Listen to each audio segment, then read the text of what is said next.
On the basketball court of Songhai University, a sudden chime resonated. The Enjoy Life system is currently binding. Su Cheng stood frozen in place, the unexpected voice resonating in his mind, casting doubt on his auditory senses. Chengge, Chengge, pass the ball. What are you dawdling for? Before the words could fully escape his lips, a figure darted from the left, unhesitatingly snatching the basketball from Su Cheng's hands. Regaining his composure, Su Cheng scanned the court, raised a hand to signal for a pause, and apologized. I'm sorry, I suddenly feel a bit dizzy. Let Chingwei take my place, he'll rest for a while. With that, he made his way to the sidelines. His teammates exchanged concerned glances, observing him as he walked without any apparent issue, and they breathed a sigh of relief, beckoning Li Chingwei to join the game and continue playing. Once seated, Su Cheng propped his arms on his thighs, bowing his head in a feigned state of repose. His eyes widened, fixated on the words that materialized before him. The Enjoy Life system is currently binding. 87, 88. At this moment, Su Cheng felt as though his heart was being tightly gripped, his entire being trembling, breathless. The Enjoy Life system. A system. Having begun reading novels in the 3rd grade, he naturally understood the implications of acquiring a system. Moreover, the name Enjoy Life system suggested an experience so exhilarating it could lead to an explosion of joy. To say nothing of it, possessing a system meant that even a mere pig could soar to great heights. However, the speed of that ascent depended entirely on the system's capabilities. Before long, the binding progress of the Enjoy Life system reached 99. 100. The text before his eyes vanished. Immediately, an emotionless voice echoed in his mind. Ding! Enjoy Life system binding successful. Host, Su Cheng. From this moment, the host may freely utilize this system to indulge in a future of unrestrained enjoyment. Utilize the system to relish life? Su Cheng's eyes sparkled, his body trembling with excitement. He swallowed hard and internally inquired, system. How do I indulge in life through you? In simple terms, the host merely needs to engage in financial expenditures to receive random multiplicative returns. The system's voice reverberated as promised. Upon hearing this, Su Cheng felt a sense of familiarity. Was this the godly wealth system? So simple? Are there any restrictions? There are no restrictions. The funds for the system's returns are completely secure. Feel free to use it. Holy cow! Su Cheng's eyes widened. This functionality. Was it truly this exhilarating? Though the system's description was straightforward, the immense capabilities it concealed caused Su Cheng's heart to race with excitement. Are you saying that I can simply spend money to earn money? Indeed. Upon hearing this, a wave of exhilaration surged through Su Cheng's mind. This system was extraordinarily powerful.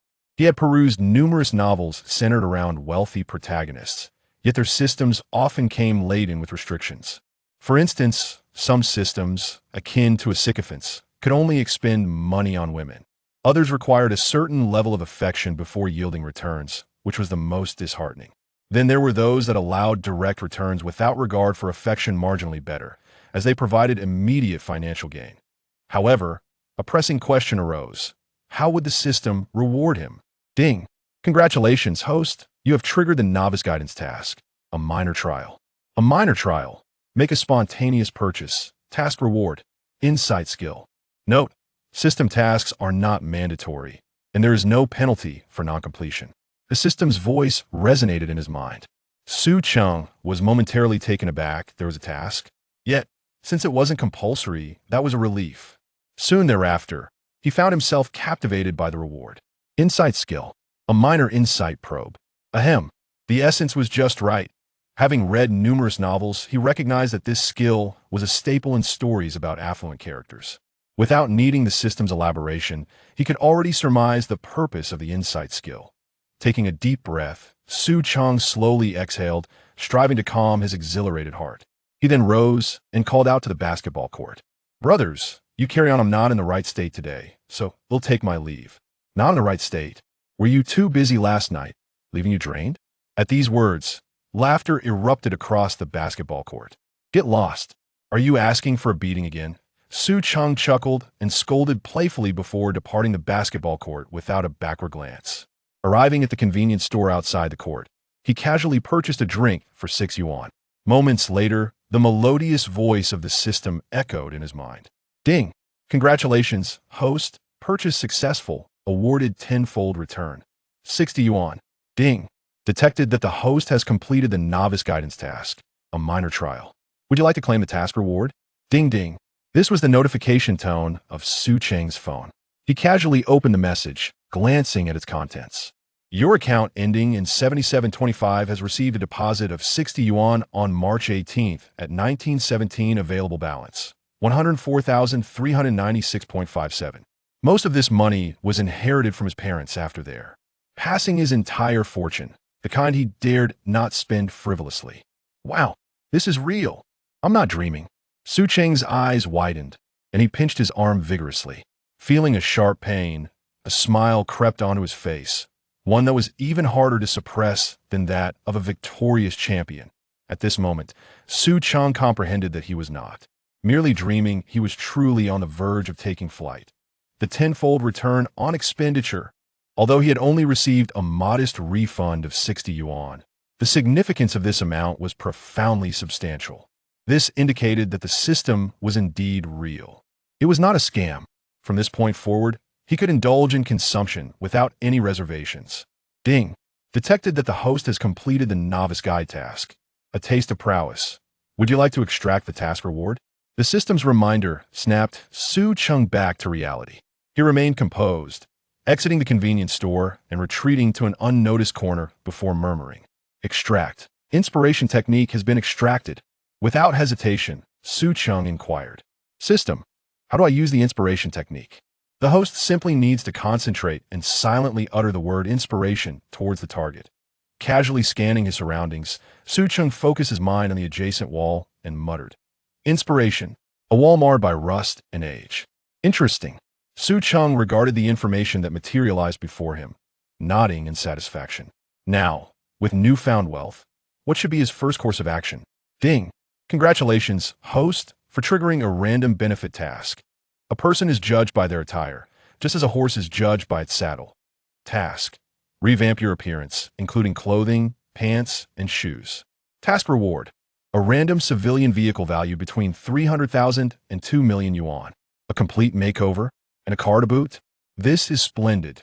Standing at 1.81 meters tall and possessing a handsome visage, he could only be slightly overshadowed by the striking beauty of various esteemed readers. Regrettably, the clothing he wore was merely inexpensive fare purchased from a bargain site, which detracted from his overall appeal. Thus, Su Cheng remained a quintessential singleton. In truth, despite his modest looks, he had attracted the attention of numerous young women. However, he had gently declined all advances. There was no way around it. Engaging in a romantic relationship would undoubtedly incur additional expenses. He reflected on his empty pockets, devoid of any wealth. His daily living expenses barely sufficed to sustain himself, leaving no room for the luxury of romance. Moreover, his father had succumbed to a debilitating illness 5 years prior, and the weight of grief had led his mother to follow soon after. An orphan. He fit the archetype of a tragic protagonist. His awakening of the system seemed to have been foreshadowed. Ultimately, it was through the dedicated guidance of a compassionate female teacher that he managed to complete high school. Now, the funds for his university education were reliant on student loans. Amidst a myriad of burdens, he had merely wished for a life of basic sustenance. But now, a smile curled at the corners of Su Cheng's mouth. It was time to embark on the exhilarating journey of his life. Before heading to the mall, he resolved to take a shower, as he had worked up quite a sweat playing basketball earlier. An hour later, Su Cheng finished a shower and returned to his dormitory to put away his toiletries before leisurely making his way to the school gate. Su Cheng. Su Cheng. At that moment, an excited voice suddenly called out from behind him. Huh. Su Cheng did not rush to respond. Instead, he turned to see the source of the voice. He spotted a petite woman waving at him, accompanied by a graceful beauty in a white dress, holding hands as they approached him. The petite woman was Lu Xinyan, the life committee member from their computer science class too, and a fellow townsfolk of his, having attended the same high school, albeit not in the same class. Their shared hometown fostered a good rapport between them. The woman in the white dress was unfamiliar to him, yet her stunning beauty left Su Cheng momentarily captivated. Although Lu Xinyan was quite attractive, the woman beside her cast her into the shade.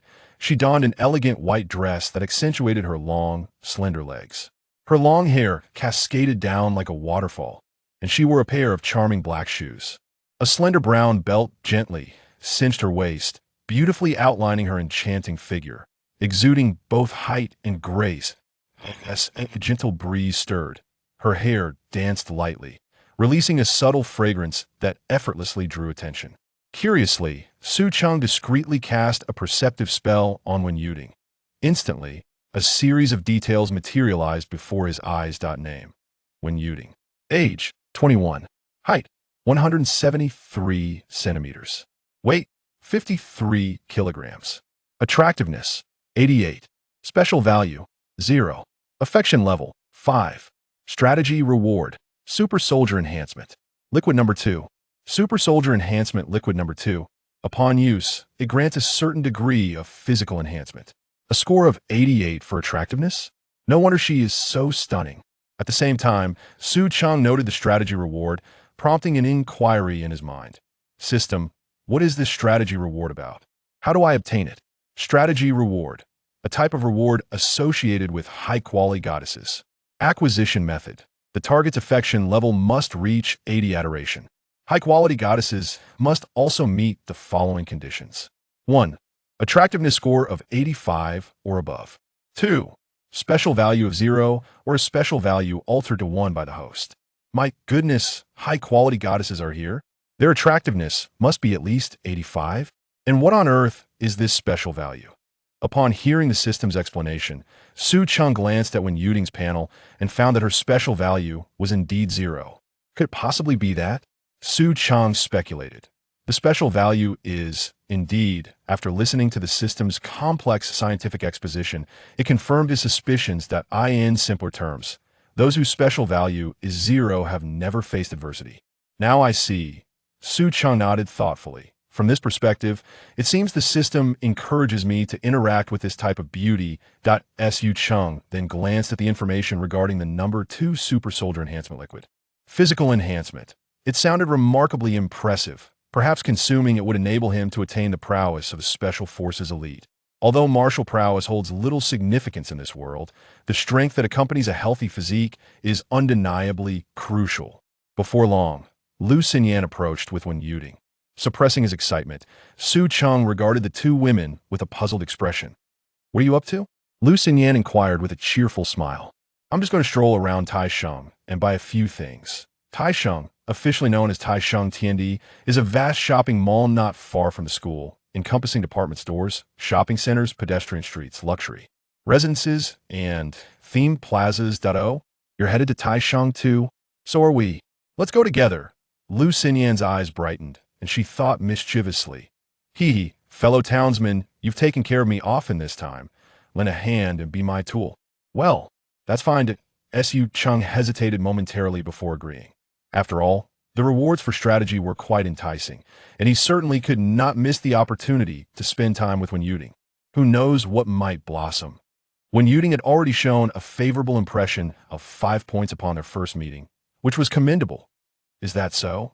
You sound rather reluctant, Lu Xinyan teased with a playful pout.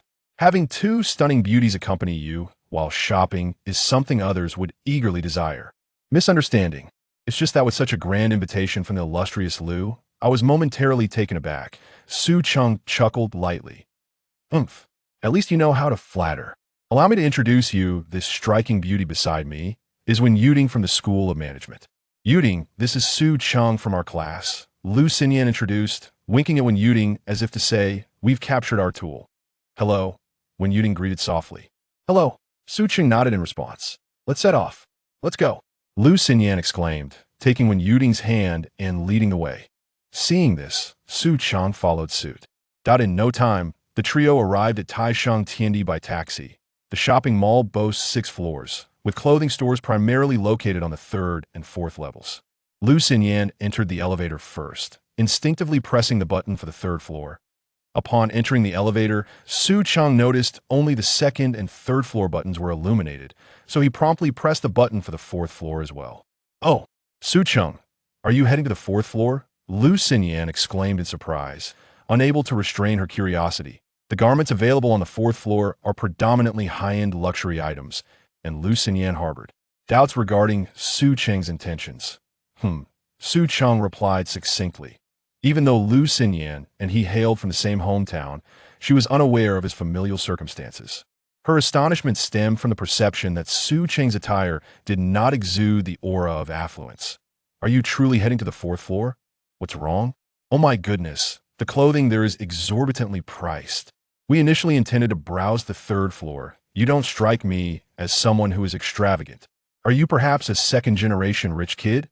Lu Xinyan's eyes were filled with incredulity, while a flicker of curiosity danced in Wen Yuding's gaze. Not quite. Su Cheng gently shook his head, dismissing Lu Xinyan's conjecture. Lu Xinyan clicked her tongue, refraining from further inquiry. Meanwhile, Wen Yuding began to harbor a sense of intrigue towards Su Cheng. Su Cheng spoke with composure, exuding confidence, appearing far from the type to feign wealth. Yet, his attire appeared rather ordinary, lacking the trappings of wealth. Whatever. We shall soon discern whether he is merely putting on an act, Wen Yuding mused silently. Before long, the trio arrived on the fourth floor. The crowd was considerable, though most were merely trying on items, with few making immediate purchases. Su Cheng led the two women into a store at random. 4 or 5 individuals were already present inside. Upon seeing the newcomers, the attendant, recognizing them as students, internally sighed but maintained a welcoming smile. Welcome. Which of you is looking for clothing? Please feel free to ask for assistance. I am not in a hurry, just browse for now. Su Cheng replied with a nod. The attendant thought to herself. As expected, Yu Cheng selected a shirt and a pair of trousers, holding them in front of himself as he approached the mirror to assess his reflection. Indeed, I look quite dashing, yet someone couldn't resist making a quip. Wow. Su Cheng, your ensemble is rather casual, isn't it? Lu Xinyan's lips twitched slightly as she spoke, handing her own selections of clothing to Su Cheng. Here, try this outfit. It will undoubtedly enhance your appearance far more than your original choice. Without hesitation, Su Cheng accepted the garments and, upon inspection, acknowledged their superior quality. He then entered the fitting room and promptly changed into the new attire. Wow. Wearing this outfit I selected, you truly look much more handsome. Upon exiting the fitting room, Lu Xinyan exclaimed in delight. Wen Yuding's favorability increased by 3. Wen Yuding's eyes brightened, and her impression of Su Cheng improved significantly. That moment, Su Cheng donned a cream-colored short-sleeve shirt, paired with khaki casual trousers and khaki sneakers, embodying the essence of a strikingly handsome gentleman. Quite impressive, Su Cheng mused, thoroughly satisfied.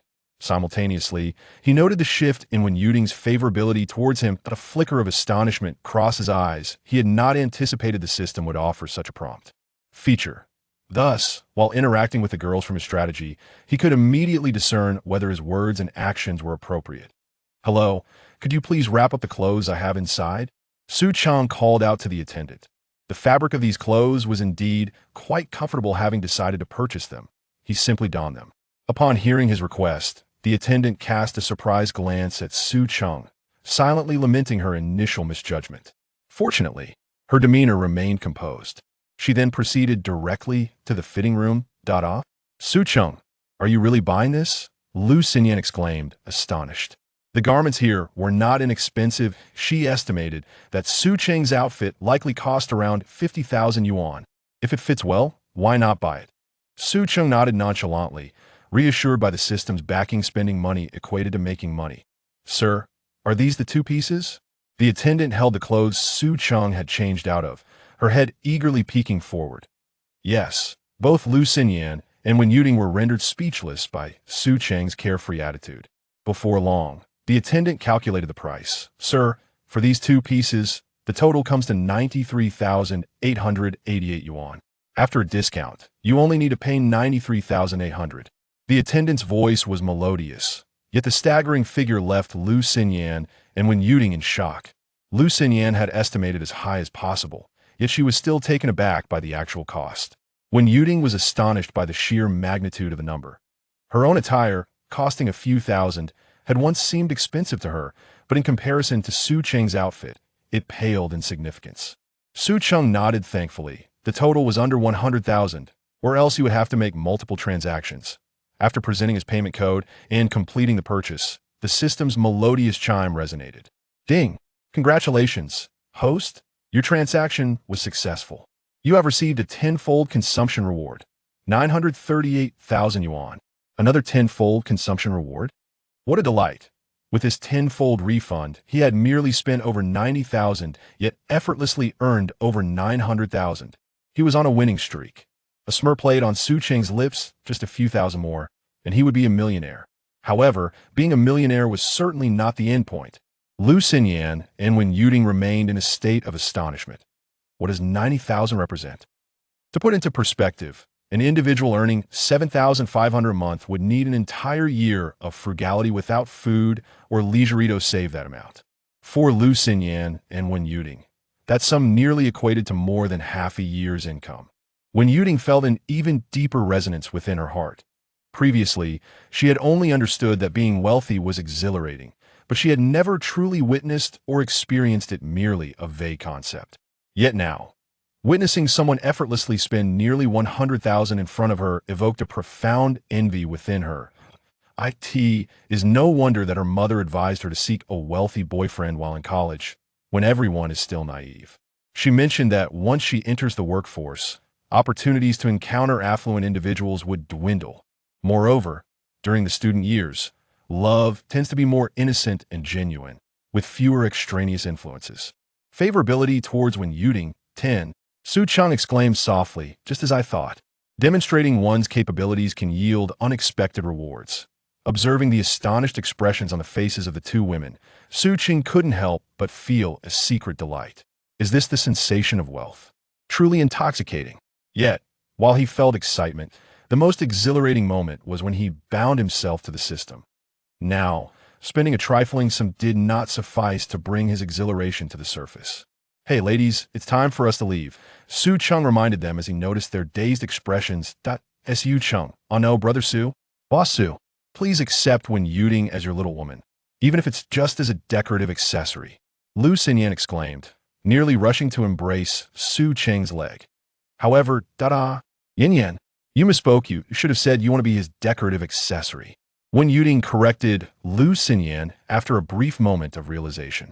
I didn't misspeak. Aren't we too familiar with each other? It will be awkward. Lu Xinyan chuckled sheepishly. Well, is that your justification for selling me out? Wen Yuding retorted. I'm doing this for both of you since you're both single. Wouldn't it be delightful to see you paired up? Though she said this, Lu Xinyan was acutely aware that while her looks were acceptable, they were not striking enough to instantly captivate someone. The idea of a wealthy man like Su Cheng casually spending nearly 100,000 was beyond her wildest dreams. As the saying goes, why let the good fortune flow to outsiders? It would be more beneficial for Su Cheng and Wen Yuding to become a couple. You still dare to speak? Wen Yuding playfully tapped Lu Xinyan on the shoulder and swiftly glanced at Su Cheng. Well, what a surprise. Our beautiful Lu is quite the comedian. Su Cheng chuckled. Unbelievable. No way.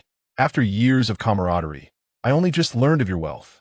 You must treat us to a cup of milk tea. Lu Xinyan returned to her usual self, unable to suppress her chatter.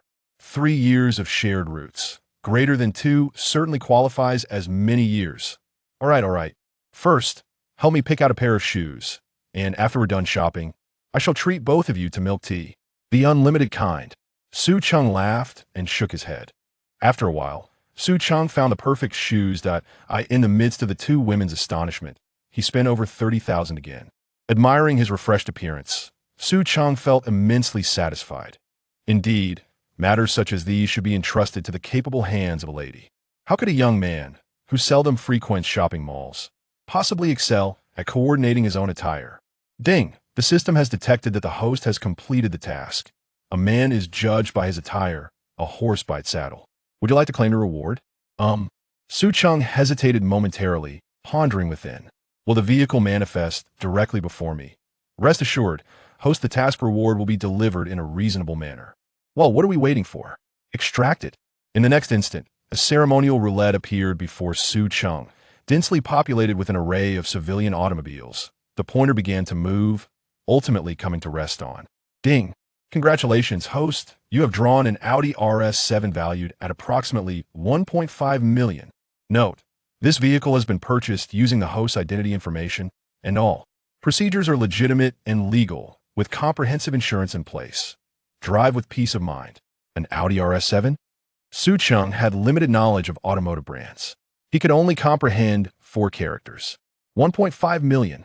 What does this truly signify? Chapter 4. Can one strategize their own self?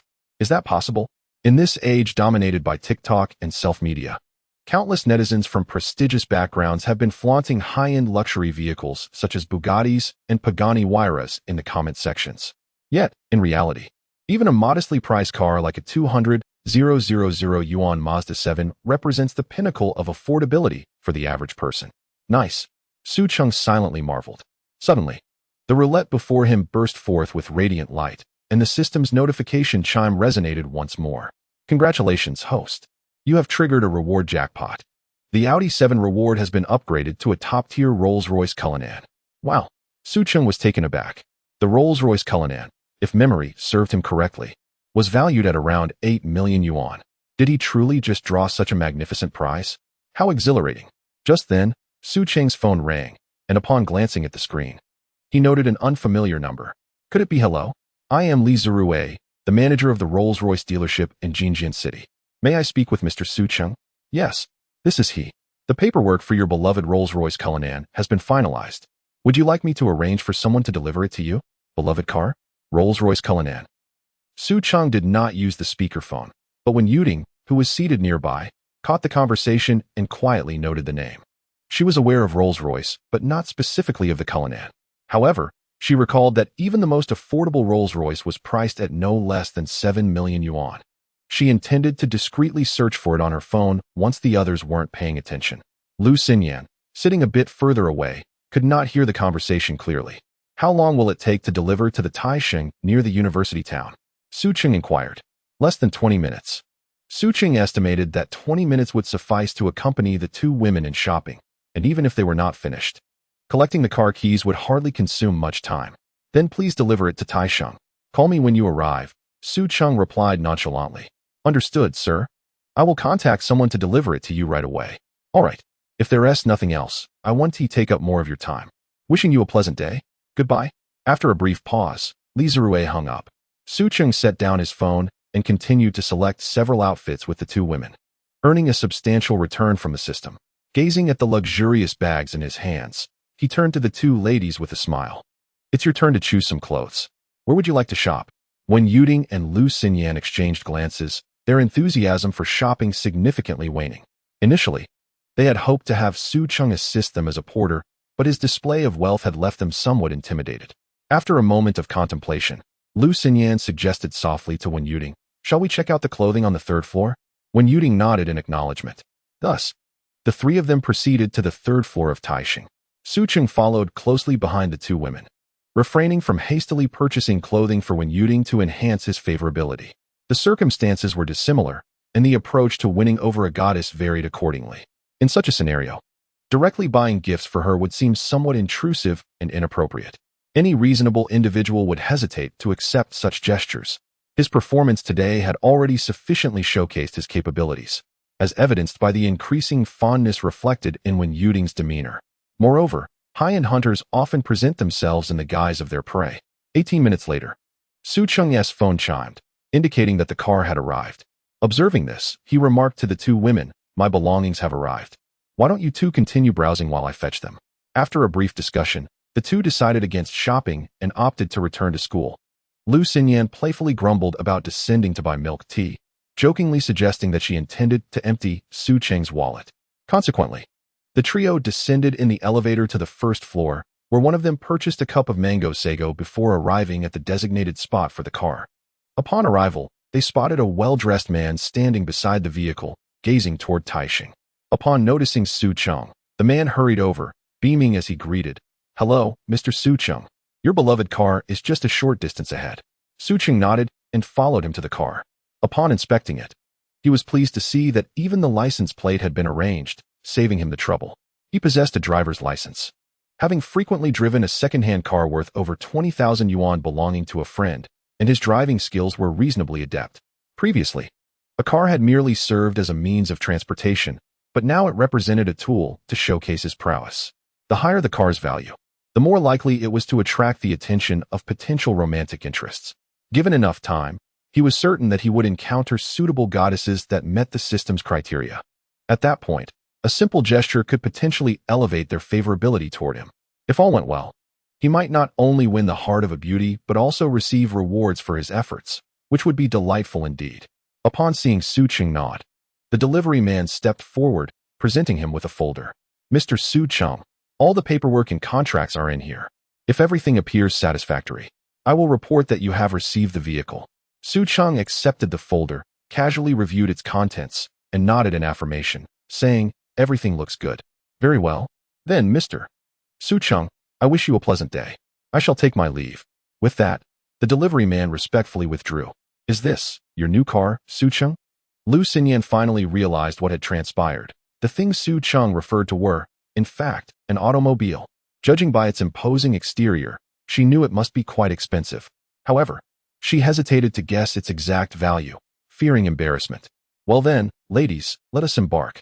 I shall drive you back to school." Su Cheng took the lead and approached the vehicle. Lu Xinyan and Wen Yuting exchanged glances, both silently astonished. "Xinyan, where did you find such a wealthy friend? I've never encountered anyone so affluent before." Wen Yuting couldn't help but whisper, "I can't quite fathom it either. He is well liked at school, yet he has never flaunted his wealth. Perhaps he is simply too modest," Lu Xinyan replied as they took their seats in the back. Neither felt it appropriate to occupy the front passenger seat, leaving Su Cheng alone in the front. Thus, the Rolls-Royce Cullinan set off, heading towards Shanghai University.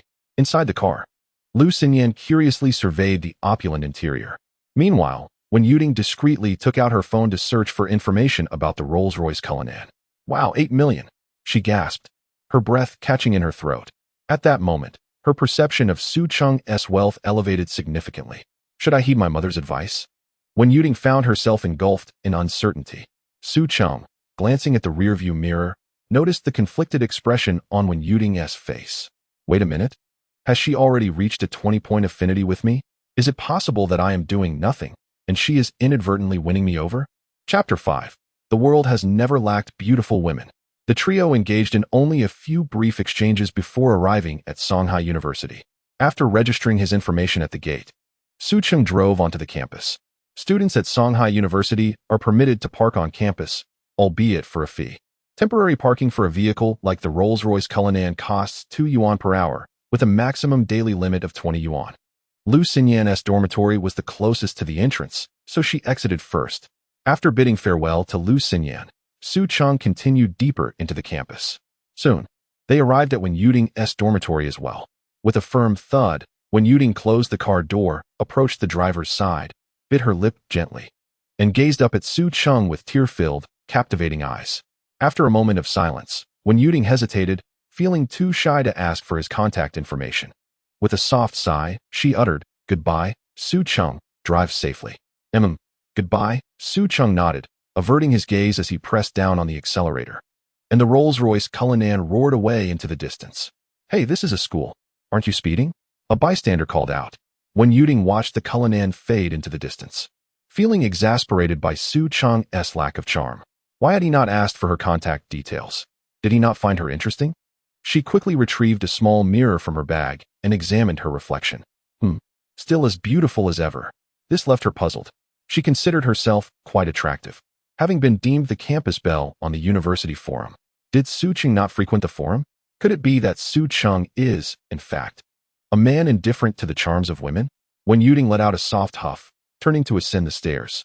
Upstairs, Zhang Tianyue's eyes widened in astonishment as she witnessed the entire sequence of events following Wen Yuting's exit from the luxury vehicle. As a classmate of Wen Yuting, though not her roommate, she possessed considerable insight into Wen Yuting's principled nature. Yet today, she had seen Wen Yuting emerge from an extravagant car.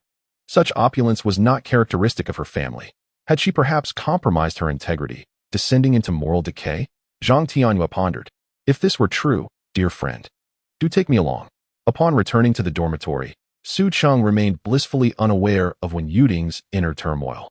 The reason he refrained from seeking her contact information was that he was engaged in a gamble, a wager that Wen Yuting would find a way to reach out to him. Should fortune favor him, he would find himself in a position of undeniable advantage in the progression of their relationship. If he lost, it mattered little, after all. She would not vanish. If the following evening brought no developments, he could always seek another opportunity for connection. In the dormitory of Songhai University, room 303 of Building 23, the air was filled with joviality as Su Cheng entered. "Boys, your father has returned." Upon his entrance, he was greeted by the playful antics of Li Yunhua, who was engrossed in the game League of Legends. Among the 6 inhabitants of the dormitory, only 3 were present. As a second-tier city, Jinjing offered little more than 6-person rooms for undergraduates, while inferior accommodations included 8-person arrangements.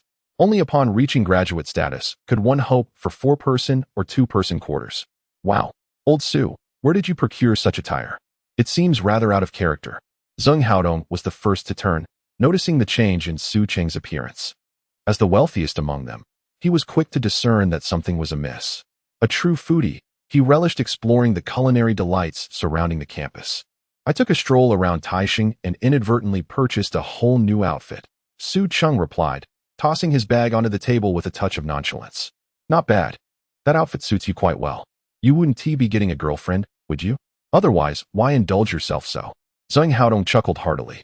"A girlfriend? Surely not. Old Su, are you about to betray our brotherhood of single men?" Du Juanhao feigned a dramatic lament. "Not yet, but it's imminent," Su Cheng replied with a smile. "With the system backing me, acquiring a girlfriend is but a matter of time. One must understand that this world is never lacking in beautiful women. Rather, it is the affluent individuals capable of effortlessly gathering such blossoms that are rare, despite the lofty standards set by the system for a quality goddess. How could they withstand the sheer population of Xia? Moreover, in today's digitally connected age, finding a beauty scoring over 85 with a special value of 0 is remarkably simple. As a recent saying goes, no matter how niche a pursuit may be, in Great Xia, it remains a common endeavor. Even if among 1,000 individuals, only one possesses a beauty scoring above 85, with the special value still being 0, there would still be nearly 700,000 exquisite goddesses within the vast population of the Daxia. Of course, this is merely an estimate in the conservative direction. The actual number is undoubtedly much larger. Incredible. Is this for real? How outrageous. Is old Su finally going to take action against the uninformed maidens? Li Yunhua's screen turned black and white, prompting him to interject. Su Cheng rolled his eyes and retorted, "Get lost. What do you mean by taking action? Am I that kind of person?" The other 3 exchanged knowing glances, causing Su Cheng to twitch his lips in irritation. Du Juanhao leaned closer to Su Cheng, his face brimming with curiosity, and asked, "Come on, old Su, stop teasing. Tell us, which lucky girl has caught your eye? How did you meet? Was there a romantic beginning?" Su Cheng found himself bemused by Du Juanhao's barrage of questions and rolled his eyes again, saying, "Stop speculating. It hasn't even begun yet." Du Juanhao was left speechless, patting Su Cheng's shoulder with a serious expression. "Old Su, it seems you've genuinely developed feelings this time. But please, don't emulate old Zhang and become a sycophant." At this remark, the others shared a knowing smile. Does it even need to be said? Su Cheng scoffed. Old Zhang, whose full name is Zhang Yuxing, is notoriously known as the sycophant of their computer science class too. During their freshman year, Zhang Yuxing fell head over heels for a girl from the adjacent computer science class 1. After exchanging contact information, even upon discovering the girl already had a boyfriend, he persisted in delivering breakfast to her without fail, showering her with attention. Fortunately, the girl's boyfriend was not from Songhai University. Otherwise, he would have surely faced a beating. Thus, Zhang Yuxing devoted an entire semester to his infatuation. His tenacity was impressive, earning him the admiration of his classmates, who dubbed him the king of sycophants. In the second semester of their freshman year, the girl, having grown weary of a long-distance relationship, broke up with her boyfriend. At this juncture, everyone believed Zhang Yuxing's perseverance had finally borne fruit. Zhang Yuxing thought so too, and thus he redoubled his efforts. Alas, 2 months later, the girl found a new boyfriend from the College of Literature. This was somewhat bearable. No one would mock him for it. However, the ridiculous part was that the girl borrowed money from Zhang Yuxing to buy her new boyfriend a pair of basketball shoes, and he actually lent her the money. As a result of this incident, Zhang Yuxing's standing in the dormitory plummeted, and he was ridiculed by the other 5 for a year and a half. "Well, Du Juanhao, I just arrived at the door and already heard you concocting tales about me." Chapter 6. When Yuding's Resolution. To capture Su Cheng. Speak of the devil, and he shall appear. Zhang Yuxing entered the dorm with a sneer. Don't get worked up, old Zhang. Impulsiveness is the enemy. Du Juanhao chuckled nervously as he stepped back. Zhang Yuxing advanced menacingly, and soon the two were engaged in a scuffle. Su Cheng chuckled softly, shaking his head as he ascended the stairs to his bed. The atmosphere in their dormitory was indeed amiable. The camaraderie among the roommates was commendable. After all, they were companions who frequently crossed paths, and unless one were to be utterly irrational, it was unlikely they would offend one another lightly. Otherwise, the 4 years of university would be fraught with tribulations. Lying on his modest bed, Su Cheng began to ponder how he could leverage the Enjoy Life system to embark on a splendid journey. In the girls' dormitory, room 503 of Building 17, when Yuding returned, playfully tossing her small shoes aside before removing her white socks, revealing her delicate and fair feet. She admired her own charming features for a moment before breaking into a radiant smile and climbing onto her bed. After drawing the curtains, her brows knitted slightly as she began to reflect. Today, upon encountering Su Cheng, she truly felt her heart stir. At such a young age, he could afford an 8 million yuan Rolls Royce, and a casual shopping spree would cost him over 100,000. His affluent lifestyle was evident, and he exuded confidence, brightness, and a level of composure that belied his status as a student. After changing his attire, he appeared even more dashing, leaving even someone as striking as her feeling a flutter of attraction. Yan Yin mentioned that he had never had a girlfriend, despite numerous suitors, all of whom he had turned down. At that moment, when Yuding recalled her mother's frequent admonitions, "Don't be like me and fall prey to the deceptions of love. Love is merely a fleeting phase. Ultimately, life revolves around the mundane necessities of existence." Her mother wished for her not to toil endlessly for financial stability in the future. "You must keep your eyes wide open and seek a boyfriend in university who can protect you and possesses wealth. Aim to marry him right after graduation. Once you step into society, it will be too late." When Yuding understood all too well why it would be too late once they entered the workforce. Wealthy scions might experience innocence, but that was confined to their student years. Once they ventured into the world, they would realize how coveted they were. At that point, securing a romantic relationship could mean waiting in line for years. Even if she were to be fortunate enough to catch his attention, she feared she would only become a fleeting girlfriend, ultimately discarded after a brief period. With this understanding, when Yuding solidified her resolve, while Su Cheng was still somewhat naive, she intended to win him over swiftly. As the saying goes, a man pursues a woman across mountains, while a woman pursues a man through a veil. She was determined that her stunning beauty would be enough to capture the heart of this pure-hearted young man. "Hey, Huan, why are you only just returning? Where did you go last night?" Suddenly, a voice of surprise came from below, belonging to Zhou Yingman. When Yuding perked up, parting the curtains to peer down. "Where else could I have been?" "Certainly. She went out to indulge in some delightful shopping." Lin Huan approached her desk, set down the shopping bags in her hands, and turned to wink at Zhou Yingman. "I presume you went to meet your #1 supporter from the livestream again?" Zhou Yingman's eyes sparkled with a hint of teasing.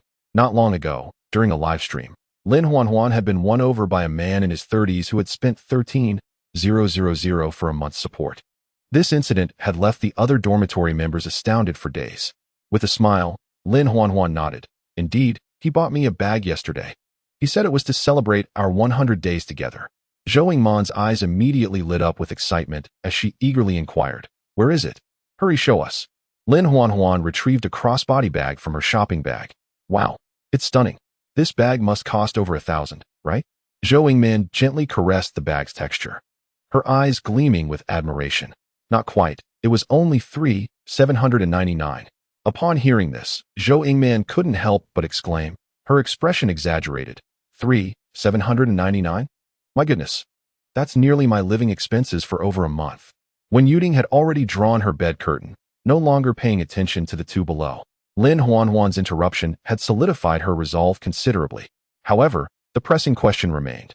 How could she initiate a conversation with Su Cheng? After a moment of contemplation, when Yuding devised a plan. Thus, she decided to begin by obtaining Su Cheng's contact information. When Yuding opened the chat window with Lu Xinyan and typed, "Xinyan, this is all your fault. You've left me feeling quite unsettled." On the other end of the screen, Lu Xinyan was leisurely scrolling through Douyin. Upon receiving the message, she replied with a perplexed expression, "Huh?" Sighing, when Yuding typed, "Well, Considering our deep friendship, if you could share Su Cheng's WeChat with me, I shall graciously forgive you. Lu Xinyan's eyes brightened at this message, as if she had discovered a new continent, and she quickly replied, "Oh? You want Su Cheng's WeChat? Is our goddess Yuding developing feelings?" When Yuding felt her cheeks flush at those words, and she shyly responded, "It's not entirely your fault. You meddled in my affairs," which led me to have some inexplicable thoughts about him. However, you mustn't tell Su Cheng, as I still wish to observe for a while. Hey, aren't you reassured by me? Lu Xinyan couldn't help but chuckle at when Yuding's response. "It's because I know you too well that I'm concerned," Lu Xinyan replied, sending an innocent expression. "Help me out again." When Yuding typed, "What is it?" Lu Xinyan nearly replied instantaneously, taking a deep breath. When Yuding appeared to have made a significant decision. "I recently purchased 2 tickets for a horror film scheduled for the night after tomorrow. Please inform Su Cheng tomorrow morning," stating that you had initially planned to attend the movie with me, but due to unforeseen circumstances, you are unable to go, and kindly ask him to take your place. Upon receiving the message, Lu Xinyan momentarily paused, then teasingly remarked, "My dear Yuding, are you truly that dedicated? I recall you being terrified of ghosts and the like. Just say whether or not he will assist." When Yuding's cheeks flushed slightly, Lu Xinyan, glancing at the words on the screen, felt she could almost envision the expression on Wen Yuding's face at that moment. "My good friend is so eager to find love. How could I not help? This task is now entrusted to me." In Chapter 7, What Insight? This is clearly a mirror revealing the truth. Subsequently, the two exchanged playful banter in their chat. Ultimately, Lu Xinyan shared Su Cheng's WeChat contact with Wen Yuding, adding, "All right, now you can slowly pursue your crush. However, be prepared. Previously, 2 girls from our class attempted to woo him and were turned down. Fortunately, you are far more beautiful than they are, and I believe you will surely win Su Cheng's heart. By the way, keep me updated on any progress." As Wen Yuding read Lu Xinyan's encouraging words, warmth enveloped her heart. She opened the WeChat card Lu Xinyan had sent over. The boy's cartoon avatar seemed to depict a character from a particular anime, and his name was simply Cheng. A name like this lends an air of sophistication, simplicity, and an enigmatic charm. Suddenly, Wen Yuding smiled, changing her own username to a character representing Ting. Now, she merely awaited news from Lu Xinyan. Once Su Cheng agreed to the outing, she would add him on WeChat and embark on her pursuit. Meanwhile, Su Cheng was inwardly astonished, as the phrase indicating Wen Yuding's affection, marked at a mere 1, repeatedly floated before him. Ultimately, her affection level soared to an astounding 40. It had doubled from 20 to 40. How terrifying. It is noteworthy that throughout their entire interaction, he had only uttered 2 sentences to her, a simple hello upon their initial meeting, and a goodbye when parting ways. Shaking his head, Su Cheng chose to dismiss thoughts of Wen Yuding. Upon returning to his dorm, he suddenly remembered something crucial. He had yet to replace his mobile phone. He lamented silently, reflecting on his lack of experience in enjoying life's comforts, to the point of not even spending money wisely. After browsing online, he discovered that the quickest delivery would not arrive until the day after tomorrow. It would be more practical to purchase it in person. However, as it was late, he felt too lethargic to venture out. He decided to postpone it until tomorrow. Thus, Su Cheng contentedly closed his eyes, allowing himself to drift into slumber. An hour later, however, he found himself increasingly alert. It was inevitable. On the first day of acquiring the system, he was overwhelmed with excitement, leaving him utterly unable to sleep. Su Cheng casually donned his headphones and began scrolling through Douyin. As the most popular short video platform of the moment, Douyin has filled countless young people's fragmented time with entertainment, serving as a significant avenue for many to behold beauty. His Douyin feed had long been tailored by his viewing preferences, predominantly showcasing stunning young women. In pursuit of swift and convenient gratification, Su Cheng tapped into the local recommendations and scrolled a few times. A rather familiar face caught his eye, one he recognized from frequent views and had even followed.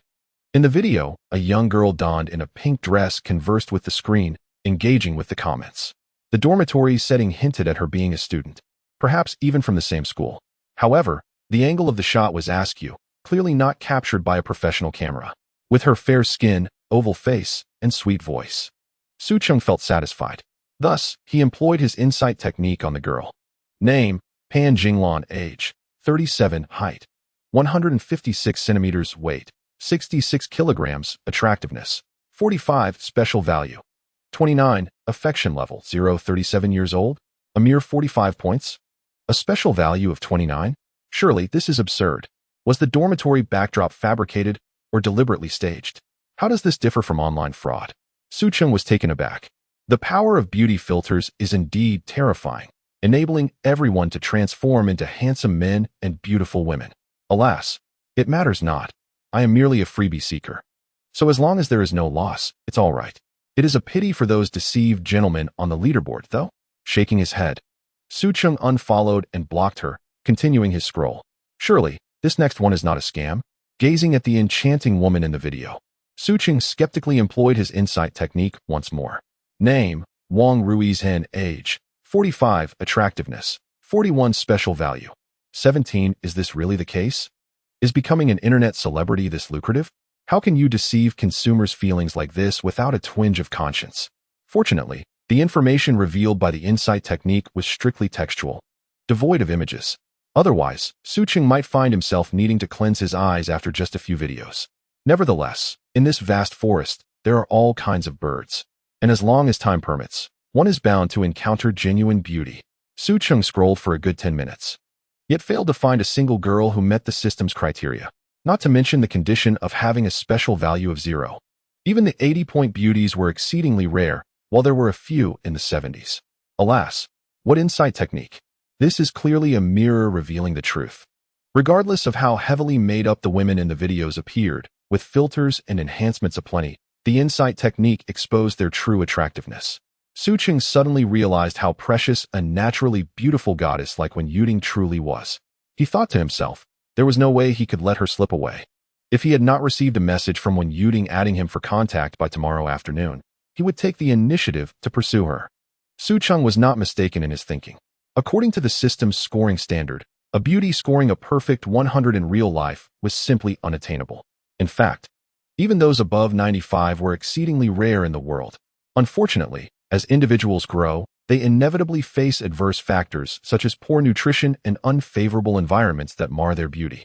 Thus, the most stunning beauties one encounters typically fall within the range of 85 to 95.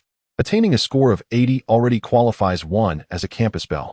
Calming his excitement, Su Cheng resolved to continue his search for exquisite goddesses scoring above 85 with a uniqueness value of 0. He was determined to find one. After scrolling through Douyin for an entire evening, he finally stumbled upon a girl he deemed flawless. Her name was Kingzi, who only wanted to lie flat. The girl in the video appeared adorably naive, with a fair and smooth oval face.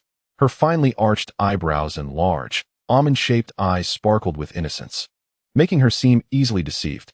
Dressed in a charming princess dress, she posed with a peace sign, exuding cuteness. As he cast his insight technique, the girl's information materialized before him. Name, Bai Qingyi. Age, 19. Height, 161 centimeters. Weight, 45 kilograms. Beauty score, 86. Uniqueness value, 0. Affection level, 0. Strategy reward, super scholar talent, super scholar. Possesses extraordinary talent in academics. Wow, finally, he had found one. It was no easy feat, and the reward was quite delightful. With this, wouldn't he excel in any subject? Su Cheng glanced at the profile picture on the right and discovered that Bai Qingyi was live streaming. Without hesitation, he entered her live room. Chapter 8. Is Bai Qingyi a contrast girl? Welcome, Liang Cheng, to the live room. Oh, the streamer actually greeted a level 0 freeloader? Noticing the live room had only a handful of viewers, it was no wonder she had greeted him.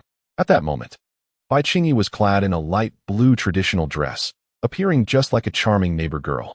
Su Cheng clicked on her profile and saw she had only posted 3 videos.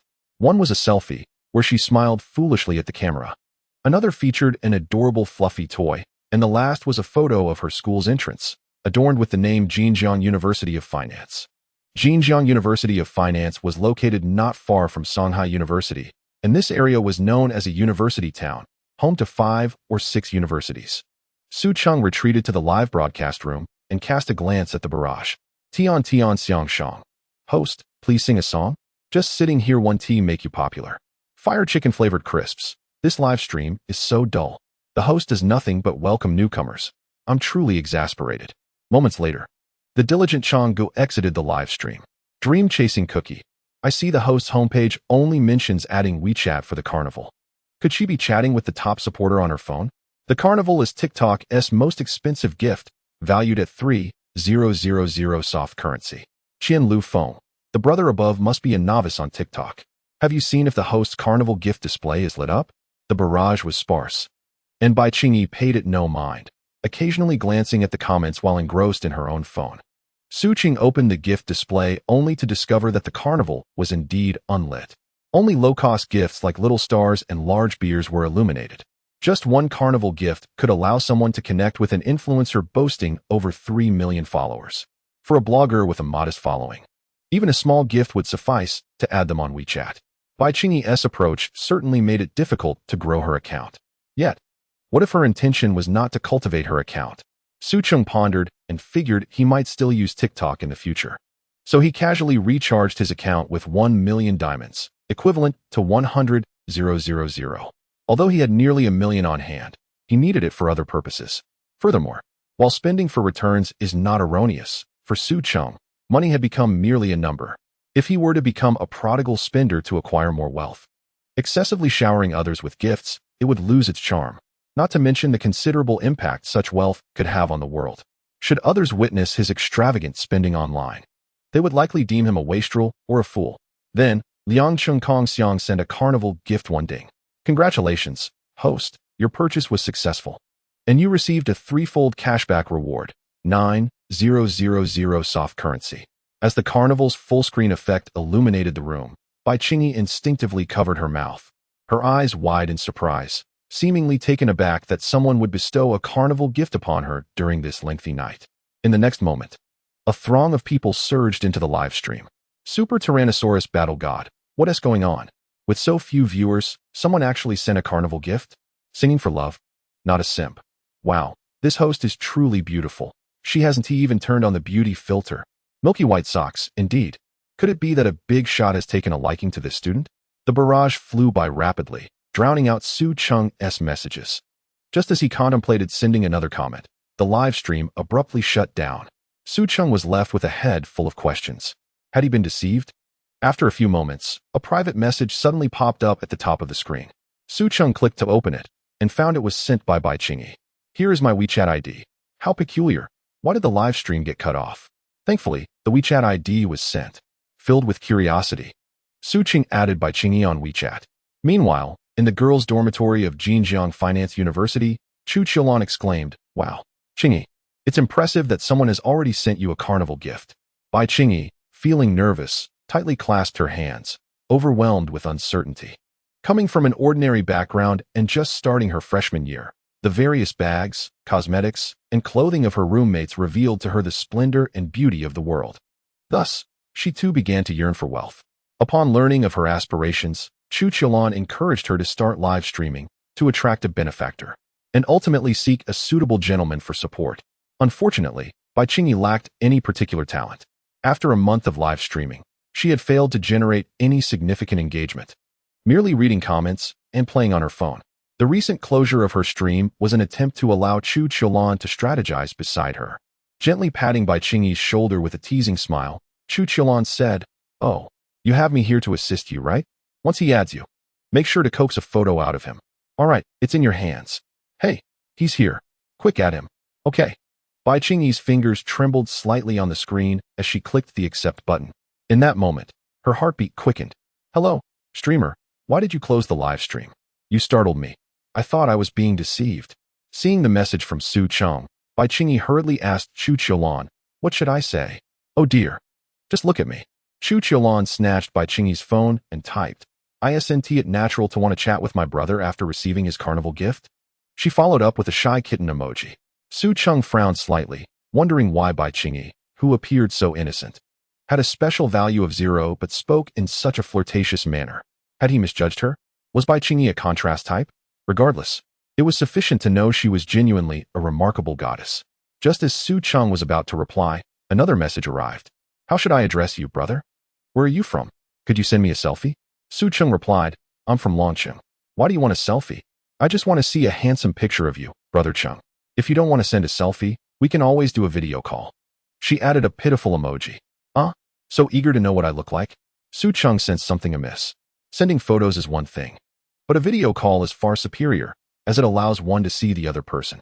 However, the dormitory lights had long been extinguished, making it impossible to discern his face even during a video call. Thus, he rose from his bed, donned a jacket, and made his way to the hallway. Shortly thereafter, he initiated the video call. Here it comes. Chingy, let us hope he is a handsome fellow. Su Cheng handed her phone to Bai Chingy. Indeed, Bai Chingy took a deep breath and connected the video call. As she beheld Su Cheng on the screen, her cheeks flushed, and she stammered, "Why you hello?" Bai Chingy's favorability. 5. Chapter 9. Bai Chingy's decision. A laid-back future. Su Cheng's eyes lit up. What a delightful voice. It is sweet and devoid of any trace of hesitation. Hello, streamer, what shall I call you? I am Bai Chingy.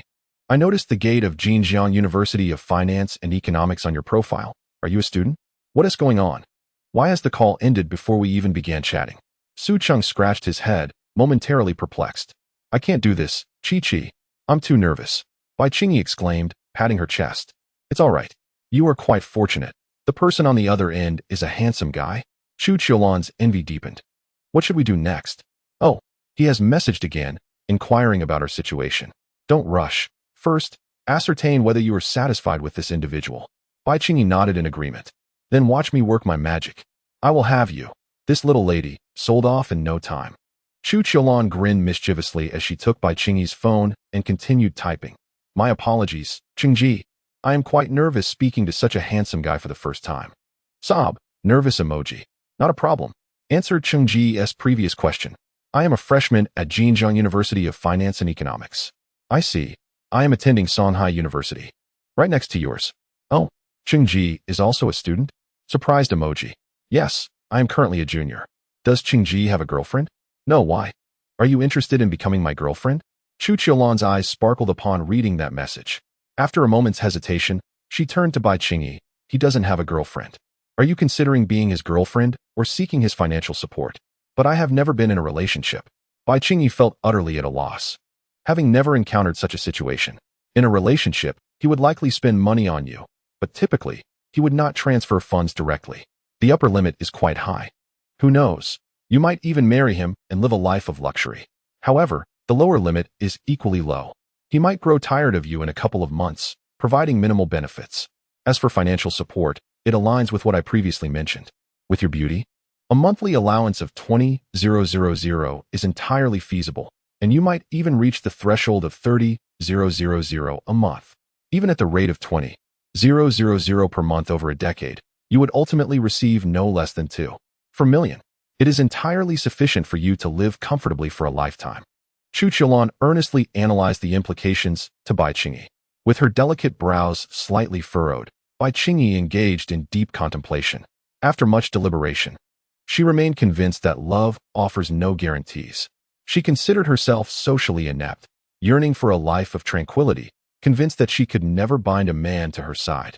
In contrast, tangible wealth in hand was the most reassuring.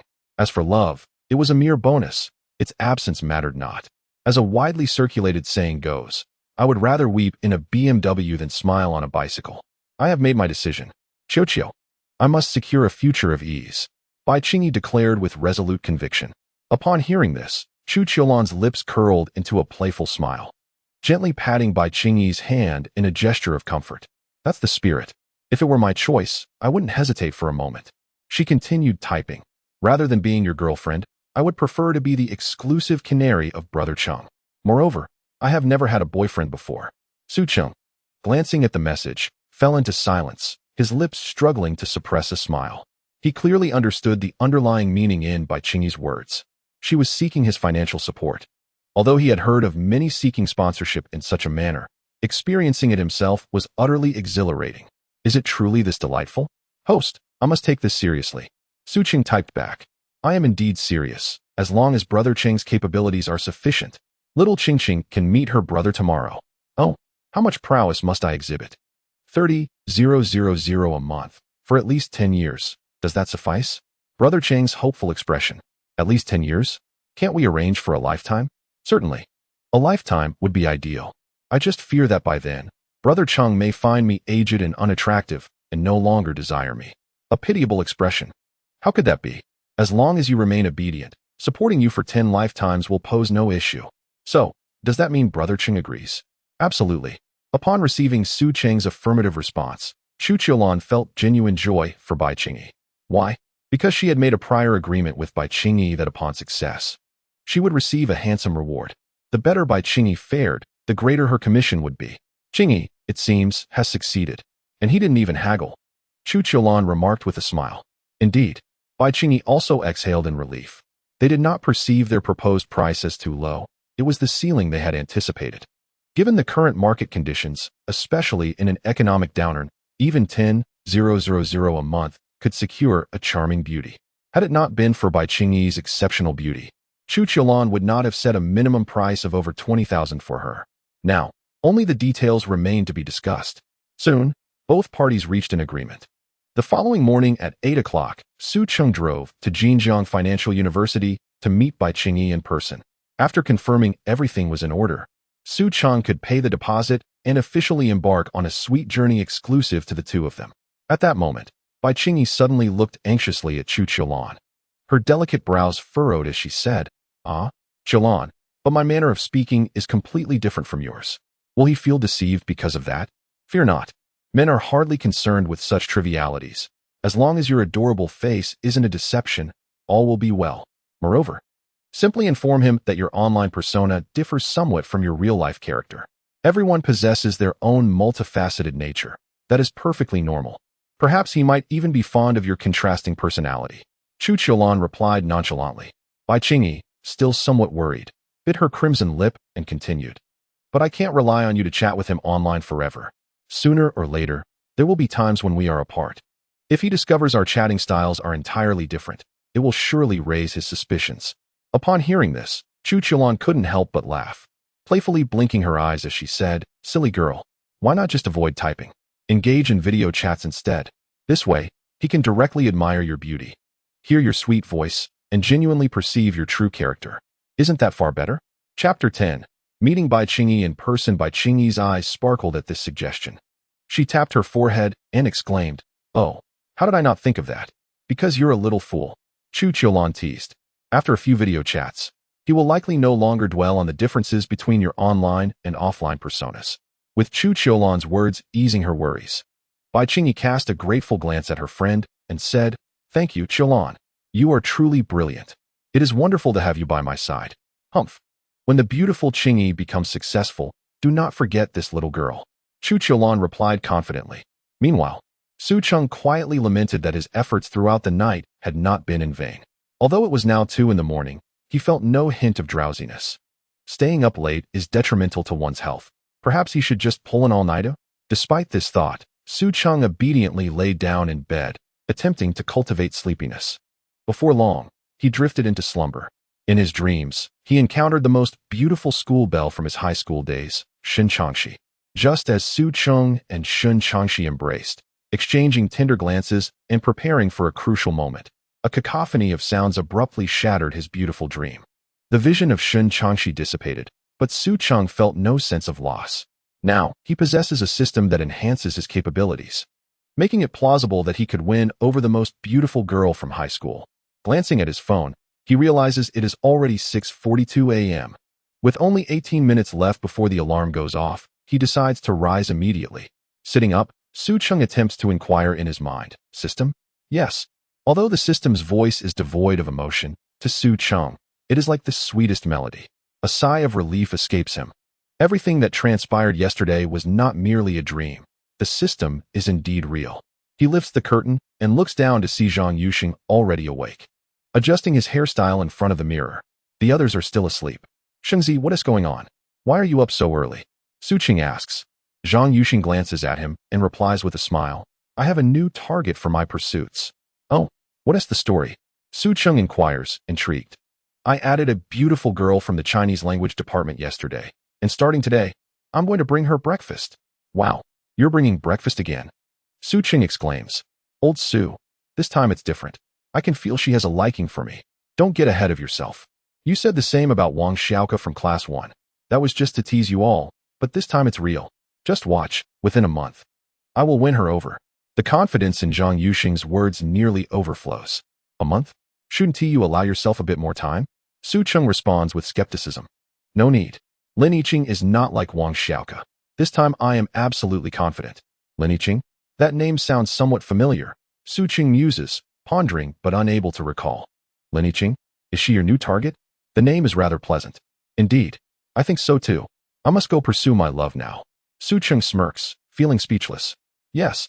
Yes, good luck. Zhang Yuxing grins widely, waves goodbye, and strides out of the dormitory with an air of swagger. Shaking his head, Su Cheng dresses and gets out of bed. After freshening up, he exits the dormitory building.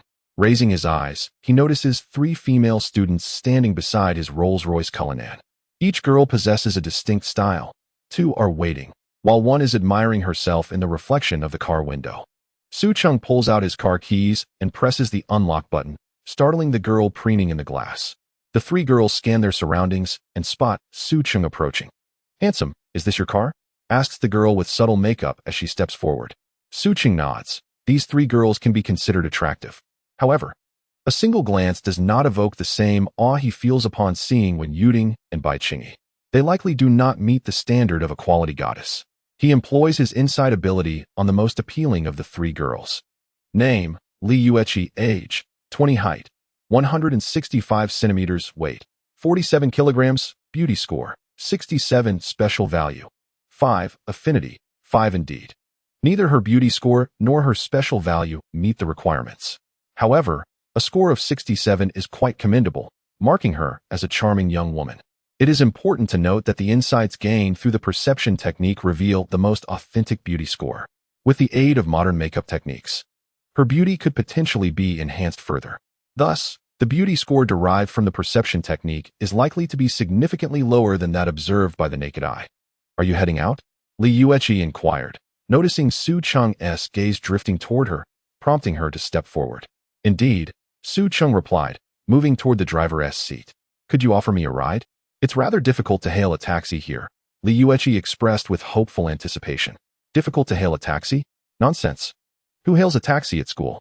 Su Cheng thought, aware that Li Yueqi merely sought to get into the car, exchange WeChat details, and create a connection, all while charmingly seeking to expand her social circle. "I'm afraid I can't. My girlfriend is quite strict and doesn't permit me to take other girls in the car," Su Cheng politely declined. Upon hearing this, the 3 girls momentarily displayed disappointment. Realizing they had been rejected, they refrained from pressing the matter further, understanding that if one was not attracted to them, persistent entreaties would be futile. They retreated slightly, adopting a pitiful expression, hoping for Su Cheng to reconsider. Unfortunately, Su Cheng did not spare them another glance.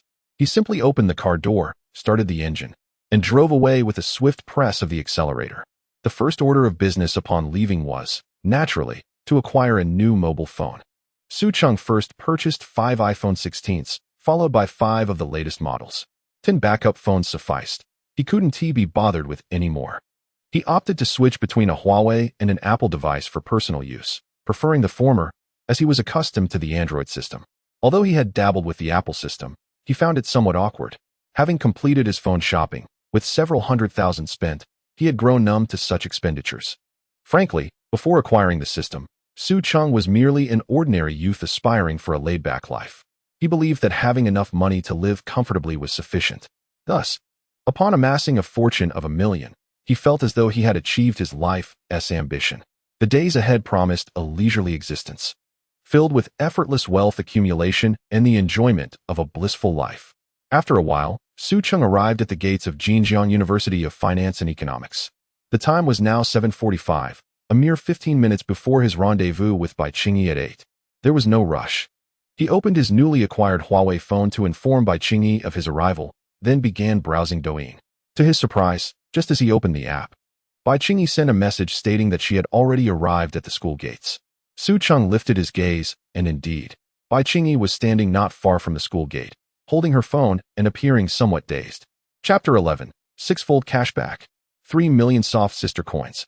Today, Bai Qingyi had tied her hair into a ponytail, with a few strands gently cascading onto her forehead, dressed in a charming and elegant manner. She wore a pink dress adorned with butterfly patterns, complemented by white stockings that reached just above her knees, adding an extra touch of sweetness. Beside her stood another girl of similar height, who also possessed a certain beauty. It remained uncertain whether she could meet the standards of a high-quality goddess. With a flicker of thought, Su Cheng activated his insight ability.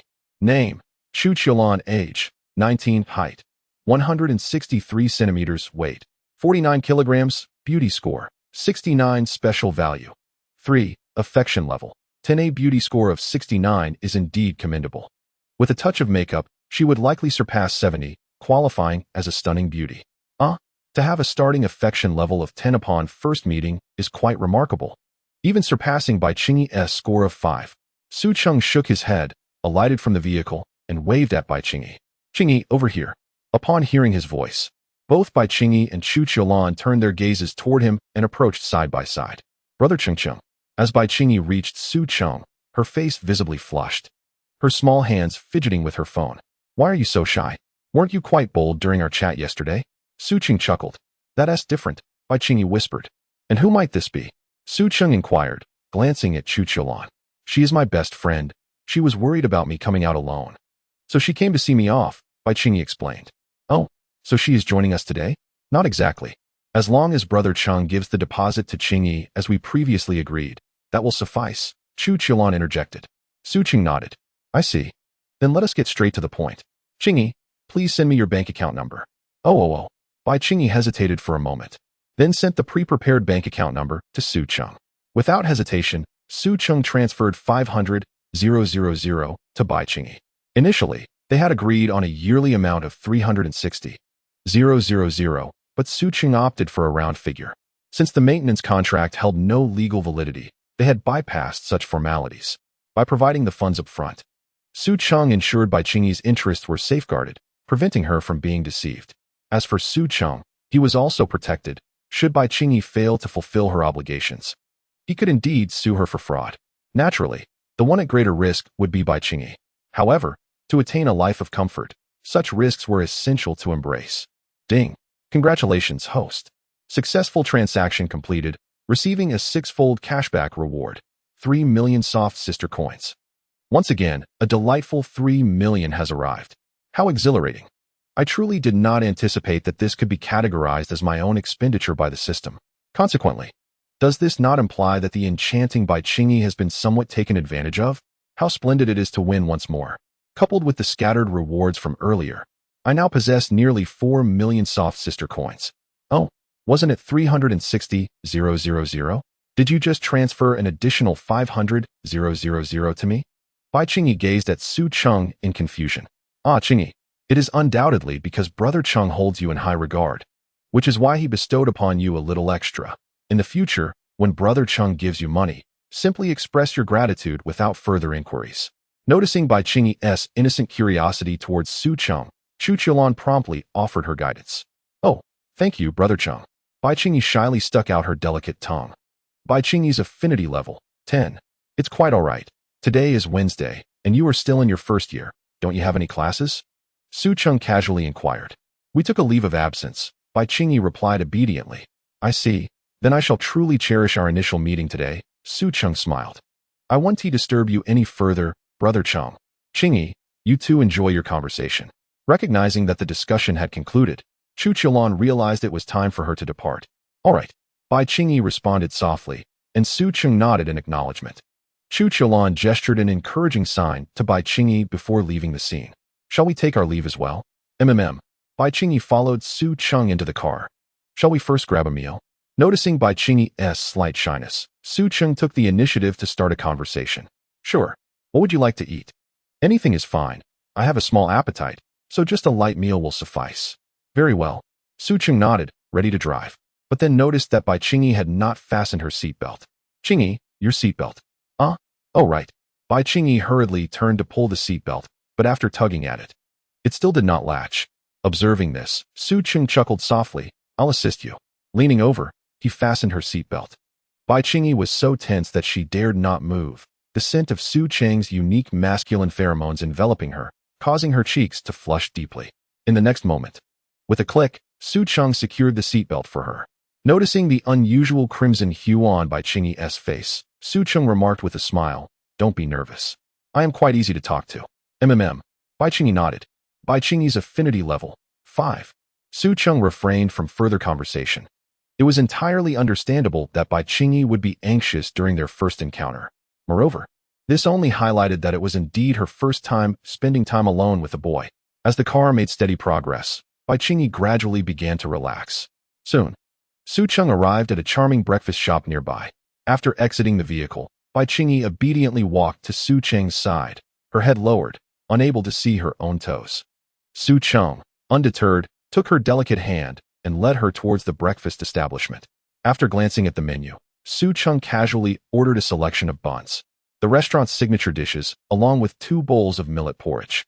It was quite simple and unpretentious. In truth, Su Cheng had a modest appetite. With such a small amount of food, it was likely that even 2 people would struggle to finish it. After sharing breakfast together, the two had grown significantly more familiar with each other. Bai Qingyi, no longer merely anxious, found her palms sweating. Once they returned to the car, Su Cheng playfully held Bai Qingyi's delicate hand, inquiring about their next destination. Just let me know what you have in mind, Chenggu, she replied. Feeling shy under his admiring gaze, her head slightly bowed, her focus drawn to his large hand. All right, then I'll take you to shop for some bags and clothes, he proposed. Okay, Bai Qingyi nodded. This time, she swiftly fastened her seatbelt, which curiously diminished Su Cheng's opportunity to create a flirtatious atmosphere. However, it didn't matter. They both understood that if everything went smoothly today, they would undoubtedly share a deeper connection. On the way, Bai Qingyi gazed at Su Cheng's profile, quietly marveling at her good fortune. As she settled down, she recalled Chu Qiulan's words. Having encountered such a handsome and affluent Chenggu, she ought to recognize her position and take the initiative to make him happy. Reflecting on her earlier behavior, Bai Qingyi realized that she had been rather clumsy. During breakfast, she should have been bolder and fed Chenggu herself. It was wonderful that he hadn't been upset. With that thought, Bai Qingyi smiled gently and said, Chenggu, thank you for trusting me. I'm not particularly eloquent, and my reactions can be a bit slow, but I am very obedient.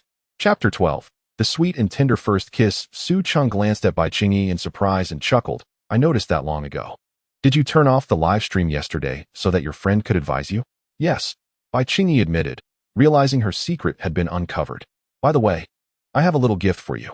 As Su Cheng spoke, he produced an Apple iPhone 16. Thank you, Chenggu. Bai Qingyi accepted the gift obediently. Bai Qingyi's favorability, 5. Her current phone was only worth 3 or 4,000.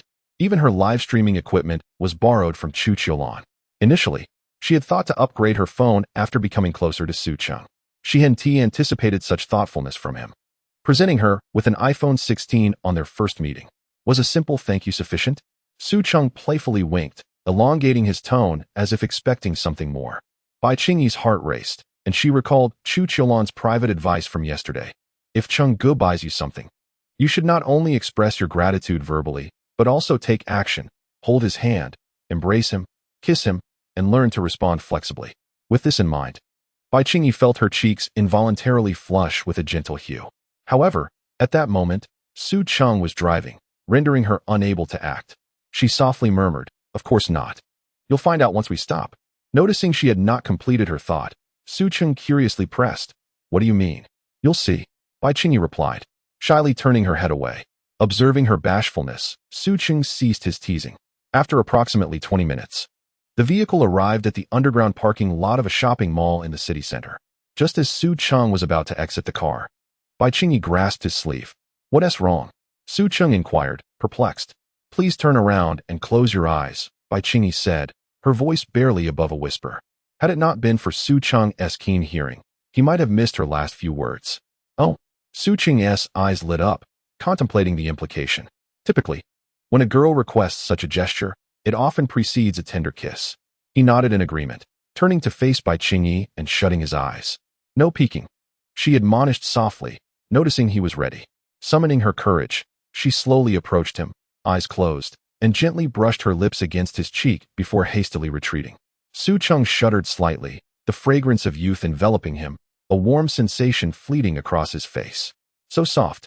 Is this the kiss of a beautiful girl? Sweet and tender, I wonder how it tastes, he pondered, hastily opening his eyes.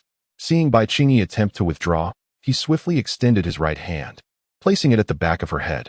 Qingyi, Chenggu.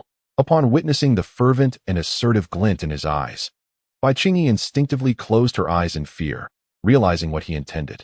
Su Cheng, misinterpreting her reaction as consent, leaned in without hesitation, encircling her slender waist with his left arm, and kissed her.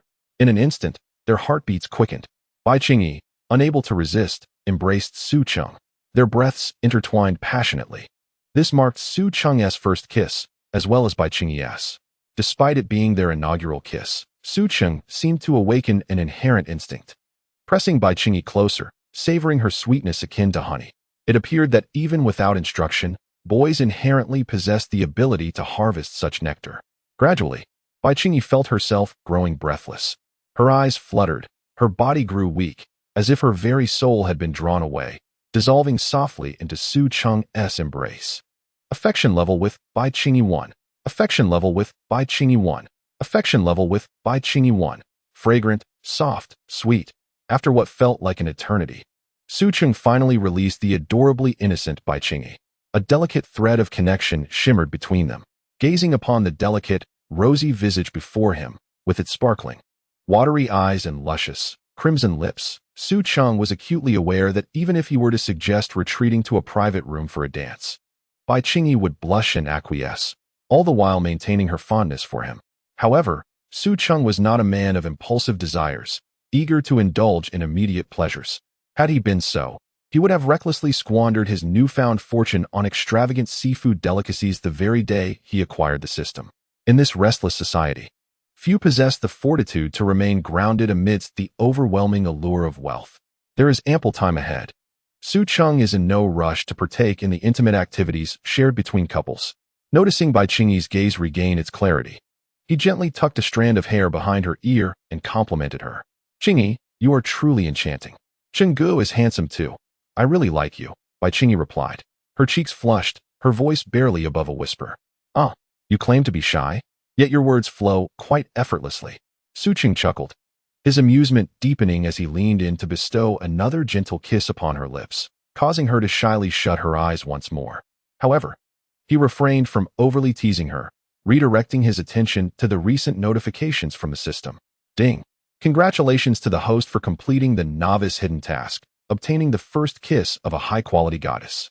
Reward: 1 bronze level random draw. Ding!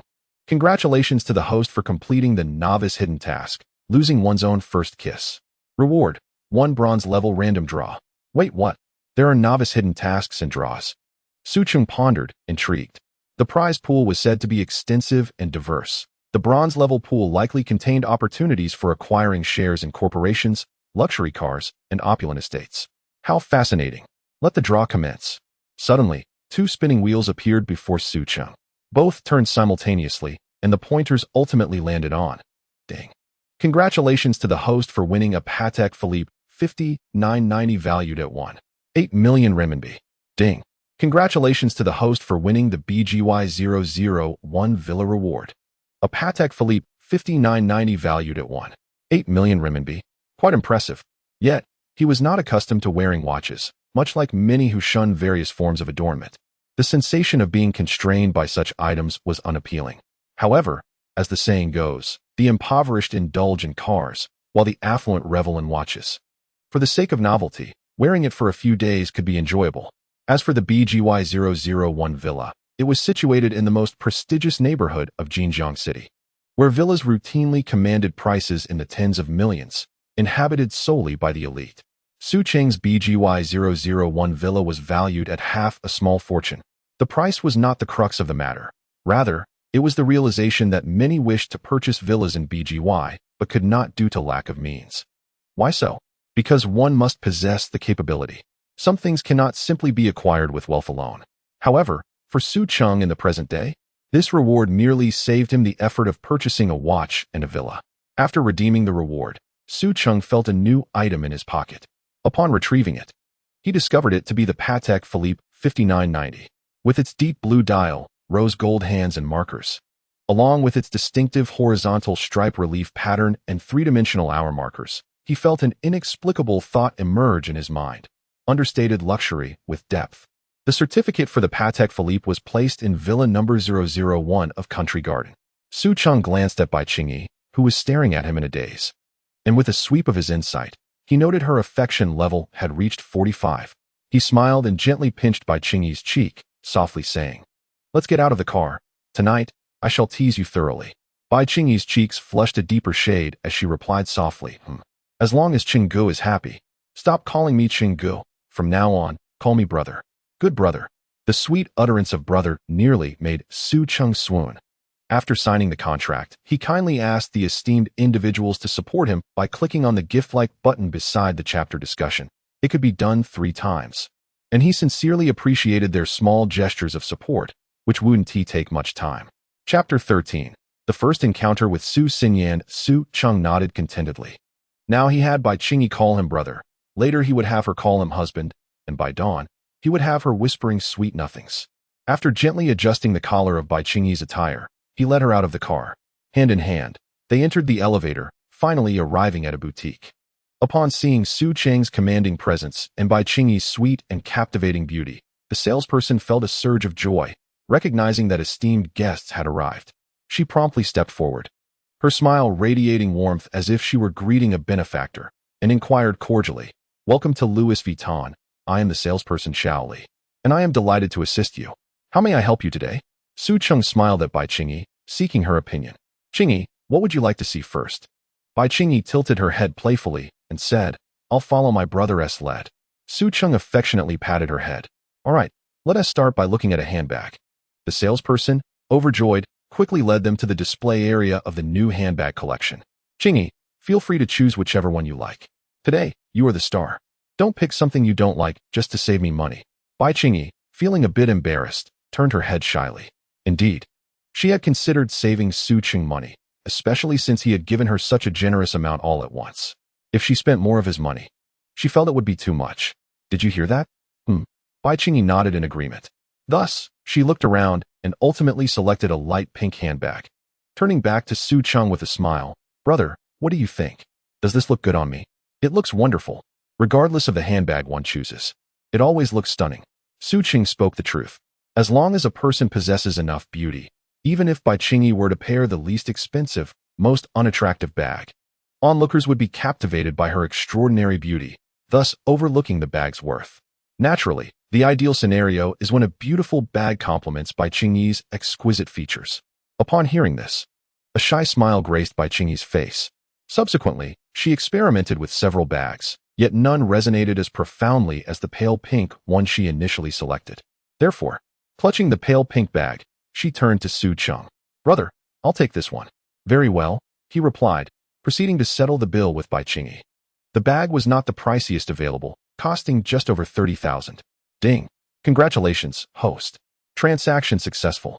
You have earned a 7-fold cashback reward of over 240,000 soft sister coins. Another influx of over 200,000. How delightful. In truth, Su Cheng held little interest in these handbags. His true fascination lay in personally selecting a myriad of outfits for Bai Qingyi. In his eyes, she effortlessly embodied any style, be it the adorable Lolita look, the sweet girl aesthetic, or the alluring mature woman vibe. While bags are lovely, their capacity to enhance Bai Qingyi's beauty is limited.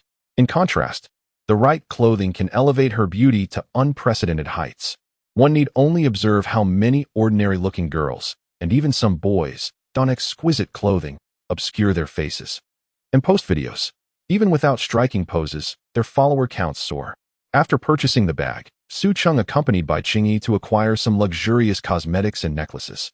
Finally, they ventured into the clothing section, where he procured several outfits and dresses for her, resulting in yet another expenditure of over 20,000. However, the system's cashback reward was remarkably generous. With a 5-fold rebate, it amounted to over 1 million. Bai Qingyi realized that with Su Cheng by her side, she felt as if she had been pampered like a princess, hardly having the opportunity to spend her own money. Gazing at the lavishly generous Su Cheng, her eyes sparkled with sweetness, nearly shimmering with delight. Bai Qingyi's affection level, 5. Su Cheng's eyes lit up. Finally, her affection had surpassed the milestone of 50. Only 30 points remained until the coveted 80, bringing the prospect of a reward ever closer. Soon after, the two entered a brand store specializing in dresses. The store's lighting was soft, with a myriad of dresses adorning the walls and display racks, a vibrant array that dazzled the eye. A receptionist, upon spotting them, brightened, her face beaming with enthusiasm as she hurried over. Welcome.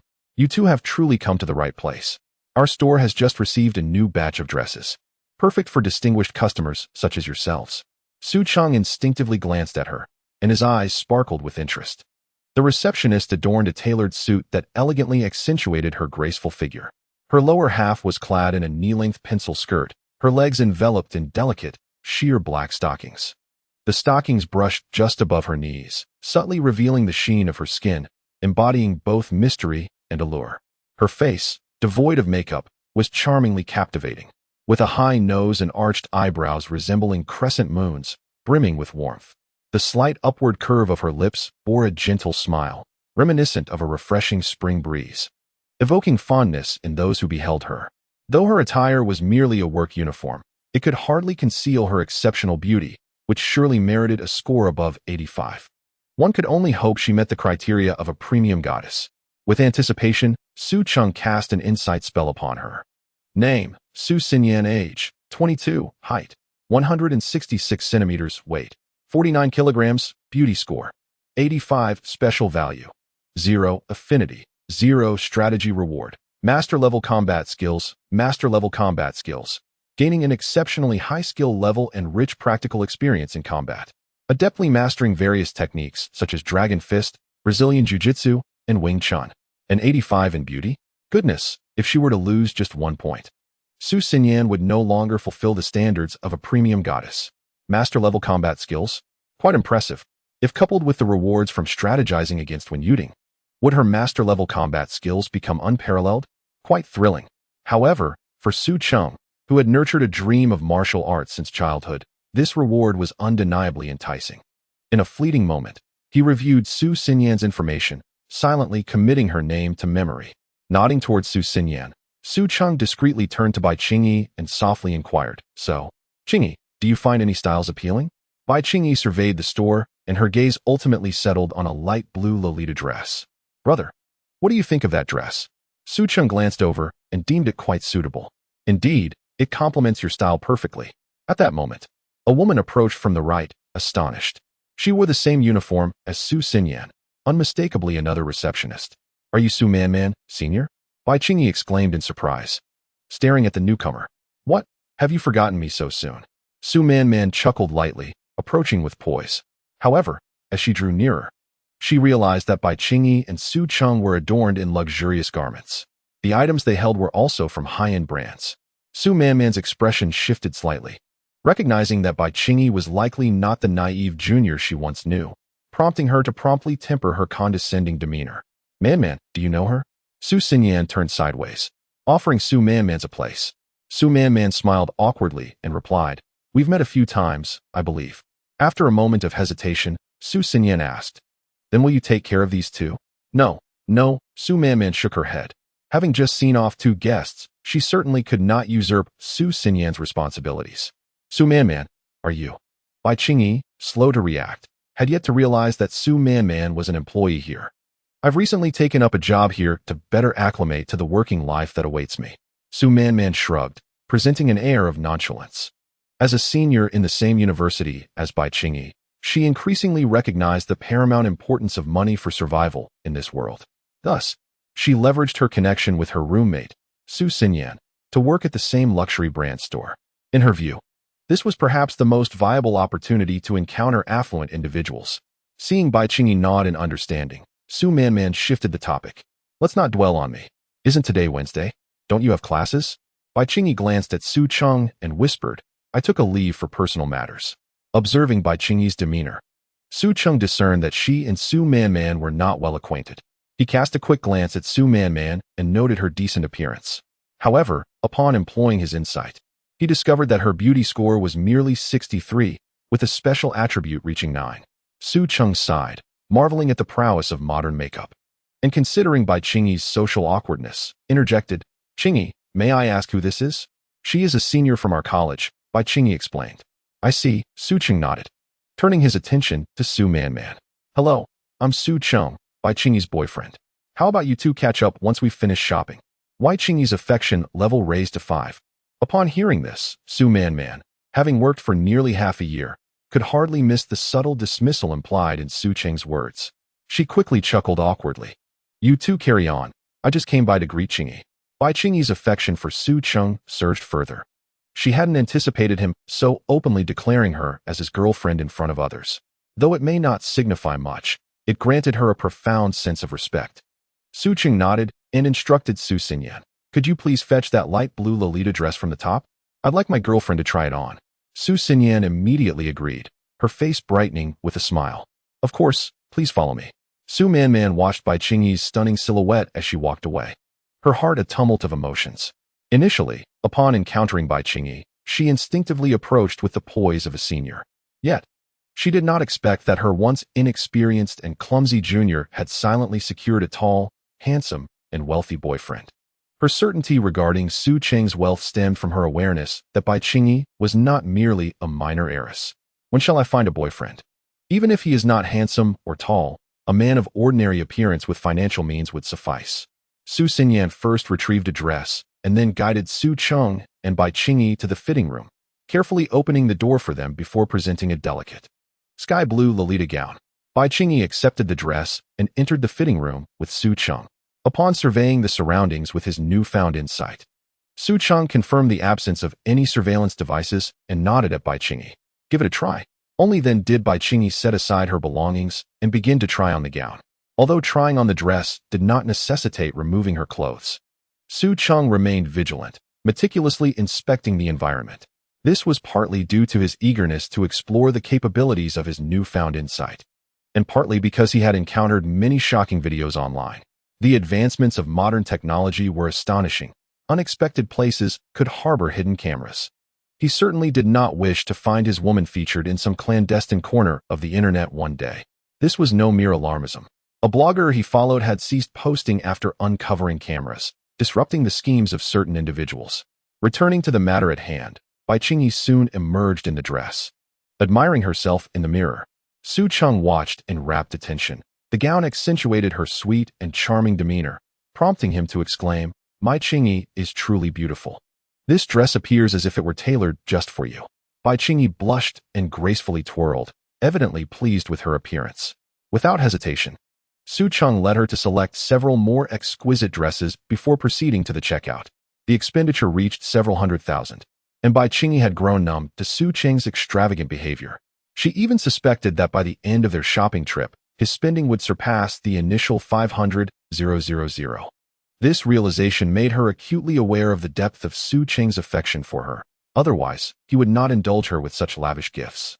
Su Manman, observing this scene, was nearly overwhelmed by envy. Su Xinyan's favorability level, 5. Su Xinyan beamed at the sight of their delightful interactions, knowing that closing this deal would yield her a substantial commission. For someone who had been self-sufficient for many years, this was undoubtedly a significant sum. She escorted Su Cheng and Bai Qingyi to the entrance, smiling as she said, "We welcome you both to visit again." Inside the shopping bag, you will find a business card for our store. Feel free to call anytime for inquiries. The card Su Xinyan referred to was not her personal contact information, but rather a means to reach the shop. After nodding in acknowledgement to Su Xinyan, Su Cheng wrapped his arm around Bai Qingyi's slender waist as they exited the store. Now that Bai Qingyi is by his side, he finds it impossible to flirt with other women in her presence. This is not only a mark of respect for Bai Qingyi, but also for the other women. Moreover, should he dare to act in such a manner, it would not only diminish Bai Qingyi's affection for him, but also severely reduce Su Xinyan's feelings, potentially to a negative extent. Only a person of low emotional intelligence would recklessly approach women with insatiable eagerness, disregarding the context. Chapter 15. Brother, why are you so good to me? After watching Su Cheng and Bai Qingyi depart, Su Manman observed the cheerful Su Xinyan and couldn't help but comment, "Xinyan, that's impressive. You've encountered quite a lucrative opportunity." To this, Su Xinyan could only manage a wry smile. "Do you not know me? All the money I earn here must be saved to repay my student loans." "Why the rush with the loans? They don't accrue interest, do they? You can pay them back after graduation." Su Manman dismissed her concerns. Su Xinyan shot her a look of disbelief. "Where did you hear that? This year, after we graduate, interest on student loans starts accruing from September. If I can't repay them, the interest will compound, and I'll end up owing significantly more." Su Manman was momentarily at a loss for words. She was aware of Su Xinyan's family dynamics, which favored sons over daughters, leaving her feeling marginalized. She was essentially estranged from her family. unable to rely on them for support, and mustered all her strength to forge ahead. After pondering, she suggested, "Why don't you consider dating someone? With so many eager suitors around, finding a decent one could help alleviate your debts." "Forget it, my debts aren't that substantial. I can repay them myself after a few years of work." Su Cheng shook her head, rejecting Su Manman's proposal. Seeing her friend's determination, Su Manman chose not to press further, silently hoping that a generous suitor would soon appear for her. After purchasing dresses, Su Cheng and Bai Qingyi moved to the section dedicated to stockings. Amidst Bai Qingyi's blushing demeanor, Su Cheng mischievously selected a variety of stockings: black, white, nude, and gray. Observing the multitude of items, Bai Qingyi leaned closer to Su Cheng and whispered, "Brother, buying so many, I won't be able to wear them all." However, Su Cheng merely shook his head and whispered back, "No worries, the more, the merrier. Besides, these are consumables that will prove useful in the future." Upon hearing this, Bai Qingyi's face flushed even more, realizing she could not deter Su Cheng, and resigned herself to his whims. Fortunately, they had accumulated a considerable number of items, preventing Su Cheng from overindulging. Before long, they returned to the car. Casting a glance at the back seat filled with their purchases, Bai Qingyi felt deeply touched and gently grasped Su Cheng's hand, saying, "Brother, why are you so good to me?" They had only just met, and their acquaintance had yet to surpass 12 hours. Su Cheng not only placed his trust in her, risking the possibility that she might abscond with his funds, but also offered a substantial deposit of 500,000. Subsequently, he refrained from purchasing anything for himself, instead lavishing her with an array of cosmetics, accessories, clothing, and stockings, the total value of which likely surpassed the initial deposit. Bai Qingyi resolved to obediently comply and diligently provide emotional support to Su Cheng. "If I cannot treat you well, can I truly treat you poorly?" Su Cheng remarked casually. Yet, in the next moment, he realized that he might indeed have to act unkindly toward Bai Qingyi in the future. Brother Bai Qingyi gently closed her eyes, puckered her lips, and offered him a tender kiss. Once an act has been performed for the first time, it paves the way for a second and countless more thereafter. At this moment, she felt considerably less anxious about kissing Su Cheng than she had during their initial encounter. Su Cheng, naturally, did not hold back. He gently cupped her delicate face and leaned in, capturing her soft lips with his own. After a considerable pause, a glimmering silver thread appeared briefly. Bai Qingyi's gaze transformed into one of captivating allure, as though she could ensnare Su Cheng's very soul, yet she remained blissfully unaware of this change.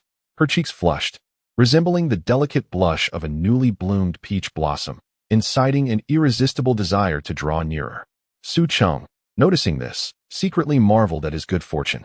Perhaps beneath Bai Qingyi's adorably innocent exterior lay an enchanting allure unbeknownst to anyone else. As noon approached, Su Cheng decided to escort Bai Qingyi to an elegantly adorned Chinese restaurant that emanated an enticing aroma. Upon stepping inside, the melodious sound of the guzheng floated through the air, harmonizing beautifully with the wooden decor and creating a serene and refined atmosphere. Most patrons, upon hearing the guzheng, would instinctively retreat, recognizing that the establishment exuded a rarefied ambience and a high price point. However, for Su Cheng, this atmosphere was precisely what he desired. He took Bai Qingyi's hand and strolled into the restaurant. As they entered, a smiling server approached with a bright and melodious greeting. "Welcome. Please, come inside." Su Cheng nodded and guided Bai Qingyi through the bustling lobby to a quiet private room. "This will do," he said to the server. The server nodded in agreement and promptly presented the menu. Su Cheng accepted the menu and handed it to Bai Qingyi. "Take a look and see if anything appeals to you." Bai Qingyi perused the selections carefully, her delicate brows furrowing slightly as she appeared uncertain. Observing her hesitation, Su Cheng gently inquired, "Is something amiss? Are there any dishes that don't suit your taste?" Bai Qingyi shook her head. "The dishes here all look delightful. It's just that there are so many options, and I am unsure of what to choose." Hearing this, Su Cheng chuckled softly and took the menu back. Scanning the offerings before him, he had never been here, so he naturally had no idea what delicacies to try. Thus, he casually instructed the waiter, "Please serve a selection of your signature dishes for two." "Certainly, sir. May I inquire if either of you has any dietary restrictions?" "I do not," Su Cheng replied. Glancing at Bai Qingyi, "Neither do I," Bai Qingyi echoed. The waiter nodded slightly and retreated to prepare their meal. During this interval, Su Cheng took the opportunity to playfully hold Bai Qingyi's delicate hand, engaging her in conversation. After a while, several waiters approached, carrying steaming dishes. They presented caviar, sea urchin with puning tofu, braised anam belly, five-snake soup, and sweetened bird's nest. The fish was tender, the broth rich, and the aroma was enticing. Once the waiters departed, Su Cheng picked up his chopsticks, took a piece of fish, and offered it to Bai Qingyi's lips. Give it a try. It should be delightful. Bai Qingyi accepted without hesitation, tasting a bite and immediately revealing a pleased smile. It's delicious, she exclaimed, then mirrored his actions by picking up a piece of fish and feeding it to Su Cheng. With laughter, they playfully fed each other, sharing bites in an affectionate manner. When Bai Qingyi fed him a crayfish, he mischievously included her delicate hand in his bite, eliciting a charming retort from her. After satisfying their appetites, they returned to the car and headed towards the Bai Gui garden. Originally, Su Cheng had planned to accompany Bai Qingyi to purchase a ready-made property in the city center in the afternoon and indulge in some joyous activities at their new home that evening. However, with a villa conveniently available, there was no need to search for a house anymore. Chapter 16. Brother, your bed is so spacious as a reward from the system. The villa came without the burden of tedious procedures for Su Cheng. He merely needed to move in with his belongings. Approaching the Bai Gui garden villa area, the scenery along the road had noticeably improved. The air was fresh, filled with the melodies of birds and the fragrance of flowers. Upon confirming details with the management of the villa area, they were easily granted access. The area also boasted a golf course and a sizable artificial lake at its center, surrounded by villas. Once inside the villa area, Bai Qingyi was instantly captivated by the picturesque surroundings, clean, tidy, and lushly green. Taking a deep breath, she felt as if she could truly savor the allure of nature. In no time, they arrived at villa number 001. Su Cheng took Bai Qingyi's hand and began to show her around the villa. The villa comprised 5 levels, 3 above ground and 2 below, thanks to the light wells. Even the second basement level was well lit. There were numerous rooms within the villa, a master bedroom, a maid's room, and several guest rooms, accommodating future children comfortably. Certainly, for Su Cheng, who currently has only Bai Qingyi by his side, these guest rooms are temporarily unnecessary. In addition, there are a study, a gym, a table tennis room, a billiard room, and even a private cinema, among other luxuries. The backyard and rooftop feature a private swimming pool, epitomizing opulence.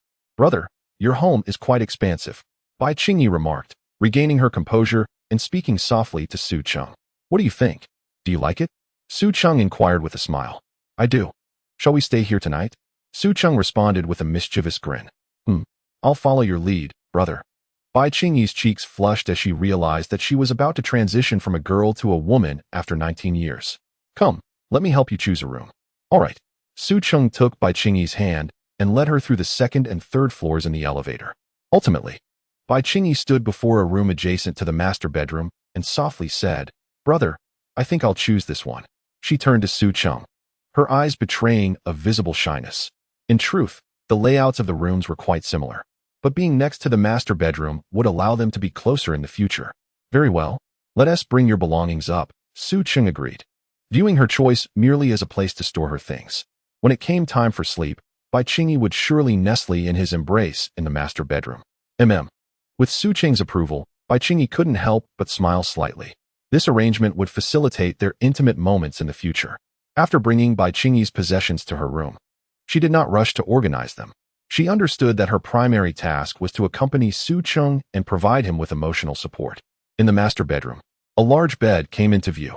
Su Cheng estimated that the bed could comfortably accommodate 7 or 8 people without feeling cramped. Brother, why is your bed so much larger than those in the other rooms? Bai Qingyi noticed this as well. Upon uttering this, she seemed to recall something, and her cheeks flushed once more. Perhaps this is one of the distinctions between the master bedroom and the guest rooms, Su Cheng uncertainly explained. Turning to look at her, he noticed her face was bright red. Hey, Qingyi, what are you thinking about? Why is your face so flushed? Su Cheng teased as he gently turned her face towards him. Nothing, I just suddenly feel a bit warm, Bai Qingyi mumbled, her gaze lowered. Unable to meet Su Cheng's eyes, her voice barely above a whisper. Naturally, she would not admit to any impure thoughts. Is that so? Su Cheng observed her dress, leaned down, and in response to her gasp, swept her into a princess carry, heading towards the large bed.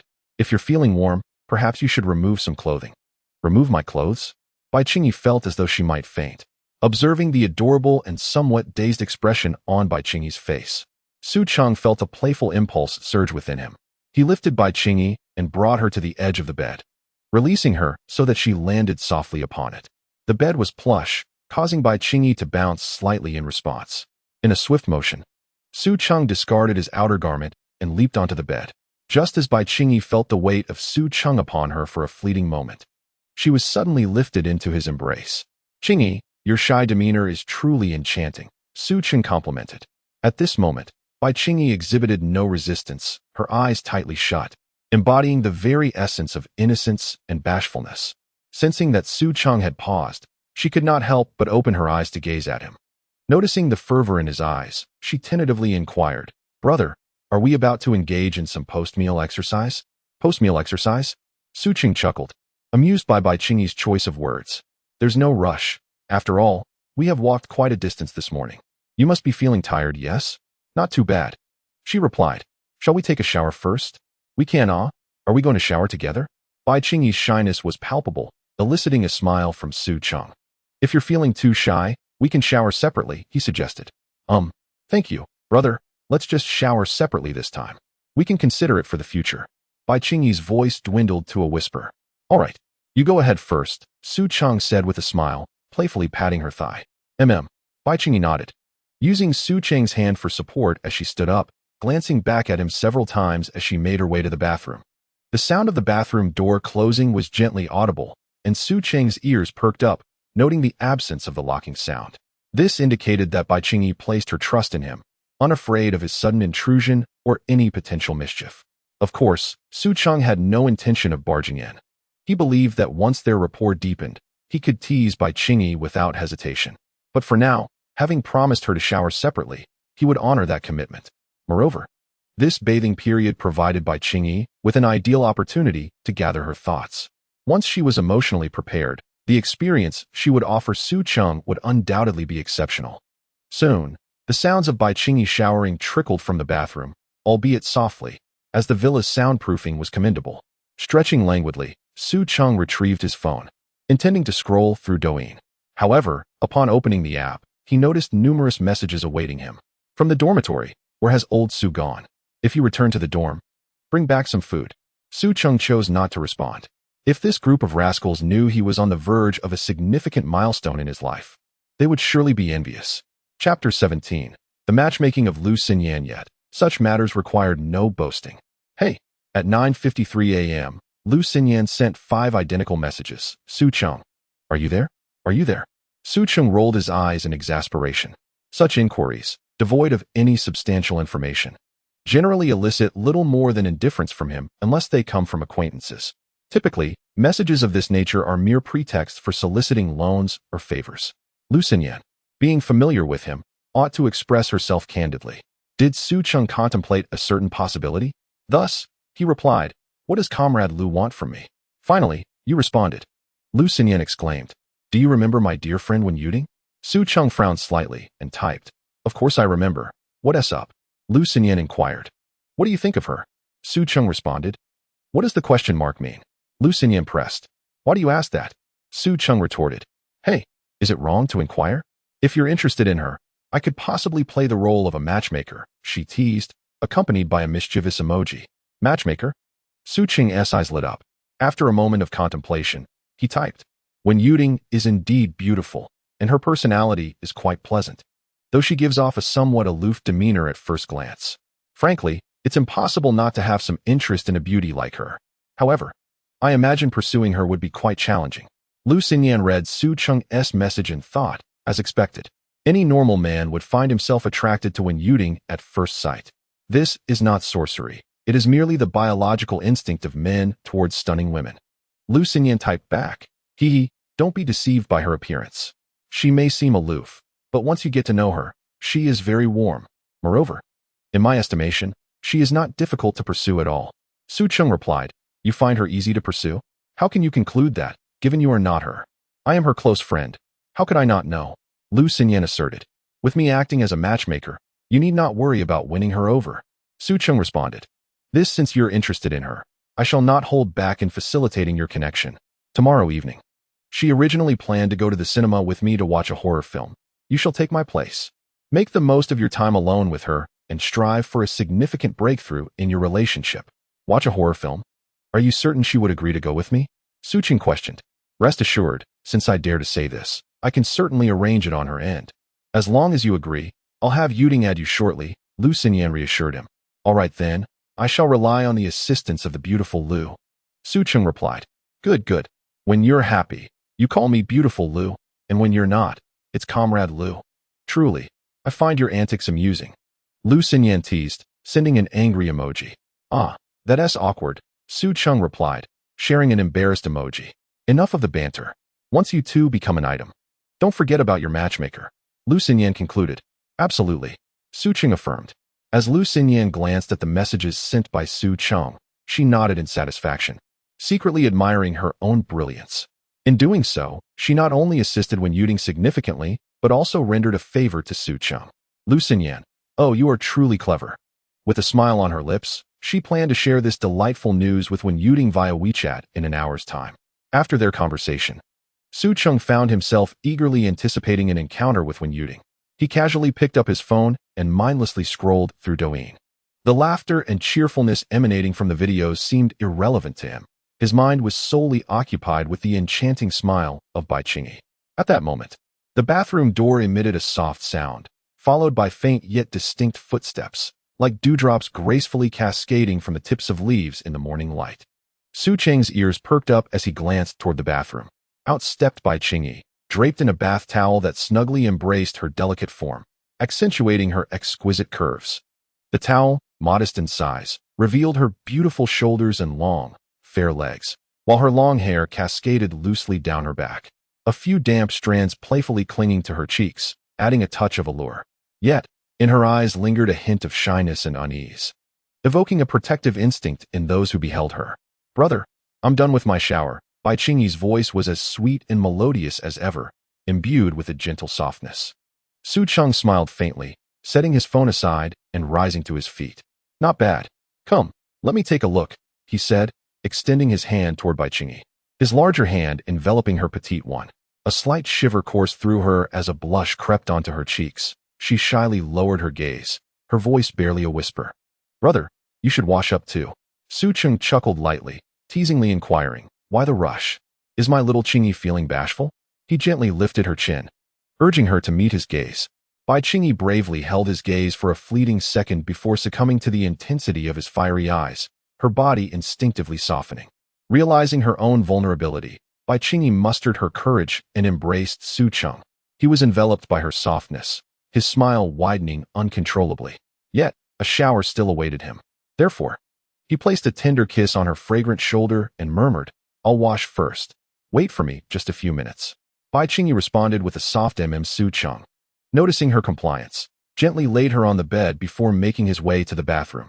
In no time, he emerged, a towel wrapped around his waist, and his gaze immediately fixed upon Bai Qingyi. Qingyi, is that a uniform? Su Cheng exclaimed in surprise. This garment was purchased for Bai Qingyi today, and unexpectedly, it has come into play at this moment. Upon hearing this, Bai Qingyi pressed her lips together, a delicate blush gracing her cheeks. Brother, do you like it? If not, I can change into another, she said, gracefully twirling around. The white shirt accentuated the curves of her upper body splendidly, showcasing her undeniable allure. The black pleated skirt billowed softly with her movements, perfectly outlining her enchanting figure. Paired with seductive black stockings, she exuded an air of maturity and charm.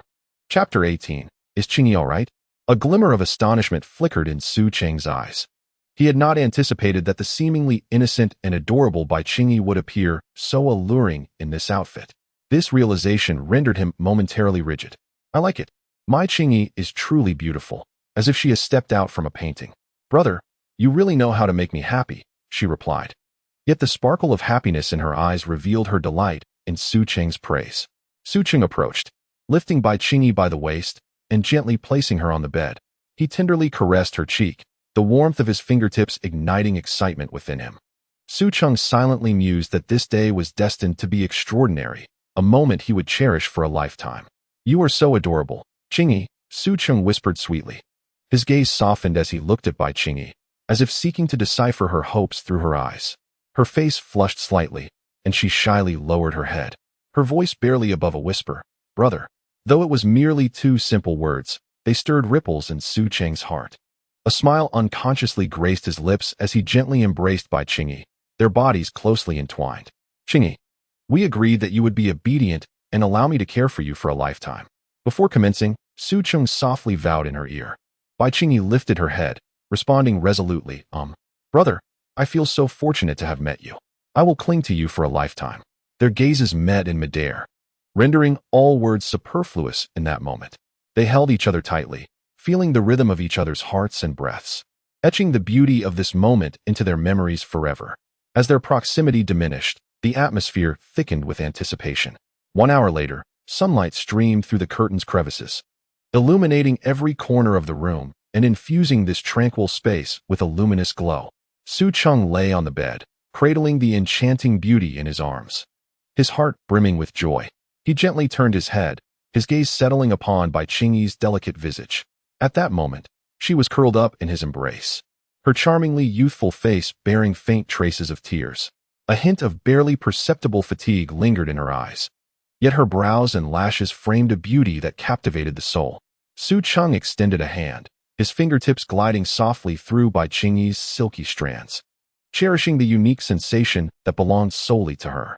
In truth, Su Cheng felt that his relationship with Bai Qingyi had progressed at an astonishing pace, so swift that it evoked a sense of unreality. Yet, the warmth of her presence served as a constant reminder that this was indeed real. Bai Qingyi's breathtaking beauty, her alluring figure, and her gentle demeanor, coupled with her shy and reticent nature, filled Su Cheng with immense satisfaction. Fortunately, he had stumbled upon her the previous day. After a while, Su Cheng and Bai Qingyi embraced and drifted into a sweet slumber. As twilight approached, Su Cheng awakened languidly, observing Bai Qingyi still lost in her dreams. A wave of contentment washed over him. It seemed that she possessed a rather delicate constitution, easily fatigued. Shaking his head, he reproached himself for being inconsiderate and promptly began to review the system messages he had previously overlooked. First, he noted the changes in Bai Qingyi's information. Name: Bai Qingyi. Age: 19. Height: 161 centimeters. Weight: 45 kilograms. Beauty index: 86. Special value: 1. Affection level: 65. Strategy reward: talent as a super scholar. Remarkably, her affection level had surged to 65. Liking: it was known that higher affection levels were increasingly difficult to attain. Indeed, the words of a certain female writer, surnamed Zhang, rang true. The pathway to a woman's heart is paved with love. Ahem. There were also 2 notifications regarding system rewards. Congratulations to the host for completing the hidden novice task. Elevate a quality goddess's special value to 1. Reward: 1 silver level random draw. Congratulations to the host for completing the hidden novice task. Elevate your own special value to 1. Reward: 1 silver level random draw. I possess a special value too? Su Cheng was momentarily taken aback. Unfortunately, the inside ability, as it pertained to him, would only yield a self-aggrandizing phrase. The perfect man. However, the system had a host panel. Host: Su Cheng. Age: 21. Height: 181 centimeters. Weight: 66 kilograms. Beauty index: cultured and refined, handsome and dashing, strikingly attractive. 10,000 words omitted. Special value: 1. With the panel retracted, Su Cheng turned his attention to the system rewards. Thus, 2 silver level draws awaited him. Let the draws commence. Congratulations to the host for obtaining professional level driving skills. As a reward: professional level driving skills, proficient in operating vehicles such as cars, airplanes, and yachts. Congratulations to the host for winning the active skill Dreadful Aura reward. Dreadful Aura: when you display a fierce, malevolent gaze towards a target, they will instinctively experience fear. Dreadful Aura? Su Cheng's eyes lit up. This reward is quite impressive. If he encounters ill-intentioned individuals or animals on the road, this ability will prove immensely practical. The professional level driving skills are also noteworthy. How many years would an ordinary person require to attain such proficiency? He has acquired it in an instant, encompassing not just cars, but also airplanes and yachts. Truly worthy of the silver level random draw. The rewards are beyond monetary purchase. After extracting the reward, Su Cheng felt as if he could command vehicles like a seasoned expert. As for the Dreadful Aura, currently, Only Bai Qingyi was by his side. It would be foolish to experiment on her. He would have to test his abilities later. Clearing his thoughts, Su Cheng carefully moved Bai Qingyi's hand aside and picked up his phone. He discovered a new friend request on WeChat. Upon opening it, he found that the username consisted solely of the character Ting, which amusingly complemented his own username, Cheng. The profile picture depicted an adorable kitten wearing a blue hat. The accompanying note read, "Hello, Su Cheng. I am Wen Yuting. May I add you as a friend? Looking forward to it." Smiling, Su Cheng added a note for her, identifying her as Wen Yuting, and accepted the request. He casually sent a greeting sticker and was about to switch screens when Wen Yuting, seemingly engrossed in her phone, promptly replied with a yellow kitten sticker saying hello. Chapter 19, Mandatory Classes Skipped, Electives Always Evaded. Observing this, Su Cheng typed, "Classmate 1. What time does the movie start tomorrow?" Wen Yuting replied, "It starts at 5:30 p.m. The venue is at the Ronggui Cinema in the city center. I've heard the environment there is quite pleasant, plus they offer complimentary popcorn. We can each grab a bucket." Su Cheng responded, "You should be at school tomorrow, right?" Wen Yuting paused, pondering Su Cheng's question. Where else could she be if not at school? Wait, could it be that Su Cheng wasn't at school? After a moment's reflection, she typed back, "I am. Why do you ask? Are you not at school?" Su Cheng replied, "As long as you're there, that's fine. Today, I'm hanging out with a friend outside of school. Shall we set a time for me to pick you up tomorrow? Hanging out with a friend?" Wen Yuting speculated that given Su Cheng's prolonged single status, he likely wasn't spending time with a girl. Wen Yuting remarked, "Oh, isn't there a class for your grade tonight?" Su Cheng replied, "What classes do we attend in our third year? As the saying goes, mandatory classes are skipped, and elective classes are always evaded. As long as I don't fail the final exam, I'm good." Wen Yuting nodded in understanding. University courses, if one merely seeks to avoid failing, are rather simple. Attendance is often unnecessary. A concentrated week of study prior to exam suffices. Moreover, as long as one does not offend the instructors, they tend to grade leniently, allowing students to pass. Only in cases where a student's performance is exceedingly poor to the point of being irredeemable, despite perfect attendance scores, will they be deemed failing. Wen Yuting, let us consider Su's schedule. I can leave any time from school. Su Cheng, all right, let us meet at 5 in the afternoon. I will come to pick you up downstairs. Wen Yuting hesitated for a moment, but ultimately agreed. Su Cheng's car was quite luxurious, arriving directly beneath her dormitory, which might incite some gossip. However, she was indifferent to such rumors, focused solely on winning Su Cheng's affection. All right then, I appreciate your help, Su. Once the arrangements were made, Wen Yuting sent a brief message saying she was busy and refrained from further conversation. In romantic pursuits, revealing one's intentions too early can place one at a disadvantage, a truth applicable to both genders. Wen Yuting understood that their upcoming opportunity for private interaction would be her chance to swiftly enhance Su Cheng's fondness for her. Hence, the current online exchanges required restraint. Too many words could lead to missteps. Just after Su Cheng concluded his chat with Wen Yuting, he heard a soft sigh from Bai Qingyi beside him. Upon noticing her opening her eyes, he set his phone aside and embraced her. "Qingyi, you must be tired," he murmured, his voice deep and magnetic, akin to the gentlest breeze caressing the night sky, soothing Bai Qingyi's heart. Feeling the fatigue in her body, she nodded lightly and leaned her head against Su Cheng's shoulder.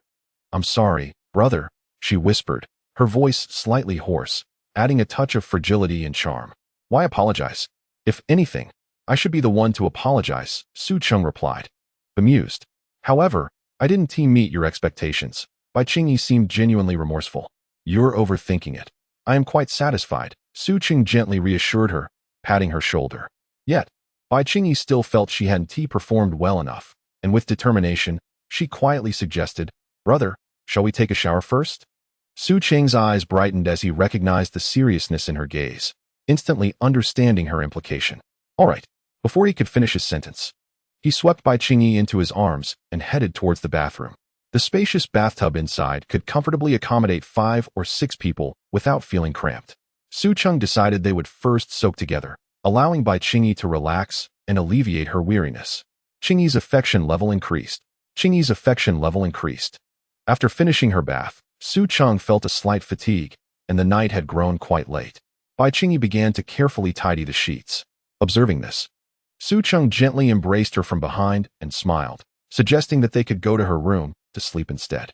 However, Bai Qingyi shook her head and softly replied, I am not tidying up. Not tidying up? Su Cheng was taken aback. I want to preserve this moment, to keep a memory, after all. This is my first experience with my brother, Bai Qingyi confessed, her face slightly flushed. Understanding her sentiment, Su Cheng nodded knowingly. Allow me to assist you, he offered, leaning down to plant a kiss on her fair, slender neck before beginning to help. Bai Qingyi instinctively recoiled her neck at the unexpected sensation.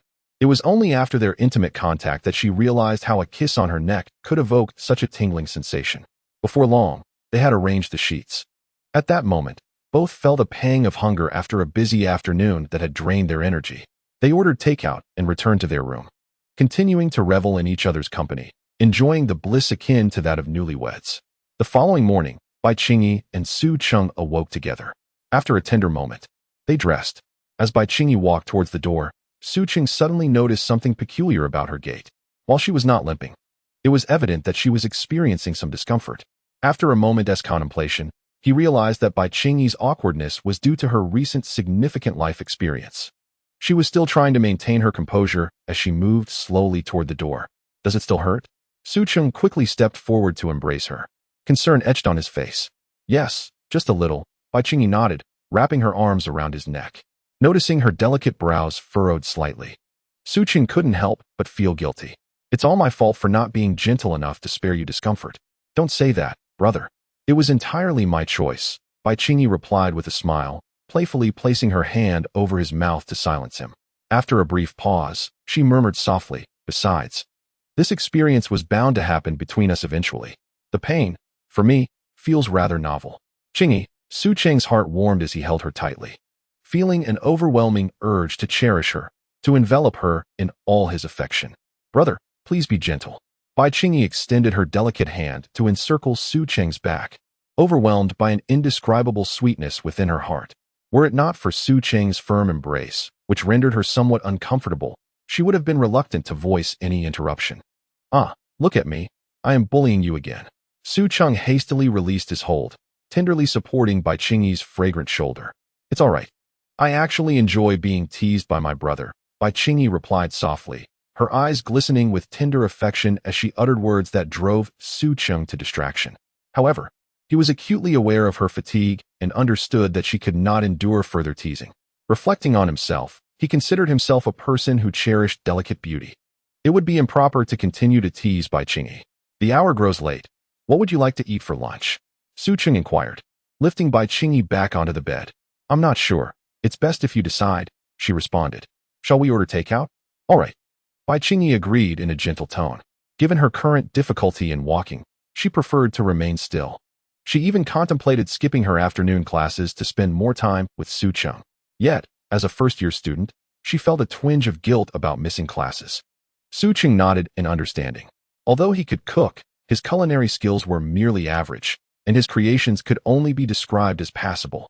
He did not wish to embarrass himself or risk serving Bai Qingyi's subpar food. Thus, with one arm around her, he used his free hand to navigate his phone and order takeout. After browsing the options, Su Cheng decided to order nourishing dishes to replenish Bai Qingyi's vitality.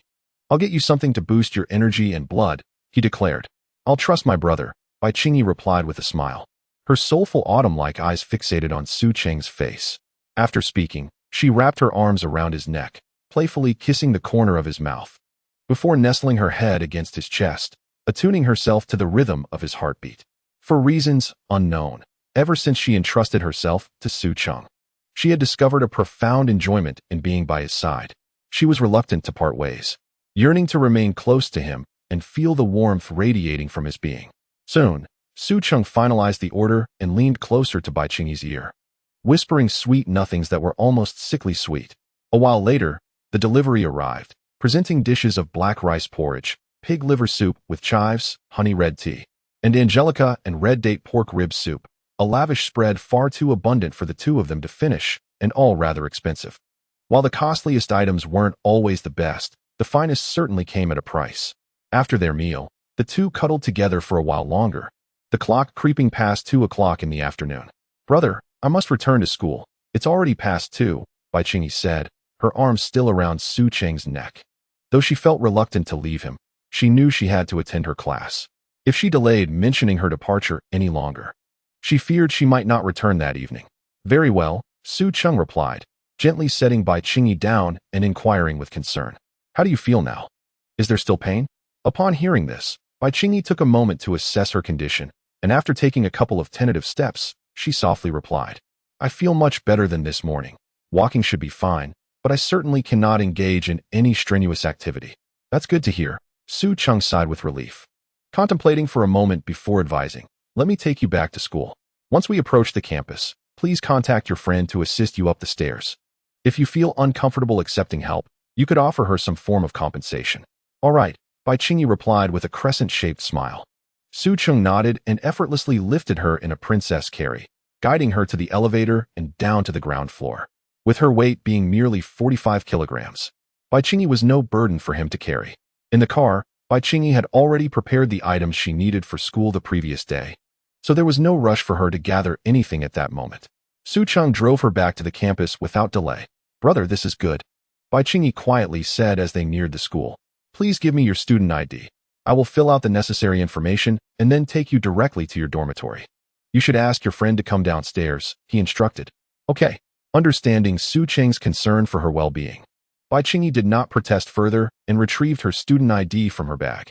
After receiving it, Su Cheng filled out the required information at the security desk at the school entrance. He then continued driving directly to her dormitory building. It was a time of blooming spring, and around 3 in the afternoon, the area in front of the girls' dormitory was bustling with activity. Many students were entering and exiting, and a few boys stood nearby, most likely waiting for their girlfriends to come down. Upon hearing the roar of the car engine, students instinctively turned their gaze towards Su Cheng's vehicle. The Rolls-Royce Cullinan, a renowned luxury car brand for many years, was easily recognizable to most students. Even those with little knowledge of cars were familiar with the emblem of the Rolls-Royce Cullinan, while most were unaware of its exact price. The sight of the vehicle suggested it was undoubtedly expensive. Many could not help but exhibit expressions of envy. Su Cheng had arrived early and was waiting downstairs. As the instigator behind Bai Qingyi's live streaming, she felt a unique sense of accomplishment. Brother, I will get out now. Please drive safely, Bai Qingyi said, unbuckling her seatbelt as they arrived at the dormitory. My dear Qingyi, have you forgotten something? Su Cheng raised an eyebrow, hinting at something left unsaid. What have I forgotten? Bai Qingyi momentarily failed to grasp his meaning. Seeing her confusion, Su Cheng pointed subtly at his cheek, almost directly stating his intention. Realizing what he meant, Bai Qingyi immediately understood, inwardly chiding herself for her delayed reaction and for not yet adjusting to her new identity. Brother, I'm getting off now.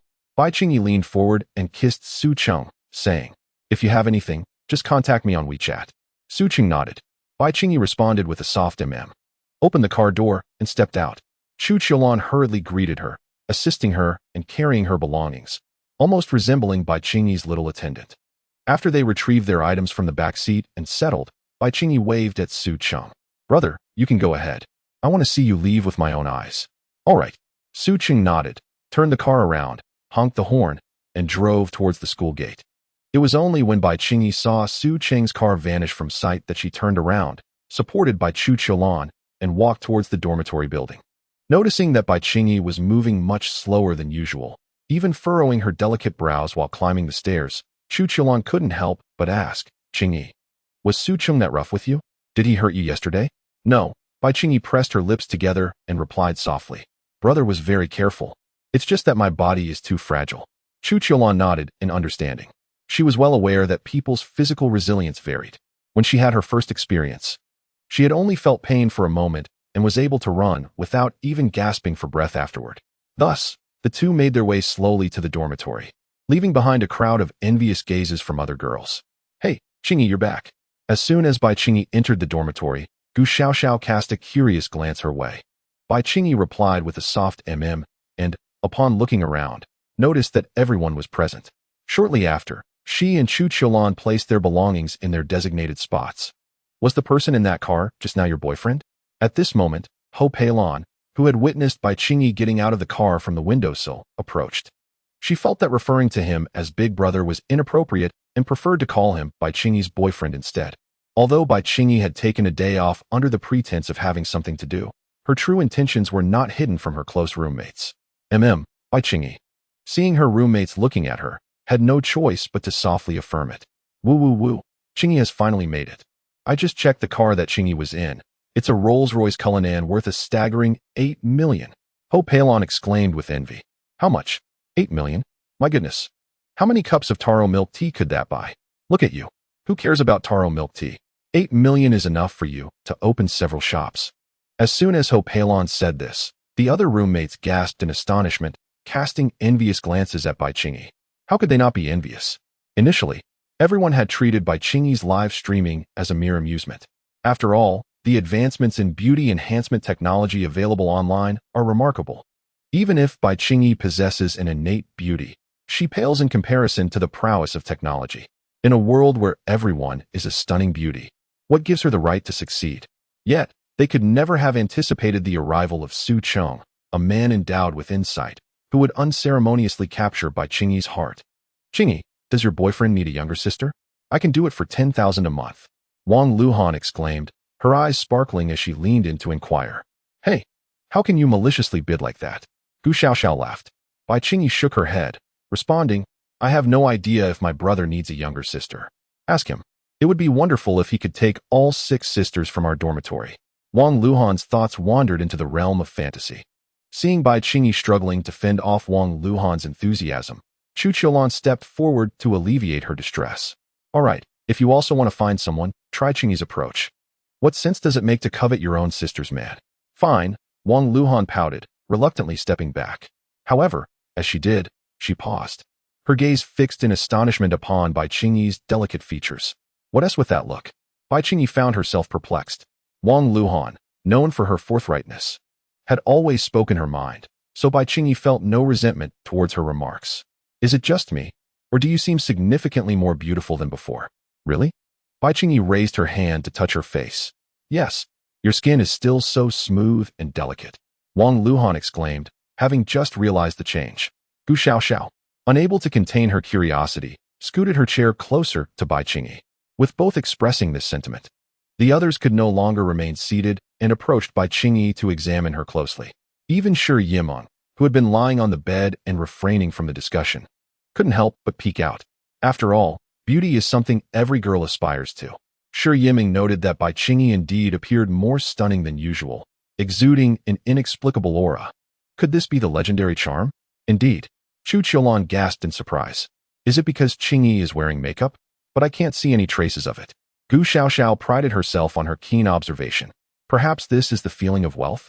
The idea that money can elevate one's appearance is not merely a saying. Wang Luhan's words brimmed with envy.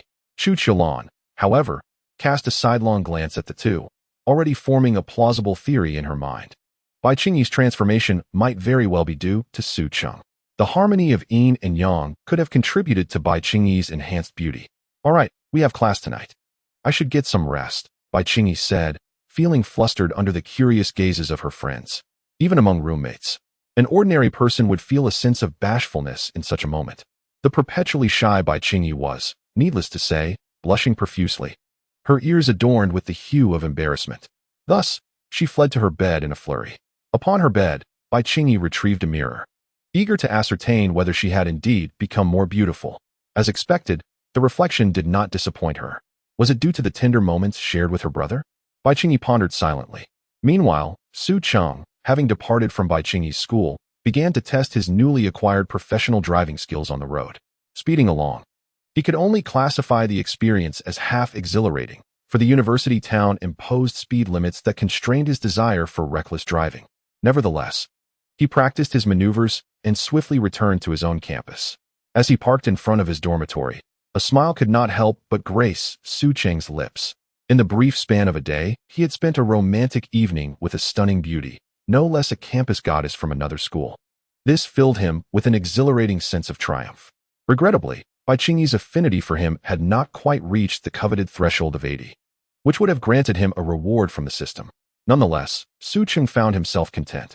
After all, it was merely their first encounter. To achieve an affection level of 80 so swiftly would seem somewhat unrealistic. Naturally, the enhancement of affection varies from person to person. Chapter 22. The infuriating obsession with thighs. Although Bai Chingy was shy and socially inept, her emotional depth was quite rich. This was, after all, the reason for her considerable increase in affection. Should Su Cheng later encounter a more emotionally reserved and high-quality goddess, he would undoubtedly find it exceedingly difficult to elevate her feelings. However, Su Cheng possessed ample resources and time to embark on a quest to win over future esteemed goddesses. With this thought, he let out a sigh, for he suddenly realized he might be a cad. Just after parting ways with Bai Qingyi, his mind began to wander to various future possibilities, including accompanying Wen Yuding to the movies later on. Was he being coerced? Su Cheng asked himself. Ultimately arriving at a singular conclusion, no one was forcing him. The system merely offered rewards once the affection level of high-quality goddesses reached 80. For a New Age youth aspiring to a life of leisure once wealth was attained, these rewards held little allure. Moreover, the system did not compel him to pursue high-quality goddesses for rewards. Yet, Su Cheng discovered that he did not resist the idea of courting these esteemed women. Could it be that his mindset had shifted with newfound wealth? Even someone as steadfast as himself could not suppress the desire to embrace multiple affections. So, perhaps being a cad was acceptable. At the very least, he would not abandon them. He genuinely wished to provide a haven of love for the high-quality goddesses. And besides, they were all individuals with systems of their own.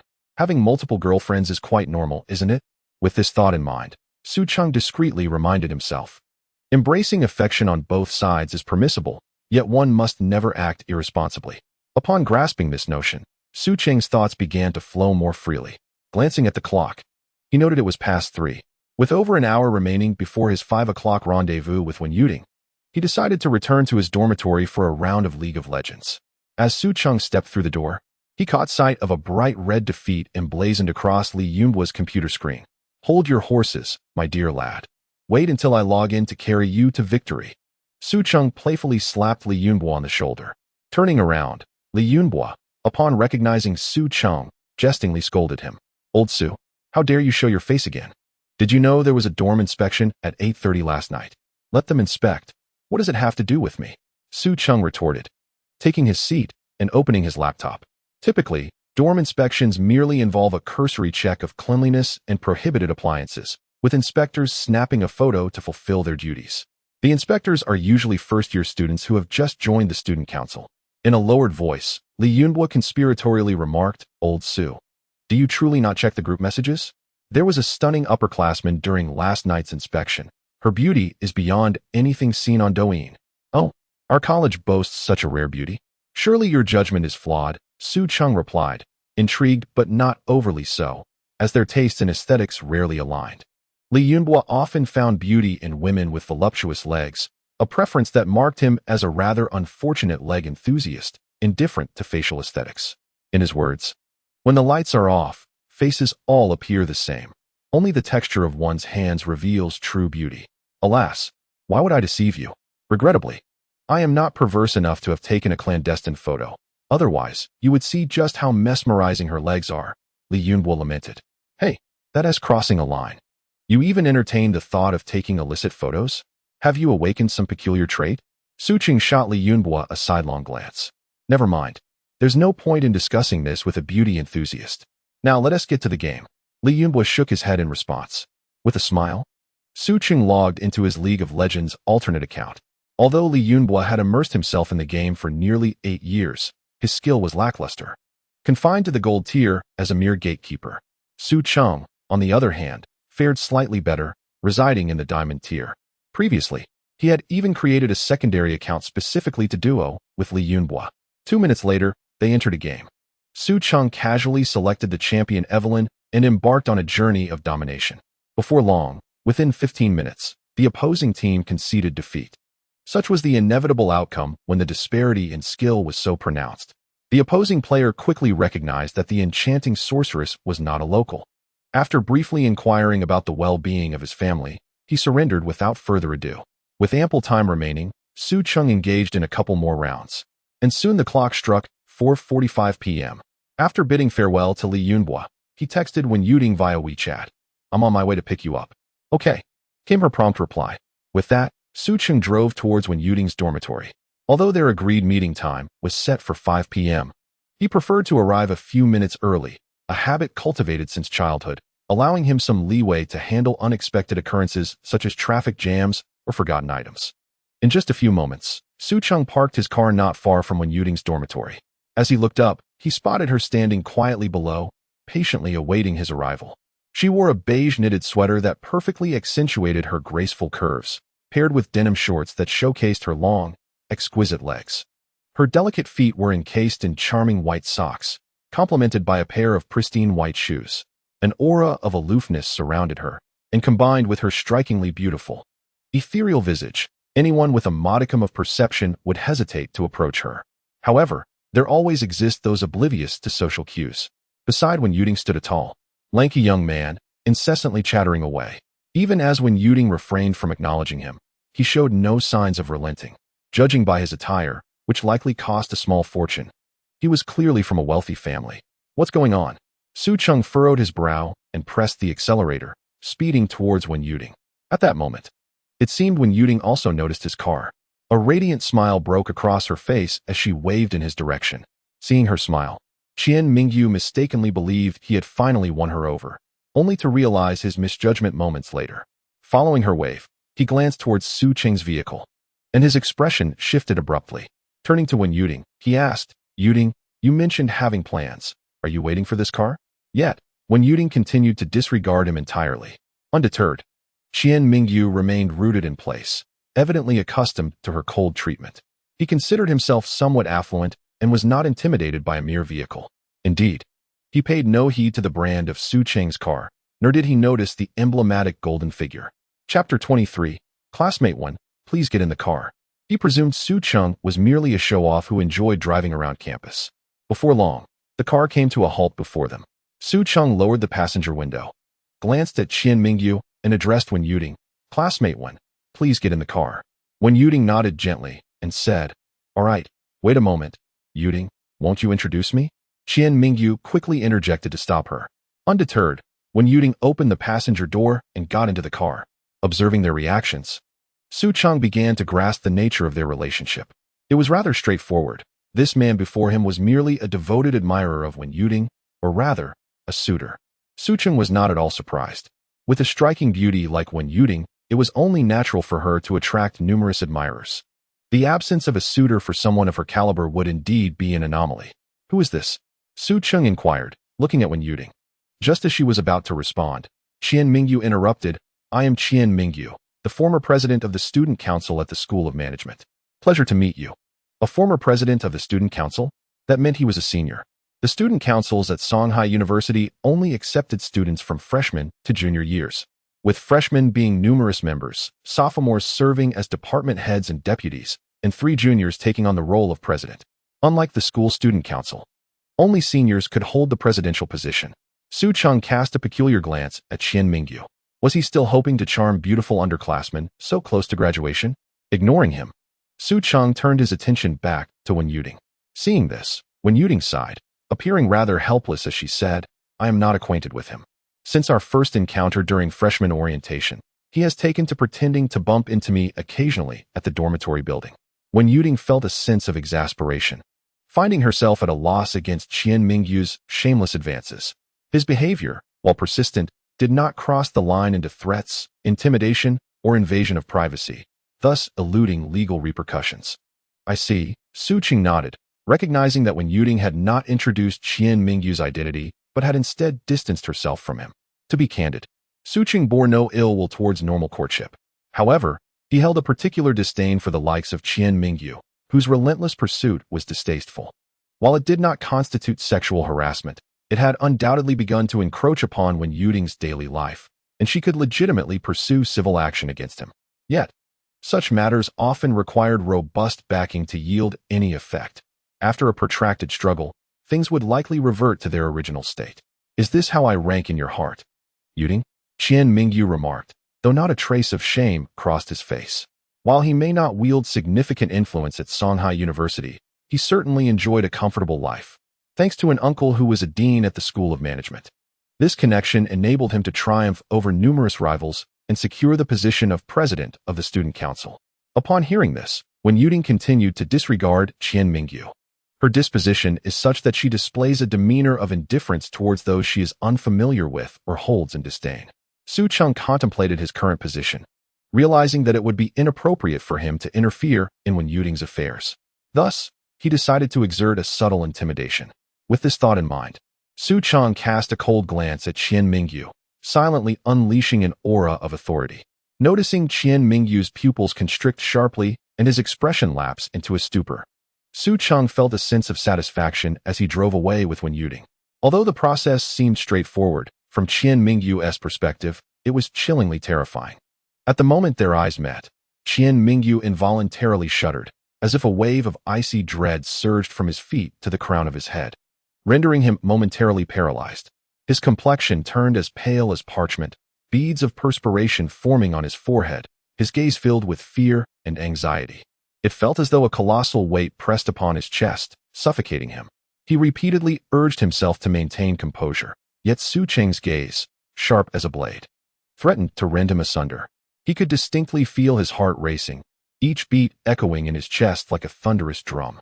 Only after Su Cheng's vehicle had receded into the distance did a fellow student tap Qian Mingyu on the shoulder, inquiring if he was all right. It was then that Qian Mingyu regained his senses, collapsing onto the ground. He swallowed hard, realizing his clothing was drenched in cold sweat, his thoughts a chaotic jumble. That guy has definitely killed someone. Qian Mingyu had always believed that the murderous gaze often depicted in novels was mere fiction. Yet today, he had experienced the palpable sensation of being enveloped by a lethal aura, teetering on the brink of death. Never mind, I have a girlfriend. It's best I avoid Wen Yuding. My future still holds countless beautiful moments. Why risk my life over a confrontation with a potential killer? With this thought, Qian Mingyu felt a slight alleviation of his dread, though the lingering terror of Su Cheng remained. Meanwhile, Su Cheng, driving away with Wen Yuding, was unaware of the true extent of the intimidation he had inadvertently wielded. Inside the vehicle, as the engine purred softly, the two fell into a brief silence.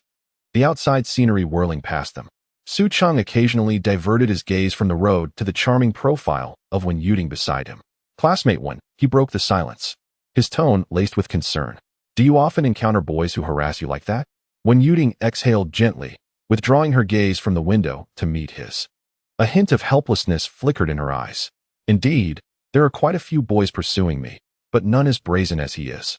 She furrowed her brow and continued, "I've heard that he has a relative who is a dean at our college. Perhaps that is why he feels so emboldened."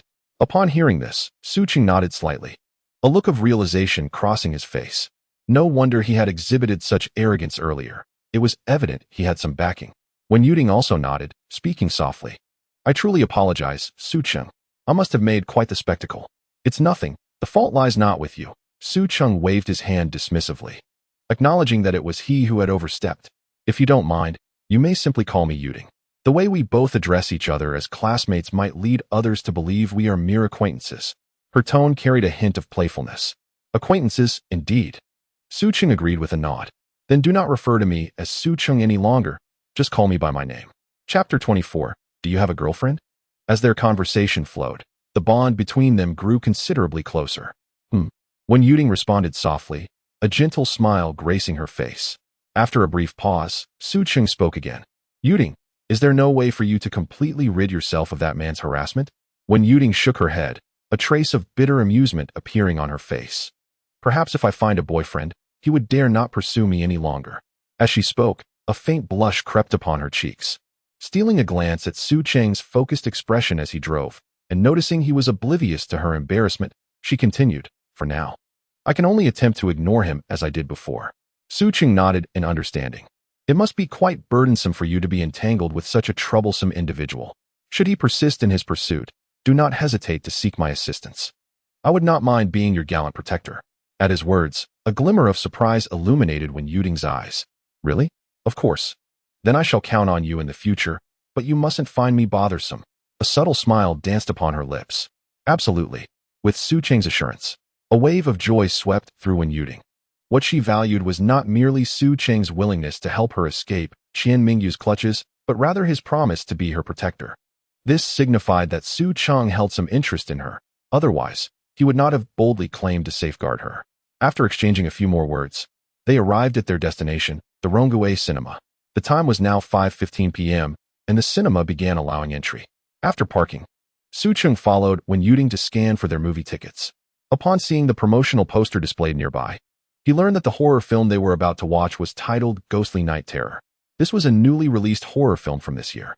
Typically, Su Cheng did not indulge in horror films, though he had watched quite a few during his childhood. One memorable night in elementary school, he and his friends had watched a film called The Eyes of the Child, which had left him terrified, haunted by nightmares of ghosts. For the past couple of nights, he refrained from traversing the darkened streets alone, feeling an overwhelming sense of paranoia. In an effort to cultivate his courage, he found himself seated before the computer, obsessively watching horror films. Ultimately, he gained a robust bravery, unafraid of any supernatural entities. Soon after, Su Cheng and Wen Yuding, after having their tickets checked, proceeded to the screening room, clutching a large bucket of popcorn side by side. Inside the dimly lit theater, following the seat numbers on their tickets, Wen Yuding guided Su Cheng to a couple's seat.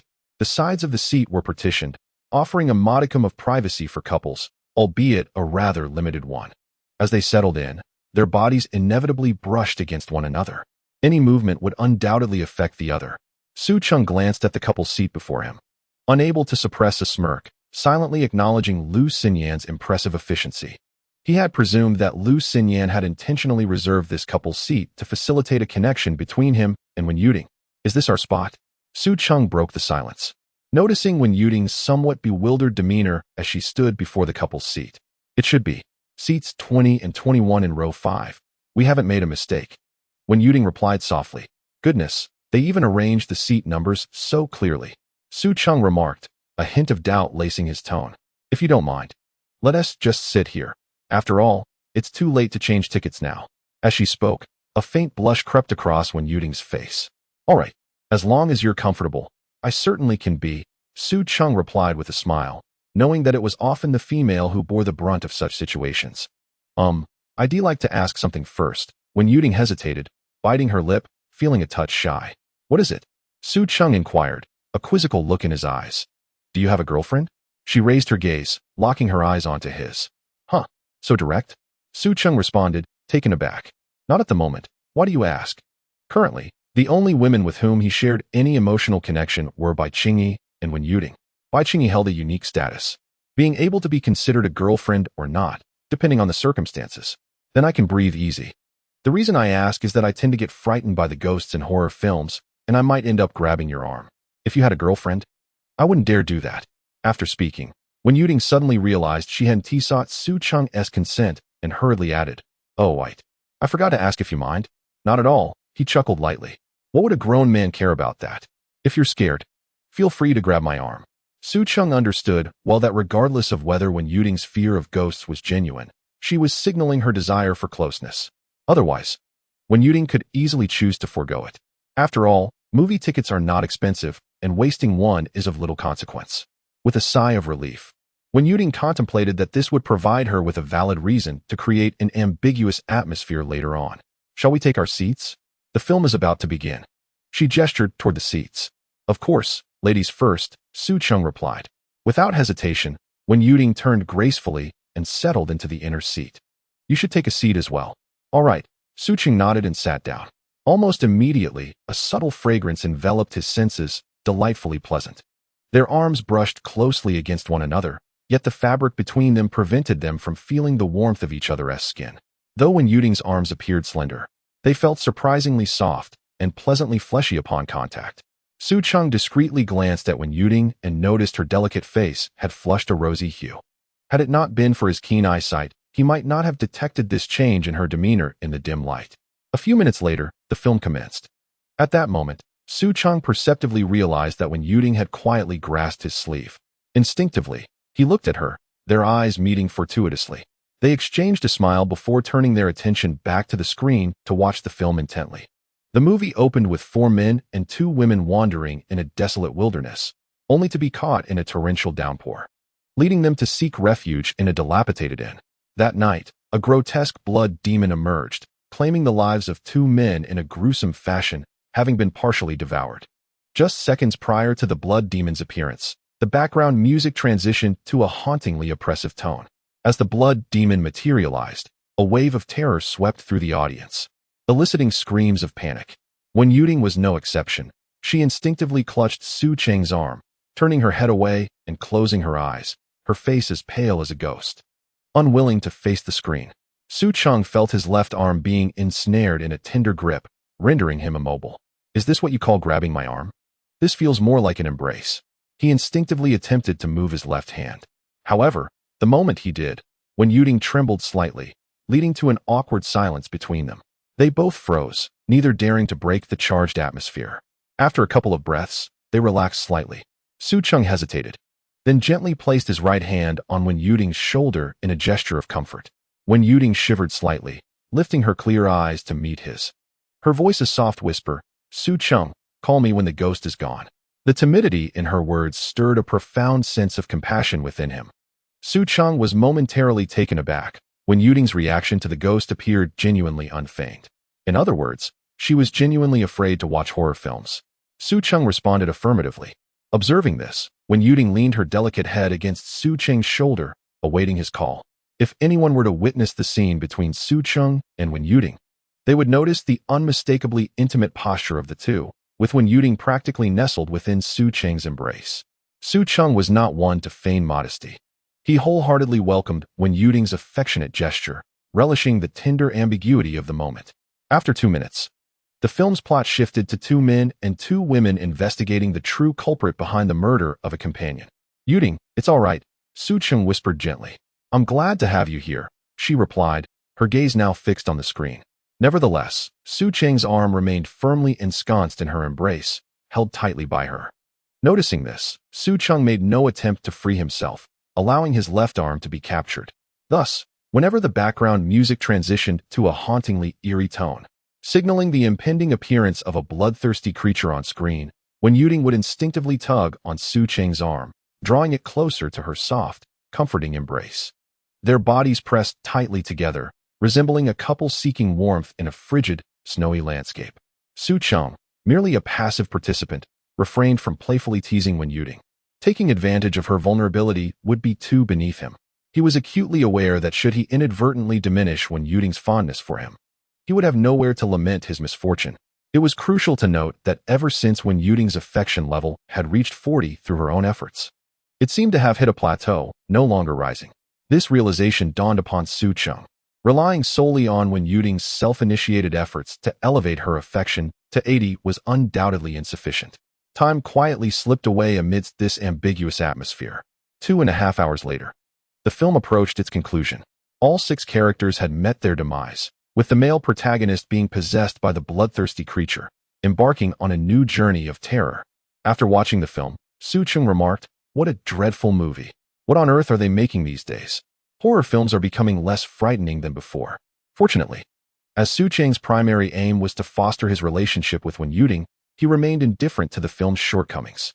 Following the tense and thrilling experience of the horror film, it seemed that the bond between Su Cheng and Wen Yuting had subtly deepened. As the credits began to roll, the lights gradually brightened. Su Cheng turned his head and noticed the pale expression of lingering fear on Wen Yuting's face. "Su Cheng, thank you so much. I was terrified just now, clutching and pressing on your arm, and you didn't mind at all or make fun of me." Her voice carried a hint of shyness. Su Cheng smiled and shook his head. "Yuting, isn't it what friends are for? Supporting each other in times like this? Besides, your reactions are quite endearing. A joke. Enjoying a delightful wave of benefits without hesitation. How could one possibly harbor any disdain towards Wen Yuting?" Upon hearing this, Wen Yuting felt a slight flush on her cheeks, a sweet sensation swelling within her heart. Wen Yuting's affection level, 1. At that moment, the surrounding chatter began to rise, and people started to move towards the exit of the screening room. Su Cheng and Wen Yuting exchanged a glance, rising in unison and heading outside. Observing Su Cheng's retreating figure, Wen Yuting understood it was time to take the next step. As soon as they exited the screening room, Wen Yuting quickened her pace to walk beside Su Cheng and suddenly proposed, "Su Cheng, it's just around mealtime. How about I treat you to a meal? Consider it a token of gratitude for your gallant assistance earlier." "It's nothing. I merely lent you a hand. Really didn't do much." Su Cheng replied with a smile, attempting to decline. "But it means something to me," Wen Yuting insisted earnestly. Su Cheng initially intended to refuse again, insisting it wasn't necessary, but upon seeing the hopeful gleam in Wen Yuting's eyes, he found himself unable to utter the words of rejection. "All right then. I shall graciously accept. However, this time you treat, and I will return the favor next time. How does that sound?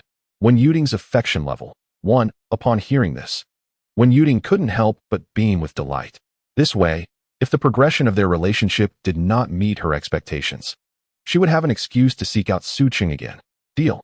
I know a lovely little restaurant nearby that you must try, she exclaimed cheerfully. All right. Su Cheng nodded in agreement. The two walked side by side out of the cinema, with Wen Yuting directing the way while Su Cheng drove, leading them to a quaint little restaurant. Inside, the soft lighting and wooden tables and chairs emitted a faint scent of pine. Several oil paintings depicting pastoral scenes adorned the walls, adding an artistic touch to the small space. Wen Yuting, familiar with the menu, ordered several signature dishes and eagerly recommended them to Su Cheng. You must try the sweet and sour ribs and the steamed hairy crab. They are their specialties. After speaking, she gently handed the menu to Su Cheng, indicating that he could order as well. Su Cheng took the menu and carefully browsed the remaining dishes, internally admiring Wen Yuting's attentiveness and thoughtfulness. Raising his gaze, he met her bright eyes and smiled. What you've ordered is already enough for the two of us. I don't think I need to order anything else. Wen Yuting, noticing this, playfully said, Really enough? Please don't hesitate on my account. My little wallet is still ample enough to treat you. Enough, enough. My appetite isn't that large, Su Cheng reassured her, seeing that he seemed genuine. Wen Yuting felt at ease. As the dishes began to arrive one after another, the two enjoyed their meal while conversing. Wen Yuting began discussing the movie they had just seen, confessing her fear of the terrifying scenes. Though her attempts at conversation appeared somewhat awkward, Su Cheng paid no mind, patiently listening and occasionally interjecting with a humorous remark, eliciting peals of laughter from Wen Yuting. Chapter 26. A Gradual Strategy. Gradually, the conversation transitioned from films to their daily lives and interests. In this warm atmosphere, an invisible closeness developed between them. However, it was predominantly Wen Yuting who spoke, while Su Cheng listened, as he suddenly realized that he did not need to take the initiative.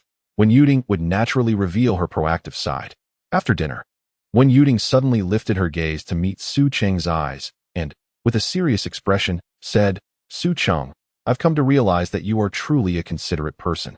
You know, this is the first time I've spent such an extended period alone with a boy, and I must admit I was quite nervous. I feared I might say something inappropriate or make an ungraceful gesture. Yet, I've rambled on for quite a while, and you have patiently listened without a hint of impatience. Su Cheng was momentarily taken aback. Was Wen Yuting hinting at something? He quickly set down his teacup and smiled. Yuting, please don't say that. You are so beautiful. Countless people would love to spend time with you. I'm just an ordinary person who enjoys being with you.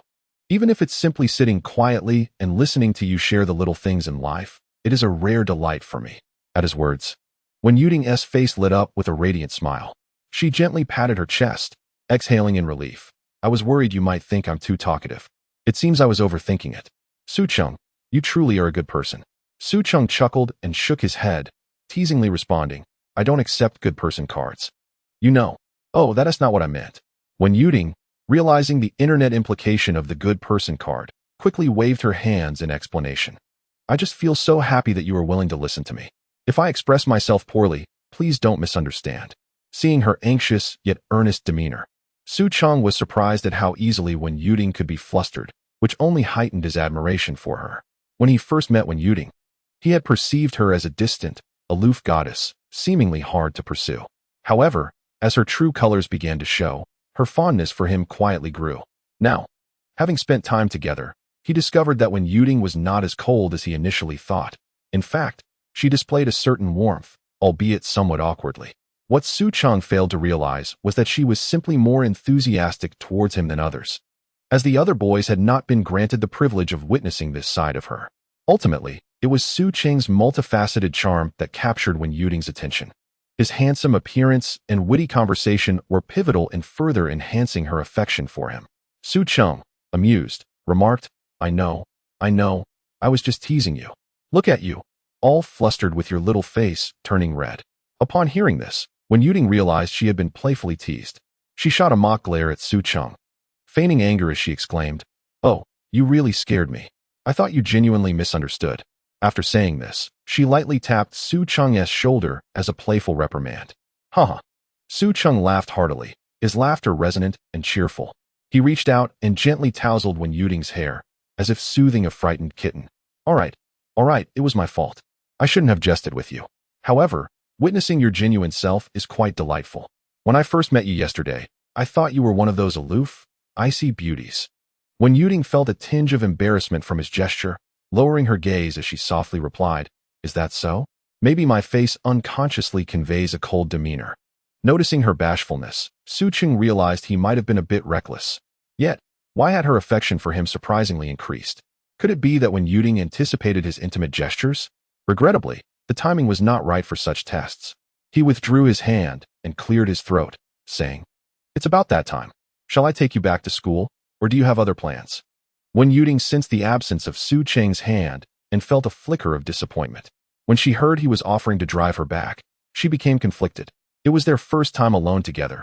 It would be inappropriate to spend the night, as it would feel too casual. If it were too easy, the boy might not cherish the affection. Often, only the rewards after emotional investment make him appreciate it more deeply. After contemplating, she composed herself and gently said, You can take me back to school.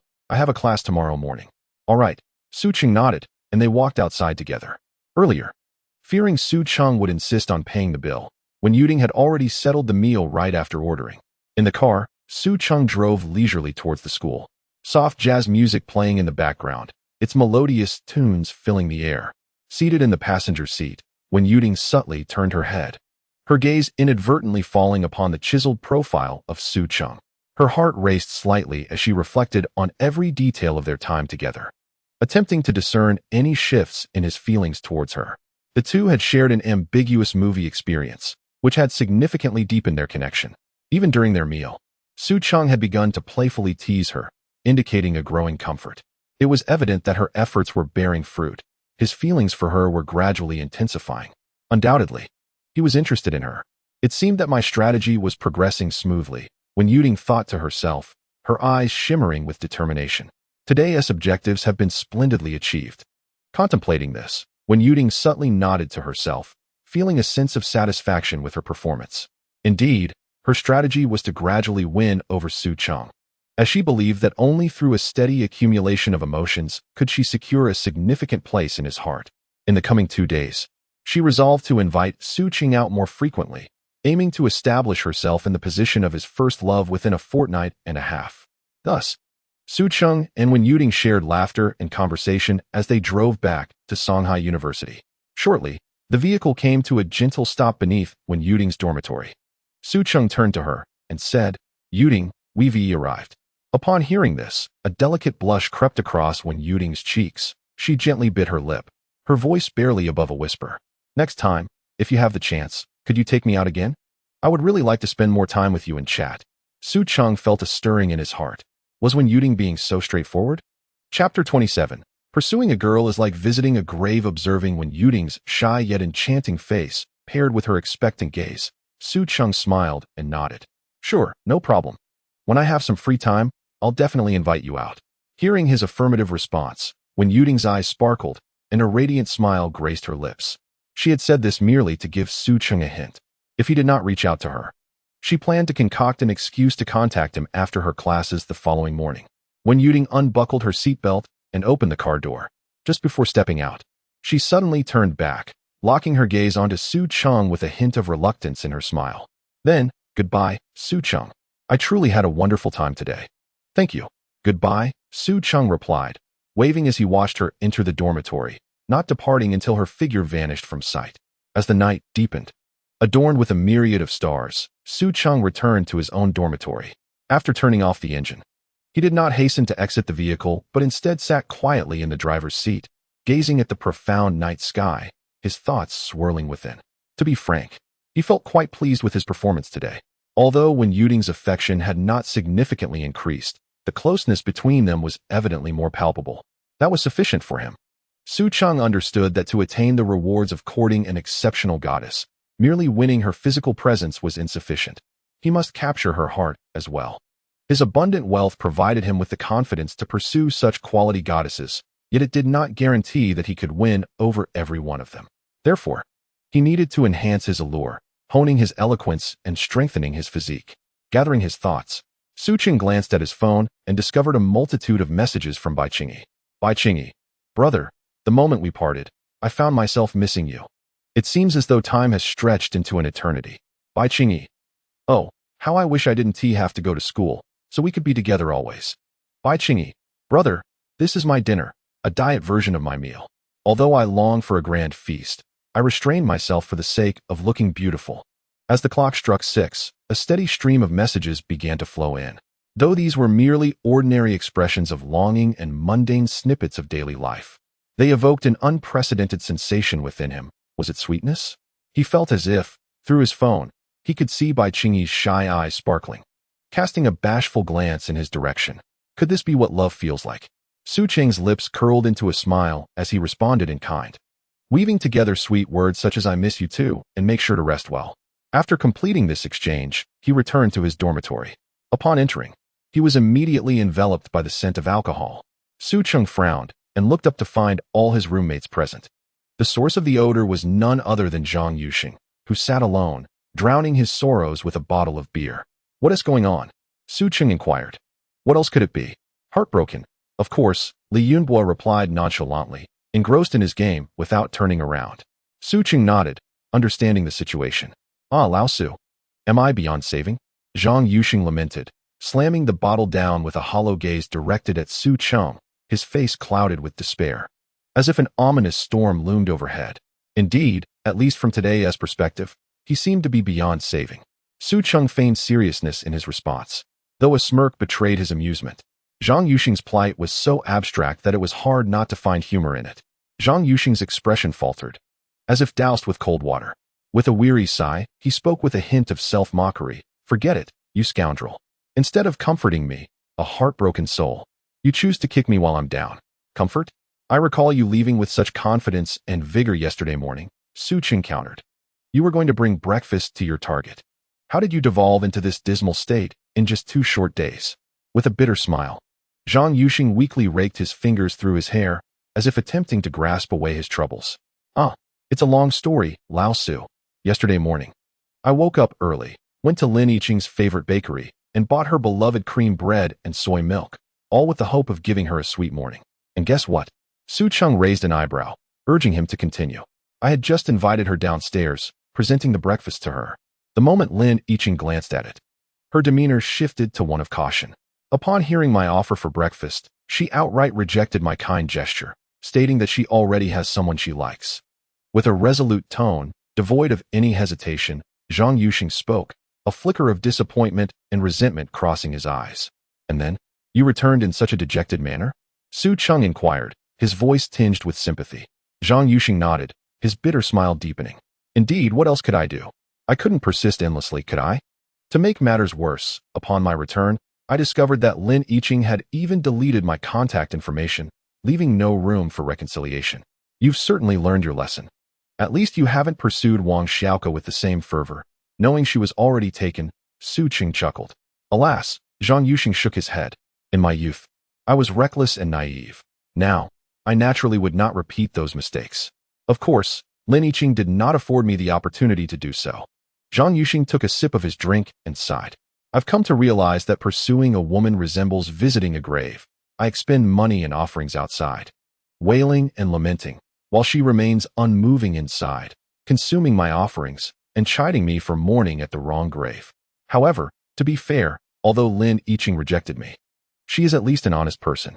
Unlike Wang Xiaoke, who, despite being in a relationship, accepted my gifts and maintained ambiguous interactions, leading me to mistakenly believe there was still hope. That feeling of being strung along is 100 times more painful than a straightforward rejection. Hearing this, Du Juanhao couldn't help but approach Zhang Yuxing, patting him on the shoulder, suppressing a grin as he spoke earnestly. Old Zhang, matters of the heart hinge on fate and timing. Neither Lin Yiqing nor Wang Xiaoke is the one you seek. Perhaps your true soulmate is waiting for you not far away. Don't lose heart. Cheer up. Though you may not have succeeded, at least you haven't lost face. At this remark, laughter erupted in the dormitory. Goodness, you little rascal, here you go again mocking me. Zhang Yuxing shrugged off Du Juanhao's hand, casting him a sidelong glance, but choosing not to engage further. He had long since grown accustomed to the laughter of others. In his view, The jests, insults, and opinions of others were inconsequential. Chapter 28. Collided with a beauty. A chance for reconnection? These were merely the perspectives of outsiders. Life is fleeting. A century passes in the blink of an eye. If one were to be overly concerned with the opinions of others, would that not render life excessively burdensome? Seeing the camaraderie between the two, Su Cheng smiled and climbed onto his bed without offering any comforting words. Among men, there was no need for sentimental reassurances. Everything was understood without utterance. Once settled, he naturally opened his phone to chat with the adorably innocent Bai Qingyi. The following morning at 8:30, the sunlight was just right. Su Cheng awoke leisurely, stretching with a sense of unprecedented vitality coursing through him. He picked up his phone from the bedside and glanced at his account balance. Over 8 million. How unattainable this figure had once seemed to him. Now, it truly lies within his account. Reflecting on the experiences of the past few days, Su Cheng is filled with emotion. In merely 2 or 3 days, he has transformed from a destitute student reliant on student loans to barely sustain his education into a modest millionaire with over 8 million in savings. During this time, he has also cherished delightful memories with the enchanting beauty, Bai Qingyi, and made significant progress in their relationship. Su Cheng chuckled softly, opened Douyin, and as usual, clicked on the local section to seek out beautiful young ladies. After scrolling for a while without success, he decided to rise from his seat. Perhaps, next time he should broaden the local search radius. After completing his morning routine, Su Cheng stood before the mirror, droplets of water cascading down his face, accentuating his deep-set eyes. Gazing at his reflection, he suddenly realized that since the arrival of the system in his life, he had not engaged in any physical exercise for quite some time. Of course, he meant serious exercise. His previous fitness routine was quite regular, alternating between running and basketball, followed by a day of rest, cycling every 3 days. He resolved to jog a lap around the track to warm up before heading to purchase a property nearby. The decision to buy a house had been made the previous night. The dormitory was too cramped, with 6 grown men living together, creating an extraordinarily crowded and odorous environment. If circumstances were dire, enduring it would be acceptable. However, now that he had wealth, why should he subject himself to dormitory living? Although he already owned a villa, its distance from the school remained a concern. Moreover, who would ever complain about having too much property? If his relationship with Wen Yuding were to advance significantly, it would be convenient for them to spend wonderful moments together in his own home. With this thought, a smile of anticipation spread across Su Cheng's face. He slipped into a pair of comfortable athletic shoes and set off towards the track. On the field, a gentle breeze brushed against him. Though it was only around 9 o'clock, numerous students were already running about. Without hesitation, Su Cheng stepped onto the track and began his run. Just as he was leisurely enjoying the joy of running, he suddenly heard hurried footsteps approaching from behind. Initially, he paid little attention. However, in the next moment, he felt a force push against him, causing him to stumble forward a few steps. Fortunately, he managed to steady himself, absorbing most of the impact, and avoided falling. Yet, the person who collided with him, due to inertia, twisted their foot and let out a pained gasp, nearly losing their balance, and then sitting down. What bad luck! Su Cheng thought to himself, glancing back. He was about to say something when he was abruptly captivated by the beauty before him, momentarily left speechless. Before him stood a woman with a high-bridged nose and bright eyes, possessing a truly enchanting and captivating appearance. A hint of pain flickered between her brows, evoking a profound sense of sympathy. She donned a simple white t-shirt adorned with a charming cartoon bear, paired with light blue denim shorts that showcased her long, fair legs, captivating all who beheld her. Observing this, Su Cheng could not resist casting a discerning glance. Name: Lin Yiqing. Age: 20. Height: 165 centimeters. Weight: 46 kilograms. Attractiveness: 89. Special value: 0. Affection level: 40. Strategy reward: passive skill: indestructible kidney. Passive skill: indestructible kidney. Acquiring this skill grants you an exceptionally powerful renal function. No matter how many female adversaries you face, you shall remain unyielding. An attractiveness score of 89. A special value of 0. Wait a moment, Lin Yiqing. Isn't that the name of the girl Zhang Yuxing has been pursuing recently? An attractiveness score that surpasses Wen Yuding by a point. Yet, does a mere 40 in affection seem somewhat incongruous? Moreover, the reward of an indestructible kidney is extraordinarily enticing. The kidney has long been revered as the source of life and vitality. Possessing a robust kidney offers myriad advantages, from enhancing vitality to sharpening the mind and bolstering intelligence. Abruptly shaking himself from his reverie, Su Cheng stepped forward, concern etched on his face. "Are you all right? How did you suddenly bump into me?" Lin Yiqing furrowed her brow, lightly biting her lower lip, clearly in considerable discomfort. She glanced up at Su Cheng, a flicker of apology in her eyes, and replied, "I'm sorry. I think I've twisted my ankle. Could you assist me?" Upon hearing this, Su Cheng nodded and cautiously helped her to her feet, leaning slightly against him. Lin Yiqing softly requested, "Could you carry me to the nearby grass? It's softer there, and I could use a moment to rest." Without hesitation, Su Cheng lifted Lin Yiqing effortlessly, making his way toward the grass. Once he gently set her down, he exhaled a sigh of relief. Lin Yiqing gazed at him with gratitude, a faint smile gracing her lips as she introduced herself. "Thank you. I'm Lin Yiqing. And you?" "I'm Su Cheng." "No need for formalities," he replied with a smile, though a twinge of doubt arose within him. The more he looked at Lin Yiqing, the more familiar she seemed. Had they crossed paths before? After all, where did this 40 in affection stem from? At that moment, Lin Yiqing's heart soared with joy. She had finally managed to capture Su Cheng's attention. Indeed, she recognized him. Her earlier collision had been a deliberate act to draw his notice. Even her current twisted ankle was feigned. "How is your foot? Do you need me to take you to the hospital?" Su Cheng still could not recall the events shared with Lin Yiqing, so he decided to set aside his thoughts and directly inquired. "I feel much better now. I just need to rest here for a moment," Lin Yiqing replied with a smile. She then gazed at Su Cheng's face, feigning surprise as she murmured in a tone of mild confusion, "Why do I feel like I recognize you? Have we met before?" Su Cheng was momentarily taken aback. Did Lin Yiqing also have such a sensation? Chapter 29. Mechanism of Affection Evaluation. No, that can't be right. A score of 40 in affection is already quite significant. Lin Yiqing could not possibly have elevated her affection level solely due to his handsome visage. Furthermore, he had not heard any system notification indicating an increase in Lin Yiqing's affection towards him. This meant that she must have harbored some fondness for him prior to today. Wait a moment. Could it be that the person Lin Yiqing likes is him? The previous night, Su Cheng had taken the initiative to delve into the system's mechanism for evaluating affection. Generally, a score of 0 indicates complete unfamiliarity.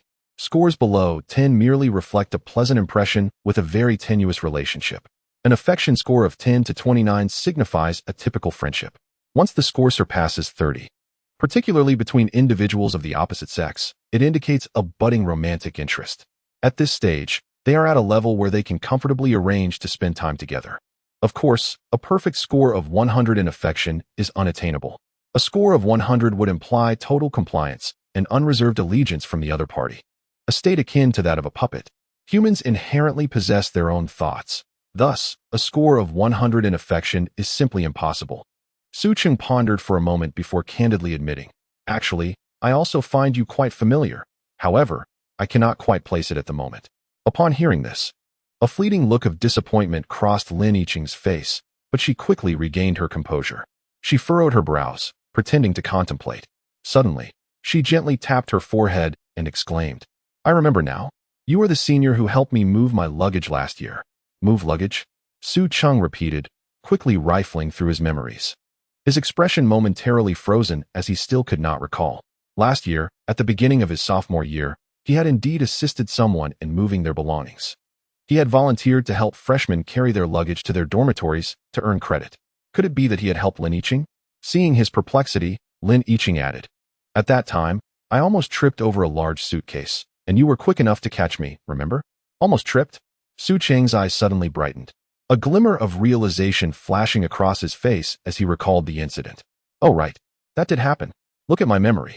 Indeed, as Lin Yiqing described, the situation was even more significant than he had initially perceived. At that moment, Lin Yiqing found herself before a flight of steps.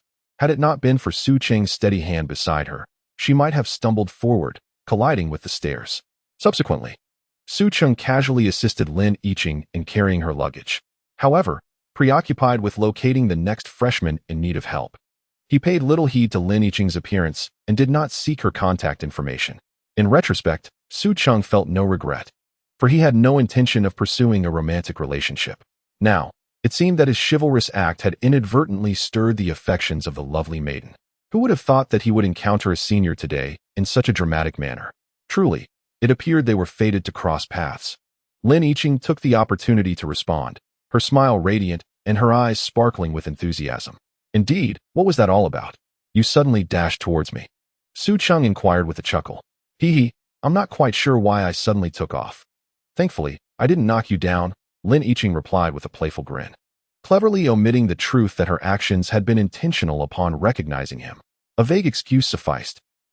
Su Cheng tugged at the corner of his mouth, momentarily taken aback by Lin Yiqing's casual dismissal of the matter, leaving him momentarily speechless. Oh, I nearly forgot. At that moment, Lin Yiqing exclaimed, quickly pulling out her phone to operate it. What is going on? Su Cheng asked, puzzled. While I was engrossed in conversation with you. My happy run timer was still counting down, Lin Yiqing revealed, displaying her phone screen. Su Cheng noted that she possessed the latest iPhone 16, indicating her family's affluence. I see, he nodded in understanding. Happy Run is a campus fitness initiative primarily participated in by freshmen and sophomores. They must log a certain number of days each semester to avoid failing their physical education course. Presently, it was estimated that 80% of the students jogging on the athletic field were doing so to meet the requirements of Happy Run. Senior, it seems I've caused you more trouble today. Although I didn't knock you over, as a gesture of apology, how about I treat you to a meal? Lin Yiqing said earnestly, gazing at Su Cheng. Such a delightful proposition. Su Cheng was unconcerned about the meal itself. What truly mattered was the opportunity to connect further with Lin Yiqing. Please, just agree to it as a way to make amends, Lin Yiqing implored. Sensing Su Cheng's hesitance and feeling a twinge of urgency, she clung to his arm and began to sway playfully, resembling an affectionate little cat. Feeling the soft touch of her arm, Su Cheng's heart fluttered. Meeting Lin Yiqing's sincere and expectant gaze, he nodded and smiled. Of course. How could I decline such an invitation from a junior? However, I must choose the location. Is that agreeable? Absolutely. As long as the senior is willing, anywhere will suffice. Upon hearing Su Cheng's agreement, Lin Yiqing's face instantly blossomed with a radiant smile. Are you feeling any better now? Su Cheng inquired. Yes. Everything is fine. Lin Yiqing nodded, attempting to rise, yet secretly, her eyes flickered with a mischievous thought. Su Cheng supported her arm to prevent her from wobbling and falling. Lin Yiqing suddenly exclaimed, leaning precariously towards Su Cheng. He quickly steadied her, saying, You claim to be fine? You can hardly stand. Perhaps I should take you to the hospital for a checkup? No, it's just a sudden twinge of pain. If you support me, I can walk just fine. A sly glimmer flashed in Lin Yiqing's eyes. She was indeed doing this on purpose. Visiting the hospital was out of the question, if a doctor determined she was fine. Wouldn't he that expose her ruse? All right, if you're in pain, just say so. Don't push yourself. My car is parked at school, and I can get you to the hospital swiftly, Su Cheng reminded her with genuine concern. Wait, you actually have a car, senior? Lin Yiqing asked, her eyes widening in surprise. Having a car during student days speaks volumes about one's background, indicating a rather affluent family. Su Cheng nodded, not one to feign humility. He had no reason to conceal his circumstances. Chapter 30, clearly teasing her. This thought led him to recall certain novels he had read, where the protagonist, despite immense wealth, dressed in shabby attire, intentionally playing the fool to garner disdain before ultimately revealing their true self. At times, he wondered if such protagonists harbored peculiar preferences. Did they enjoy donning tattered clothes or relishing being underestimated? Lin Yiqing's eyes brightened as if she had stumbled upon a rare treasure. She had anticipated that Su Cheng was a hidden gem of affluence. A sense of secret satisfaction welled within her, and she couldn't help but internally boast. What incredible luck! The senior I've been searching for nearly 2 years turns out to be a potential catch. Although she had yet to see Su Cheng's car, it mattered little. As long as he wasn't in dire straits, she was determined to win his heart. A smile that she could not conceal graced her lips as she playfully elongated her tone, infused with a hint of mischief. Senior, you truly are a treasure. You're so handsome and can drive to school. It's my first time seeing a student with a car. Her words were, of course, mere flattery. With her looks, she had countless admirers, including several well-to-do young men. It was inconceivable that one could not even manage to drive to school. Upon hearing this, Su Cheng laughed heartily, waving his hand dismissively. What is the big deal about driving to school? As long as one can afford the parking fee, anyone can drive. Lin Yiqing blinked her eyes, feigning contemplation, and then burst into a charming laugh, saying, "Senior, you are far too modest." After a brief pause, she suddenly gazed intently into Su Cheng's eyes, which sparkled as if they contained stars, and expressed her hope, "If only I had met you sooner. Perhaps by now I would have already won your heart." Upon hearing her words, Su Cheng's eyes widened in surprise. He had not anticipated Lin Yiqing's forthrightness. Devoid of any shyness, it appeared that this spirited young woman was bold in matters of affection. Noticing her earnest gaze still fixed on him, Su Cheng chuckled softly. "Meeting me now may indeed be the best timing. Had you pursued me in the past, I likely would have been too intimidated to utter a word to someone as beautiful as you." In his earlier days, lacking financial means, he had been preoccupied with his own survival, and thus had refrained from entangling himself in romantic pursuits. "Humph, Senior, you are being modest again," Lin Yiqing retorted playfully, rolling her eyes at him, her lips curling into a mischievous smile. Her bright eyes shimmered with disbelief. "Too intimidated to speak to beautiful girls? You must be jesting." Su Cheng merely smiled, choosing not to elaborate further. Checking his phone, he noted it was only 9:40, and mealtime was still a ways off. Seizing the moment, he decided to attend to some matters regarding his home purchase. He turned to Lin Yiqing and suggested, "Since it is still early, I have some personal affairs to attend to off-campus. How about I escort you back to your dormitory, and we reconnect for lunch later? Something to take care of?" Lin Yiqing's brows knit slightly at his words, but she quickly discerned the sincerity in Su Cheng's eyes, realizing he was not fabricating excuses to dismiss her. "Would it be convenient for me to accompany you? That way, you won't have to make an extra trip to the school." Having finally caught Su Cheng's attention, she was determined not to squander any opportunity to spend time with him. It was worth noting that her initial reticence during their freshman year, hoping he would take the initiative to contact her, had resulted in their lack of communication. This time, she was resolute in not missing her chance with him. "Of course, it's convenient," Su Cheng nodded, having anticipated her request. "Let me help you to the southern gate of the athletic field, and then you can wait a few minutes while I return to my dormitory to fetch my car." As he spoke, he gently took hold of Lin Yiqing's arm, guiding her toward the athletic field's entrance. However, Lin Yiqing remained playful and motionless, flashing a bright smile. "Sounds good, but first, we need to add each other on WeChat. Otherwise, if you run off, I won't be able to find you." With that, she pulled out her phone and tapped a few times before presenting the screen to Su Cheng. The QR code for adding her as a friend was ready, just waiting for him to scan it. Lin Yiqing had cleverly maneuvered the situation, prompting Su Cheng to take the initiative to add her, ensuring they would indeed become friends. Su Cheng was amused by her charm and, with a smile, retrieved his phone from his pocket. After unlocking the screen, he opened WeChat and aimed the scanner at Lin Yiqing's QR code. "You're right, I almost forgot about this. Let's add each other on WeChat. If you ever need assistance, feel free to reach out." "All right, I won't hold back then," Lin Yiqing replied, her face lighting up with joy. After they added each other as friends, she remarked, "Now you are under my special care." "Is there really a special care feature on WeChat?" Su Cheng was taken aback, thinking it was a function exclusive to QQ. "It's akin to star-marked friends, which is quite similar," Lin Yiqing explained. "I see," Su Cheng responded with a smile. Lin Yiqing's subtle hints suggested her desire to cultivate a romantic relationship with him, almost explicitly stating, "I want to be your girlfriend." Her proactive demeanor was even more fervent than that of Wen Yuding. Being pursued so ardently by such a captivating young lady, Su Cheng felt immensely gratified. The two exchanged smiles as Su Cheng supported Lin Yiqing, engaging in light conversation while strolling towards the southern gate of the athletic field. Lin Yiqing's affection level, 1. Lin Yiqing's affection level, 1. Lin Yiqing's affection level, 1. Meanwhile, Wen Yuding had just finished her class and was walking back to the dormitory with her roommate Li Qingyao, a book in hand. "Hurry up, Yuding. I heard the cafeteria has introduced new desserts today. We must try them," Li Qingyao urged, quickening her pace while playfully nudging Wen Yuding along. As they made their way back to the dormitory, the two instinctively chose the shortest route, which happened to pass by the southern gate of the athletic field. "Hey, Yuding, look over there. Isn't that Su Cheng?" Just as they neared the gate, Li Qingyao suddenly halted, pointing at the two approaching figures with a flicker of surprise in her eyes. Wen Yuding had taken a photo with Su Cheng during their movie outing the previous day. As Wen Yuding's close friend, Li Qingyao had not only seen their picture, but was also aware of Wen Yuding's pursuit of Su Cheng. Initially, she was astonished, as Wen Yuding had always maintained a distant demeanor towards boys, yet now she was actively seeking someone out.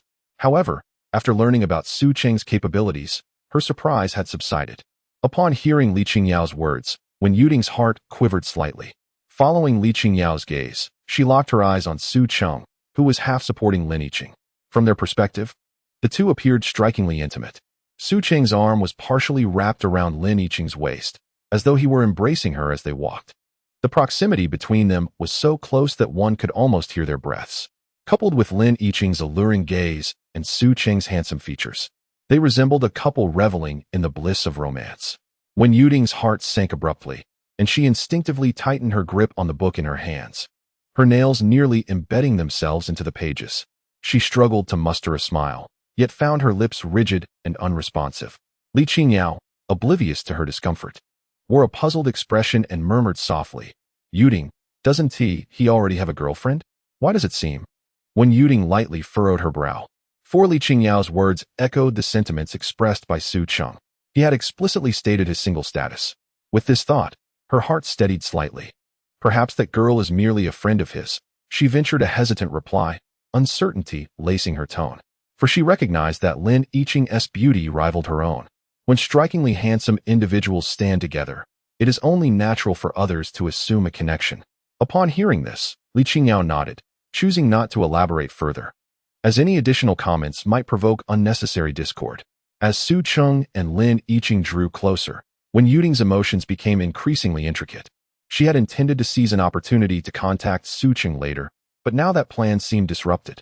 Resolute, she decided not to let this fortuitous encounter slip away. She also wished to discern the nature of their relationship.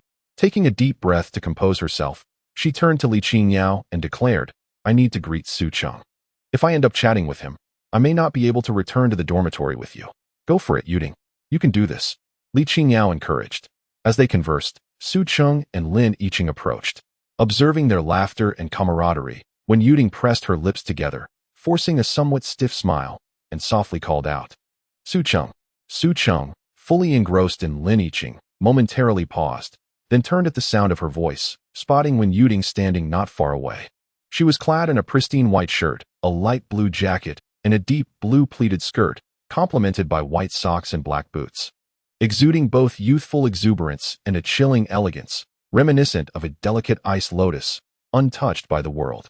"Yuting, have you just finished class?" Su Cheng inquired, noticing the book in her hands. When Yuting nodded, "Yes, my friend and I were just heading back to the dormitory when we unexpectedly ran into you." At that moment, she observed Lin Yiqing's awkward movements, surmising that she must have sustained an injury, which was why Su Cheng was assisting her. After a brief pause, Wen Yuting tucked a stray lock of hair behind her ear and feigned ignorance, asking, "What happened to her?" With a wry smile, Su Cheng replied, "It's a long story. I was running when this clumsy girl bumped into me, and as a result, she twisted her ankle. Fortunately, it's not too serious." "I see. Do you need any help? I happen to be free right now." Wen Yuting nodded, observing Lin Yiqing, who was entwined around Su Cheng's arm. For some inexplicable reason, she felt that Lin Yiqing was being deliberately provocative. This was her sixth sense as a woman. "It's nothing, just a trivial matter. No need to trouble yourself," Su Cheng replied with a smile. Having already agreed to treat Lin Yiqing to a meal, he naturally prioritized her, unless Wen Yuting forcefully intervened. It would be best to pursue the two women separately, for Su Cheng was acutely aware of his limited capabilities. Just days ago, he was a mere inexperienced virgin who had never even dated. Despite possessing a wealth of theoretical knowledge, he could not feasibly attend to the affections of two women simultaneously. A careless misstep could lead to a decline in the goodwill of both. Standing nearby, Lin Yiqing perceptively sensed that the atmosphere between Wen Yuting and Su Cheng was rather peculiar, stirring an odd feeling within her. If Wen Yuting and Su Cheng were indeed entangled in an ambiguous phase, then her current actions might be tantamount to usurping another's affection. This thought ignited a strange, indescribable sensation within her, a blend of guilt and excitement. How exhilarating! Lin Yiqing's favorability increased by 3, with her keen eyes darting around. She concocted a plan and interjected softly, "Senior, it's my fault for forgetting to ask. Are you feeling unwell? I hope I didn't hurt you." Upon hearing this, Wen Yuting instantly realized that Lin Yiqing undoubtedly harbored feelings for Su Cheng. "Of course not. Your touch was as gentle as a feather." "I could hardly feel a thing," Su Cheng replied, his heart nearly melting at the sweetness of Lin Yiqing's voice. Though it may not match Bai Qingyi's dulcet tones, It was nonetheless enchanting. He also noticed the change in Lin Yiqing's favorability, though he was puzzled as to how it had increased. Seeing Su Cheng's reaction, Lin Yiqing felt a surge of satisfaction, though she maintained an expression of innocence and gentleness. She discreetly glanced at Wen Yuting, who was regarding her with a complex expression, seemingly filled with regret. Lin Yiqing became even more convinced that Wen Yuting, like herself, had feelings for Su Cheng. That is good to know. By the way, senior, your physique is remarkably sturdy. I still feel as if I've collided with a wall. Lin Yiqing took the opportunity to add, her voice infused with admiration, as if Su Cheng were a hero in her eyes. Ha, you little rascal, don't exaggerate, Su Cheng chuckled. After witnessing this exchange, Wen Yuting's emotions became increasingly tangled. She suddenly recognized how absurd her gradual approach to winning Su Cheng's heart had been. She had once believed that with her stunning beauty and gentle demeanor, she could slowly draw near to him and capture his affection. Yet, the harsh reality unveiled that a man of Su Cheng's caliber was akin to a radiant star in the night sky. If she were to hesitate for even a moment longer, the other equally radiant and beautiful girls would snatch him away. Regret consumed her. She lamented not seizing the moment yesterday, establishing a relationship with Su Cheng right after the movie or dinner. Chapter 32. Is it still not too late? Is it still not too late? Wen Yuting pursed her lips, gazing at Su Cheng. Yuting? The Su Cheng before her remained warm and gentle, his eyes exuding kindness. You seem lost in thought, he remarked with a smile. I have things to attend to, so I must take my leave, Wen Yuting replied softly. All right, Su Cheng nodded, instructing Lin Yiqing to wait by the railing for a moment before he headed towards the dormitory. Watching Su Cheng's retreating figure, Wen Yuting realized she could no longer afford to hesitate. She needed to find an opportunity to be alone with Su Cheng and win him over. She then turned her attention to Lin Yiqing, who was leaning against the railing, and coincidentally, Lin Yiqing was also looking at her. A spark seemed to fly between their gazes, charged with palpable tension. However, they were strangers, and there was no need for conversation. Several minutes passed, and when Yuting had already left with her close friend, Lin Yiqing remained at the railing, patiently waiting. Occasionally, she glanced in the direction Su Cheng had departed, her eyes revealing both anticipation and a hint of barely perceptible anxiety. Curious glances from fellow students were cast her way, speculating about the identity of the beautiful girl and whom she might be waiting for. Several boys even approached her, seeking her contact information, but all were gently turned away by Lin Yiqing. Before long, Su Cheng arrived in his eye-catching Rolls-Royce Cullinan, smoothly coming to a halt before Lin Yiqing. The sun's fading rays bathed the car in a golden glow, causing passers-by to pause and take notice. Amidst the curious stares, Su Cheng stepped out of the vehicle. Unbuckling his seatbelt, he approached a startled Lin Yiqing, her mouth slightly agape. She could hardly believe her eyes. She had initially thought a significant figure had arrived at the school when she saw the Rolls-Royce, but to her astonishment, it was Su Cheng who emerged from the car. Come, let me take you for a ride, Su Cheng said, his gaze tender as he took hold of Lin Yiqing's arm, leaving the onlookers, who were captivated by her beauty, heartbroken. Indeed, such an attractive girl surely must have a boyfriend. Senior, is this your car? Lin Yiqing asked in a hushed tone, her surprise evident. The adorable caution in her demeanor contrasted sharply with her earlier enthusiasm. Su Cheng nodded affirmatively. Upon hearing this, Lin Yiqing's expression transformed into one of even greater astonishment. As senior, your family doesn't happen to own a mine, do they? This is a Rolls-Royce. A mine? Su Cheng pondered. Having a system was surely more extraordinary than merely owning a mine, wasn't it? Certainly, discussing one's own system is something only a fool would do. Approximately, Su Cheng replied with a smile. As he spoke, he assisted Lin Yiqing into the passenger seat. She settled into the plush chair, her face alight with curiosity as she absorbed the luxurious ambience of the car, admiring its exquisite decor. Once Su Cheng entered the vehicle, he pressed the accelerator with fervor. With a low, rumbling roar, the Rolls-Royce Cullinan surged aggressively towards the school gate. Inside the car, Lin Yiqing regained her composure and inquired, Senior, this Rolls-Royce must be worth at least 7 million, right? About that, Su Cheng responded with a grin. About that? It seems I underestimated the value, she realized, suddenly grasping the implications of his words. Su Cheng's wealth exceeded her imagination, prompting her to question whether his claim of being single was genuine or merely a jest. Pondering this, Lin Yiqing tilted her head, scrutinizing Su Cheng's sharply defined profile, and found herself murmuring, Life is like a vast wilderness. One must have riches to truly thrive. With your affluence, how could you possibly still be single? Are you just teasing me, this naive junior? Her tone carried a playful lilt, intermingled with an undercurrent of sincerity. Why would I deceive you? Su Cheng replied, rolling his eyes. Is it that students have high standards? Do they seek perfection in a partner? Hence the delay in finding the right one? Lin Yiqing pressed further. High standards? To be honest, Su Cheng was uncertain if his expectations were indeed lofty. Before acquiring the system, he simply wished to become wealthy enough to marry a gentle and virtuous wife, and as for looks, he only desired someone pleasing to the eye. Was that too demanding? However, with the system at his disposal, he felt entitled to have exceptional standards. The system's definition of an ideal partner aligned perfectly with his desires, enabling him to pursue women with such criteria. You are correct, my standards are indeed quite high. After all, one cannot be careless when selecting a life partner, Su Cheng admitted. A glimmer of intrigue sparkled in Lin Yiqing's eyes as she tightly gripped her clothes, her small hands trembling slightly with anticipation and shyness. What kind of girlfriend does the senior wish to find? She asked earnestly. First, she must be as beautiful as you, with lustrous black hair and a smile that crescendos into crescent-shaped eyes, evoking joy at first glance. Secondly, Su Cheng deliberately elongated his tone, teasing Lin Yiqing's curiosity. Her cheeks flushed slightly. She anticipated such direct praise from him. A sweet sensation surged within her at the compliment. Yet as Su Cheng left the latter part of his statement hanging, she felt an insatiable itch, akin to being pricked by a cat's claw, compelling her to urge him on. What is the second point? Senior, please don't keep me in suspense, just tell me. Lin Yiqing implored. Never mind.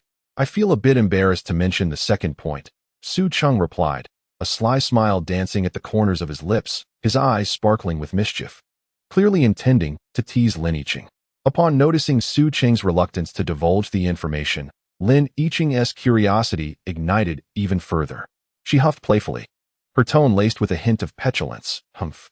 Senior, you're really wicked. Teasing me without revealing anything. If you don't tell me, then I... Suddenly realizing she lacked any effective means to threaten him, her words faltered, and a flicker of frustration crossed her face. Su Cheng couldn't help but chuckle inwardly at her predicament. With genuine interest, he prodded, And what will you do? Surely you won't burst into tears, will you? At his words, two rosy blushes appeared on Lin Yiqing's cheeks, and she shot him a mock glare. Then, in a softer tone, she replied, What else can I do? I can only pester you like a little shadow. She added with a playful warning, But you should be careful. I might just cause some mischief behind your back. Chapter 33. Senior, my foot still hurts so much. With that, she made a silly face, prompting Su Cheng to burst into hearty laughter. Shaking his head with amusement, he mused internally, This is hardly a threat, it's rather a delightful perk. Having such a lively and adorable junior by my side surely adds much joy to life. Perhaps one day, the atmosphere will be just right, and I might indulge in this charming junior. With that thought, his gaze softened further. He gently patted Lin Yiqing's shoulder and chuckled. All right, little Yiqing, don't be upset. The next time we have a chance, I promise to share the second point with you, all right? Next time, a standard evasive remark. Lin Yiqing rolled her eyes internally, clearly catching on to Su Cheng's implication. Nevertheless, a satisfied smile graced her face as she nodded and replied, All right then, senior, you must keep your word. After a while, Su Cheng drove to their destination, Imo Jing Yuan. This place was not only the closest development to Shanghai University, but also one of the premier residential areas in the vicinity.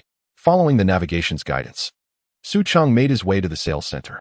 Along the route, he frequently encountered security personnel in uniforms who greeted him politely. As Su Cheng's car approached the sales center, two receptionists standing at the entrance, engaged in lively conversation, immediately composed themselves, with smiles adorning their faces.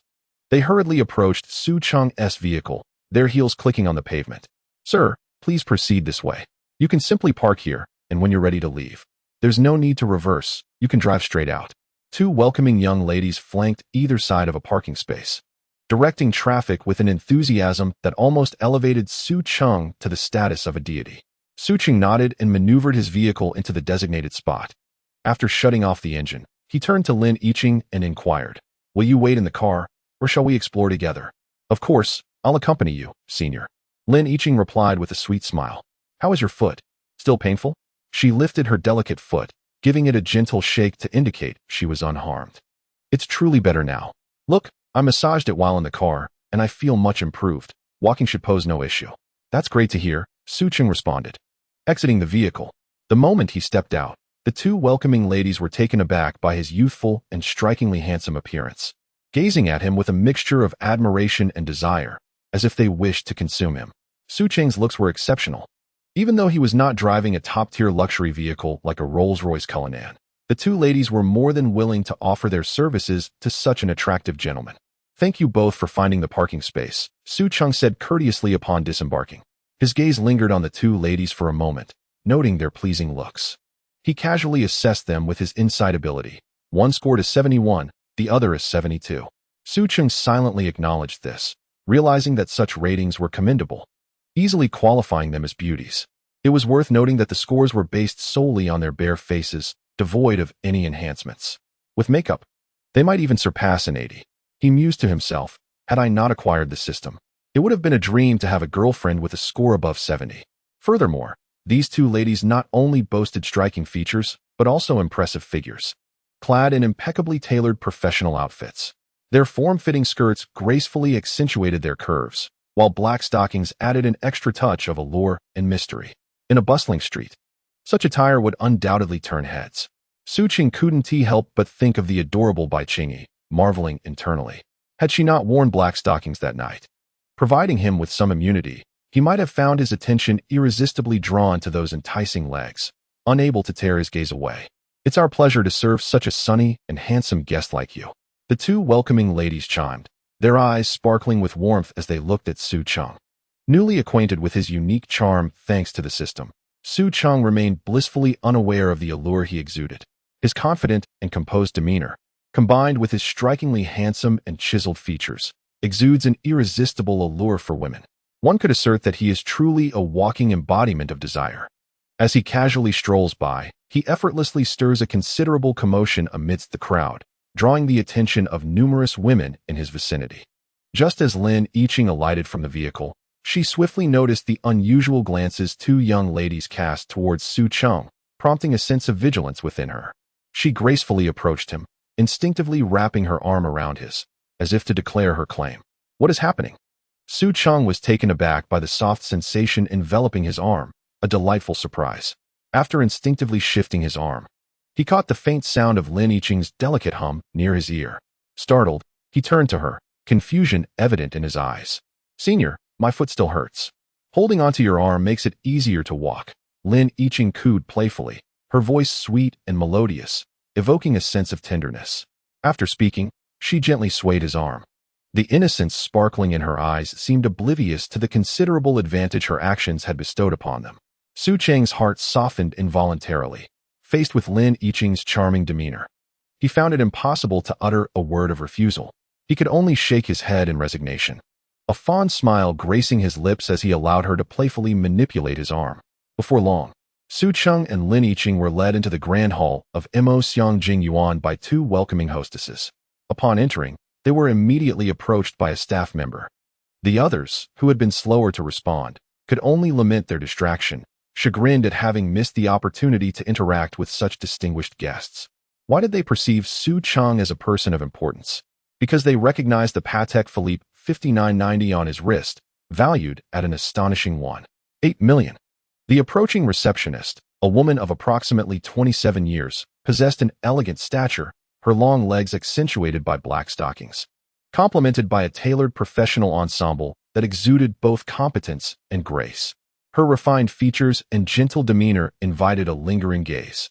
Su Cheng assessed her with a discerning eye, rating her attractiveness at 76, which is indeed quite commendable. It would not be an exaggeration to say that such a score places her at the pinnacle of what an ordinary person could aspire to marry. Welcome to Mo Xiang Jing Yuan. I am your sales consultant Li Qinwei. You may call me Shaoli. This way, please. Upon laying eyes on Su Cheng's face, Li Qinwei was immediately illuminated by a warm and inviting smile. Even the gaze directed towards Su Cheng was imbued with tender affection, as if it could weave silk. There was no denying it. Su Cheng was exceedingly handsome. Initially, she had merely noticed the Patek Philippe 5990 adorning Su Cheng's wrist, which prompted her to approach him. Now, upon beholding his visage, She could not help but marvel at her own fortune. Who were the individuals frequenting this place to purchase property? They were predominantly affluent, mature aristocrats. Men of Su Cheng's striking allure were a rarity, typically only glimpsed on platforms like TikTok. Li Qingyue cast a knowing glance at Lin Yiqing, a flicker of understanding passing through her eyes. Clearly having surmised the intimacy shared between the two, she graciously guided Su Cheng to a nearby petite sofa. Though small, it comfortably accommodated both him and Lin Yiqing. The surrounding saleswomen occasionally cast furtive glances in Su Cheng's direction. It was evident that a handsome gentleman like him was an uncommon sight in the realm of real estate. May I inquire about your surname, sir? Would you be so kind as to share your specific requirements? Li Qinyue's voice, reminiscent of a gentle spring breeze, was warm yet professional. She signaled to someone in the distance and then leaned in slightly, revealing her earnestness as she engaged with Su Cheng. Su Cheng's eyes sparkled as he absorbed the scenery before him. He then smiled slightly, responding with courtesy, "My surname is Su. I am primarily here to explore the availability of suitable properties, preferably ones that are already furnished for immediate occupancy. Sir, madam, may I offer you some tea?" At that moment, a captivating saleswoman, with an enchanting gaze and exquisite features, approached gracefully, bearing a tray. The tray held a pot of fragrant tea and 2 delicate teacups. With practiced ease, she poured the tea until the cups were 2/3 full, revealing its clarity and aromatic essence. She then presented the teacups to Su Cheng and Lin Yiqing. Lin Yiqing accepted hers, whispering a soft "thank you." "Thank you," Su Cheng echoed as he received his cup. It was uncertain whether the saleswoman's delicate hand had intentionally brushed against his palm or not, but Su Cheng keenly noticed this subtle gesture. He lifted his gaze to the saleswoman, only to observe her body tense momentarily, a blush creeping onto her finely chiseled face. The scene suggested an impression that he was teasing her. Su Cheng, however, remained unperturbed. He understood that this might be a subtle strategy employed by the saleswoman to foster a closer relationship with her client. With a gentle shake of his teacup, he offered her a warm smile and remarked, "Thank you for the tea. It is delightful." Upon hearing this, the saleswoman's blush deepened, and she quickly lowered her head, responding softly, "You're welcome, sir. Please take your time."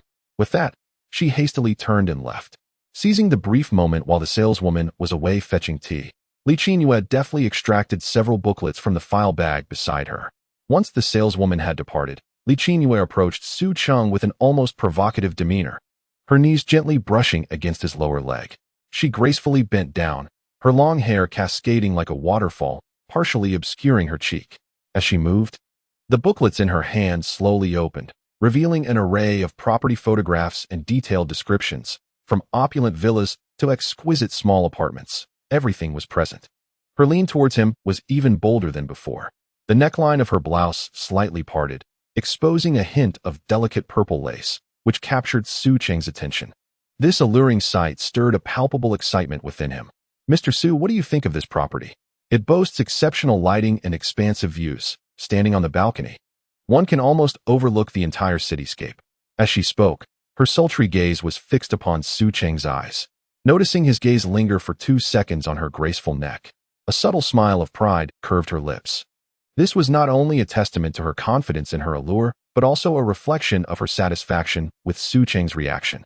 Lin Yiqing observed Li Qinyue brazenly leveraging her advantages to entice Su Cheng and felt a twinge of disdain for such behavior.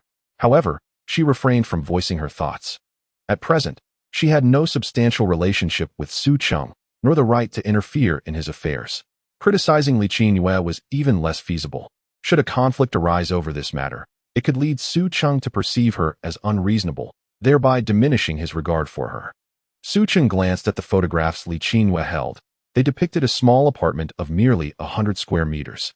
Though the layout was compact, the decor was flamboyant, with jarring color combinations of purple on one side and green on the other.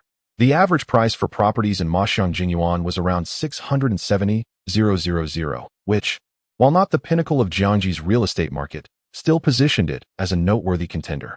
Based on this average, a unit of over 100 square meters would cost at least 6-7 million. For the majority of ordinary people, such a figure was astronomical, far beyond their means. Even for elite professionals earning over $1 million annually, it would require years of frugality to save such an amount. Undoubtedly, Those purchasing homes here could be considered part of the affluent class. This one is still a bit too small, and the decor seems somewhat outdated. I truly cannot appreciate it, Su Cheng remarked, a slight smile twitching at his lips. Just show me the most expensive villas or large flats available here. There's no need to recommend these small units. Villas? Large flats. Upon hearing Su Cheng's words, Li Qinyue's heart skipped a beat. She instantly realized that the client before her was not an ordinary individual, but rather a person of substantial means.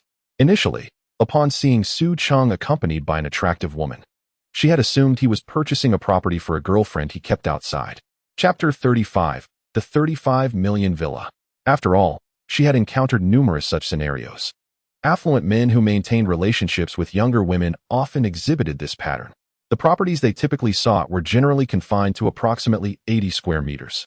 Thus, when she had recommended a 100 square meter residence earlier, a flicker of apprehension stirred within her, making her question whether her ambition had been excessive.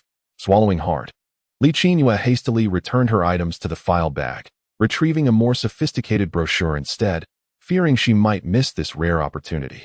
As she opened it, she leaned closer to Su Cheng with renewed enthusiasm, slowly flipping through the pages, while cheerfully inquiring, "Mr. Su, what do you think of these villas?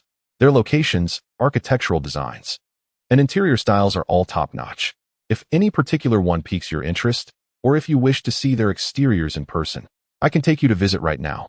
Alternatively, we could proceed directly to the villa area in Michelin Jinyuan for a more comprehensive impression." Su Cheng nodded in agreement. And as Li Qinyue perused the brochure, she patiently elaborated. "This villa is situated at the easternmost edge of our community, boasting an unrivaled sea view. Each morning, you can awaken to the first rays of sunlight casting their glow upon the shimmering waters, a truly breathtaking sight." As she spoke, Su Cheng occasionally nodded in acknowledgement. Each subsequent villa presented its unique charm. Some featured modern minimalist designs, while others exuded classical elegance. After presenting 5 villas, Li Qinyue laughed gently. "Mr. Su, these 5 are the most exquisite and highest-priced villas we have here. Which one captures your interest?" "The third one, please. It appears somewhat more appealing," Su Cheng replied nonchalantly. Upon hearing this, a glimmer of approval sparkled in Li Qinyue's eyes. "Indeed, Mr. Su, your discerning taste is remarkable. This villa is truly one of our treasures." With an impeccable design and location, she gracefully stood, adjusting her skirt. "Very well, Mr. Su, shall I take you to see it in person? I am confident you will fall in love with it." Su Cheng nodded lightly. "All right, I appreciate your assistance, Miss Li." In the Moshyang Jinyuan Villa area, an independent villa stood proudly in a prime location, its exterior design a harmonious blend of modernity and classical charm. The white facade shimmered brilliantly under the sunlight, making it exceptionally striking. The second floor of the villa. This is one of the finest large villas in our Moshyang Jinyuan. Li Qinyue stood a short distance in front of Su Cheng, her face adorned with a warm smile, her voice gentle and compelling. Currently priced at 35 million. It encompasses an area of 350 square meters, with an additional 140 square meters offered as a complementary space, which includes a spacious basement and a well-equipped terrace. Upon hearing this, Su Cheng's brow involuntarily raised, clearly taken aback by the price. He surveyed the surroundings. The room's design was minimalist yet exquisite, every detail revealing an extraordinary taste. Beyond the floor-to-ceiling windows lay a meticulously tended garden, bursting with blossoms and shaded by verdant trees, offering a refreshing respite. "Does this mean the total area of the villa reaches 490 square meters?" Su Cheng inquired. Li Qinyue smiled and nodded, handing over a detailed property brochure. "Indeed, Mr. Su. With a total area of 490 square meters, the average price per square meter comes to approximately 14 million. However, considering the prime location, the villa's quality, and the included basement and terrace, this price is quite reasonable. 14 million per square meter does seem considerably higher than purchasing a single house," Su Cheng remarked. The villa consists of 2 floors above ground and 1 below, totaling 3 levels. The basement not only features a parking garage, but also a private cinema. The second floor, in addition to several bedrooms, includes a gym, a billiards room, and an office. Li Qinyue continued to elaborate. "The environment here is indeed splendid and quite suitable for living," Su Cheng genuinely praised. "Moreover, the decor is striking, clearly the result of thoughtful design." He continued, his gaze reflecting admiration.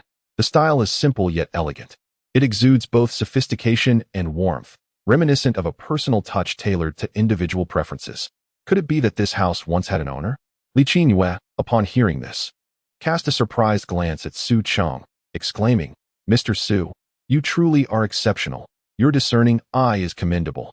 I must admit, this villa was originally sold, and the decor was crafted by its former owner. That owner was a high-ranking employee earning several million annually. To purchase this villa, she made significant sacrifices, even taking on a 30-year mortgage. Unfortunately, shortly after the renovations were completed, she faced a devastating blow when she was laid off. In her 30s, at the peak of her career, she suddenly found herself without a job. Overwhelmed, she took a leap from her company's building. She never even spent a single night here, leaving this world forever." "How audacious," Su Cheng remarked, astonished by this turn of events. Lin Yiqing displayed a look of astonishment, as the matter spoken of by Li Qingyue seemed familiar, reminiscent of something she had encountered in the news. "Indeed, Mr. Su, such occurrences are not particularly rare in our great Xia country." Li Qingyue sighed softly, a hint of concern reflected in her gaze. Life, when contemplated, spans merely a few decades. Yet, there are always individuals bold enough, with lofty ambitions, willing to shoulder the heavy burden of a 30-year mortgage. Su Cheng nodded thoughtfully, remarking that most of them are driven by their relatively favorable current circumstances, brimming with boundless aspirations for the future. Just as you mentioned that individual, earning over $1 million annually, believing in their exceptional capabilities, convinced that they will surely earn even more in the future, thus daring to take on substantial loans. However, she remained unaware that she had yet to ascend to the management level, lacking the resilience to withstand crises. Indeed, how can one guarantee that the fleeting glory of the moment will persist indefinitely? Li Qingyue interjected, her tone laced with a sense of reflection. Consider the stock market. It may soar one day, only to plummet the next. And in the workplace, today you may be the company's darling. Yet tomorrow you could face the specter of layoffs. Life is truly unpredictable. In this era of economic downturn, it is wise to avoid loans as much as possible. After all, no one can assure that their future will be smooth sailing. Should any unforeseen circumstances arise, that loan may become an insurmountable burden, suffocating one with its weight. Suddenly, Li Qingyue realized, a flush of embarrassment crossing her face as she apologized. "My apologies, Mr. Su, I may have spoken too much." A trace of barely perceptible sadness flickered in her eyes, evidently stirred by the earlier topic, which resonated deeply within her. Her father had been laid off at the age of 35, burdened by debt from a mortgage taken to marry, thus evoking her poignant memories. "No harm done." Su Cheng smiled, dismissing the matter lightly. Relieved, Li Qingyue continued her introduction. The decor of this small villa leans toward a European style, overall possessing an admirable elegance that exudes grandeur at first glance. "Look at this reception area." As Su Cheng listened to Li Qingyue's description, he surveyed the space, nodding in silent approval. The reception area spans over 50 square meters, with a magnificent decor that indeed appears quite sophisticated. "This property should allow me to complete the purchase outright," he mused, finding it a commendable choice given its proximity to Shanghai University, suitable for his remaining year of temporary residence. "Purchase outright?" Li Qingyue's voice carried a note of disbelief, momentarily taken aback, struggling to comprehend his assertion. In this era of exorbitant housing prices, it is indeed rare to encounter individuals capable of making a full cash payment for a property. Even Lin Yiqing, who was nestled against Su Cheng's arm, displayed an expression of incredulity. Yet, upon recalling that this young man could afford a Rolls-Royce, she felt a sense of acceptance. Her esteemed senior was truly remarkable. Su Cheng smiled gently, his tone imbued with an undeniable conviction. "Yes, I will pay in full. I shall move in tonight." He had always been decisive in his actions, never one to linger in ambiguity. With the system at his disposal, he possessed the confidence to confront any challenge. In both his career and personal life, he navigated with ease. Upon hearing Su Cheng's response, Li Qingyue instinctively widened her eyes, excitement unmistakably etched on her face. Having worked in this field for so long, she had never encountered such a substantial transaction. Her heart raced, and her voice trembled slightly. "Are you suggesting that we need not continue viewing? That we can proceed with the payment?" "Indeed," Su Cheng affirmed with a nod. Li Qingyue, exhilarated by his confirmation, felt as if her heart might burst with joy. She inhaled deeply, forcing herself to temper her enthusiasm. Then let us proceed with the necessary formalities. Please hold on for a moment. I will prepare the purchase agreement and relevant documents. With that, seeing Su Cheng nod in agreement, she promptly turned and hurried toward the sales center, her steps seemingly floating on clouds of happiness. Her speed was astonishing, yet even more remarkable was her swift return. In no time, she was back at Su Cheng's side, breathless, accompanied by a smiling female staff member in uniform. Allow me to introduce you to Ms. Zhang from our finance department. She will assist us with the financial procedures for the purchase, Li Qinghua said hastily. Su Cheng nodded politely and offered a smile to Ms. Zhang. They bypassed idle chit-chat and delved directly into the matter at hand, initiating the purchasing process.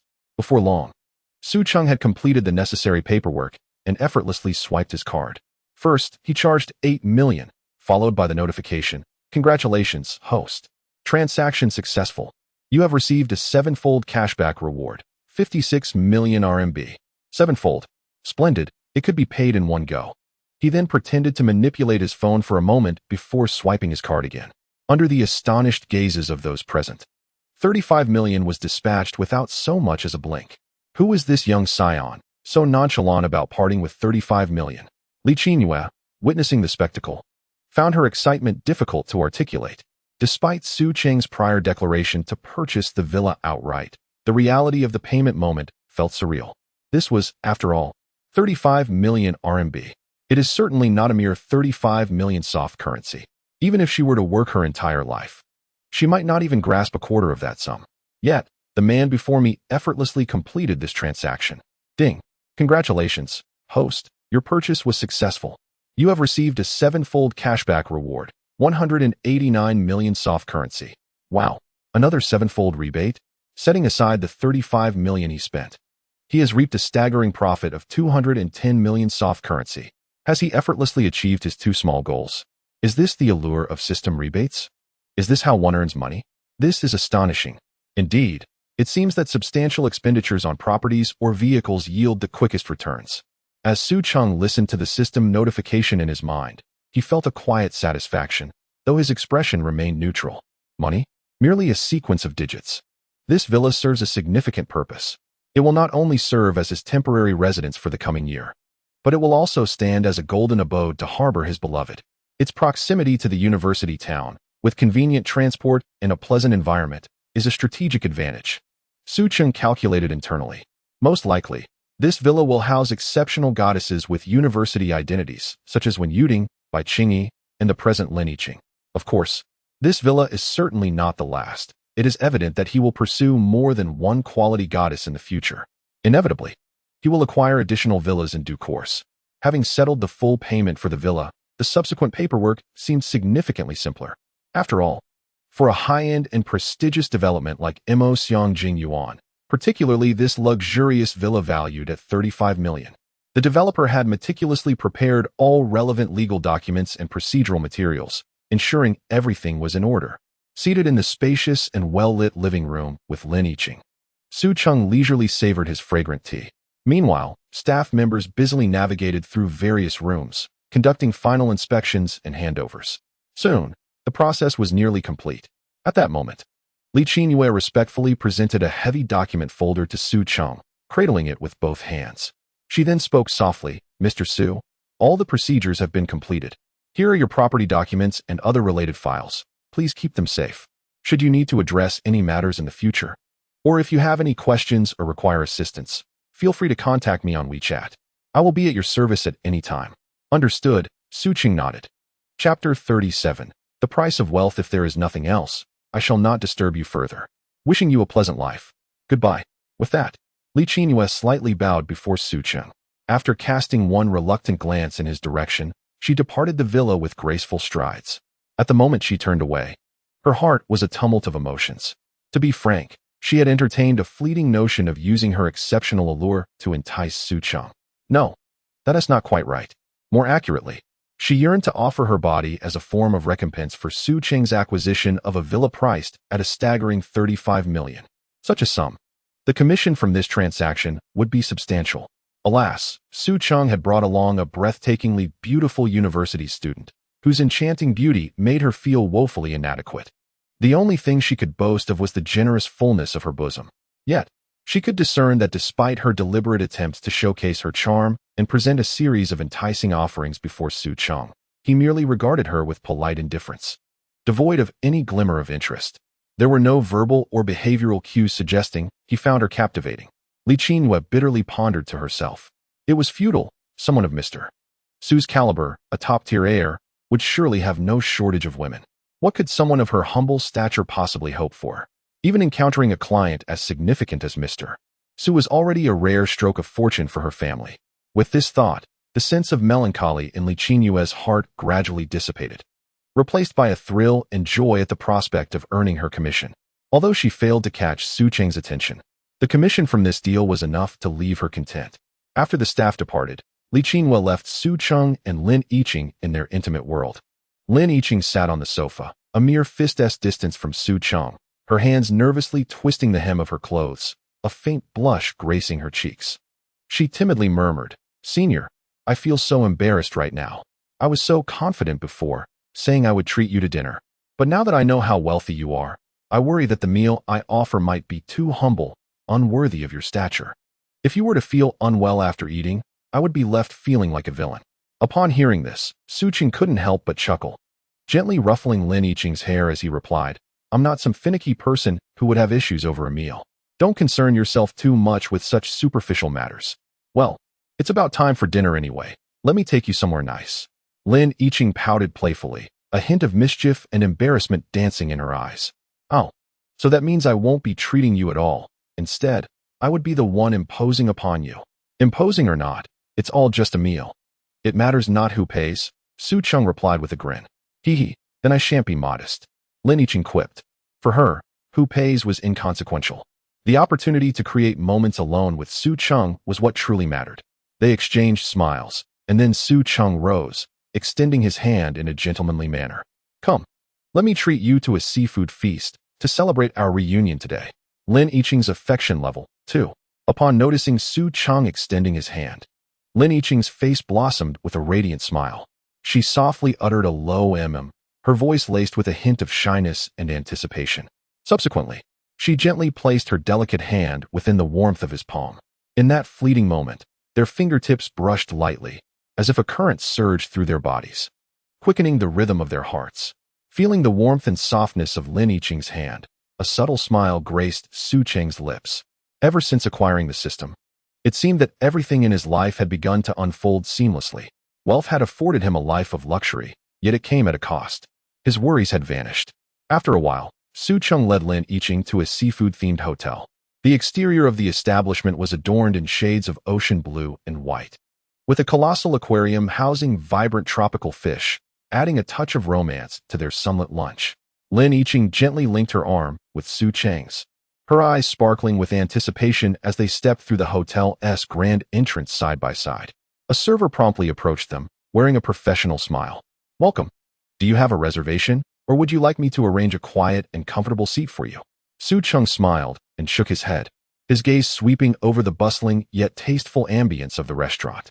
"Please arrange a private room for us. Thank you." "Certainly. Right this way, handsome and beautiful." The server replied with a nod, guiding them through an elegantly adorned archway into a window-side private room. "Here is our restaurant's special menu for you to peruse," the server said as she carefully pulled out chairs for Su Cheng and Lin Yiqing. After they were seated, she respectfully presented the menu and stood by, awaiting their decision. Su Cheng took the menu, his eyes wandering over the array of seafood delicacies. "Yiqing, what would you like to eat? Do you have any dietary restrictions? Just order something." "Senior, I have no restrictions, but let us not order too much. The two of us can't eat that much," Lin Yiqing replied with a gentle tone. Su Cheng nodded and finally decided, "Let us start with a king crab, the freshest one available, and an Australian lobster, the largest one, as well as." "All right, please hold on a moment." The server noted their order and swiftly departed, gently closing the door to the private room behind her. Once the server had left, Lin Yiqing tilted her head curiously and asked, "Senior, is that Senior's sister who greeted you after we left the athletics field trying to pursue you?" There was a hint of gossip in her tone. Su Cheng was momentarily taken aback, the menu in his hand inadvertently trembling as he had anticipated Lin Yiqing would pose such a question. He furrowed his brow slightly, his thoughts racing in his mind. When Yuding merely watched a horror film with him. Although there was indeed an abundance of ambiguous glances exchanged and unintentional physical touches between them during the film, and even subtle feelings were hinted at in their occasional words, Su Cheng still felt that the notion of pursuing was somewhat premature. Surely not. Why would you ask such a thing? Su Cheng retorted. Because when I saw that senior looking at you, her gaze was incredibly gentle, almost as if she were gazing at a boyfriend. However, when she turned to look at me, there was a trace of hostility, as if she didn't want me to approach you. Thus, I thought she might be pursuing you, Lin Yiqing explained, pursing her lips. Chapter 38. The ambiguous dining segment. Upon hearing this, Su Cheng's lips curled into a faint smile, his eyes reflecting a hint of helplessness. Is that so? Perhaps you misinterpreted it. Although I have only recently met her, I know she is a warm-hearted person. Surely, she is not someone who would harbor hostility towards strangers. Su Cheng was uncertain whether the two had interacted after his departure.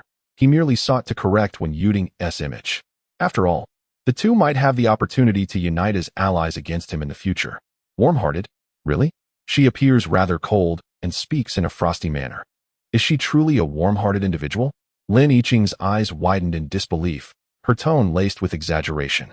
Of course, why would I deceive you? Her aloof demeanor might simply be a way of safeguarding herself, Su Cheng shrugged. He certainly had the authority to speak on Wen Yuding's warmth.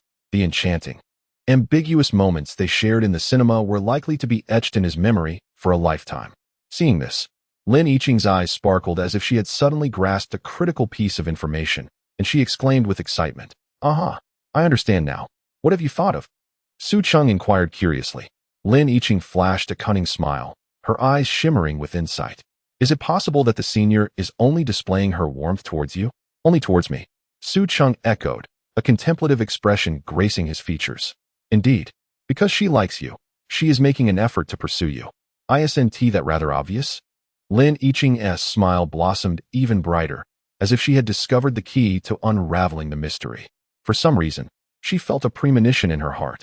If she could secure Su Cheng before that beautiful senior did, she would undoubtedly experience an unparalleled thrill. Just as Su Cheng was about to respond, a gentle knock on the door interrupted their conversation. Following that, the soft, polite voice of a waiter drifted in from outside. "Excuse me, handsome and beautiful. I apologize for the interruption, but the meals you ordered are ready. May I come in to serve you?" "Please, come in," Su Cheng replied, gesturing for the waiter to enter. Soon after, the waiter wheeled in a cart laden with a sumptuous array of culinary delights, elegantly presenting dish after dish of seafood that tantalized the senses. Most striking among them were the vibrant, succulent king crab and the formidable Australian lobster, adorned with its menacing claws. "Please enjoy your meal. If you require any assistance, do not hesitate to call for me," the waiter said courteously. Su Cheng nodded in acknowledgement. "You are too kind. It is my duty," the waiter replied before bowing and discreetly exiting, closing the door behind him. "Do try it. How does it taste?" Su Cheng encouraged Lin Yiqing to dig in. "You too, senior?" Lin Yiqing smiled in response. Thus, the two began to chat amiably while indulging in their feast. Suddenly, a look of gratitude illuminated Lin Yiqing's eyes as she softly expressed, "Thank you for bringing me to this seafood banquet." "No need for thanks. Just enjoy yourself. If it's not enough, we can always order more," Su Cheng replied with a smile.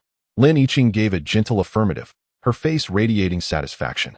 She then delicately picked up a piece of crab leg meat, carefully blowing on it to cool it down before holding it out to Su Cheng's mouth, sweetly urging, "Senior, open your mouth and try this crab leg meat." As she spoke, a shy blush crept across her face, evoking a desire to kiss her rosy cheeks. "No, you should eat it," Su Cheng instinctively demurred. However, as soon as the words left his lips, he regretted them, wishing he could slap himself for his habitual politeness. He chastised himself for being oblivious to Lin Yiqing's clear intentions to draw closer to him. Fortunately, Lin Yiqing did not relent. "Please, senior, you must eat. Are you truly going to reject the courage I have mustered?" she said, playfully elongating her words with a charming lilt. With such an endearing demeanor, it would be hard for any young man to refuse her, and Su Cheng was no exception. All right, I will eat," he conceded, opening his mouth to take a bite of the crab leg meat she offered. At that moment, Lin Yiqing playfully thrust the crab leg meat forward, and her slender fingers inadvertently slipped into Su Cheng's mouth. He was taken aback, a flicker of astonishment flashing in his eyes. Quickly, he moderated his biting force, fearful of inadvertently harming her delicate fingers. As Lin Yiqing gazed at him with a smile, her bright eyes sparkled with mischief. Su Cheng couldn't help but think that she was so brazenly attempting to initiate intimacy. If he failed to respond, it would make him seem rather dull. Thus, he gently sucked on the crab leg meat, savoring the exquisite flavors that spread across his palate, exclaiming, "It's delicious, though a bit peculiar." Peculiar in what way? Lin Yiqing retracted her small hand, curiosity sparkling in her eyes as she softly inquired. A fragrance, unlike the essence of crab meat, wafted through the air, reminiscent of a lovely young lady. Su Cheng's lips curled into a mischievous smile. Upon hearing his words, Lin Yiqing's complexion instantly flushed a delicate shade of crimson, and she murmured in a voice as faint as a whisper, "Senior, you're truly wicked. Do you still wish to eat?" Observing her bashful demeanor, Su Cheng felt an exhilarating surge of affection for Lin Yiqing. If only she could receive a hint of rising sentiments. A notification would surely follow. Su Cheng's affection level, 10. "Of course I do, but allow me the pleasure of feeding you first," Su Cheng replied, deftly lifting a piece of lobster meat towards Lin Yiqing's lips. Watching the chopsticks approach her, an inexplicable flutter coursed through Lin Yiqing's heart. She pondered, if I consume this, would it be akin to an indirect kiss with my senior? The mere thought sent her cheeks ablaze. With a flirtatious glance at Su Cheng, her eyes seemed to convey a myriad of unspoken words. Then, she slightly parted her lips, gently biting into the lobster meat, savoring it slowly. A satisfied expression gracing her face. Lin Yiqing's affection level 1. Lin Yiqing's affection level 1. Lin Yiqing's affection level 1. Senior. Your dish is truly delightful, Lin Yiqing praised, her voice laced with sweetness and happiness. Taken aback by her sudden boldness, Su Cheng paused momentarily. Then a subtle smirk emerged on his lips as he playfully teased, "Are you complimenting the lobster I prepared, or is there an underlying suggestion?" Realizing the potential misinterpretation of her words, Lin Yiqing's cheeks flushed anew, and she shot Su Cheng a mock glare, feigning anger as she pouted, "Senior, you're incorrigible. Always teasing me." Lin Yiqing's affection level, 3. They exchanged smiles, the air thick with a sweet, flirtatious atmosphere. At that moment, the fragile barrier between them seemed to dissolve entirely. They began to interact more naturally, feeding each other in an increasingly intimate manner. Gradually, the distance between them diminished, and before long, Su Cheng found himself nearly satiated, setting down his utensils with a contented pat on his stomach, exclaiming, "This establishment is rather splendid. We must return here next time. Don't forget to invite me, Senior," Lin Yiqing chimed, her tone playful, with a smaller appetite. Most of her meal consisted of what Su Cheng had graciously offered. Of course, Su Cheng assured her. Just as he spoke, he suddenly became acutely aware of their close proximity. Their bodies were almost touching, leaving no space between them. A slight tilt of his head allowed him to catch a whiff of Lin Yiqing's faint fragrance and the warmth emanating from her skin. He could not help but feel a stir of emotions, as any slight movement seemed to inadvertently brush against her delicate form. Su Cheng sensed a sudden rigidity in his body and discreetly adjusted his posture, attempting to create a semblance of distance between himself and Lin Yiqing, lest she notice his awkwardness and render the atmosphere uncomfortable. Yet, Lin Yiqing appeared oblivious to this subtle shift. She maintained her affectionate demeanor, her face adorned with a sweet smile, as she continued to engage in conversation with Su Cheng. "Senior," Lin Yiqing suddenly spoke, her eyes glimmering with anticipation.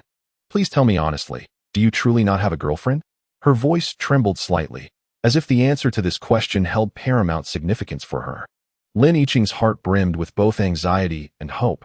She sought to make a final confirmation. If Su Cheng were indeed single, she would seize this opportunity to bravely express her feelings and become the most special presence in his life. Conversely, if he were already in a relationship, she would have to silently accept that reality. Though a twinge of reluctance would linger in her heart, she would be willing to become Su Cheng's second girlfriend, as long as she could remain by his side. "In a strict sense, I indeed do not have a girlfriend," Su Cheng replied earnestly, noticing the seriousness in Lin Yiqing's expression, as if he had come to an understanding.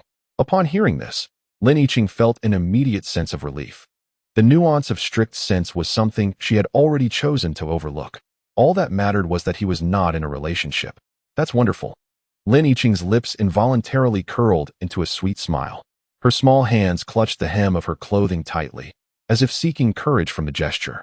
"So, senior, may I become your girlfriend?" Lin Yiqing finally mustered the courage to boldly voice her affections. A rosy blush had crept onto her cheeks, and her almond-shaped eyes sparkled with unshed tears, as if any negative response from Su Cheng would bring her to the brink of tears. Yiqing. Su Cheng's expression softened.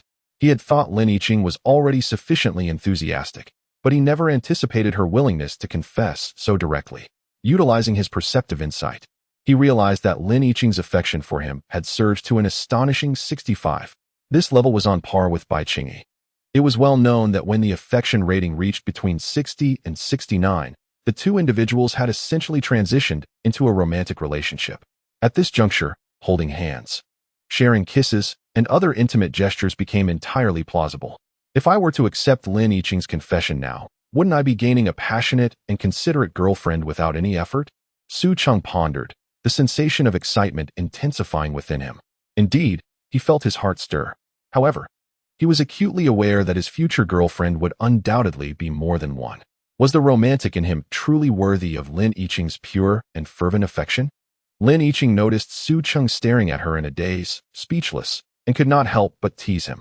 "Senior, do you truly have the heart to refuse me?" She tilted her head slightly, her long eyelashes fluttering gently, her small hand unconsciously swaying Su Cheng's sleeve, like a charming little kitten seeking the affection of its owner. Her endearing innocence was utterly irresistible. As Su Cheng gazed at the vibrant face before him, ripples of emotion stirred within him. After a few moments of astonishment, he finally spoke. "Of course, I could never refuse." Su Cheng responded immediately. "But Yiqing," he sighed softly, a hint of complexity flickering in his eyes. "Are you not afraid that I am a sentimental person? In this fast-paced world, my feelings may not be as devoted as you believe." "Then what of it?" "It doesn't matter to me," Lin Yiqing replied nonchalantly. Su Cheng's eyes widened in surprise and delight at her response. He scrutinized Lin Yiqing's gaze, finding no trace of hesitation or deceit, only sincerity and determination. In that moment, he suddenly realized that perhaps, from the very first encounter, he had quietly occupied a significant place in Lin Yiqing's heart. So, the question arose, when had he become so captivating? Once he learned that the luxurious Rolls-Royce Cullinan belonged to his senior, he had steeled himself for this reality. Were wealthy individuals not often like this? Material abundance frequently accompanies spiritual emptiness. Lin Yiqing spoke with conviction. The affluent often seek new thrills, indulging in pleasure, believing this is the essence of life. When a man acquires wealth, his ambition swells. I know many tycoons exemplify this. They linger in gardens of flowers, reveling in endless joy, often without the intention of marriage. "So, you do not mind if I have other women?" Su Cheng asked, dumbfounded. "Not at all, as long as you don't ignore me in the future." She replied cheerfully. "I'm glad to have met you today. Otherwise, if that senior had taken my place, I would have been quite upset." Lin Yiqing beamed. "Yiqing, you truly open my eyes. What gives you such an accepting nature?" Su Cheng mused internally. After acquiring the system, especially upon learning that courting quality goddesses would yield generous rewards, he had leaned towards using wealth to win over each exquisite goddess and gradually elevate their affection. Bai Qingyi was the first example. While Wen Yuding had been unexpectedly drawn to his abundant riches, he was well aware of this. Yet now, Lin Yiqing was an unforeseen development. Today marked the beginning of the verification period. I earnestly beseech you all to read more and urge for updates, as this is crucial for the new book.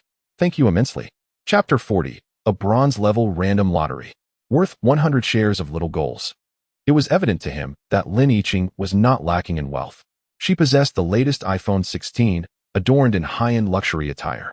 Moreover, Lin Yiqing had an impressive affinity score of 40 from the very beginning, implying that her interest was not swayed by his financial prowess. Why was this so? Lin Yiqing pouted her delicate pink lips, her brows furrowing as she delved into deep contemplation. After a moment of hesitation, she responded uncertainly. "Perhaps it is due to my parents. My father was like this in the past. When he was young, while courting my mother, he also maintained relationships with others."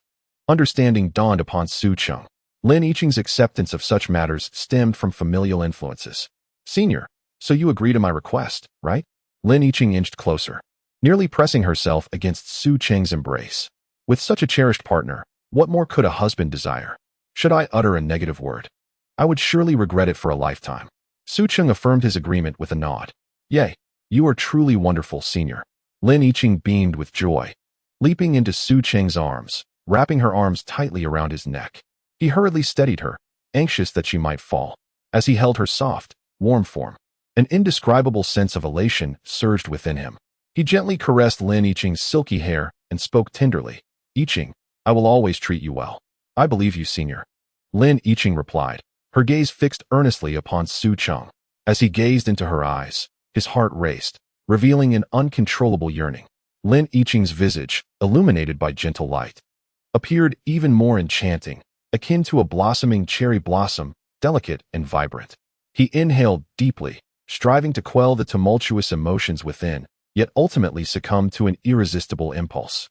Thus, Su Cheng gradually lowered his head until his warm lips gently brushed against Lin Yiqing's tender mouth. Ding! Congratulations, host. Lin Yiqing shivered slightly, her initial astonishment fading swiftly, replaced by a warm current flowing through her heart. She did not resist. Instead, she obediently closed her eyes. Her long eyelashes fluttered, reminiscent of a butterfly poised to take flight, imbued with a hint of shyness and anticipation.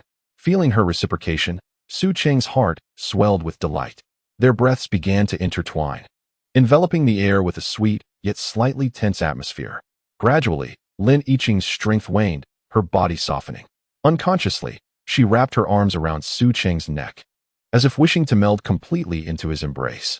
Lin Yiqing's affinity level increased by 1. As a shimmering thread of light passed by, the two concluded their long and tender kiss. They exchanged affectionate glances, their eyes brimming with tenderness. Particularly Lin Yiqing, whose enchanting gaze seemed almost capable of weaving silk. Witnessing this scene, Su Cheng felt an overwhelming urge to embrace Lin Yiqing right there, but the moment was not right, nor was the setting appropriate. Ah, senior.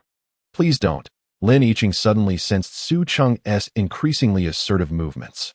His fingertips glided over her skin, sending tingling sensations coursing through her, causing her to shiver involuntarily.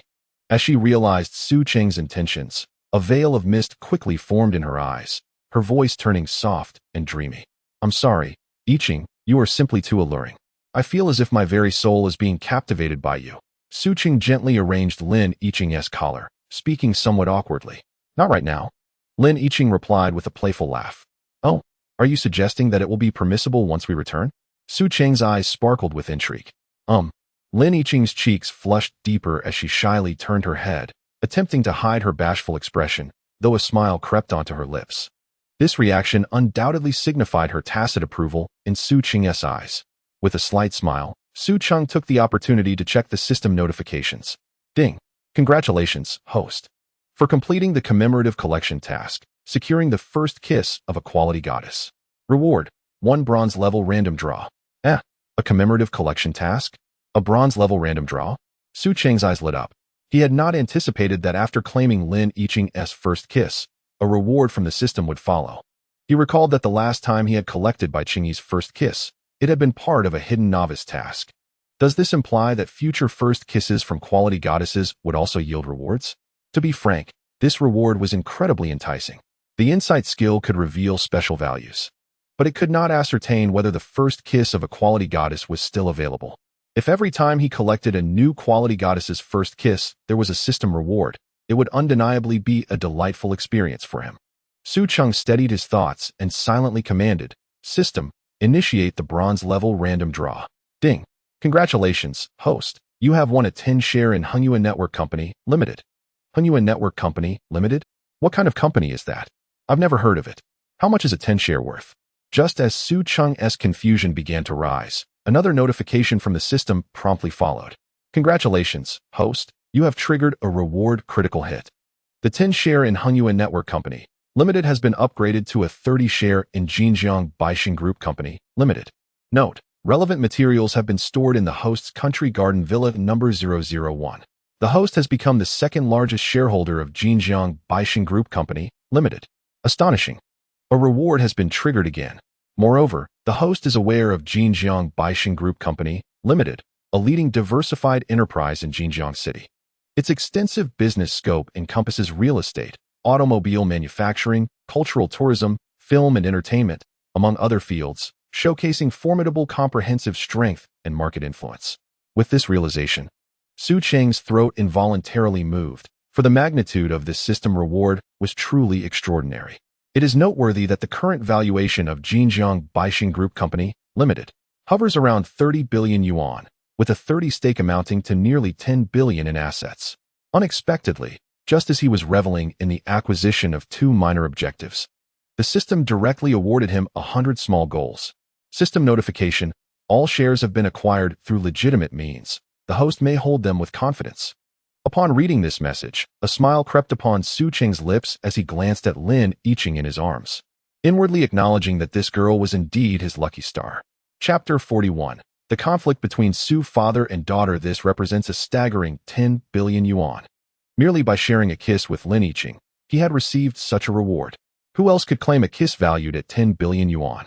A desperate shout echoed. Senior, we've had enough to eat. Let us return to the car.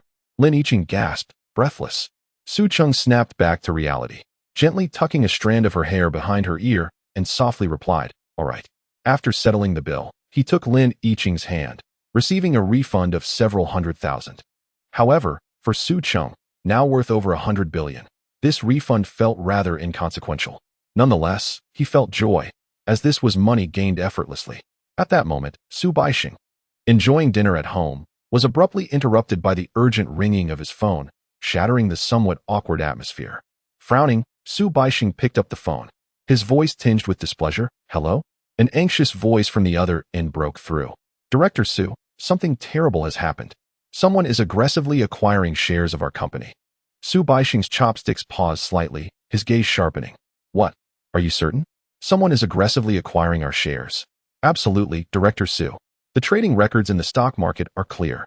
Someone is rapidly increasing their stake in our company. Su Baixing's expression darkened as he pondered for a moment before decisively issuing an order. Immediately activate the emergency protocol and investigate who is maliciously acquiring our shares. I want to know their background and intentions. After hanging up the phone, Su Baixing's gaze fell upon Su Zhiro, who was quietly eating rice at the dining table, her head bowed in silence. The atmosphere at the dining table was laden with tension, as both father and daughter harbored their own concerns. He was acutely aware that the 40 shares of Jinjiang Baixing Group Company, Limited he held, combined with the 15 held by Su Zhiro, granted them the majority of control. Consequently, he felt secure in his position as chairman, unperturbed by the impending acquisition. However, Su Baixing was far more apprehensive about the potential changes within the board that could adversely affect the company's future trajectory. After all, hostile takeovers frequently accompany struggles for control and upheaval in upper management. He feared such transformations could disrupt the company's established rhythm and, worse, dampen employee morale. It is essential to recognize that a stable equity structure is foundational for the company's long-term prosperity. With this thought weighing on him, Su Baixing let out a sigh. He glanced at Su Zhiro, who sat in silence, and a tumult of emotions swirled within him. The daughter who once shared everything with him had become increasingly distant since he had pressured her into a blind date. Su Zhiro had been nursing her grievances over that arrangement, feeling her father's disregard for her choices and wishes. Their relationship had plummeted to frigid depths, and silence often permeated their meals. Zhiro, Su Baixing broke the stillness, his voice tinged with regret. How has work been for you lately? Any troubles? Su Zhiro ignored him, continuing to eat in silence. Observing her response, Su Baixing sighed again. Zhiro, I know the last incident upset you, but I only wish what is best for you, hoping you might find a suitable partner. Dad. Su Zhiro finally set down her chopsticks, exhaling softly as she raised her gaze to meet Su Baixing's, her eyes reflecting a blend of indifference and weariness. The atmosphere at the table had grown so tense it felt as though it could freeze water. I can manage my own affairs. You needn't worry unnecessarily. I understand you long for grandchildren, but your impatience is futile. I am currently at a pivotal stage in my career and cannot afford to divert time for romance. Moreover, I refuse to allow trivial blind dates to hinder my professional progress. I hope you can understand and respect my choices. Su Baixing shook his head in resignation, his brow furrowed with concern. Zhiro, I recognize your strong will, yet marriage is not a trivial matter. You are so often consumed by work, frequently toiling late into the night, leaving little opportunity to meet suitable men. In my opinion, the young man I introduced you to, Li Haoyan, possesses a gentle disposition, and comes from a well-off family. His academic background and career are commendable, aligning well with your standards. What is it that fails to spark any interest in him? Moreover, he has expressed genuine affection for you and is eager to know you better. Dad. As Su Baixing spoke incessantly, Su Jiro suddenly raised her voice, interrupting him with a hint of impatience and anger. If you truly believe that Mr. Li is so wonderful, then you should marry him and have children yourself. I have no interest in indulging in those childish games of pretend. My mind is consumed with work. The company's development requires my leadership, not frivolous romantic pursuits. Su Baixing was momentarily speechless, his face turning a shade of ashen. He opened his mouth, but could not utter a word. Enough. Let this be the end of it. Do not bother me any further, Su Jiro coldly declared. Her voice laced with resolve. She wished to disengage from her father's insistence on the matter, swiftly grabbing her bag and rising to leave. Jiro, stop right there. Su Baixing finally regained his voice, rising abruptly to glare at his departing daughter. Su Jiro halted, turning to face him with a determined gaze. Is there anything else? If it concerns the matchmaking, then let us not discuss it. Su Baixing inhaled deeply, striving to calm his emotions. I do not wish to force you into anything. I merely hope you will consider your own well-being. While work is undeniably important, personal happiness cannot be overlooked. It is better to have someone by your side on the journey of life than to face it alone. Your mother left us too soon, and I want you to find someone who loves and cherishes you. You are no longer a child. It is time to plan for your future. His words carried a note of pleading, his eyes filled with hopes for his daughter's future. Su Jiro remained silent for a moment, the gentle breeze outside stirring a few strands of hair across her forehead. She took a deep breath, as if gathering her thoughts, and then spoke slowly, her voice barely concealing a tremor. Dad, I understand you mean well, but I truly cannot focus on these matters right now. Once the company stabilizes during this critical phase, I will consider my personal issues. Please do not worry about me. With that, Su Jiro turned once more and resolutely exited the restaurant. Chapter 42. When Yuding, just confess. Perhaps I am already carrying his child. Leaving Su Baixing standing alone, gazing at his daughter's defiant figure, his eyes filled with helplessness and concern. Yet, he could only sigh in silence. He knew that mending their relationship would require time and effort. However, contemplating his waning health, a wave of bitterness washed over him. Time was not on his side. He could only hope to witness, in his lifetime, Su Jiro finding someone who genuinely cared for her and seeing her lead a joyful and fulfilling life. Meanwhile, in a secluded area of Honglu Park, in the passenger seat of Su Cheng's car, as Su Cheng's hand roamed freely around Lin Yiqing's slender waist, a sudden ring from his phone shattered the intimate atmosphere that enveloped them. The distinctive sound of a WeChat notification pierced through the moment. Lin Yiqing, feeling the interruption, gently exerted herself to break free from Su Cheng's embrace and sat up straight. Their previous positions had been quite suggestive, with Lin Yiqing closely pressed against him. Senior, your phone is ringing, Lin Yiqing softly reminded him. Upon hearing this, a fleeting look of reluctance flashed across Su Cheng's eyes. Nevertheless, he compelled himself to withdraw the hand that lingered in her hair and retrieved his phone from his pocket. Upon opening WeChat, he discovered a message from Wen Yuding. Su Cheng, are you free this afternoon? Accompanied by an eager emoji. Though the text was brief, it was evident that Wen Yuding wished to invite Su Cheng out. Senior Wen Yuding, isn't she the senior we met this morning? How bold of her to initiate an invitation. Lin Yiqing leaned into him to catch a glimpse of the screen, murmuring softly, her tone inscrutable. Yes, it is her. Su Cheng admitted candidly, his gaze flitting over the message, a subtle smile gracing his lips. I suppose I haven't introduced her to you yet. She is from the School of Economics and Management, just like me, and we are both in our third year. The School of Economics and Management? She certainly does not seem to fit that mold, Lin Yiqing remarked, her brow slightly furrowing in disbelief. In what way does she not fit? Su Cheng inquired playfully. She possesses an air of elegance in her every movement. I believe she would be more suited to dancing. Just look at her height. She must be at least 1.8 meters tall. Lin Yiqing gestured animatedly, analyzing with utmost seriousness. 1.8 meters? Haha, not quite, but she does have a model-like physique, Su Cheng chuckled, shaking his head as the image of Wen Yuding's graceful form lingered in his mind.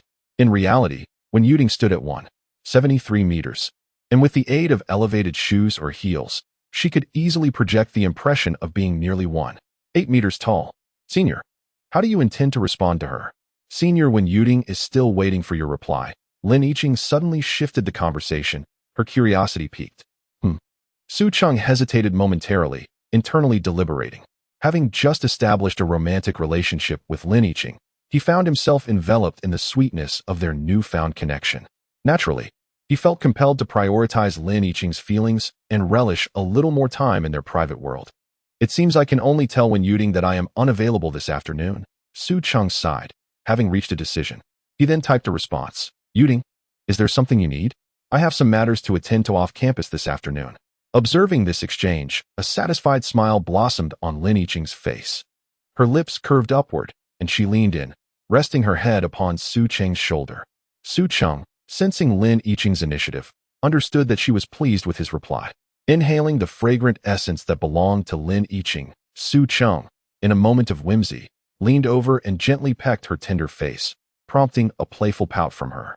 Meanwhile, on the other side, upon receiving Su Cheng's message, when Yuding's expression was filled with regret. She had already surmised that Su Cheng's rejection stemmed from his desire to accompany the girl he had met that day. But what could she do even if she had guessed correctly? Alas, if only time could rewind to last night, she would have been more proactive, no longer hesitating or second-guessing, boldly confessing her feelings. Even if the outcome remained uncertain, it would be preferable to her current state of agitation. When Yuding struck her thigh in frustration, as if that could dispel her inner discontent, she chastised herself for being overly cautious. While a gradual approach may be prudent, it often leads to missed opportunities. Why proceed gradually? A direct assault might have secured his heart by now, and perhaps even the prospect of carrying his child would have been a reality. How wonderful that would be. Yet, reality is invariably harsh, devoid of what-ifs or second chances. With a resigned shake of her head, when Yuding attempted to banish those unrealistic fantasies from her mind, taking a deep breath, she endeavored to calm herself and began contemplating her next steps. Now, I can only await another opportunity, she murmured, a flicker of determination gleaming in her eyes. She understood that matters of the heart cannot be forced, yet neither should they be abandoned easily. Having resolved to win over Su Cheng, as long as there remained a glimmer of hope, she would strive to seize it. Thus, when Yuding regained her confidence and typed a message, well, I initially intended to invite you to play at Haiding Park, but since you're unavailable, I'll let it go for today. If you find a moment free, do remember to contact me. After sending the message, when Yuding quietly awaited Su Cheng's reply, time seemed to freeze at that instant, each second stretching painfully long. Finally, her phone screen lit up again, revealing Su Cheng's brief yet courteous response. All right. As she gazed at those two words, a bittersweet smile crept onto her lips. She understood that although simple, those words indicated that Su Cheng had not entirely closed the door between them. That was sufficient. At least, she still had a chance. After responding to Wen Yuding, Su Cheng suddenly pondered. He couldn't say for certain when he would be free. Today was likely to be spent enjoying himself with Lin Yiqing. Tomorrow was Saturday, and he had already arranged to meet Bai Qingyi the night before.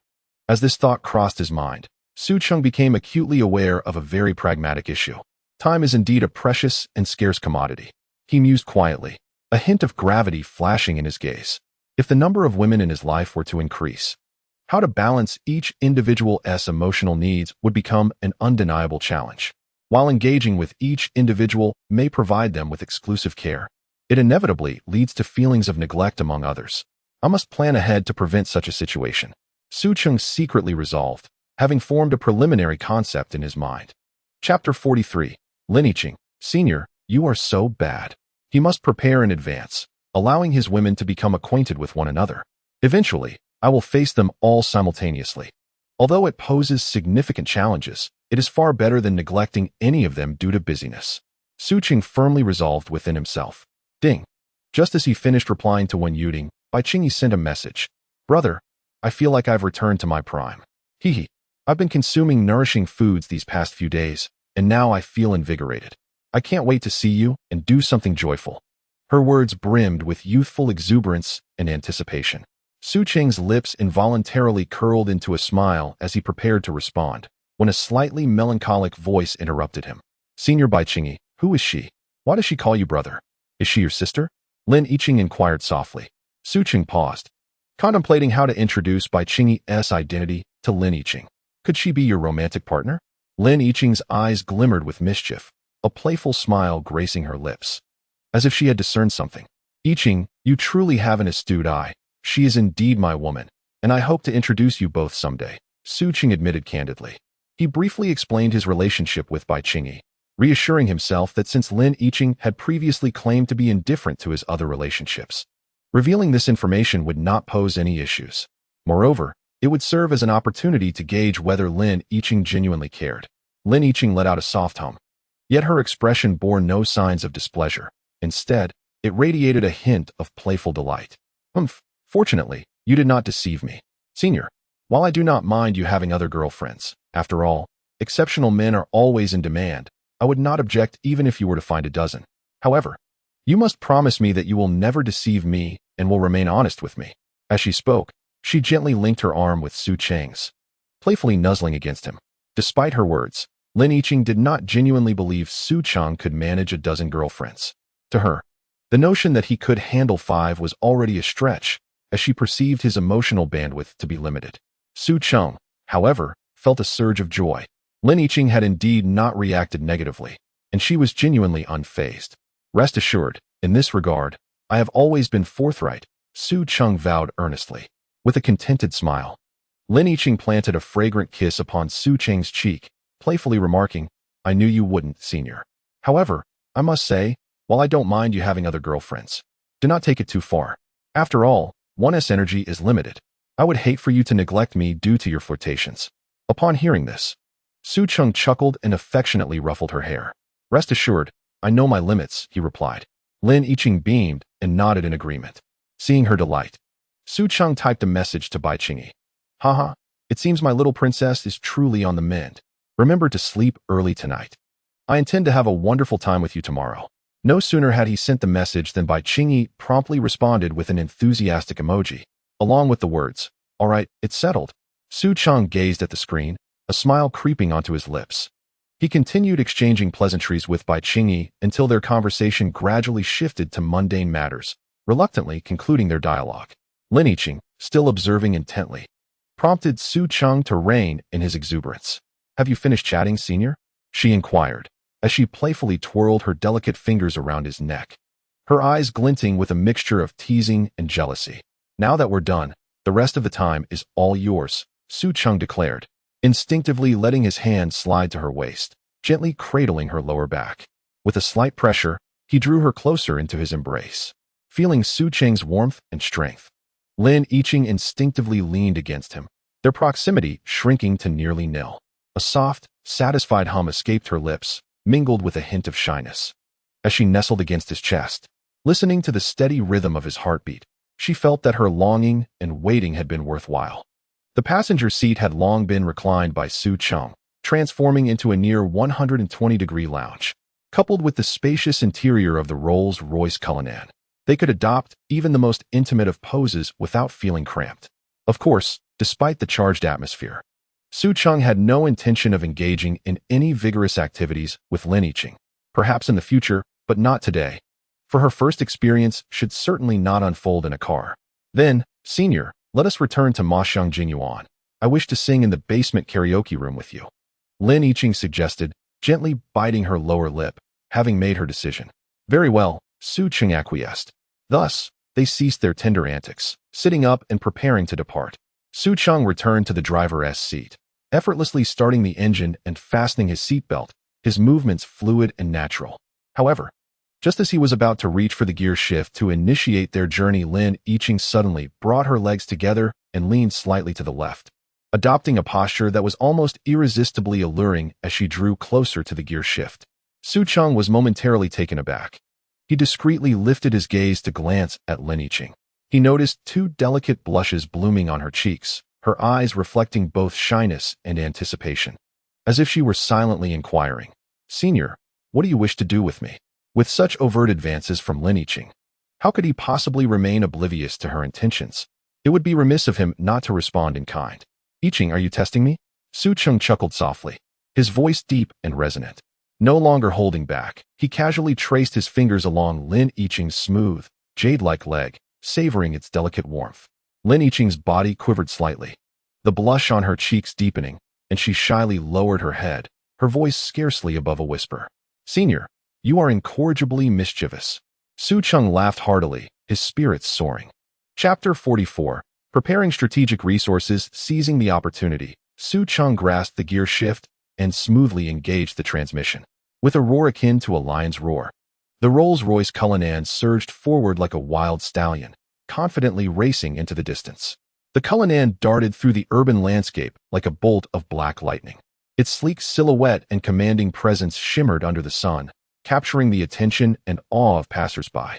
Each time the vehicle passed, it stirred a considerable commotion. As they drove past a shopping mall, Su Cheng suddenly contemplated that he might soon be unwrapping Lin Yiqing. It would be prudent to prepare some strategic resources. Clearing his throat, he suggested, Yiqing, I imagine you're running low on clothes lately. How about I take you to the mall to pick up a couple of items? No, that's unnecessary. I have more than enough clothes filling my wardrobe, she replied instinctively, unaware of how many garments a girl truly possesses. Upon hearing her response, Su Cheng chuckled softly, a hint of mischief in his eyes. How could you not know? Clothes are merely consumables. One can never have too many. Besides, you mentioned wanting to sing later, right? I have a brilliant idea. I could get you a few Hanfu outfits. Just picture it, draped in splendid Hanfu, your garments flowing gracefully as you serenade with love songs while dancing.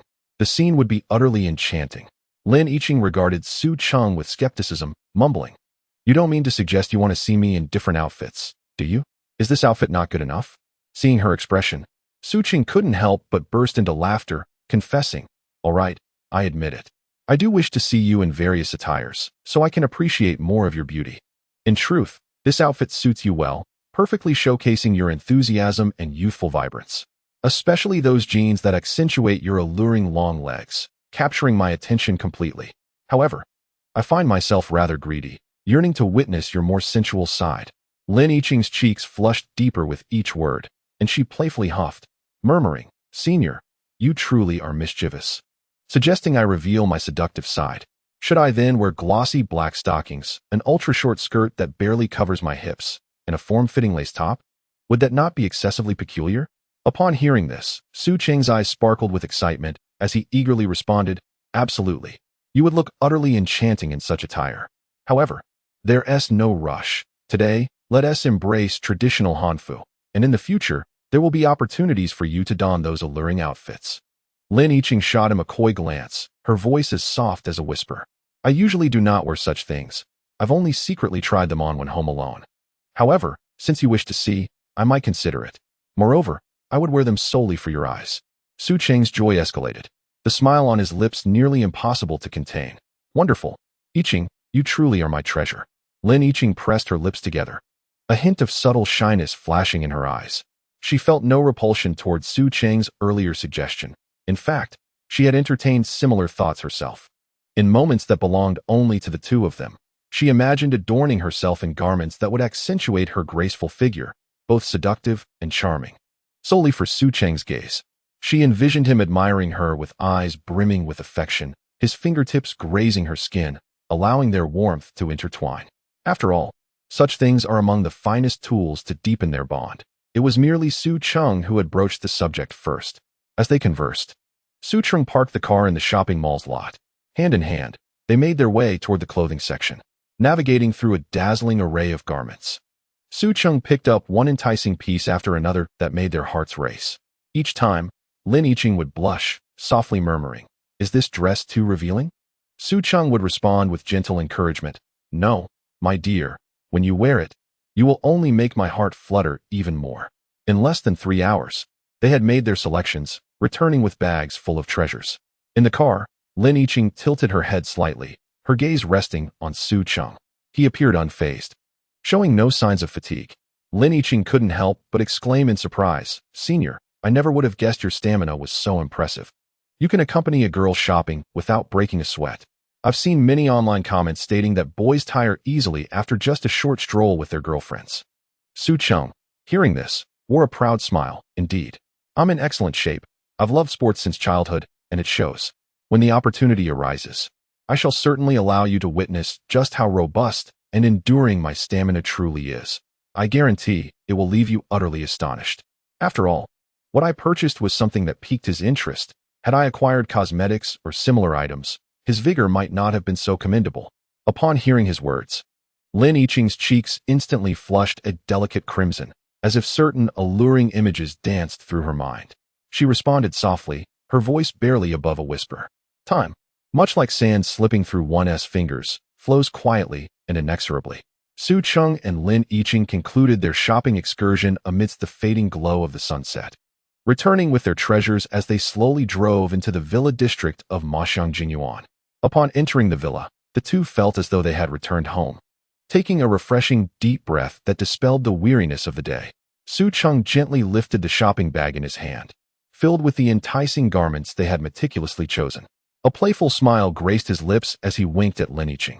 These treasures needed a suitable place for safekeeping.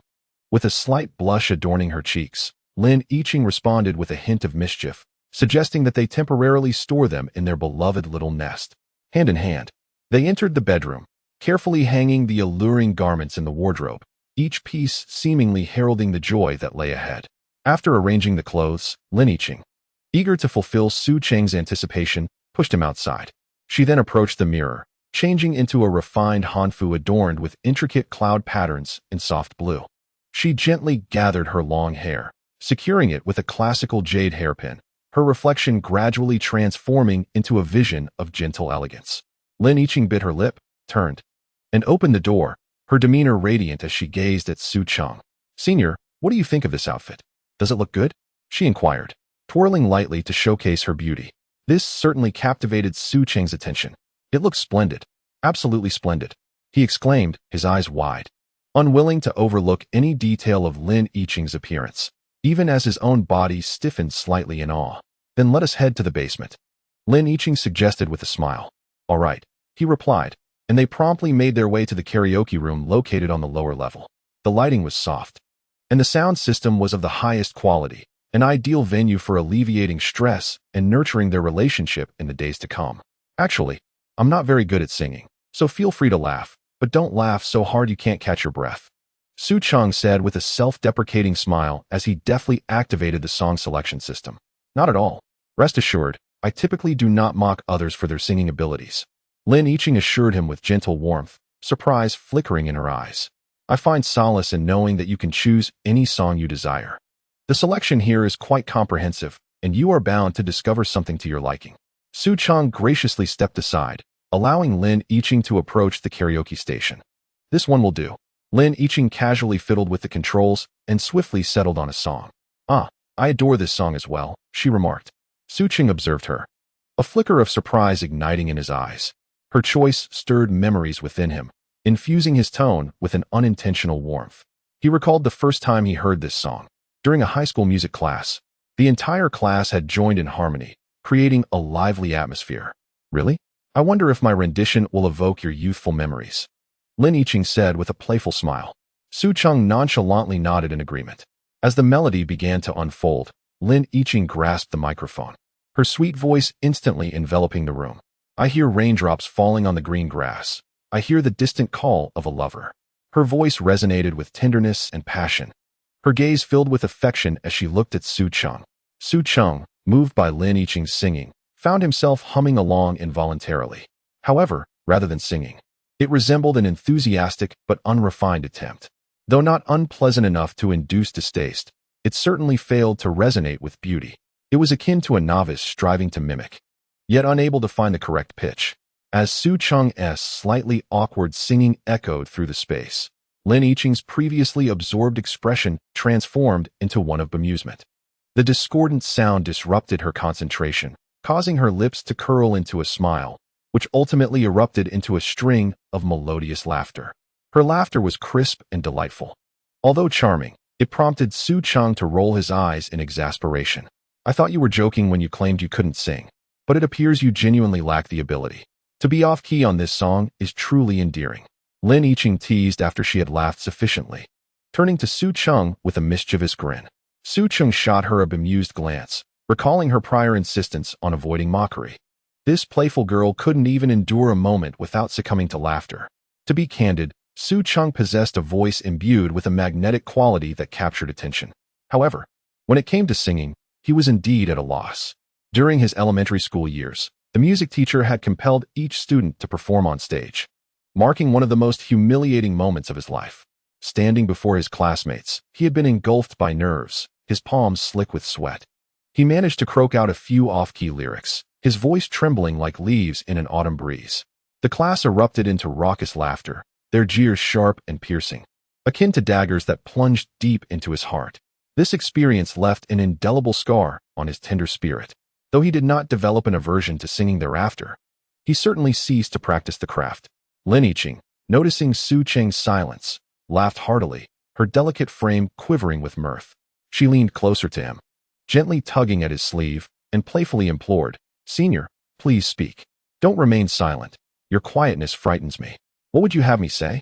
You, my dear, who boldly claims not to mock others, have barely managed a second without bursting into laughter, more joyous than anyone else." Su Cheng feigned sternness as he chided her. Upon hearing this, Lin Yiqing's smile grew even more radiant.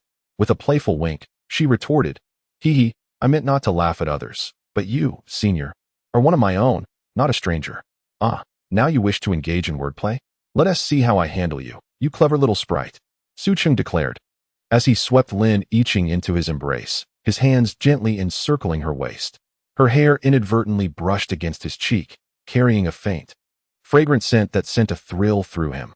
Su Cheng intentionally adopted a serious expression and raised his hand to lightly pat her slightly elevated posterior. Pretending to strike with force, Lin Yiqing burst into giggles at his antics, playfully pleading, "I'm sorry.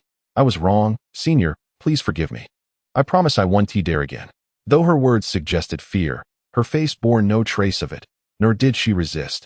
Instead, she nestled closer to him, reveling in their intimate frolic. Observing her demeanor, Su Cheng couldn't help but smile. "All right, let the music play on," he said. Lin Yiqing, exuding charm, cast a flirtatious glance at Su Cheng before resuming her singing.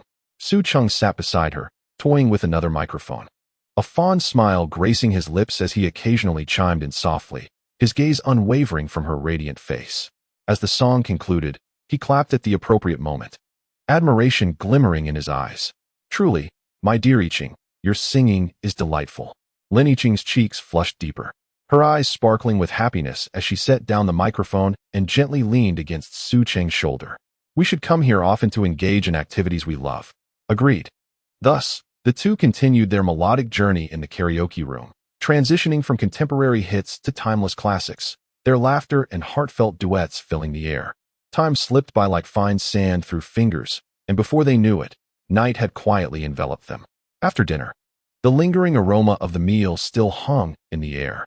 Su Cheng and Lin Yiqing sat side by side on the living room sofa, the speakers softly playing soothing music. "By the way, Yiqing, when did you start to like me?" Su Cheng seized the moment, eager to unravel this enigma. "Do you truly wish to know? Is this question of great significance to you?" Lin Yiqing replied, a smile playing at the corners of her lips. "Not particularly. I'm merely curious," he responded. "Feel free to speak your mind. It will not affect our relationship at this moment," Su Cheng remarked, gently clasping Lin Yiqing's small hand in his, their fingers intertwining, conveying warmth between them. "Well," Lin Yiqing pondered, feeling a multitude of reasons for her burgeoning affection towards Su Cheng, yet hesitating to voice them, as it felt somewhat embarrassing. "This is a long story," she murmured hesitantly. "Then let us make it brief and focus on the essentials," Su Cheng jested. "You truly are impatient," she playfully retorted. "All right, I shall simplify it." Amused by his teasing, Lin Yiqing continued, "It was when you helped me carry my luggage and caught me before I fell. Do you remember?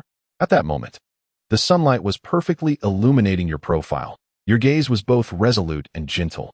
It was utterly captivating. I felt an overwhelming sense of security, and I thought to myself how wonderful it would be to have a boyfriend as gentle and handsome as you. Is that when it all began? How astonishing!" Su Cheng exclaimed in surprise. He recalled that day, bustling about, assisting the freshmen with their belongings, appearing rather disheveled, unaware that he had caught Lin Yiqing's eye. Lin Yiqing nodded, continuing, "Yes, but unfortunately, I had just entered my freshman year, arriving in a new environment, feeling both excited and anxious. Coupled with my naturally shy disposition, I lacked the courage to ask for your contact information." "Shy?" Su Cheng scrutinized Lin Yiqing, muttering, "I found you quite enthusiastic." Upon hearing this, Lin Yiqing's cheeks flushed a deep crimson, and she playfully chided, "Oh, senior, People can change, you know? Noticing a hint of skepticism in Su Cheng's eyes, she added, "During my freshman year, I joined the Youth Volunteer Association in our college's student union. The more volunteer work I engaged in, the more I learned to overcome my shyness." "Ah, I see." Su Cheng nodded in understanding. "Indeed, such transformations are common. In high school, everyone is preoccupied with studies, leaving little room for personal development. University is akin to a microcosm of society, where one's character can undergo significant changes. And you, how could you not ask for my contact information back then? That led to my missed opportunity to connect with you. Perhaps my mind was clouded at that time." Su Cheng sheepishly defended himself. Lin Yiqing rolled her eyes, playfully reproaching him. "Regardless, I spent a considerable time searching for you. I even posted a notice on our school's confession wall, but to little avail." "Is that so?" Su Cheng was taken aback. He too had frequented the confession wall, yet had seen nothing. "Yes, the very next day, I posted a description of you." "But didn't he include a picture?" Lin Yiqing chuckled. "That must have been your description." Su Cheng began, but noticing the shift in Lin Yiqing's expression, which now bore a hint of reproach and grievance, he quickly amended his statement. "It must certainly be my fault. Perhaps I have been too preoccupied to notice the messages on the confession wall." Lin Yiqing, upon observing Su Cheng's anxious yet sincere demeanor, couldn't help but chuckle softly. "Feeling fortunate. Fortunately, luck has favored me today, allowing our paths to cross once more. I had thought I would never see you again." Su Cheng was deeply moved. Before he was bound to the system, he was merely an orphan, bereft of parental care and engulfed in solitude, navigating a life fraught with darkness and hardship. Little did he know that in this vast world, there existed such an endearing junior who had been quietly thinking of him and caring about his well-being. As Lin Yiqing gazed into Su Cheng's fervent eyes, a sense of fulfillment surged within her heart. In truth, there was another matter she had not disclosed to Su Cheng. After he departed that day, while she was descending the staircase where she had nearly fallen, she witnessed a freshman tumble forward, crashing against the steps. A deep gash marred the person's forehead, extending towards the left eye, with blood flowing profusely, likely resulting in disfigurement. Coincidentally, the spot where that individual fell was not far from where she had stumbled. This incident instilled in Lin Yiqing a lingering fear, further etching Su Cheng's handsome visage into her memory. Listening to the continuous prompts indicating Lin Yiqing's rising affection, Su Cheng felt elated. As the notifications gradually subsided, he swiftly employed an insight skill to examine Lin Yiqing. Name: Lin Yiqing. Age: 20. Height: 165 centimeters. Weight: 46 kilograms. Attractiveness: 89. Special value: 0. Affection level: 75. Strategy reward: passive skill indestructible kidney. What? 75. Just 5 more points, and he would acquire the coveted indestructible kidney passive skill. It is worth noting that the indestructible kidney is something that anyone would covet. If he puts in the effort tonight and charms Lin Yiqing a bit more, perhaps he could elevate her affection level to surpass 80, breaking through the barriers of admiration and securing the indestructible kidney. Thus, Su Cheng gazed at Lin Yiqing with even greater fervor. Suddenly, a thunderous roar interrupted their moment of deepening connection, followed by the sound of rain cascading outside. "Is it raining?" Su Cheng gently set Lin Yiqing down, his gaze drawn to the expansive floor-to-ceiling window. Outside, the world was cloaked in a heavy curtain of rain. "Oh no, how can it be raining? Does that mean I cannot return to school?" Lin Yiqing anxiously clutched her clothing, her expression filled with concern as she looked out the window. "Then there's no need to leave. You might as well stay here. After all, I have plenty of rooms, and on such a rainy night. Would you truly allow me to spend the night alone in this desolate villa?" Su Cheng proposed with a smile. Lin Yiqing responded with a half-smile, her words laced with implication. "Well, since you are so enthusiastic, I suppose I shall reluctantly accept. However, you must promise not to do anything inappropriate." Her tone carried a hint of teasing mixed with seriousness, as if she were both testing him and issuing a gentle warning.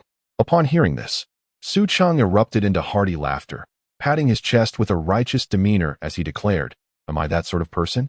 Rest assured, I am renowned in our village as a paragon of virtue. I would never take advantage of someone in a vulnerable position." Chapter 47. May I hold your hand while we sleep? Then where shall I sleep? Lin Yiqing inquired hesitantly, her voice tinged with shyness. "Anywhere you like. There are plenty of rooms here. You can choose wherever you wish to rest." Su Cheng replied nonchalantly. "Could I sleep beside the handsome senior?" Lin Yiqing giggled. her voice sweet and playful. Of course, that's perfectly fine. Su Cheng responded immediately. However, Lin Yiqing's smile abruptly faded, and she chuckled mischievously. Just kidding. I wouldn't want to sleep next to you for fear of your snoring disturbing my peace. With that, she playfully rolled her eyes at Su Cheng and turned, swaying her hips as she walked towards the elevator. Su Cheng, amused by Lin Yiqing's teasing, felt his spirits lift rather than dampen. Hey, where are you off to? He called out. To wash up and sleep, of course. Are you expecting me to wait for you? Lin Yiqing turned at the elevator entrance, playfully winking. Moments later, the elevator doors slowly closed, enveloping her figure and vanishing from Su Cheng's sight. He mused that it wasn't entirely out of the question. He still vividly recalled the days spent with Bai Qingyi at the Bai Gui Yuan villa, assisting each other with baths. Shaking his head with a smile, he organized his belongings, turned off the music system, and headed upstairs. Outside, the storm raged, yet inside the villa, tranquility reigned.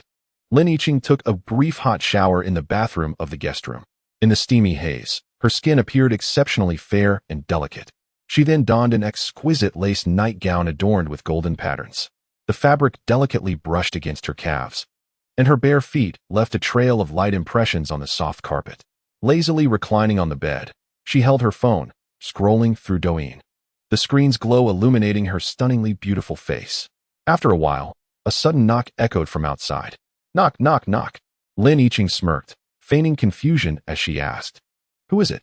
Who would knock at the door so late?" "It's me," came a low, gentle male voice from outside, none other than Su Cheng. Upon hearing his voice, Lin Yiqing couldn't help but cover her mouth, stifling a laugh as she teased him. "I had already drifted into slumber. What do you intend to do, senior?" Huh. What do you mean by him?" "I was concerned you might be frightened by the thunder, so I came to check on you." As he spoke, Su Cheng noticed that the door was not completely closed but merely ajar, so he boldly pushed it open and entered Lin Yiqing's room. "You claim to be asleep, yet the light remains on, doesn't it? What of it?" "I simply prefer to sleep with the lights on." Lin Yiqing, upon seeing Su Cheng intrude into her space, felt no fear. Instead, she lay more casually upon her bed, raising her delicate feet and playfully tapping her toes against the sheets while scrutinizing Su Cheng's reaction. "Is that so?" Su Cheng, clutching the blanket, approached the bed, his gaze irresistibly drawn to Lin Yiqing's exquisite beauty and graceful form. Her high ponytail had been released, and her lustrous black hair cascaded like a waterfall over the soft pillow, emanating a subtle fragrance of youth. She wore a fitted silk nightgown, the delicate fabric clinging to her alluring curves, outlining a silhouette that was difficult to divert one's eyes from. The soft light cast upon her added an ethereal and mysterious allure to her beauty. "Senior, why have you brought the blanket with you?" Lin Yiqing's voice carried a hint of surprise and shyness. As she lifted her jade-like, delicate feet to gently touch the blanket Su Cheng had brought, a playful smile graced her lips as she asked, "Fear not, I shall remain here for a while. I won't disturb you for long," Su Cheng replied, regaining his composure as he carelessly tossed the blanket aside and climbed onto the bed. "All right, but you must promise not to do anything to me. We are still young and must prioritize our studies," Lin Yiqing said, sensing Su Cheng's warm breath, blinking her eyes as she feigned fear. "Rest assured." Su Cheng's sweet words of persuasion came effortlessly, without so much as a blink. After a short while, Su Cheng felt the moment was ripe. He gently brushed against Lin Yiqing's fingertips and tentatively inquired, "Yiqing, your hands are truly beautiful, akin to a work of art. May I hold your hand as we sleep?" A blush spread across Lin Yiqing's cheeks, and she shyly lowered her gaze, her voice barely above a whisper. "Very well. But today you may only hold my hand. Should you dare to overstep, I shall ignore you from now on." "I promise." Lin Yiqing's affection level 1. Lin Yiqing's affection level 1. Lin Yiqing's affection level 1. Lin Yiqing's affection level 1. Lin Yiqing's affection level 1. Lin Yiqing's affection level 1. The night was filled with conversation, and soon dawn broke upon the second day. Su Cheng and Lin Yiqing lingered in their embrace until the rumbling of her stomach signaled hunger, prompting them to rise and have breakfast. Chapter 48. The Indestructible Kidney. Immune to all toxins. Taking advantage of the mealtime, Su Cheng rubbed his slightly sore lower back and began to check the system's notifications. Firstly, the notification chimed. "Congratulations to the host for completing the commemorative task, elevating the special value of a quality goddess to 1. Reward, 1 silver-level random draw. Let the draw commence. Su Cheng, already well acquainted with the process, recited the incantation without hesitation. Subsequently, a spinning wheel materialized before him, and the pointer began to rotate. Congratulations to the host for acquiring the passive skill, immune to all poisons. The passive skill, immune to all poisons. Smoking is like breathing, drinking is akin to quenching thirst, and consuming poison resembles eating rice. With this skill, my mother no longer needs to fear that I will be harmed by junk food. Regardless of whether it is the street food or the hidden toxins and wild delicacies, they shall have no power over me. What on earth? Immune to all poisons. Su Cheng was equally astonished. The absurdity of this skill was indeed remarkable. Not only would he be impervious to inebriation, but he would also gain immunity to numerous toxins. Does this imply that henceforth, whatever he consumes, he will automatically resist the toxins contained within? Of course. As someone with financial freedom, he primarily indulges in high-quality food, steering clear of anything potentially poisonous. Claim the reward. With Su Cheng's command, an indescribable sensation of euphoria surged through him like a tidal wave, swiftly enveloping his entire being. The intensity of this feeling was so profound that he involuntarily let out a pleasurable groan. What is this sensation? Why does it feel so exhilarating? Su Cheng was taken aback. He had never encountered such a wondrous experience. This feeling was akin to the gentle caress of countless delicate hands, massaging and kneading his body, awakening his spirit with an irresistible vigor. Truly astonishing. Su Cheng's gaze became entranced. Are you all right, senior? Lin Yiqing, with eyes full of affection, had been fixed on Su Cheng's face. Upon hearing his strange utterance, she couldn't help but voice her concern. I'm fine, Su Cheng chuckled, reveling in the ultimate comfort of his toxin-free body. He had not anticipated that immune to all poisons would not only shield him from future toxins, but would also purge the remnants of past unhealthy consumables. Regaining his focus, Su Cheng turned his attention to the next notification. Congratulations to the host. The favorability rating of quality goddess Lin Yiqing has surpassed 80. Admiration. Completing the conquest task. The reward for the conquest, the passive skill, indestructible kidney, is now available for claim. The passive skill, indestructible kidney. Upon reading this system notification, Su Cheng couldn't help but smile joyfully. Rubbing his slightly sore lower back, he instinctively cast a divination spell towards Lin Yiqing. Name, Lin Yiqing. Age, 20. Height, 165 centimeters. Weight, 46 kilograms. Attractiveness, 89. Special value, 1. Affection level, 80. Strategy reward. Passive skill indestructible kidney, available for claim, with an affection level of 80. It was worth the toil and effort he exerted yesterday, along with Lin Yiqing's cooperation. Claiming strategy reward, Su Cheng silently recited. Immediately, he felt a relieving warmth enveloping his lower back, alleviating the discomfort that had lingered. A gentle, warm current seemed to embrace the sides of his spine, flowing along his vertebrae, sweeping away the accumulated fatigue and stiffness. Indeed, all the hard work and sweat bore fruit. Is this the famed indestructible kidney? Su Cheng felt an unprecedented surge of vitality. Even after several nights of gaming without sleep, he felt unafraid. Unfortunately, he was now too engrossed in savoring life to indulge in gaming. He cast a glance at Lin Yiqing, who sat quietly beside him, relishing her meal. Her face still bore traces of youthful delicacy and vulnerability after weathering some storms, and her eyes reflected remnants of lingering shock and pain. Undoubtedly, what Lin Yiqing needed at that moment was gentle nurturing and a tranquil respite, rather than being thrust back into fierce battles. Suddenly, an intriguing idea struck Su Cheng. Before long, they finished breakfast. Despite Lin Yiqing's mild resistance, Su Cheng lifted her into his arms and returned to the bedroom. Yiqing, lift your head and look at me, he suddenly remarked. Lin Yiqing paused, instinctively glancing up at Su Cheng, her gaze tinged with confusion. Upon realizing his intent, she playfully rolled her eyes at him.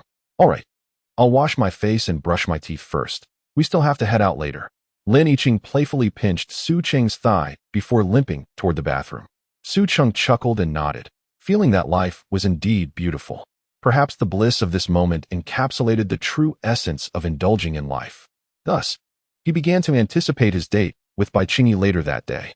However, the unexpected arrival of Lin Yiqing yesterday had disrupted his original plans, and leaving her alone in the villa after her recent trials didn't seem appropriate.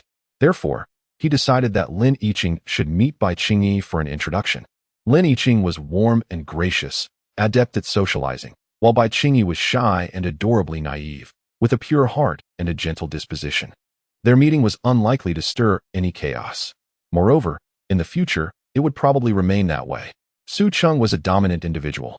Should he detect any signs of mischief from the women in his life, he would promptly ensure that the offending party was distanced from his circle, thereby reducing opportunities for interaction with others. Alternatively, one might employ other methods to administer a stern lesson, compelling the individual to recognize their errors and willingly acknowledge their faults, as well as to comprehend the significance of unity among sisters. Just then, Su Cheng's phone chimed. Upon inspecting the screen, he discovered a message from Bai Qingyi. "Brother, when will you come to fetch me? I've already woken up and had breakfast." Su Cheng chuckled softly and initiated a video call. Almost instantaneously, the call was answered, revealing Bai Qingyi's adorable face, framed against the backdrop of her youthful, pink bedspread. "Brother," Bai Qingyi sweetly greeted. "Hey, darling, I'll come to pick you up around 11. It will be just in time for lunch," Su Cheng responded with a warm smile, his tone brimming with affection. "All right, I'll listen to my brother," she exclaimed. "By the way, darling, today I will introduce you to a beautiful girl. She is my girlfriend as well, just like you." Su Cheng felt it prudent to give Bai Qingyi a heads up, ensuring she would not be caught off guard later. He had already discussed his relationship with Bai Qingyi with Lin Yiqing, yet Bai Qingyi was unaware of Lin Yiqing's existence. It was indeed necessary to mention it beforehand. Chapter 49. The envy-inducing figure of Lin Yiqing. What?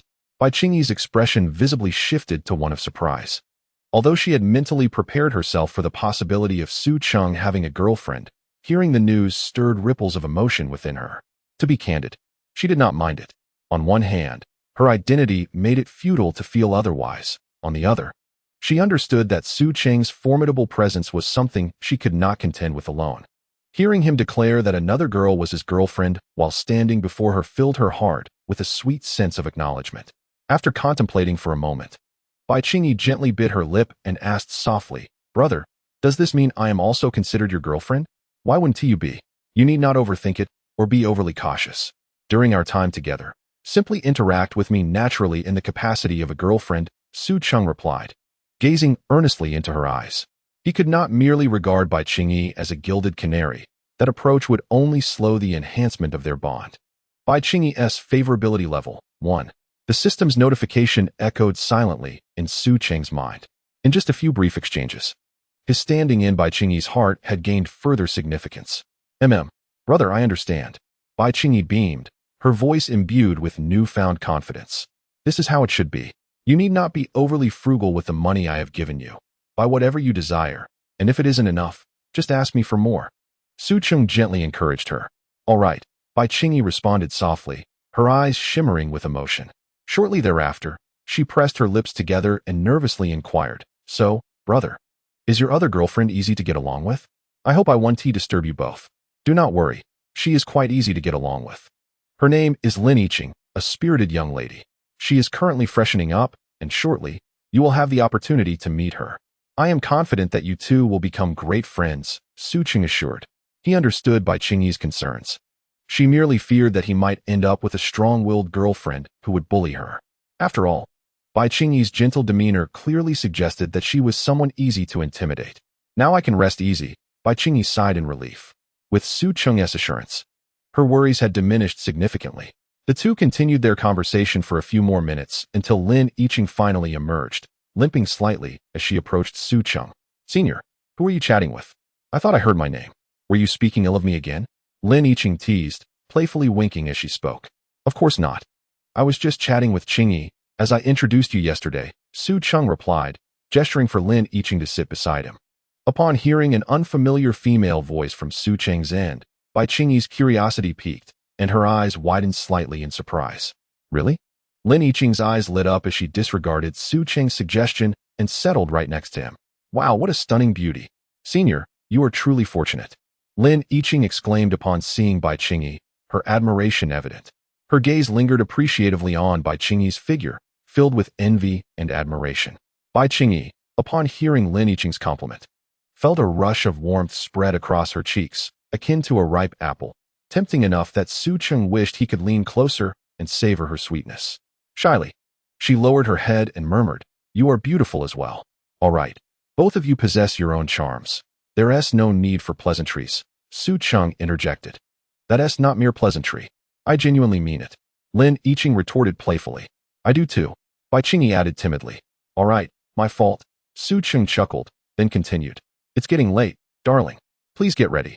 I will take Yiqing to your school to pick you up. Be careful on the road, dear brother.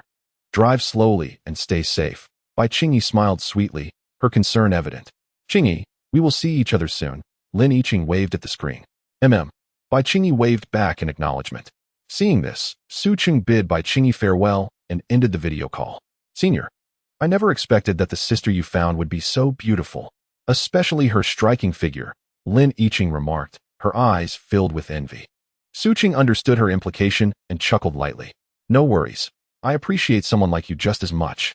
Lin Yiqing fell silent, pondering thoughtfully. "You cannot compare yourself to someone with her innate talent. You can be an industrious contender," Su Cheng offered words of comfort. "Let us proceed this way. In the future, I shall assist you with massages, and given time, perhaps I might achieve a physique that rivals that of the graceful Qingyi. You will help me with massages?" Lin Yiqing scoffed, muttering, "I can perceive your intentions immediately." "Ha ha ha," Su Cheng, undeterred by the revelation, broke into hearty laughter. "Enough of that. Regardless, I shall lend my assistance later. Prepare yourself swiftly, for we shall soon depart for Jinjiang University of Finance and Economics." With that, Su Cheng playfully patted Lin Yiqing's backside, signaling her to rise. Lin Yiqing, with a flirtatious pout, shot Su Cheng a playful glare before proceeding to select her outfit for the outing. At Jinjiang University of Finance and Economics, Bai Qingyi sat idly with her phone in hand, her thoughts adrift. Initially, when Su Cheng announced he had a girlfriend, her first reaction was one of fear. She feared losing him and worried that his new girlfriend might discover their relationship and chastise her. However, upon hearing Su Cheng refer to her as his girlfriend too, her anxiety eased considerably. Furthermore, Lin Yiqing's demeanor did not strike her as that of a domineering woman, which brought her further relief. "Alas, I hope my brother's future girlfriends are not overbearing." With a sigh, Bai Qingyi began to prepare her attire for the day. After a short while, her phone chimed, revealing a message from Su Cheng. "Baby, I will be downstairs shortly." Bai Qingyi's heart fluttered. She hadn't anticipated his arrival so soon. Fortunately, she was nearly ready, wearing her chosen outfit and a light touch of makeup. "Good brother, I am heading downstairs now," Bai Qingyi texted back. Grabbing her small handbag, she made her way to the dormitory entrance. Moments later, a Rolls-Royce Cullinan glided to a halt in front of her. "Baby, get in."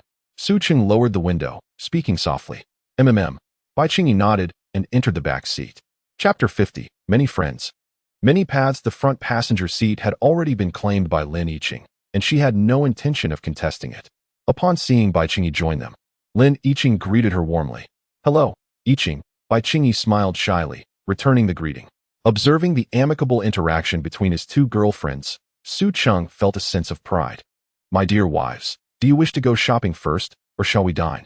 Su Cheng inquired with a mischievous grin as he drove. "Senior, we haven't even married you yet, and you're already calling us wives?" Lin Yiqing teased with a bright smile. Bai Qingyi remained silent, akin to a timid rabbit in the back seat, discreetly observing Lin Yiqing. "Well, if you're not satisfied, you may call me husband," Su Cheng retorted, playfully reaching for Lin Yiqing's slender, silk-clad leg, chuckling. "Ah, how naughty. Bai Qingyi is watching." Lin Yiqing blushed, drawing her leg back shyly. "I don't mind at all. If brother wishes to touch, he may do so freely." As Bai Qingyi noticed the simultaneous gaze of the two individuals in the front row, she momentarily became tongue-tied. "Ha ha," Su Cheng couldn't help but chuckle, "of course. It doesn't matter, as I was merely touching Yiqing's leg." "Ah, no, I misspoke." "Oh dear." Bai Qingyi realized her verbal slip, her petite hands flailing in front of her chest, revealing a hint of fluster. "Well, senior, Qingyi has also learned to take advantage of the situation.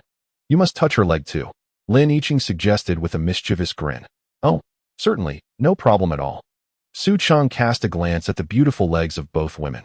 Lin Yiqing was clad in black stockings, while Bai Qingyi donned white ones. The contrast of black and white made them resemble a pair of sisters. However, it was not the right moment. They would have ample time to indulge in such antics once they returned to Maxiang Jingyuan. Su Cheng smirked. "You're such a rascal."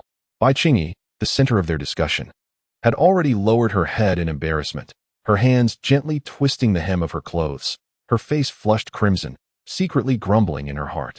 Nonetheless, she was quite looking forward to the intimate interactions with Su Cheng. The trio exchanged laughter and banter along the way, creating an exceptionally harmonious atmosphere. Before long, they arrived at a bustling shopping mall. The exterior of the mall was adorned with dazzling neon lights, teeming with people, vibrant and lively. After parking the car in the underground garage, Su Cheng took the delicate hands of his two beautiful companions and, amidst laughter, proceeded towards the elevator. Wait a moment. Just as Su Cheng pressed the elevator button and the doors began to close, a crisp voice rang out, followed by the rhythmic sound of high heels clicking. Excuse me. Su Cheng stepped into the elevator, accompanied by another young lady. Su Cheng's eyes lit up. The two stunning women before him were clad in flight attendant uniforms, their figures strikingly attractive. Particularly, the flight attendant in front possessed exquisite features, her facial contours resembling a work of art, with meticulous makeup enhancing her allure. Tall and well-proportioned, her graceful curves were elegantly accentuated. The neckline of her deep blue blouse was perfectly designed to showcase her neck, while the red pencil skirt subtly outlined her long, alluring legs clad in black stockings, exuding an irresistible charm. Her beauty should surely score around 85, Su Cheng mused, casting a discerning glance at Su Cheng. Name, Su Cheng. Age, 27. Height, 171 centimeters. Weight, 50 kilograms. Beauty score, 86. Special value, 23. Affection level, 10. Alas, what a pity. Although her beauty score of 86 met the requirement of 85, Su Cheng's special value was a staggering 23. Could she truly be so easily swayed by the allure of wealth? Or was she inherently more open-minded? Upon seeing such a high special value, Su Cheng instantly lost interest in Su Cheng. Indeed, the two beauties who belonged solely to him were far more enticing. The two flight attendants entered the elevator without pressing any floor buttons. Until the elevator doors closed and began to ascend, Su Cheng softly inquired, "Handsome, could we exchange contact information?" Upon finishing her words, she cast a flirtatious glance at Su Cheng. Su Cheng's demeanor exuded confidence. She was certain that, owing to her beauty, even with the presence of other attractive women, he would not refuse her request. The reason for wanting to connect with Su Cheng stemmed from her earlier observation of him alighting from a Rolls-Royce Cullinan, flanked by two stunning companions. Seasoned in the art of allure, she immediately recognized Su Cheng as a connoisseur of beauty. If she could gain entry into his circle, perhaps she could extract significant benefits from him. "I'm sorry, but my girlfriend doesn't allow me to add other women," Su Cheng politely declined. "Handsome, I mean no offense. I merely wish to broaden my network. More friends, more opportunities." Su Cheng was unconvinced by Su Cheng's evasive words, believing that the two women accompanying him were merely his playmates. More friends, more opportunities? Su Cheng paused, suddenly enlightened by Su Cheng's words. Indeed, more friends could lead to more avenues. He was speaking of legitimate paths, of connections. Like attracts like, beautiful women often associate with others of their kind. If he cultivated friendships with those who knew many beauties, he might also gain access to more enchanting women, such as the flight attendant before him. The realm of flight attendants was famously known for its abundance of stunning individuals, who not only possessed striking appearances, but also exuded elegance and unique charm. Why not, through Su Cheng, delve into the world of alluring flight attendants? Perhaps among them lay a goddess of exceptional quality. Moreover, it was not limited to flight attendants. He could also befriend other beautiful socialites. By offering introduction fees, he could transform them into instruments for his quest to discover beauty. How delightful that would be. As these thoughts coursed through his mind, Su Cheng's imagination became increasingly vibrant, even casting a more appreciative gaze towards Su Cheng. "You make a valid point. Let us exchange WeChat," he said. "Would you like to scam me?" "Absolutely." Su Cheng's face lit up with joy as she quickly retrieved her phone. After scanning the code and adding him as a friend, she eagerly asked, "Handsome, my name is Su Cheng. What is yours?" "Su Cheng. What a lovely name you have." Su Cheng silently added a note to Su Cheng's contact, labeling him as Su Cheng, Rolls-Royce Cullinan. At that moment, the elevator came to a halt, reaching their destination. "Let us leave it at this for now. We can chat another time," Su Cheng said, taking the hands of the two women beside him as they exited the elevator. Su Cheng instantly understood his implication, nodding in acknowledgement and waving goodbye. With two beautiful companions at his side, he certainly did not lack for her presence. Today, the mere acquisition of Su Cheng's contact information is quite commendable. As long as there is a subsequent intersection between the two, extracting unexpected wealth from Su Cheng would leave her utterly satisfied. Of course, even if monetary gain eludes her, she would still relish the opportunity for a few fleeting romantic encounters with such a handsome gentleman, regardless of the perspective one takes. She is certainly the one benefiting from the situation. Meanwhile, Lin Yiqing curiously inquired, "Senior, are you interested in that girl?" Bai Qingyi also cast a curious glance in her direction. "No," Su Cheng shook his head. "Then why did you add her?" Lin Yiqing asked, her expression one of confusion.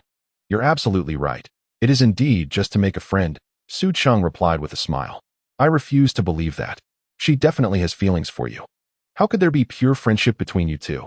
Perhaps there is a chance for a different kind of friendship," Lin Yiqing retorted, her skepticism evident. In her eyes, the girl they had just encountered was indeed attractive, and Su Cheng must have his sights set on the flight attendant. Unbeknownst to Lin Yiqing, Su Cheng possessed the ability to discern whether someone was a person of good character. "Honestly, why would I deceive you? I merely intend to use her as a means to an end." "A means to an end?" Lin Yiqing's expression grew even more perplexed. "Yes, through her connections. I might meet some flight attendants and perhaps later find you a sister who has worked as one," Su Cheng candidly explained. There was nothing to conceal. Whether searching for a flight attendant or any other woman, he had no intentions of hiding his motives. "Looking for flight attendants? Have you forgotten us? We can also be your personal flight attendants," Lin Yiqing teased, her eyes sparkling playfully, a mischievous smile gracing her lips. "That sounds delightful." Su Cheng's eyes lit up, and he affectionately ruffled Lin Yiqing's hair. Bai Qingyi was not overlooked either. Su Cheng's hand naturally glided to her cheek, gently caressing her porcelain-like skin. He deliberately let his fingertips linger near her sensitive earlobe, eliciting a flurry of delightful sensations in Bai Qingyi, her cheeks flushing with embarrassment. Thus, the three of them basked in laughter and joy, strolling through the bustling streets. They paused occasionally in front of various shops, selecting charming trinkets that caught their fancy. Lin Yiqing picked up an exquisite flight attendant brooch, envisioning herself adorned with it, her face radiating with anticipation. Yet, as is often the case, joyful moments are fleeting. Before long, Lin Yiqing's steps began to appear somewhat labored, her complexion slightly paling. Su Cheng and Bai Qingyi immediately sensed her discomfort. "Yiqing, what's wrong? You don't look well," Bai Qingyi asked with concern. Lin Yiqing managed a faint smile. "It's nothing. I simply stayed up too late with Su Cheng last night." A flicker of reminiscence danced in her eyes as memories intertwined in her mind. "I experienced one of life's pivotal trials for the first time. My body is still a bit sore. Perhaps I'm not suited for prolonged walking." "So that is the case. It's all your brother's fault," Bai Qingyi murmured quietly, recalling her own experiences. "In that case, let us forego our shopping. Indulging in delicious cuisine is also a splendid choice," proposed Su Cheng. Upon hearing this, both young women concurred with his suggestion. After all, they had already purchased a considerable amount of items, and their enthusiasm had waned significantly. Thus, the trio enjoyed a delightful lunch nearby before returning to Mo Xiang Jing Yuan. By this time, the afternoon had arrived. "Brother, is this also your home?" Bai Qingyi inquired, mistakenly believing they were heading back to Bai Gui Yuan, only to find themselves at a new villa. "Indeed, I just acquired it yesterday. It is closer to our school. You may choose a room here shortly," replied Su Cheng. "All right," Bai Qingyi responded with a gentle nod. "Now, let us engage in some joyful and delightful activities," Su Cheng said with a mischievous grin.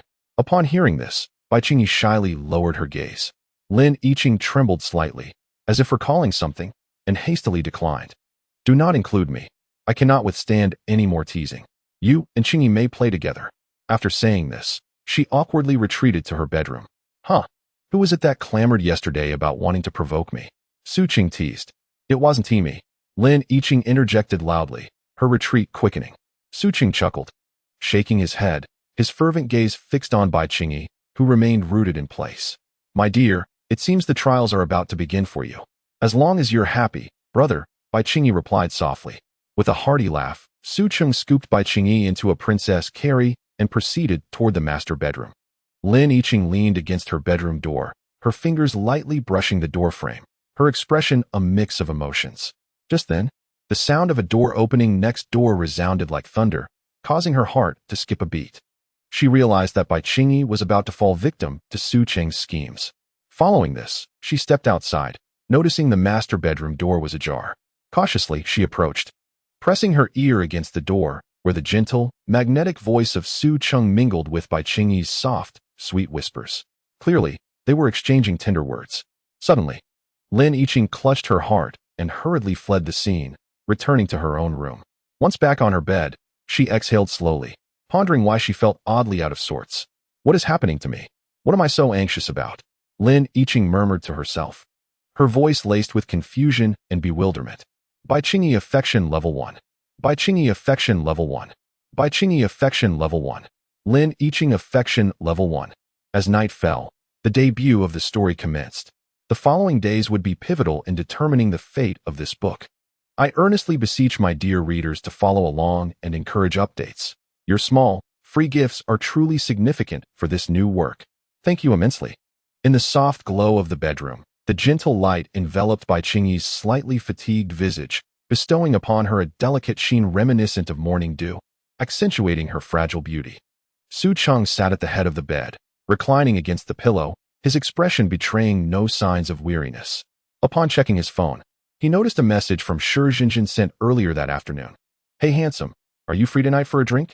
A faint smile curved his lips. Su Cheng was indeed quite eager. Casting a glance at the slumbering Bai Qingyi, he quietly exited the master bedroom.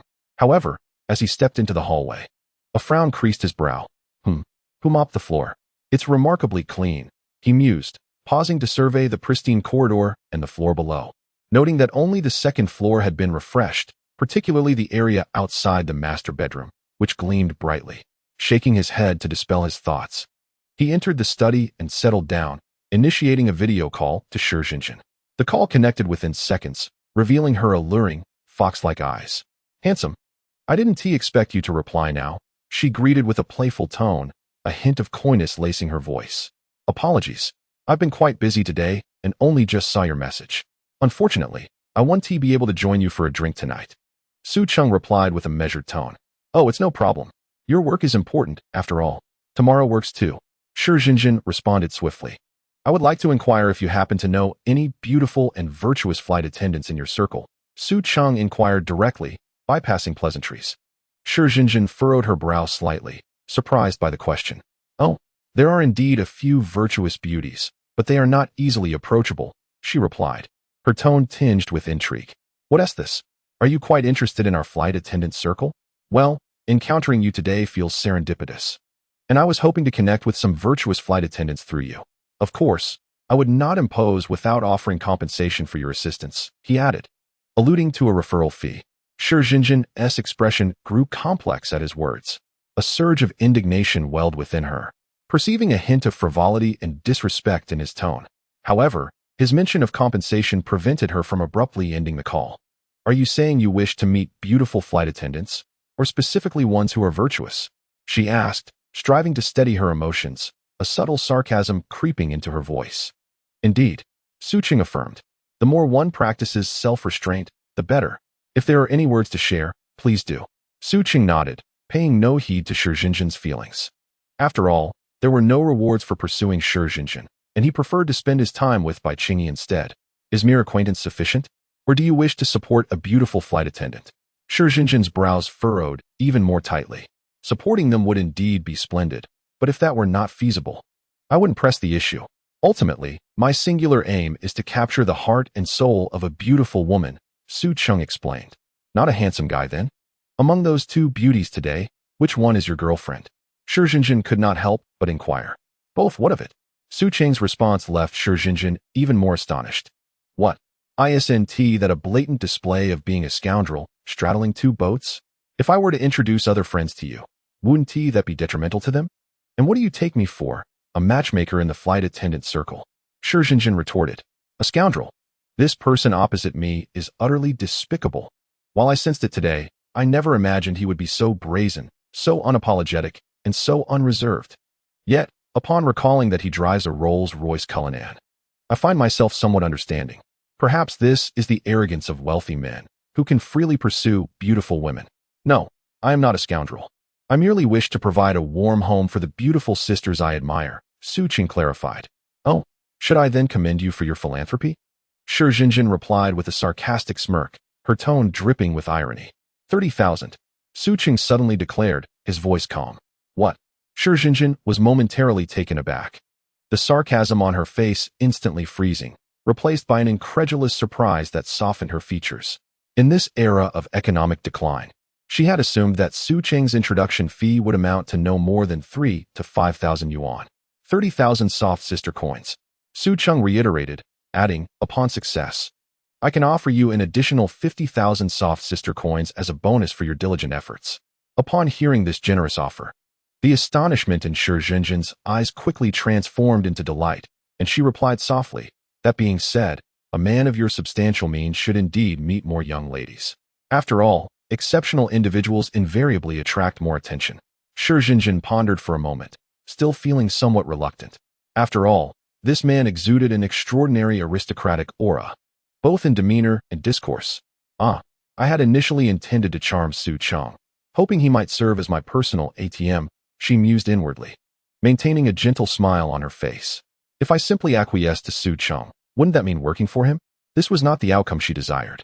She observed Su Cheng intently, noting that every gesture he made exuded an air of unhurried composure, as if he had everything under control. In her mind, Su Cheng mused that Su Cheng was undoubtedly a person of remarkable stature, perhaps even a scion of a prestigious family.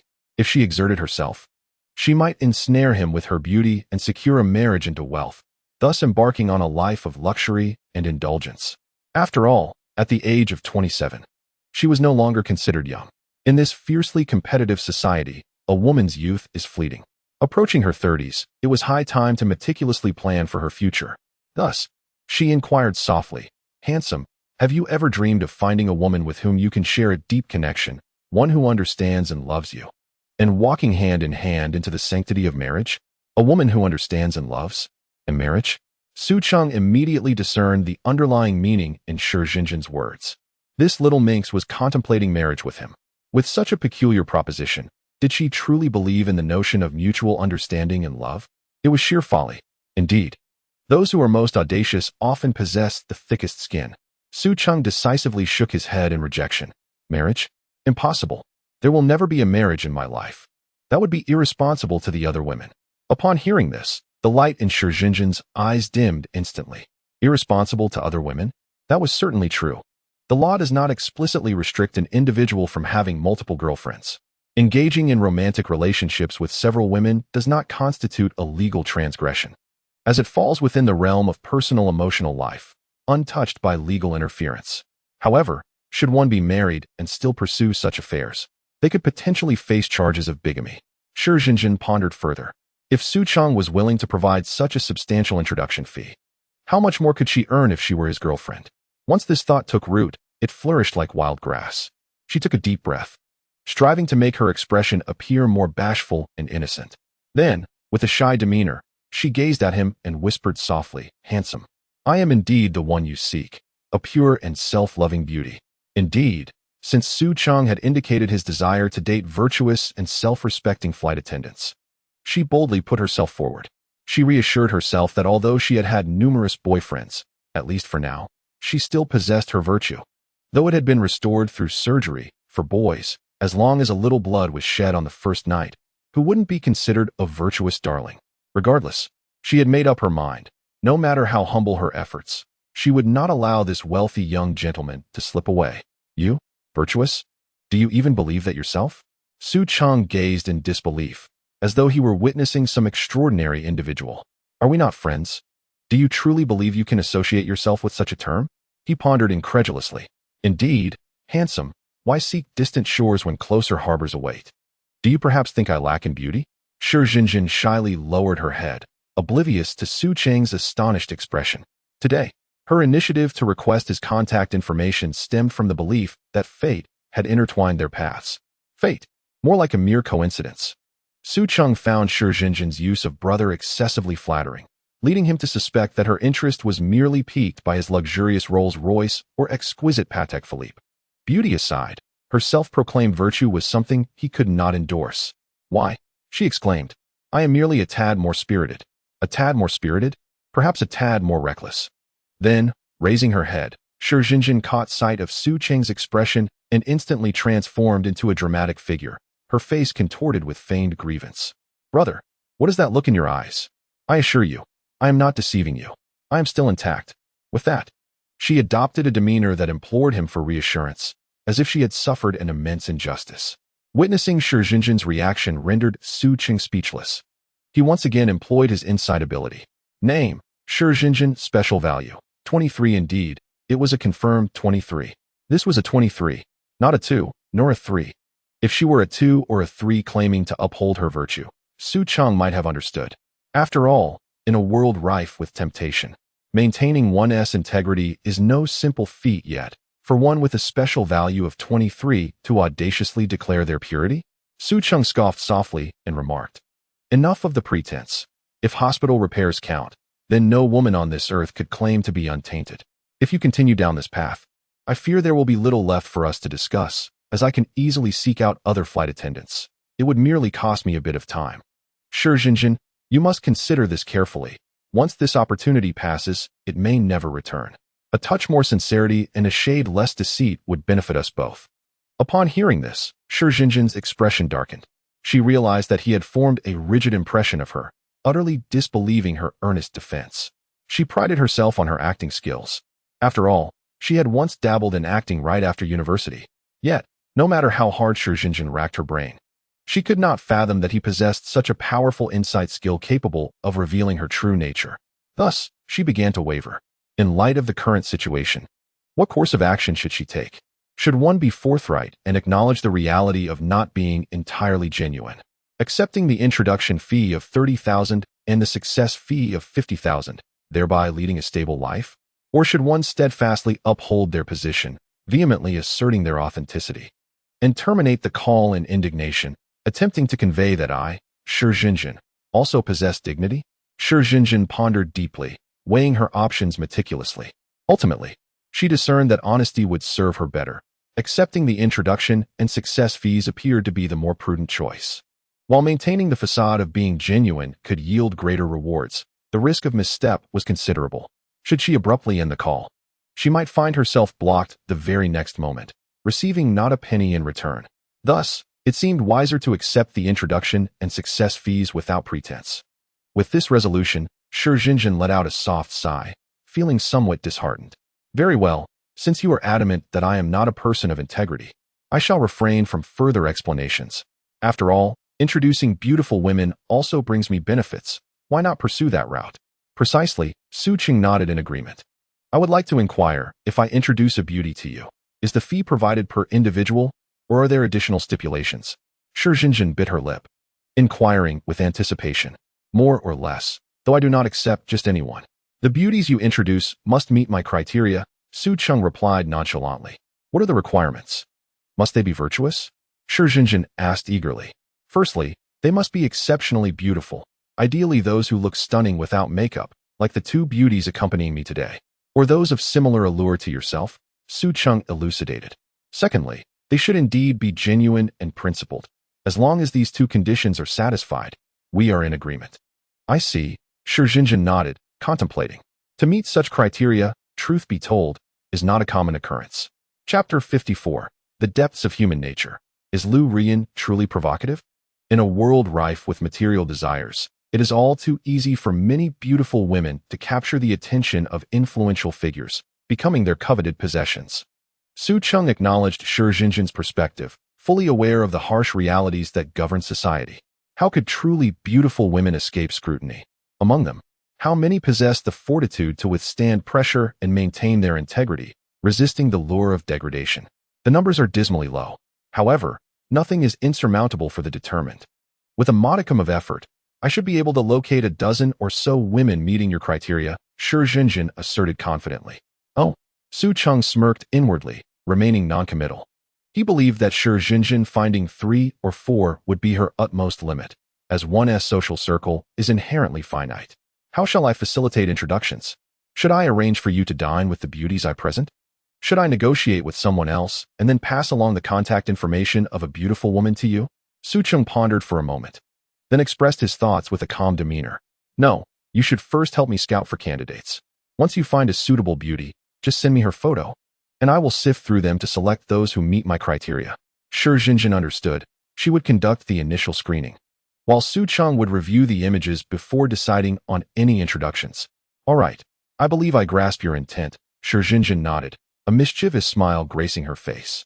Coincidentally, I happen to have a close friend who is not only stunningly beautiful, but also possesses a remarkable sense of propriety. Her personality is quite similar to mine, and I think she would be a perfect match for you. Should I send you her photo now for your perusal? What does close friend mean, if not for moments like this? Su Cheng felt no remorse for her actions. In fact, she believed that if she could facilitate Su Cheng's success, her friend would be grateful to her in return. All right, send it over. Su Cheng nodded. A few seconds later, Su Cheng sent a photo, which captured her alongside another young woman. Clearly, the other girl was her friend. Her name is Lu Ruyan. Not only is she beautiful, but she also maintains a high standard of personal conduct. I rarely see her socialize with men. Su Cheng explained with a smile. Of course, she omitted to mention that Lu Ruyan had her share of rumors surrounding her. However, Su Cheng dismissed these unsubstantiated claims. Su Cheng nodded and opened the image. The beauty in the photograph had bright, captivating eyes, fair skin, and a pair of alluring, expressive eyes brimming with emotion. Su Cheng estimated Lu Ruyan's attractiveness to be around 89 points. Naturally, this was just a photograph, which could be enhanced through various editing techniques. Satisfied, Su Cheng nodded. Indeed, he had made the right choice in seeking Su Cheng's assistance. He then cast a spell of insight upon Lu Ruyan. Name, Lu Ruyan. Age, 29. Height, 170 centimeters. Weight, 52 kilograms. Attractiveness, 85. Special value, 33. Affection level, 0. For a moment, Su Cheng was at a loss for words. Was this what Su Cheng referred to as maintaining a high standard? A special value of 33, which was a staggering 10 points higher than Su Cheng's. Su Cheng shook his head. Although he felt a tinge of disappointment, it wasn't overwhelming. While Lu Ruyan's special value was indeed excessive, her attractiveness was certainly up to par. This confirmed that Su Cheng's approach was not misguided. Are you certain she maintains a high standard? Su Cheng quipped. Absolutely. Su Cheng nodded earnestly. Su Cheng suspected that Su Cheng was not deceiving him. After all, who would willingly forfeit financial gain? Let's set that aside. Your friend seems even less pure than you. Su Cheng quickly amended his words, refraining from using the term debauched. Huh? How did you deduce that? Su Cheng furrowed her brow, feeling as though Su Cheng was attempting to trick her. However, upon further contemplation, she deemed it unnecessary. Could it truly be that the intricacies of the human heart are inscrutable, and that Lu Ruyan is, in fact, rather promiscuous? Allow me to be candid. I have studied physiognomy and possess a discerning eye. A mere glance reveals whether your friend upholds her virtue. Su Cheng's voice was resonant, lending credence to his assertion. Physiognomy? In this age of beauty filters, is that truly effective? Tycoon inquired with astonishment. Su Cheng hesitated momentarily, acknowledging the validity of her point. You do not comprehend this art. What I perceive is a more refined essence.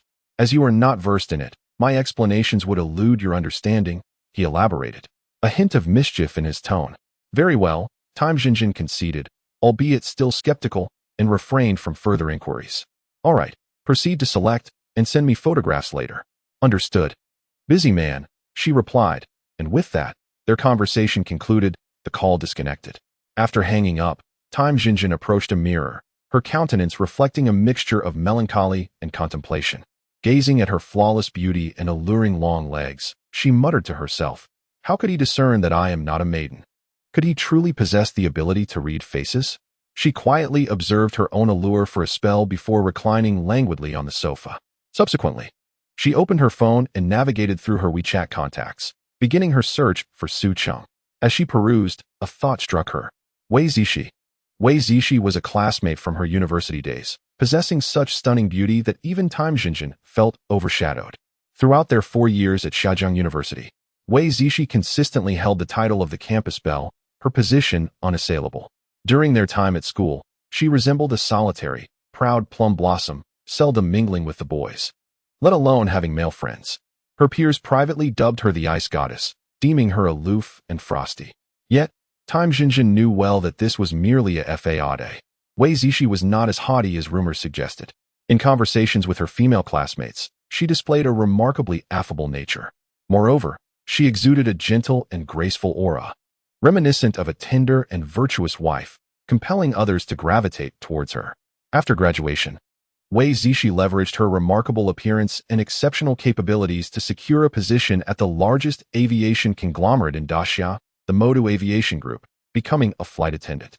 Her career trajectory mirrored her academic journey, marked by unimpeded success. Within a mere 2 years, her exemplary performance earned her a promotion to chief flight attendant, establishing her as a standout among her colleagues.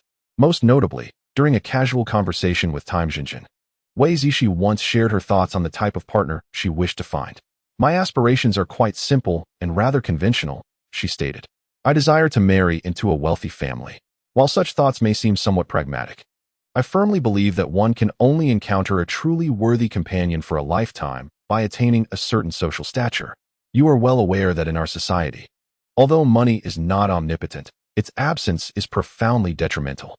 I have set myself a goal to elevate my social standing and caliber through my own endeavors before I turn 28. This will equip me with the requisite capabilities to attract those distinguished scions of affluent families." At that moment, Su Cheng inquired, her surprise palpable. "Why before the age of 28? What will you do if you have not reached your goals by then?" Wei Zishi replied, 28 represents a significant watershed for me. I aspire to be sufficiently mature and exceptional by that time, standing confidently before anyone. As for not achieving my goals, I shall not impose undue pressure upon myself. After all, love and marriage ultimately hinge on fate. Nevertheless, I shall never relinquish my aspirations. I will persist until I encounter the right person. At that time, Su Cheng scoffed at Wei Zishi's notions. Marrying into a prestigious family is no simple feat. Affluent households have historically placed great importance on the alignment of social status, emphasizing the compatibility of familial influence. How could they readily accept a girl devoid of power, status, or wealth? Even in elite circles where marrying a virtuous partner is occasionally mentioned, candidates are meticulously selected from those of comparable standing. Can you, Wei Zishi, truly claim to rank among them in terms of talent and lineage? Furthermore, there exists an abundance of beautiful women in this world. Mere physical allure is undoubtedly the most common of resources among the upper echelons of society. What makes you think they would take notice of you? Ultimately, it appears to be a fanciful delusion. Of course, despite her inner reservations, Su Cheng refrained from exposing her thoughts at that moment and instead encouraged Wei Zishi with a smile, assuring her, "You can certainly achieve it." I wonder how Wei Zishi is faring now. The last time we met was 3 months ago, wasn't he it? She seemed to still be a chief flight attendant then. Su Cheng mused quietly. She was merely an ordinary flight attendant at Jinjiang Airlines Group Company, Limited, and it was rare for her to see Wei Zishi. Typically, flight attendants from different airlines do not intersect in their duties. Deciding to act on her thoughts, Su Cheng opened WeChat and sent a message to Wei Zishi. "Zishi, how have you been lately? I have a few matters I would like to discuss with you, if it's convenient." After sending the message, Su Cheng waited for a while but received no reply from Wei Zishi. It dawned on her that Wei Zishi might be at work. Alas, flight attendants are indeed very busy, and the demands of their roles are exceedingly high. As a chief flight attendant, Wei Zishi not only bears the responsibility for the safety and comfort of passengers, but also manages the entire crew, intensifying her workload even further. Time, like a fleeting horse, has passed quietly, and the night has gradually receded. Unbeknownst to them, time had swiftly slipped into the morning of the following day. In the master bedroom on the second floor of the Su Cheng villa in the Mo Xiang Jingyuan, a myriad of garments lay scattered across the floor. Some articles of clothing were torn and strewn about, inadvertently crafting a scene that was both chaotic and vibrant. Bai Qingyi was clad in a black apron, diligently tidying up the room. "My dear, seeing you so exhausted and drenched in sweat, do you think we ought to hire a maid to assist us with the cleaning?" Su Cheng embraced Bai Qingyi from behind, a mischievous smile gracing his lips, his eyes brimming with affection and tenderness. "Oh, that's unnecessary. I can manage these chores myself," Bai Qingyi gently replied, turning slightly to meet his gaze, her eyes soft as water. Su Cheng nodded, appreciating her demeanor at that moment, which revealed a captivating allure that made him cherish her even more. He caressed her hair and employed a discerning technique. Name, Bai Qingyi. Age, 19. Height, 161 centimeters. Weight, 45. 013 kg. Beauty, 86. Special value, 1. Affection level, 73. Strategy reward, Exceptional scholar indeed. The efforts and sweat of recent times had borne fruit, as Bai Qingyi's affection level had risen from 65 to 73. Typically, when the affection level reaches the range of 70 to 79, it signifies that both parties are in a phase of utmost sweetness, just one step away from falling completely in love with one another. At that moment, Lin Yiqing unexpectedly pushed the door open and, upon witnessing the disarray in the room, could not help but exclaim, "Wow, senior, did you two have such a delightful time last night?" Bai Qingyi's cheeks flushed deeper, and she bashfully lowered her head, her voice barely audible.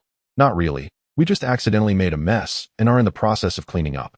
Her hands instinctively twisted the hem of her clothing, clearly feeling awkward and uneasy at Lin Yiqing's sudden entrance. Although she had spent a day with Lin Yiqing, they were still not sufficiently familiar, and wearing the kawaii black apron made her feel a tad shy. Observing her discomfort, Su Cheng burst into laughter and stepped forward, embracing Lin Yiqing's shoulders. "Of course, happiness is essential. Otherwise, wouldn't it be a waste to have brought you both home?" Lin Yiqing's gaze fell upon the black apron adorning Bai Qingyi, and a glimmer of surprise flickered in her eyes before she smiled and remarked, "Qingyi, you're actually wearing a black apron? Wait a moment, senior. Isn't this the one we bought the day before yesterday? Huh, is this yours?" Bai Qingyi was taken aback, standing frozen in place, unsure of how to respond. Su Cheng's lips curled into a playful smile as he teased, "Indeed. My dear, why are you wearing Yiqing's clothing?" Upon hearing this, Bai Qingyi was momentarily stunned, standing there, her small hands flailing in confusion before her chest. After a considerable moment, she stammered an explanation. No, it was clearly you, brother, who took it out and coaxed me into wearing it, saying you wanted to see how I looked in it." "How could you?" Chapter 56. The black apron. Su Cheng observed the pitiful expression on her face and couldn't help but chuckle. He quickly stepped forward, enveloping Bai Qingyi in a comforting embrace. All right, I was just teasing you." Lin Yiqing also stifled a giggle, teasingly adding, "So it turns out that the senior wanted to see Qingyi in the black apron. How amusing. Should I also find a black apron to wear for you? After all, I have several of them." It was merely a piece of clothing. She wasn't genuinely upset about it. However, teasing Bai Qingyi was undeniably entertaining. Lin Yiqing approached Bai Qingyi, tugging at her black apron while murmuring, "Imagine this. Both Qingyi and I in black aprons, serving you, with you embracing us on either side, feeling our tenderness and care. What a beautiful scene that would be." "Indeed, I can already envision it in my mind." Su Cheng nodded in agreement. "You two in black aprons would surely be breathtaking." Bai Qingyi remained silent, but her ears visibly flushed, as if she were conjuring even more risque images. The thought of herself and Lin Yiqing donning black aprons, accompanying Su Cheng on either side, stirred feelings of shyness and longing within her. Without delay, she declared, "I must act on this thought. I shall change out of my nightgown and into a black apron this very moment." Lin Yiqing exclaimed, joyfully sprinting back to her room. "Be careful, don't trip." Su Cheng chuckled, shaking his head at Lin Yiqing's eagerness. Bai Qingyi stood quietly, her gaze following Lin Yiqing's departing figure, her heart secretly lamenting. "If only I could be as confident and enthusiastic as Sister Yiqing, unabashedly showcasing myself." A glimmer of envy and yearning shone in her eyes. If Su Cheng were aware of Bai Qingyi's thoughts, he would undoubtedly dissuade her. After all, everyone possesses their unique beauty. If everyone were molded from the same template, the world would lack so much joy. Moreover, in certain specific contexts, Bai Qingyi could be quite spirited and proactive, shedding her usual shyness and reserve, as if transformed into a different person entirely. After a while, Lin Yiqing emerged once more, now adorned in the black apron. The classic black garment, embellished with exquisite lace, was complemented by a petite black-trimmed hat, lending her an air of playfulness and charm. Most strikingly, her hair had been transformed into a chic, neck-length pink bob, with bangs obscuring her left eye, while she held a blue wig in her hand. Su Cheng gazed in astonishment at Lin Yiqing's ensemble, feeling as though he had encountered it somewhere before. "How do I look? Is it pretty?" Lin Yiqing twirled around, showcasing her new outfit, her face radiating with a confident smile. Su Cheng sincerely marveled, "You look absolutely stunning. Wearing that ensemble, you resemble a goddess who has stepped out of a comic book." "It's lovely," Bai Qingyi replied softly. At that moment, Lin Yiqing stepped forward, presenting a blue wig to Bai Qingyi. "Qingyi, quickly put this on." "All right." Bai Qingyi dazedly accepted the blue wig and placed it atop her head. However, Her clumsy attempts revealed her unfamiliarity with such accessories, as the wig sat askew. Hee. Allow me to assist you, Lin Yiqing exclaimed, her eyes sparkling with delight as she approached to help Bai Qingyi adjust the wig. Su Cheng curiously observed Lin Yiqing, gently toying with her adorable face. Haha. Lin Yiqing felt a bit awkward under Su Cheng's playful touch, her little head evasively dodging his inquisitive hand. All right. You're tickling me. Wait a moment, I can't help Qingyi with the wig like this. Su Cheng, captivated by Lin Yiqing's animated expressions, restrained his playful instincts, realizing that this was not the time for mischief. Okay, you go ahead. Su Cheng repeated thrice, clearly pleased with Lin Yiqing's sudden burst of creativity. Consequently, her nimble fingers danced through the strands of hair, and soon the wig was securely placed on Bai Qingyi's head, appearing both natural and charming. The two girls then stood on either side of Su Cheng, exchanging glances that conveyed unspoken sentiments, as an enchanting atmosphere enveloped them. Su Cheng gazed at the two beauties before him, utterly mesmerized by their allure, unable to suppress a gulp. Without reservation, he exclaimed, "Wow! You both look absolutely breathtaking, like goddesses who have emerged from a parallel universe, so stunning that I feel utterly outclassed in my pajamas. Then, senior, if you like it so much, what are you waiting for?" Lin Yiqing playfully huffed, casting a flirtatious glance at Su Cheng. He felt a stir in his heart, but was quickly reminded of Lin Yiqing's past hardships, which filled him with concern, prompting him to ask, "Have you healed from your injuries?" Lin Yiqing smiled gently, a mischievous glint in her eyes. "Almost. As long as I avoid any strenuous activities, I should be fine." Hearing this, Su Cheng felt a sense of relief and turned his attention to Bai Qingyi. "And what about you, Qingyi?" Bai Qingyi bit her lip delicately, her voice barely above a whisper. I'm fine too." Su Cheng, encouraged by her words, wore a playful smirk and declared, "In that case, I shall not hold back." With that, he stepped forward, wrapping an arm around both Lin Yiqing and Bai Qingyi, their bodies trembling slightly before they nestled closely within his embrace. At this moment, Su Cheng felt an unprecedented sense of satisfaction bubbling within him. He inhaled deeply, savoring the warmth and breath of the two beauties nestled in his embrace, feeling as if his life had reached an unparalleled pinnacle of fulfillment. The scene unfolding before him today was something he had never dared to dream of in the past. Yet now, he found himself comfortably cradling them both. For such blissful days, he would willingly trade a life of luxury, driving extravagant cars and residing in opulent villas, immersed in a world of tenderness. On a sunlit weekend, this day was unforgettable for Su Cheng, and equally so for Lin Yiqing and Bai Qingyi, as the memories of this day would leave an indelible mark upon their hearts. In the master bedroom, they donned matching outfits, sang in the karaoke room, read in the study, watched films in the underground cinema, and played billiards in the game room. As night approached, after another victorious billiards game, Lin Yiqing finally exhaled in relief and suggested it was time to bid farewell. "Senior, I must head back. I have an 8 a.m. class tomorrow and cannot stay in the villa tonight." Su Cheng replied, "Oh, in that case, let me escort you back to school. The wind is a bit strong tonight. I wouldn't want you to catch a chill." "All right." Lin Yiqing nodded with a smile, her eyes shimmering with gratitude. "I truly appreciate your kindness." Observing this, Bai Qingyi softly remarked, "Brother, I have no classes in the morning, but I do have one in the afternoon. I can keep you company for an evening of gaming." "That sounds wonderful." Su Cheng's eyes lit up. "Wow, you don't have an 8 a.m. class. How delightful." Lin Yiqing exclaimed. Bai Qingyi chuckled, "Hee." Su Cheng turned to Lin Yiqing, saying, "Come on, let us head upstairs and change your clothes. It would be inconvenient for you to change once you arrive at school." "Okay," Lin Yiqing replied with a gentle nod. Soon after, she emerged dressed in casual attire. A light purple chiffon blouse adorned with a delicate bow at the neckline gave her an air of maturity and allure, complemented by a simple white skirt that hinted at a neighborly charm. As she presented herself before Su Cheng in this attire exuding a wife-like quality, he felt his composure begin to waver once more. Fortunately, reason prevailed, and he refrained from any inappropriate actions towards Lin Yiqing. "Sister Yiqing, you look even more like an elder brother's wife now," Bai Qingyi exclaimed in astonishment. Ever since discovering that Lin Yiqing was a year her senior, Bai Qingyi had actively sought to bridge the gap between them, affectionately addressing her as Sister Yiqing.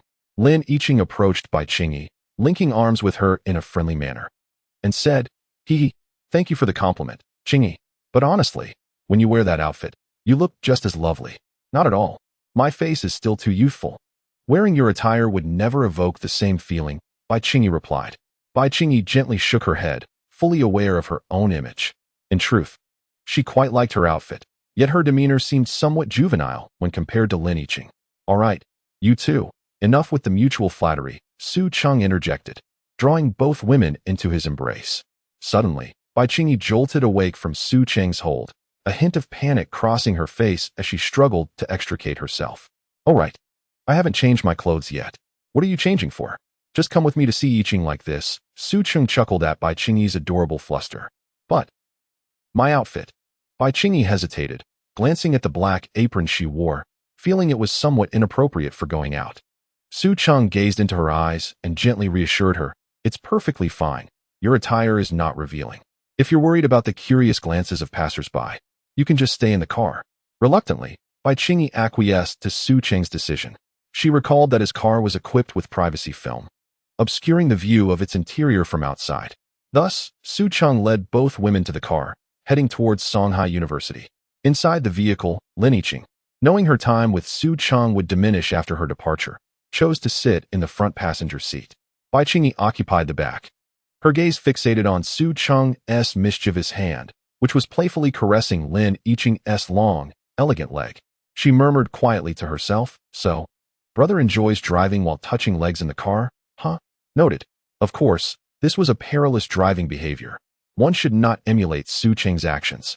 Upon arriving at Lin Yiqing's dormitory, Su Cheng suddenly realized he had yet to provide her with some pocket money. He turned to her and inquired, what is your bank account number? Send it to me. Why? Lin Yiqing was taken aback. To transfer you some pocket money, Su Cheng replied softly.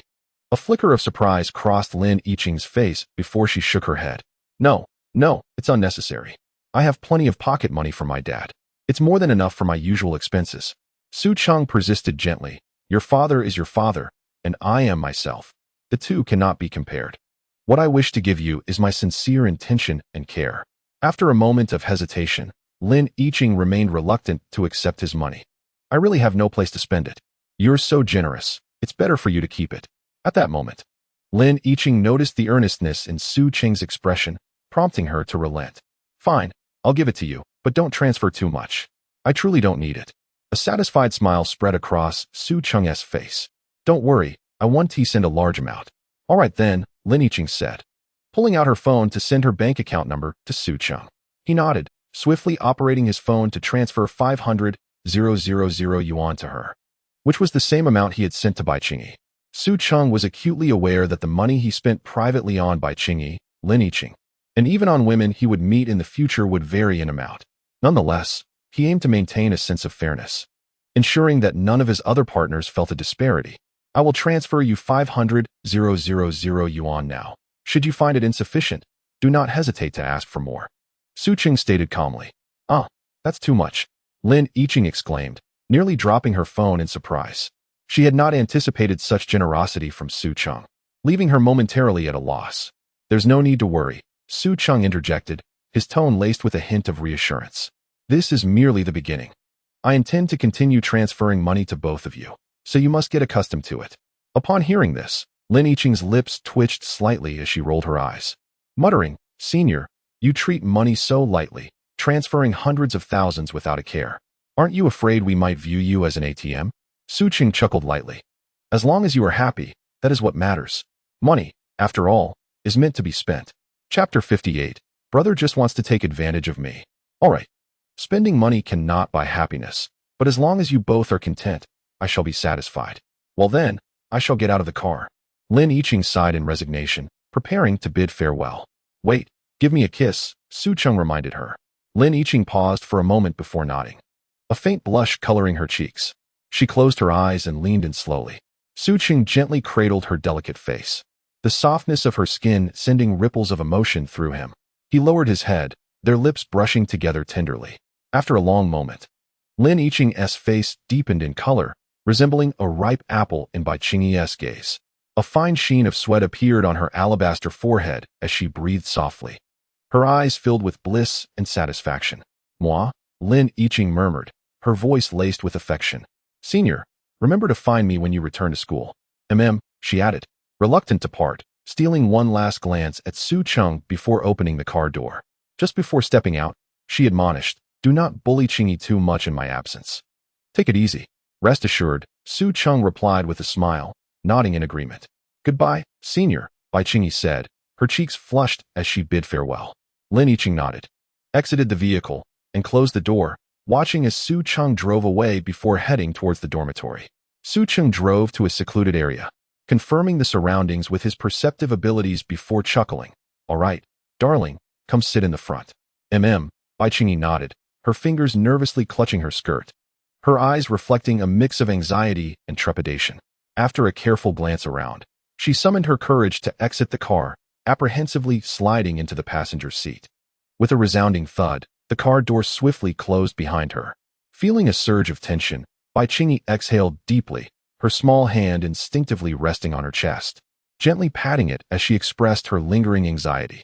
Su Cheng affectionately extended his mischievous hand, playfully kneading Bai Chingy's slightly flushed cheeks, his tone laced with teasing. "Look at how nervous you are. In just a few seconds, your little face has turned crimson. What's the matter, my dear baby? Are you still this shy when there's no one around?" "Humph, it's all because you insisted I wear this black apron out." Bai Chingy pouted, responding with mild annoyance. Observing her adorable demeanor, Su Cheng couldn't help but burst into laughter. "Haha, I just thought you were timid and wanted to toughen you up a bit." Upon hearing this, Bai Chingy frowned and retorted, "Absolutely not. What's wrong with being timid? No, that's not right. I'm not timid. I just happen to be a bit shy around strangers, humph. You almost had me wrapped around your finger. With just the two of them in this intimate world, and in the company of the familiar Su Cheng." Bai Chingy gradually relaxed. Noticing this, Su Cheng gently grasped her hand and spoke softly. All right, my dear, it was my fault." Bai Chingy seemed to have seen through Su Cheng's intentions, mumbling, "Humph, that's more like it. I see that you just want to take the opportunity to bully me." "Indeed. Do you wish to be bullied by me?" Su Cheng replied with a mischievous grin, leaning closer and pulling Bai Chingy into his embrace. Bai Chingy's eyes widened in astonishment. Her lips parted as if to say something, but were silenced by Su Cheng's sudden kiss, rendering her speechless. His deep, captivating gaze brimmed with masculine allure. Bai Chingy's heart raced, her mind blank, as her hands instinctively climbed up to Su Cheng's neck, reciprocating his fervor. After a lingering moment, with a glimmer of clarity, Su Cheng released Bai Chingy, pressing the accelerator as they sped away. Bai Chingy, still dazed from the kiss, sat in the passenger seat, her eyes dreamy as she gazed at Su Cheng. Meanwhile, Shi Jinjin lay comfortably on her bed, leisurely engrossed in a melodramatic show. As the plot reached its climax, with the protagonists separated due to misunderstandings, Shi Jinjin felt her breath hitch in suspense. Suddenly, her phone vibrated, displaying a WeChat notification. Upon seeing Wei Zixie's name, excitement sparked in Shi Jinjin's eyes. Finally, a message. "Wei Zixie. Jinjin, I just landed and saw your message. I've been quite busy lately. Is there something you needed?" After pondering for a moment, Shi Jinjin decided to test the waters with Wei Zixie and initiated a video call. A few seconds later, the call connected, and a gentle, refined voice greeted her. "Hello, Jinjin. How have you been?" Shi Jinjin replied with a smile. Wei Zixie let out a sigh, her delicate brows slightly furrowing, with an imperceptible hint of melancholy in her tone as she softly remarked, "What else can I do? Each day is consumed by work or the commute to work. I feel like an incessantly spinning top, utterly exhausted. I fear that if this continues, life will soon suffocate me." As she spoke, she gently massaged her temples, displaying evident fatigue. Jinjin, upon hearing this, widened her eyes in surprise. "How could this be? You are already a chief attendant. Is the workload still so demanding? I had thought that the role of a chief attendant would be more relaxed." Wei Zixie offered a bitter smile and shook her head.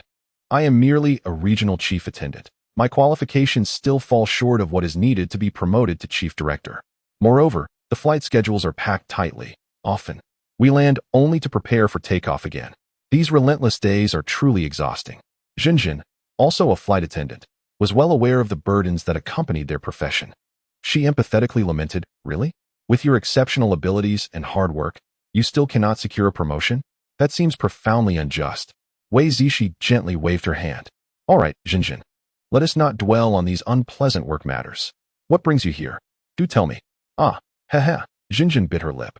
"Before anything else, I want to ask, have you achieved the goals you set for yourself in university?" Have you reached a level where you can mingle with the elite? A complex emotion flickered in Wei Zixi eyes as she playfully chided. Oh, Jinjin, are you trying to pierce my heart? Why bring up such matters? Jinjin, in a playful manner, urged, oh, just share. It's not a big deal to tell me. Wei Zixi's lips curled into a bittersweet smile. Is there even a need to mention it? If I had accomplished my initial goals, I would have long since waved my sleeves and resigned. At this moment, reality had shattered her dreams, and she no longer dared to harbor grand hopes of marrying into a wealthy family. Jinjin, concerned, inquired, I see. What do you plan to do next? Wei Zixi sighed lightly, spreading her hands in a gesture of resignation. What else can I do? I can only take it one step at a time. Yet, despite her words, Jinjin could still perceive the unwillingness flickering in Wei Zixi's eyes. But what could one do with such unwillingness? There were countless individuals in the world who felt the same, yet not everyone could sail smoothly towards the pinnacle of life. Jinjin nodded thoughtfully, concluding that Wei Zixi had not yet lost sight of her most cherished aspirations. Wei Zixi, curious, asked, are you finished? Can you now share what you require of me? Jinjin nervously clutched her clothing, her gaze flickering. Recently, I encountered a particularly affluent gentleman who drives a Rolls-Royce Cullinan. I suspect he hails from a prestigious family, and thus, I contemplated introducing him to you. He is quite youthful and undeniably handsome. What do you think? Do you have any thoughts on this? Upon hearing this, Wei Zixi furrowed her brows, her eyes betraying a hint of skepticism. Are you certain you are not jesting? By your account, this man's qualities are exceptional. How could you possibly consider introducing him to me instead of keeping him to yourself for your own delight? This seems rather uncharacteristic of you. Wei Zixi harbored genuine doubts about Shizen's words. She was acutely aware of a fundamental truth. If an extraordinary opportunity were to present itself, someone like her would invariably be the last to know, and she would likely miss out on even the slightest scraps. Although she and Shizen had enjoyed a decent rapport during their university days as roommates, their connection had significantly waned post-graduation, primarily due to the demands of their respective careers. They were far from sharing good fortunes with one another.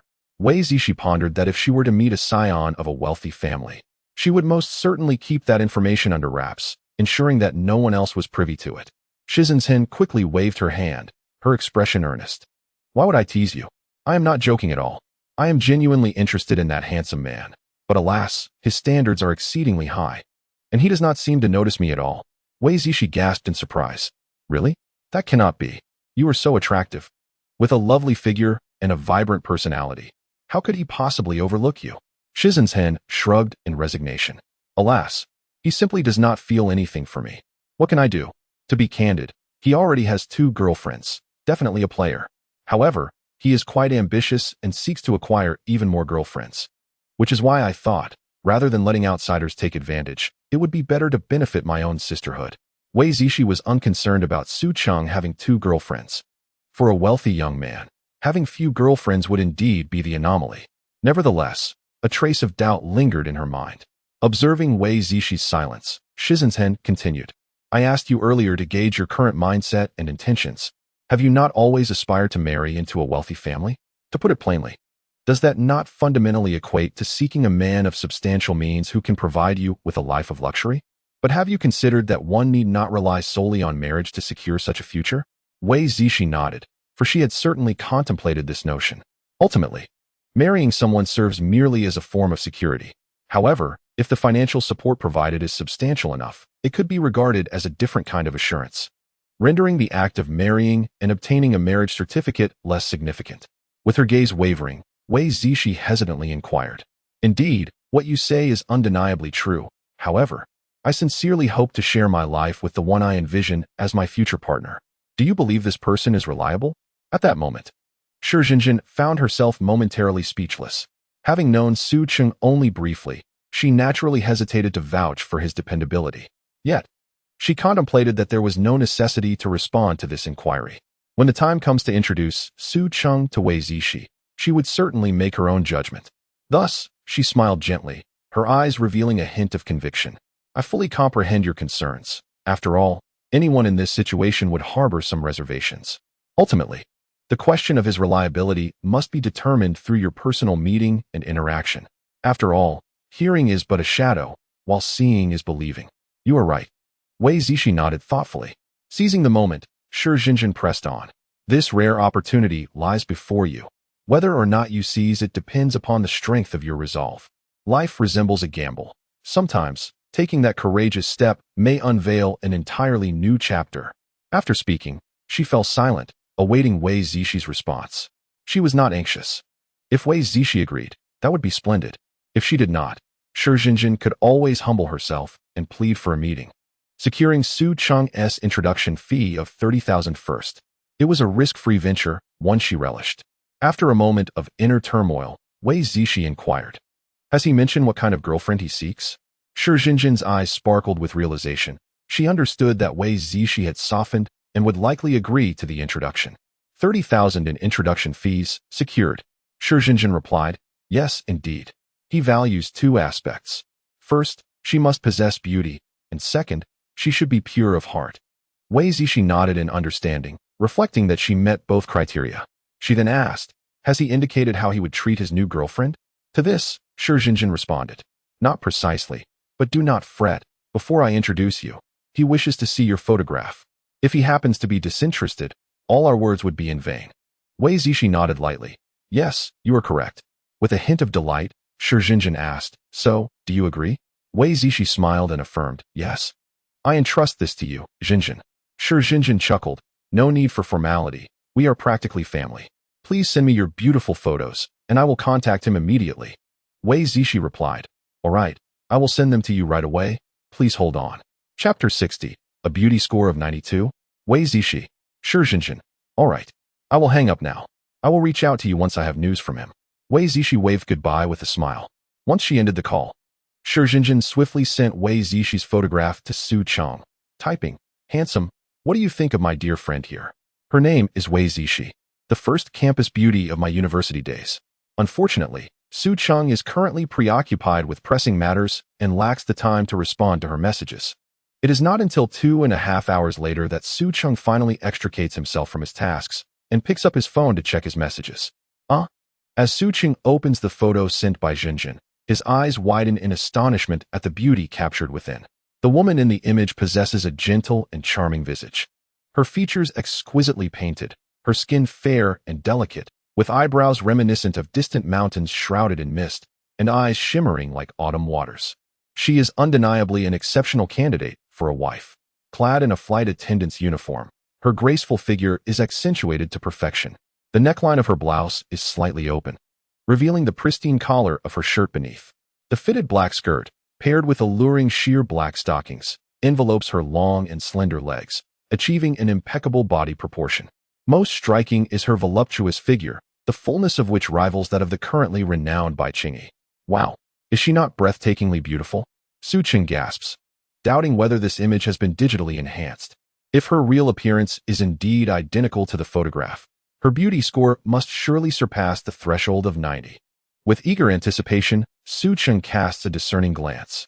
Name: Wei Zixi. Age: 27. Height: 173 centimeters. Weight: 52 kilograms. Beauty score: 92. Special value: 0. Strategy reward: passive skill, mutual assistance and gain. The passive skill of mutual assistance and gain indicates that, with the host's diligent support, the beauty score of this exceptional goddess will gradually improve, the extent of which depends on her initial beauty score and the degree of assistance provided by the host. Standing at 173 centimeters, she shares the same impressive height as when Yuding. This stature is certainly considered tall among women, as the height requirement for flight attendants typically ranges from 160 centimeters to 175 centimeters. Weight: a beauty score of 92. Su Cheng is left speechless. This is the highest score he has ever encountered. Previously, the highest score he had seen was Lin Yiqing, who barely surpassed when Yuding with a score of 89. Thus, it stands to reason that Wei Zixi's actual appearance closely matches this photograph. The special value of 0 speaks for itself. Without it, the strategy reward would not be displayed. The passive skill of mutual assistance and gain is indeed quite practical. According to the system's description of this skill, combined with a certain reward he has previously obtained, it seems that in the future, every woman he encounters could potentially elevate her beauty score beyond 90. All he would need to invest is a trifling amount of effort. However, one must wonder, does this mutual assistance and gain not enhance my own beauty score? The system's words seem to carry a hint of flattery. Yet Su Cheng found them quite gratifying and chose not to pursue further inquiries. Thus, he nodded in satisfaction at the photo of Wei Zishi, his fingers flying across the smartphone screen as he replied, "Your efficiency is commendable. I am genuinely pleased with this Wei Zishi." Before long, Shi Jinjin's message came back. "I'm glad to hear that. When shall we arrange a meeting?" The corners of Su Cheng's mouth lifted slightly, a glimmer of anticipation flickering in his eyes. "The sooner, the better. How about tomorrow?" Shi Jinjin's response was somewhat hesitant. "Tomorrow? That might be too soon. Wei Zishi is still in the Magic City." Su Cheng raised an eyebrow. He was in no rush. "You may discuss the timing among yourselves. I am not in a hurry." However, Shi Jinjin did not immediately acquiesce. Instead, she cautioned, "Hold on. You must clarify your intentions first. Only then can I assist you in arranging this meeting. Otherwise, if you two fail to reach an understanding, I shall be the one to bear the blame." Su Cheng chuckled softly, typing, "Clarify what? My bank balance?" Shi Jinjin sent an eye-rolling emoji in response. "That's not necessary. Just be clear on whether you intend for this to be a short-term fling or a long-term arrangement. Also, what conditions can you offer her?" "We wouldn't want her to be left with hollow hopes." After pondering for a moment, Su Cheng replied, "It's certainly a long-term arrangement, the kind that lasts a lifetime. I take matters of the heart quite seriously, as long as she doesn't mind me having other women. As for conditions, she can propose what she desires. So long as it isn't excessively unreasonable, such as asking for the stars or the moon, I have no objections." Shi Jinjin gazed at the messages on her screen, unable to suppress another eye roll. She did not believe Su Cheng's fanciful words. A lifetime? Humph, in her view. Su Cheng could manage perhaps 20 years at best. By then, Wei Zishi would be 47 years old, her youth fading, her beauty diminished, and her figure likely altered, leaving her vulnerable to being cast aside by Su Cheng under some pretext. Such is the harsh reality. No one can remain 18 forever. Yet there will always be those who can. With a sigh, Shi Jinjin replied, "That's good to hear." Given Wei Zishi's character and experiences, she would likely be unconcerned about your other women, perhaps even finding it liberating. Moreover, it's fortunate that you seek a long-term commitment. A woman as astute as she would undoubtedly refuse if you were only looking for a short-term dalliance. Su Cheng raised an eyebrow, a playful smile gracing his lips. "Oh, so, in a sense, we are both pursuing each other?"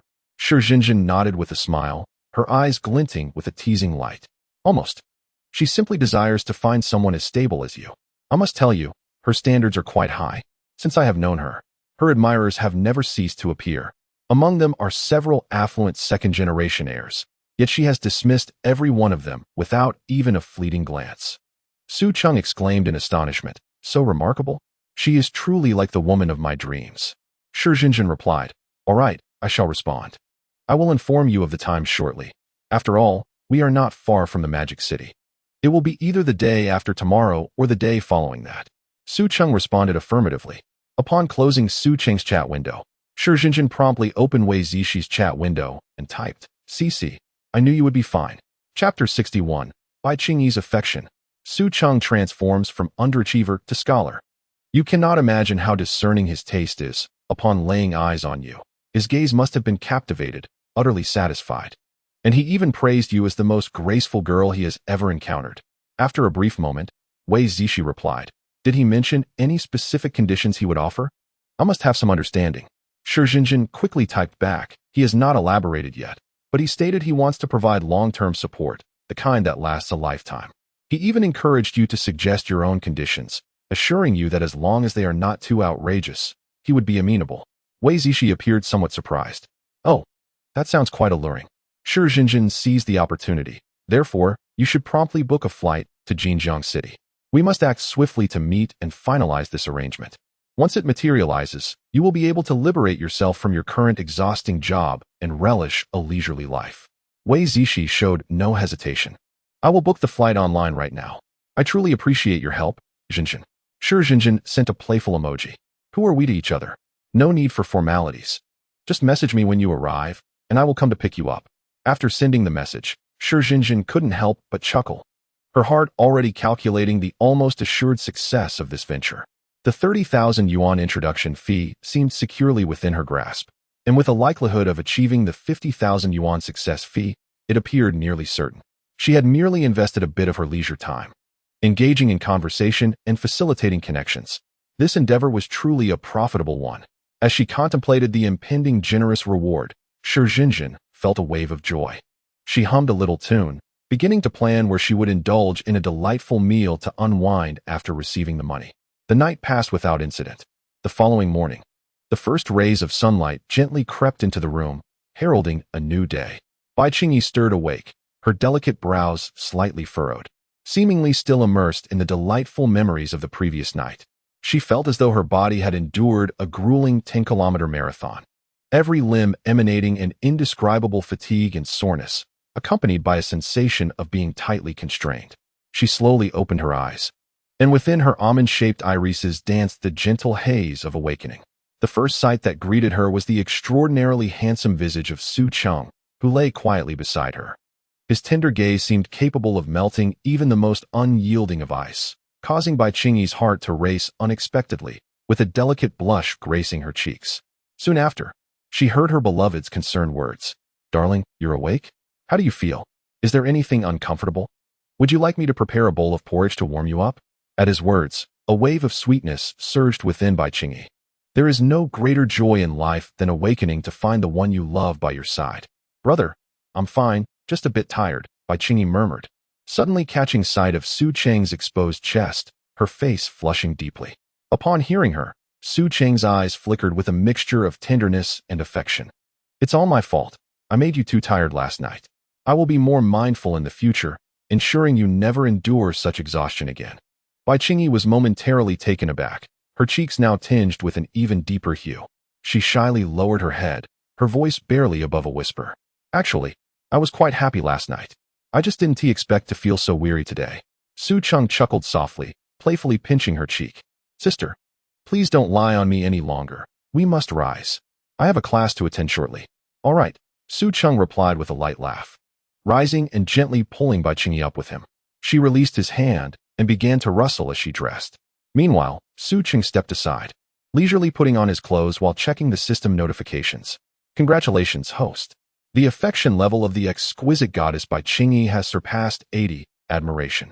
You have completed the strategy task. The reward of the talent super scholar is now available for collection." Had Bai Qingyi's affection finally reached 80? A wave of joy surged within Su Cheng, a sense of fulfillment filling his heart. He nodded contentedly, a proud smile gracing his lips. "Excellent, excellent. The efforts and sweat of these past 2 days have not been in vain. It seems my wholehearted dedication has borne fruit." Gazing at the ethereal system notification, Su Cheng silently declared, "Claim strategy reward."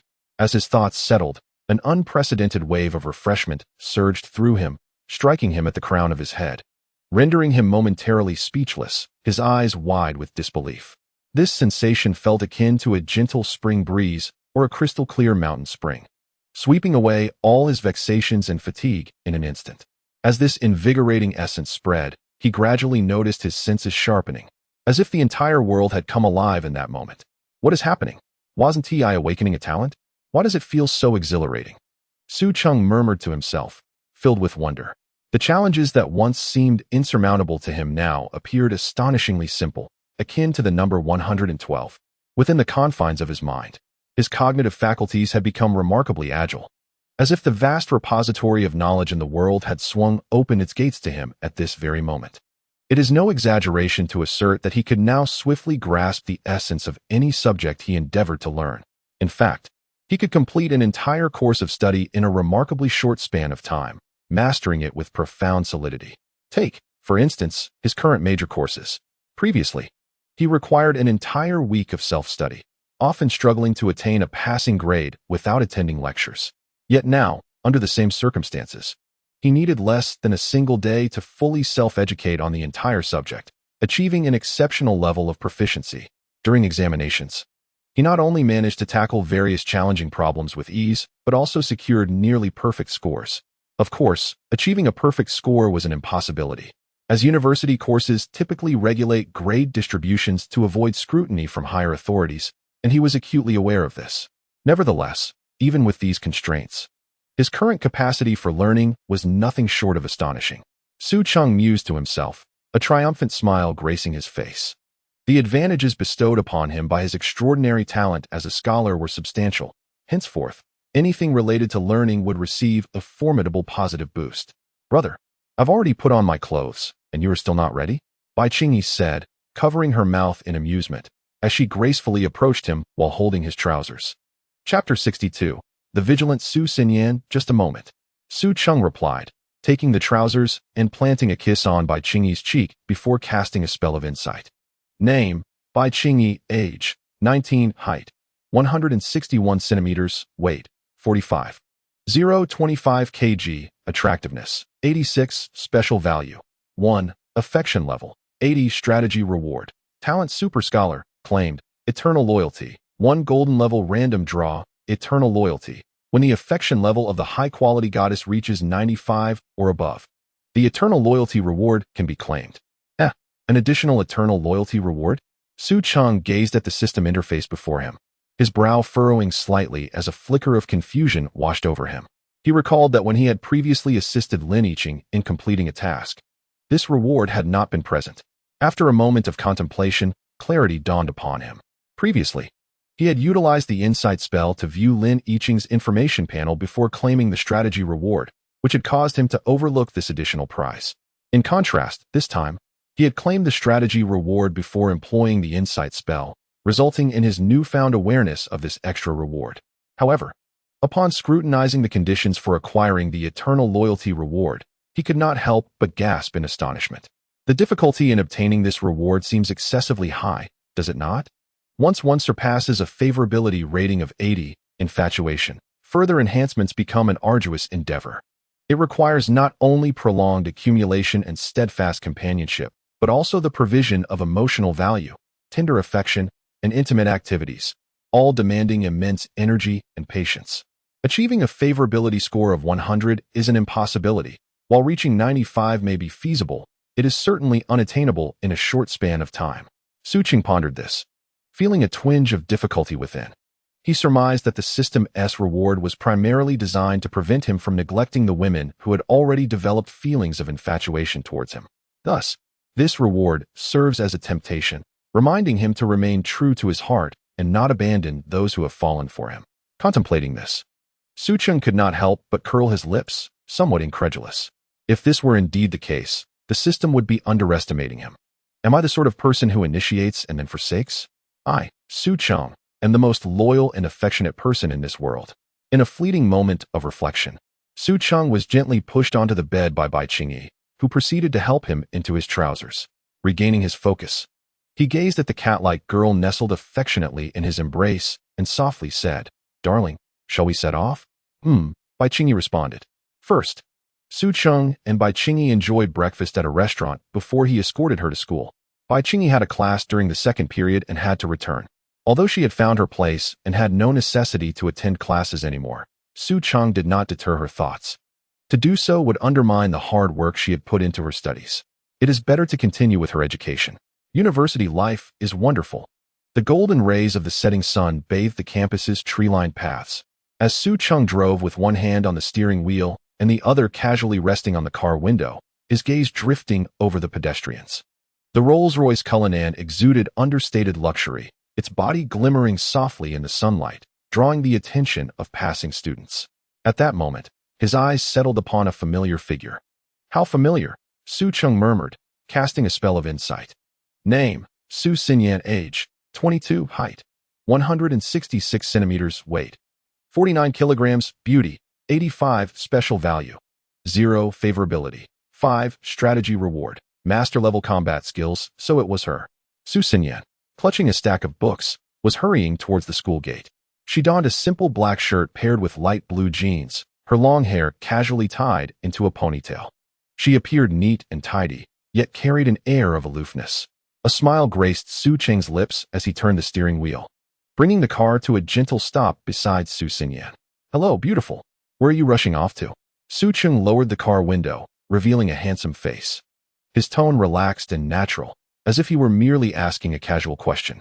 Su Xinyan halted her steps and turned to look at him, a hint of wariness and confusion in her gaze. "Oh, you are Mr. Su?" Su Xinyan exclaimed in surprise. "Indeed, I did not expect Miss Su to remember me." Su Cheng replied with a smile. "Mr. Su has purchased quite a few items. I certainly recall it vividly. Su Xinyan responded, displaying a standard professional smile and speaking earnestly. Su Cheng nodded and then took out his phone, shaking it slightly. Let us add each other on WeChat. I may visit your store again in the future to purchase clothes. Su Xinyan hesitated for a moment, sensing that something was amiss with Su Cheng. Why was he adding her now, rather than when he was shopping? Was he attempting to pursue her while his girlfriend was absent? As she gazed into Su Cheng's calm black eyes, a shiver ran down her spine. Ultimately, she took out her phone and obediently scanned his QR code. All right. The friend request has been sent, Su Xinyan said, putting her phone away. Now that we are connected, if Mr. Su has no further business, I shall take my leave. With that, she waved her hand and turned to walk away. Wait, Su Cheng immediately called after her. Since we VE added each other on WeChat, why not get in the car and let me tour your school? I'll treat you to a meal. Su Xinyan was momentarily taken aback, her earlier suspicions about Su Cheng's intentions solidifying further. She inwardly muttered to herself, he clearly has a girlfriend, yet he seeks me out. Does he fancy me? How vain of you, Su Xinyan. She feigned a puzzled expression and asked, aren't you in a relationship? I believe it's with Bai Qingyi. She should have shown you around our school, right? Su Cheng shook his head. Not quite. I usually come here just to drop her off for class and haven't had the chance to explore your school together. Ah, well, Mr. Su. I have some matters to attend to shortly. Su Xinyan gently declined. What is it? Is it urgent? Su Cheng inquired. I need to go to work. Su Xinyan hastily fabricated an excuse. To be frank, upon sensing Su Cheng's interest in her, she was reluctant to engage further. She was acutely aware of her own position and knew that she was just an ordinary worker, perhaps even worse off than the average employee. She harbored no illusions of finding a wealthy man like Su Cheng or yearning for a sweet romance. Chapter 63. Su Xinyan's past. She merely hoped to marry a man who would treat her well in the future. Undoubtedly, a wealthy heir like Su Cheng would only desire to toy with her before casting her aside. Are you heading to Tycoon? Allow me to accompany you. Su Cheng suggested, as he sought merely to create an opportunity for connection, indifferent to the destination. Su Xinyan felt a wave of helplessness. It seemed he had misunderstood her refusal and believed she was genuinely heading to work. I have taken the bus and arrived quite swiftly. So there is no need to trouble Mr. Su. Su Xinyan once again declined with a smile, hastening her steps forward as if to escape the situation. Su Cheng observed her retreating figure, a sense of perplexity brewing within him. Why is Su Xinyan being so polite? Could it be that she has a boyfriend and wishes to avoid any misunderstandings? However, noticing that her fondness for him had not waned, he reasoned that she was merely being reserved and perhaps a bit shy. Thus, he gestured toward her back. You want to even give me this little courtesy? Are you truly willing to let me leave in such a disheartened manner? Should she refuse him once more, it would indicate that today was not the opportune moment to pursue her further. He would then simply accelerate away. Su Xinyan hesitated for a moment, feeling a tumult of emotions within her. She had already turned him down twice. If she did so again, it might genuinely offend Su Cheng. She understood that while she preferred to keep her distance from someone like him, she was even less inclined to provoke him and invite trouble upon herself. Reluctantly, she decided to allow him to drive her to Taisheng, reasoning that as long as she maintained a semblance of resistance, he would have little recourse unless he forced the issue. All right then, Su Xinyan ultimately conceded, turning towards Su Cheng's car. Once inside, she occupied the passenger seat, clutching her books tightly to her chest, exhibiting a degree of unease. Su Cheng glanced at her and cheerfully inquired, "What is your major?" "Journalism and communication." Su Xinyan replied succinctly. "Oh, what do you plan to do in the future? A reporter? An editor?" Su Cheng casually asked as he drove. "I'm not sure. The job market is quite challenging at the moment. I plan to pursue a master's degree to enhance my competitive edge upon graduation," Su Xinyan said, her tone flat, as though discussing a matter detached from her own life. "The results for the graduate entrance exams have just been released, right? How did you fare?" Su Cheng continued. Su Xinyan fell silent for a moment before murmuring, "Not well." Su Cheng turned to glance at her, noticing a hint of despondency in her expression, and he immediately grasped the implication. She had not performed well enough to gain admission. He chuckled lightly, maintaining a relaxed tone. "Since you've decided to pursue further studies, why are you working part-time? Shouldn't you be focusing on your studies?" Su Xinyan hesitated before finally responding, "Because I need the money." Her voice was soft. Yet Su Cheng discerned the undercurrents of helplessness and bitterness entwined within her words. Furrowing his brow, he asked, "Does your family not support you?" Su Xinyan shook her head, a trace of sarcasm lacing her tone. My parents favor sons over daughters. They have hardly cared for me since childhood. I severed ties with them long ago, and now I must rely solely on myself. Su Cheng fell silent for a moment, a wave of complex emotions washing over him. He had not anticipated that this seemingly vivacious and warm-hearted young woman harbored such a troubled past. He let out a gentle sigh, his voice tinged with compassion. It must be quite difficult for you, doing it all alone. Su Xinyan was momentarily taken aback, turning her gaze towards Su Cheng, only to discover a glimmer of sincerity in his eyes. Su Xinyan's affection level increased by 5. A subtle tremor coursed through her heart, yet she quickly regained her composure. She incessantly reminded herself that a man with a girlfriend who pursued her must undoubtedly be a romantic playboy from a wealthy family. Moreover, he was surely surrounded by women, and his words could hardly be trusted. Given her own circumstances, even if she were to become his girlfriend, it was inconceivable that he would ever consider marrying her. She had grown accustomed to this reality. With a hint of detachment, she replied. Su Cheng fell silent. Yet his interest in Su Xinyan deepened. He understood that this girl was not as indifferent as she appeared. Her heart was likely a tapestry woven with numerous untold stories. The casual expression of concern he had offered earlier had evidently elevated her affection level by 5 points, revealing her as a person starved for love. Her prior rejection of him might stem from a fear of potential hurt. Winning over Su Xinyan would require a dual approach of verbal and actionable affection. Merely flaunting his wealth would not yield significant results. Frankly, such women belong to the most challenging category to pursue. Her past experiences and years of self-reliance had cultivated a skepticism towards romance, making it arduous for her to entrust her heart to another. Yet, Su Cheng thrived on challenges. Soon, the vehicle came to a gentle halt outside a CAF of Tycoon. Su Cheng turned to Su Xinyan with a smile and said, "We've arrived. Let me treat you to a cup of coffee." Su Xinyan hesitated for a moment, but ultimately nodded. After all, having already boarded the car, further refusals would seem overly pretentious. They entered the CAF and chose a seat by the window. Su Cheng ordered 2 lattes and then turned to Su Xinyan, casually inquiring, "What do you usually enjoy doing?" Su Xinyan pressed her lips together and softly replied, "Reading, working, nothing particularly special." Su Cheng chuckled, his tone imbued with encouragement. "You work so hard. You will surely excel in the future." Su Xinyan glanced up at him, pondering why he seemed to be so enamored with her. Was he truly interested? A flicker of doubt danced in her eyes as she quietly asked, "Mr. Su, why are you so concerned about me?" Su Cheng was momentarily taken aback, but quickly responded with a smile. "I simply believe that a girl like you deserves to be treated well." Su Xinyan's affection level increased by 2. A slight shiver coursed through Su Xinyan's heart, and she inwardly lamented, "He is quite the charmer. What will I do if I can't withstand this?" Yet, she swiftly regained her composure, continuously reminding herself that he was a wealthy playboy. "Thank you," Su Xinyan murmured softly. Su Cheng interjected, "Please, spare me the formalities with Mr. Su. It makes me feel ancient. Just call me by my name, Su Cheng."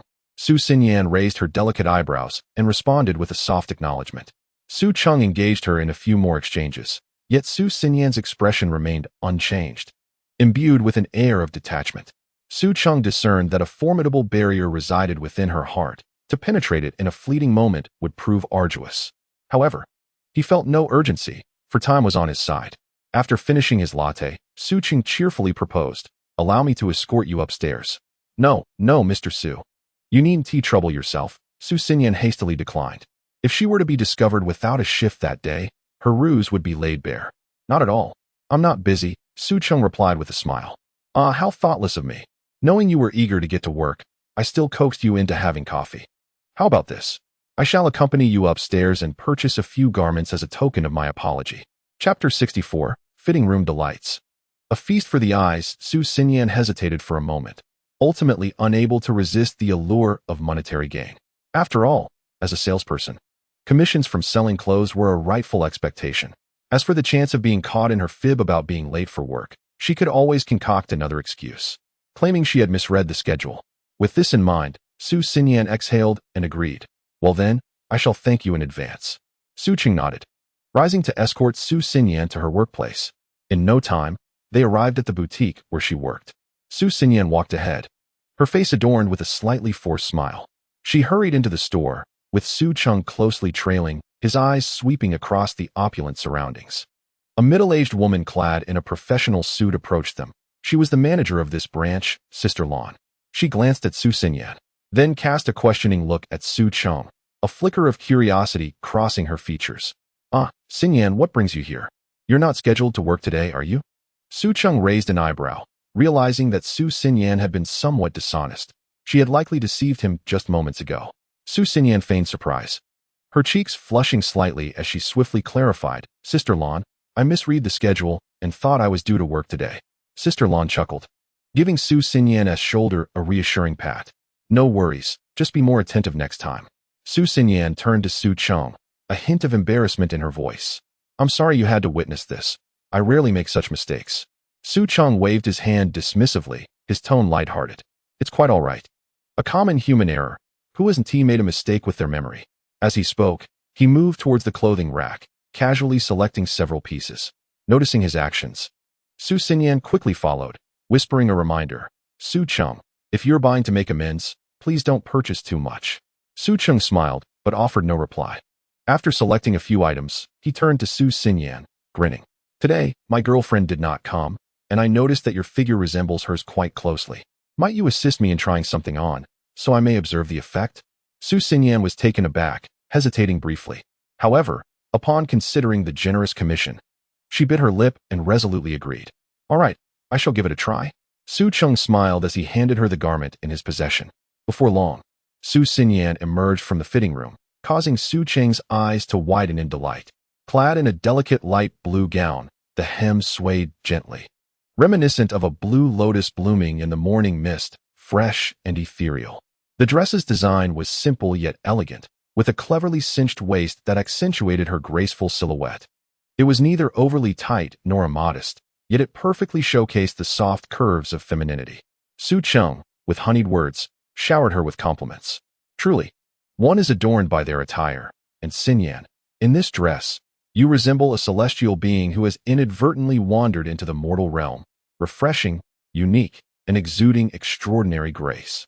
Su Xinyan cast her gaze downward, observing the dress she wore, a blush creeping onto her cheeks as she softly replied, "Really? I am glad you were satisfied. I feared this dress was too plain and would appear rather monotonous." Observing her critique of the garment, Su Cheng internally mused, what an inadequate sales assistant she is. With a gentle shake of his head, Su Cheng approached her, scrutinizing her closely. "Where's the monotony in this? This style suits you splendidly, as it is neither revealing nor provocative, yet it elegantly highlights your gentle demeanor. Moreover, this hue complements your complexion, rendering it even more radiant." Affinity with Su Xinyan increased by 2. Su Xinyan pressed her lips together, remaining silent. Yet, the faint blush on her ears revealed that her heart was not as tranquil as she appeared. Subsequently, Su Xinyan tried on several more outfits, and Su Cheng gazed at her with fervor, unabashedly admiring her exquisite beauty. Su Xinyan noticed this, but since the dresses she selected were conservative, she assumed Su Cheng's intense gaze was merely due to his satisfaction with the clothing. In the end, Su Cheng proceeded to the cash register with the garments in hand. After the attendant neatly wrapped the clothes, he turned and handed the bag to Su Xinyan. "Take this. Your beauty has already earned its reward. These garments will look splendid on you. It would be a pity if you did not wear them." His tone was unassuming. Su Xinyan, dressed in a well-worn black blouse and light blue jeans, seemed to have lived frugally, unable to spare funds for new clothes. Perhaps gifting her a few outfits might elevate her regard for him. Su Xinyan was taken aback, momentarily stunned, and quickly waved her hands. No, this is too extravagant. I cannot accept." A tumult of emotions surged within her, as she initially believed Su Cheng's gesture was merely a means to compensate her with a commission for the clothing. Little did she expect that he would not only offer her a commission, but also wish to gift her these luxurious items directly. Her fingers trembled slightly, a mix of surprise and unease swirling within her. Observing her flustered demeanor, Su Cheng couldn't help but chuckle. "Just accept it. Weren't you quite agreeable a moment ago?" Su Xinyan lowered her head, her voice wavering. "I thought you were just offering me a commission. I didn't expect it to be like this." At that moment, Sister Lan, noticing the tension, swiftly stepped in to mediate. "Xinyan, just accept it. Mr. Su is a person of great stature and doesn't need to concern himself with such trivialities." Su Xinyan bit her lip, hesitating before reluctantly conceding. "Su Cheng, just one piece will suffice. You can give the rest to your girlfriend." Su Cheng raised an eyebrow, his tone nonchalant. My girlfriend has plenty of clothes. She doesn't need these. Just accept it and don't refuse. After a brief standoff, Su Xinyan ultimately relented, and Su Cheng took a step back. She accepted 3 pieces of clothing, while he took the remainder. Glancing at the time, Su Cheng felt that the moment was ripe to conclude the day. Many men, in their pursuit of women, often fall into the trap of impatience, launching a relentless barrage of advances in hopes of swiftly breaching the walls guarding their hearts. However, this approach frequently backfires, overwhelming women with pressure and potentially inciting aversion. Thus, in the initial stages of courting, it is advisable to refrain from excessive intensity. One must allow the other party some breathing room, enabling emotions to blossom in a relaxed and natural atmosphere. With this in mind, Su Cheng addressed Su Xinyan. I'll take my leave now. We can connect again next time. Su Xinyan nodded and accompanied him to the shop's entrance, watching him depart. It was only when his figure vanished around the corner that she exhaled deeply, as if releasing an immense burden. She gazed down at the bag in her hand, her heart a tumult of conflicting emotions, feeling utterly at a loss. Chapter 65, Sister Lan's Persuasion. Inviting when Yuding once, she believed she possessed an unbreakable conviction, capable of facing all temptations and challenges life threw her way. Yet now, confronted with the generous gift from Su Cheng, she realized that her inner defenses were beginning to falter. She had once thought herself unwavering in her beliefs, impervious to material allure. Su Xinyan mused to herself, but if Su Cheng continues to bestow me with such valuable gifts, will I truly be able to uphold my original intentions? Her thoughts galloped wildly, akin to a wild stallion racing through her mind. The departing Su Cheng heard the melodious system notification and nodded inwardly. Just a few pieces of clothing had elevated his favorability by 5 points, undoubtedly a profitable transaction. In this world, one may not possess height or good looks, but lacking financial resources is simply unacceptable. Only through financial freedom can one shed 90% of their worries. As for the remaining 10%, it is merely due to insufficient wealth. As Su Cheng contemplated, he suddenly realized that this was his first endeavor in pursuing a woman. Previously, whether it was Lin Yiqing or Wen Yuding, he remained rather passive. Bai Qingyi could hardly be said to be pursuing anyone. Initially, it was merely a matter of mutual benefit, and as their feelings deepened, it transpired naturally.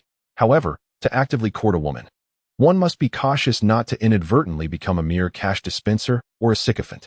In this regard, with a foundation of mutual affection, Su Cheng could be likened to a fish in water. Through various tests and fluctuations in fondness, he could ascertain the preferences and aversions of the lady, ultimately determining his approach and gradually advancing their relationship. Was it not akin to engaging in a romance simulation game? Alas, this one lacks a save function. Su Cheng muttered to himself as he briskly departed, casting a glance at Su Xinyan, who stood at the shop's entrance, somewhat forlorn and at a loss. Sister Lan could not resist approaching her, a smile gracing her face. Xinyan, Mr. Su treats you exceptionally well. For a wealthy man like him, having multiple girlfriends is quite normal. You shouldn't be so rigid. There's nothing wrong with dating someone. If he is willing to spend on you, then by all means, accept it. As long as he provides sufficiently during your relationship, even if you part ways later, you'll be able to live well on that money. If you don't break up, what is the difference from marriage? Listening to Sister Lan's words, Su Xinyan nodded thoughtfully. I understand. Thank you, Sister Lan. However, internally, she remained indecisive. Her past experiences had instilled in her a sense of independence, and she had never envisioned relying on others for her livelihood. Yet, Su Cheng's appearance began to sway her resolve. The luxurious clothing he gifted her, though she had sold many pieces, she had never possessed one herself. It was simply too expensive. Not worth it. Just one garment could represent a significant portion of her salary for half a month. With that amount of money, she could easily purchase food, drinks, or anything she desired. She decided to observe for a while longer. If Su Cheng proved to be sufficiently enthusiastic and sincere, she would not mind becoming his second girlfriend. With this thought, Su Xinyan took a deep breath and gripped the bag in her hand a little tighter. She gazed out at the sky outside, silently contemplating. Perhaps this truly is an opportunity. Su Cheng returned to the car, closed the door, and exhaled deeply. Today's progress had been relatively smooth. He had already planted the seeds with Su Xinyan, and now he merely needed to patiently await the blossoming of their connection. Leaning against the driver's seat, he absent-mindedly tapped his fingers on the steering wheel. The faint scent of Su Cheng's perfume lingered in the passenger seat. He lowered the window, allowing the early summer breeze to flow in, dispersing the subtle air of ambiguity. Lin Yiqing and Bai Qingyi should be in class now, and Wei Zixi was likely still on the way. It seemed today he could only arrange to meet Wen Yuting, though he wondered if she was available. Su Cheng mused quietly to himself. It's you. He lightly tapped on Wen Yuting's WeChat avatar, which depicted a ragdoll cat perched on a piano key. When the message box appeared, he hastily deleted his initial suggestion to try out the newly opened Japanese restaurant and replaced it with a more straightforward invitation. I heard that the Ferris wheel at the South City Amusement Park is hosting a meteor shower-themed light show tonight. I need someone to take pictures with. What do you think? After sending the message, Su Cheng leaned back in his seat, patiently awaiting a response. 3 seconds later, a notification appeared indicating that the other party was typing, the cursor blinking for almost half a minute. Really? That's wonderful. I was just lamenting how boring today is. Boring? Then let's do something enjoyable. Su Cheng chuckled, dismissing distractions as he continued to type. That sounds great. I'll pick you up from school shortly. How does that sound? Sure. I'll wait for you. Wen Yuting replied promptly, her tone tinged with eagerness. Su Cheng put away his phone, started the car, and drove towards Songhai University. Throughout the journey, his mood remained light and cheerful, his mind already mapping out the details of their date. Previously, when interacting with Wen Yuting, he had felt like a rookie soldier, passively waiting for her to take the initiative. However, in just a few days, his demeanor had transformed, exuding a calm confidence as if everything was within his grasp. It is said that confident individuals possess greater allure. Perhaps today would be the moment he would win over Wen Yuting. Naturally, he resolved to be more proactive. In room 503 of the girls' dormitory at Songhai University, Wen Yuting pressed her phone to her chest, taking 3 deep breaths to suppress her urge to scream. The light blue curtains fluttered in the breeze, and she stood barefoot on a ladder rummaging through her wardrobe. As a lace bra slipped through her fingers, her roommate, Li Qingyao, who was applying a facial mask, casually remarked, Ting Ting, are you choosing a battle outfit or a wedding dress? Don't be ridiculous. Wen Yuting's ears flushed as she grabbed a misty blue spaghetti strap dress to hold against herself. It's just a regular date. With that Su Cheng you've been chatting with recently? Li Qingyao exclaimed, her eyes gleaming with curiosity. Last time, Lin Yiqing provocatively hugged Su Cheng at the south gate of the track and field, and when you returned, you played canon like it was Flight of the Bumblebee. The lady in the piano room thought it was haunted. Wen Yuting's hand trembled, causing the hangers to clatter against the wardrobe. The mirror reflected her flushed cheeks, reminding her of the resolute decision she had made that day. Upon witnessing Lin Yiqing, who was as beautiful as herself, applying a captivating shade of lipstick and pulling Su Cheng closer to her chest, she suddenly realized how laughable her previous strategy of a leisurely movie, dinner, and flirtatious chatting was. Chapter 66. I'm so beautiful this time would be different. Wen Yuting bit her lip as she applied a peach-colored lip gloss, her reflection in the mirror radiating the warmth of spring that heralds the melting of ice. At the very least, she wanted him to understand her feelings, and perhaps even win him over. A groundbreaking advancement has been achieved in their relationship. Half an hour later, as Su Cheng's car turned into the street beside the girls' dormitory, he spotted Wen Yuting standing beneath a ginkgo tree. The crisp breeze lifted the hem of her light apricot-colored dress, while she focused intently on her delicate violin pendant necklace.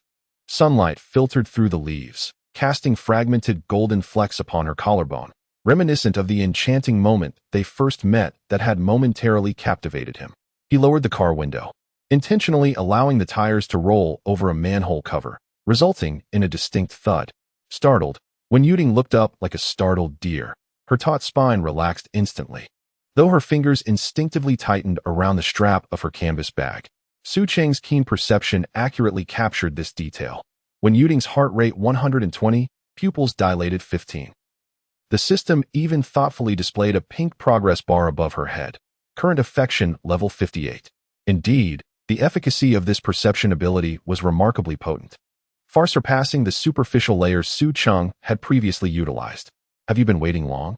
Su Cheng casually draped an arm over the window, his gaze sweeping over her newly painted clear nails, which surprisingly matched the starry wristwatch he had purchased online the day before. No, I just arrived. Wen Yuting shook her head, her hair brushing against her flushed earlobes. Her gaze lingered on Su Cheng for a few seconds, internally marveling at how he appeared even more handsome today.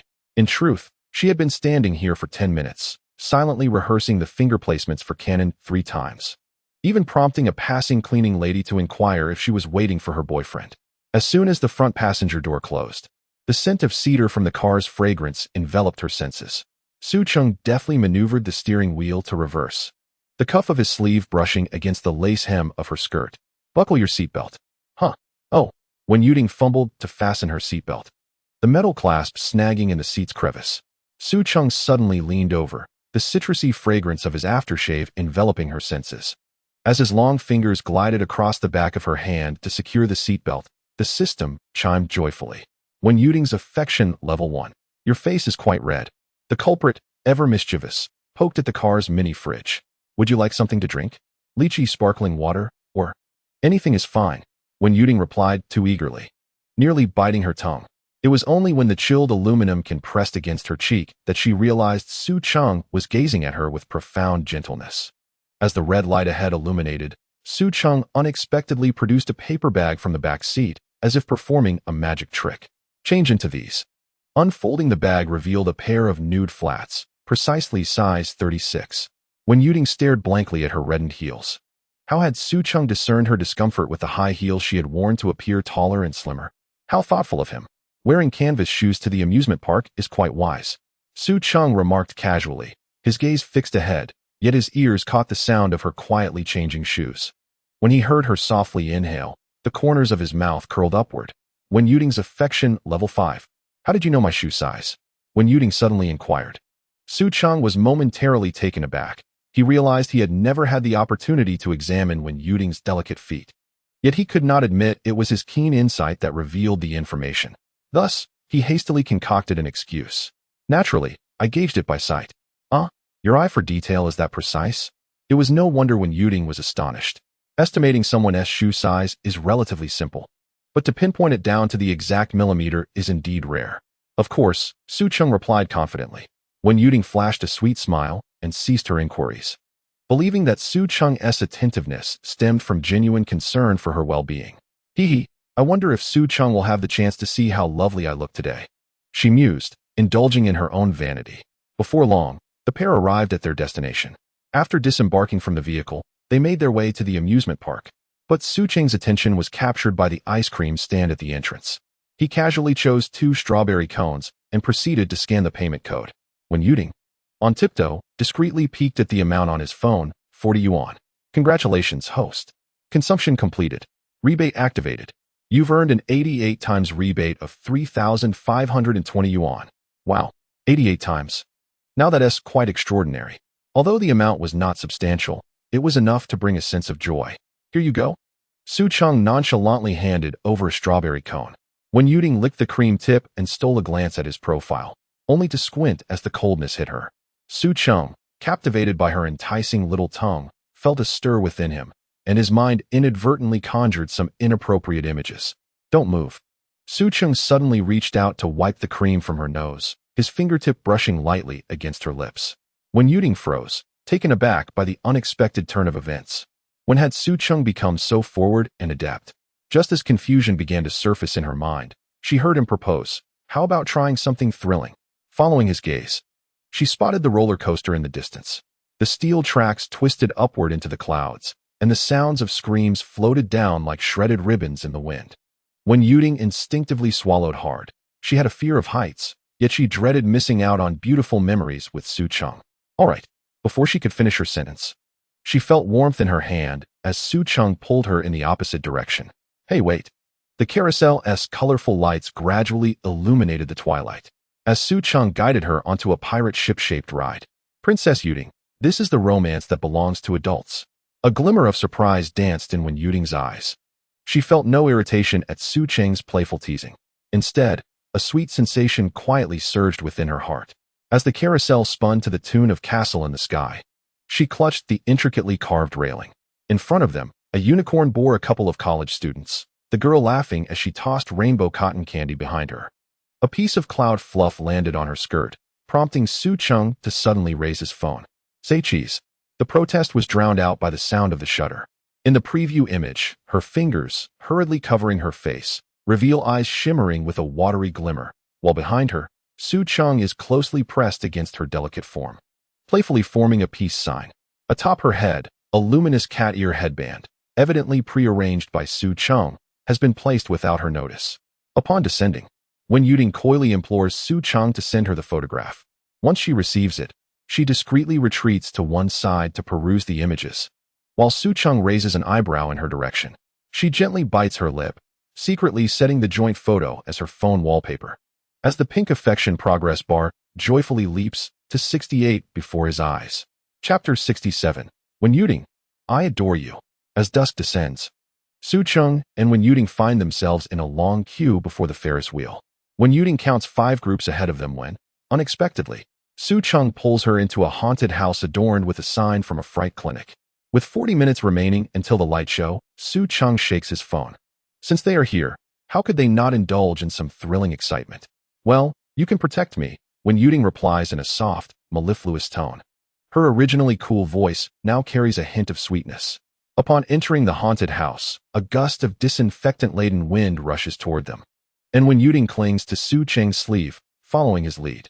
When a zombie, disguised with ghastly makeup, suddenly lunges around the corner. She instinctively turns to flee but is swiftly drawn back into his embrace by an arm that encircles her waist. Su Cheng's warmth seeps through his shirt, and she belatedly realizes how closely they are entwined, nearly erasing the space between them. When Yuting's affection level 1, the system's cheerful voice chimes in. So timid yet daring enough to enter with me? Su Cheng's low chuckle sends a shiver down her spine. As Wen Yuting prepares to retort, the red light overhead abruptly illuminates, casting a glow on Su Cheng's lips, mere inches away. Compelled by an inexplicable impulse, she rises onto her toes. Wen Yuting's affection level 1. A piercing wail from a female ghost erupts from behind, causing Wen Yuting's lips to barely graze his chin.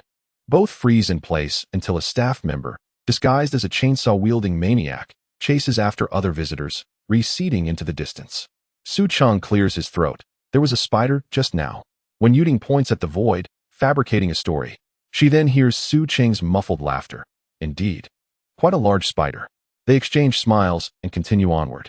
Time flows gently, and Su Cheng and Wen Yuting find themselves atop the Ferris wheel. As it reaches its zenith, the entire city below sparkles like a river of stars, gazing at the virtual meteor shower projected onto the glass dome above. Wen Yuting feels the ambience is perfectly poised for a confession. Hesitating over her choice of words, she suddenly hears Su Cheng say, "Actually, those stars, I like you." Wen Yuting interjects, opting for the simplest and most direct approach. The air falls silent for 3 seconds until Su Cheng raises an eyebrow. "Did you just steal my line?" Wen Yuting let out a soft chuckle, then grasped the hem of her skirt tightly. The moonlight cast the shadow of her lashes upon her flushed cheeks as she whispered with heartfelt emotion. "It all began when you accompanied me to that horror movie that day. I know many admire you, pursue you, and some have even become your girlfriends.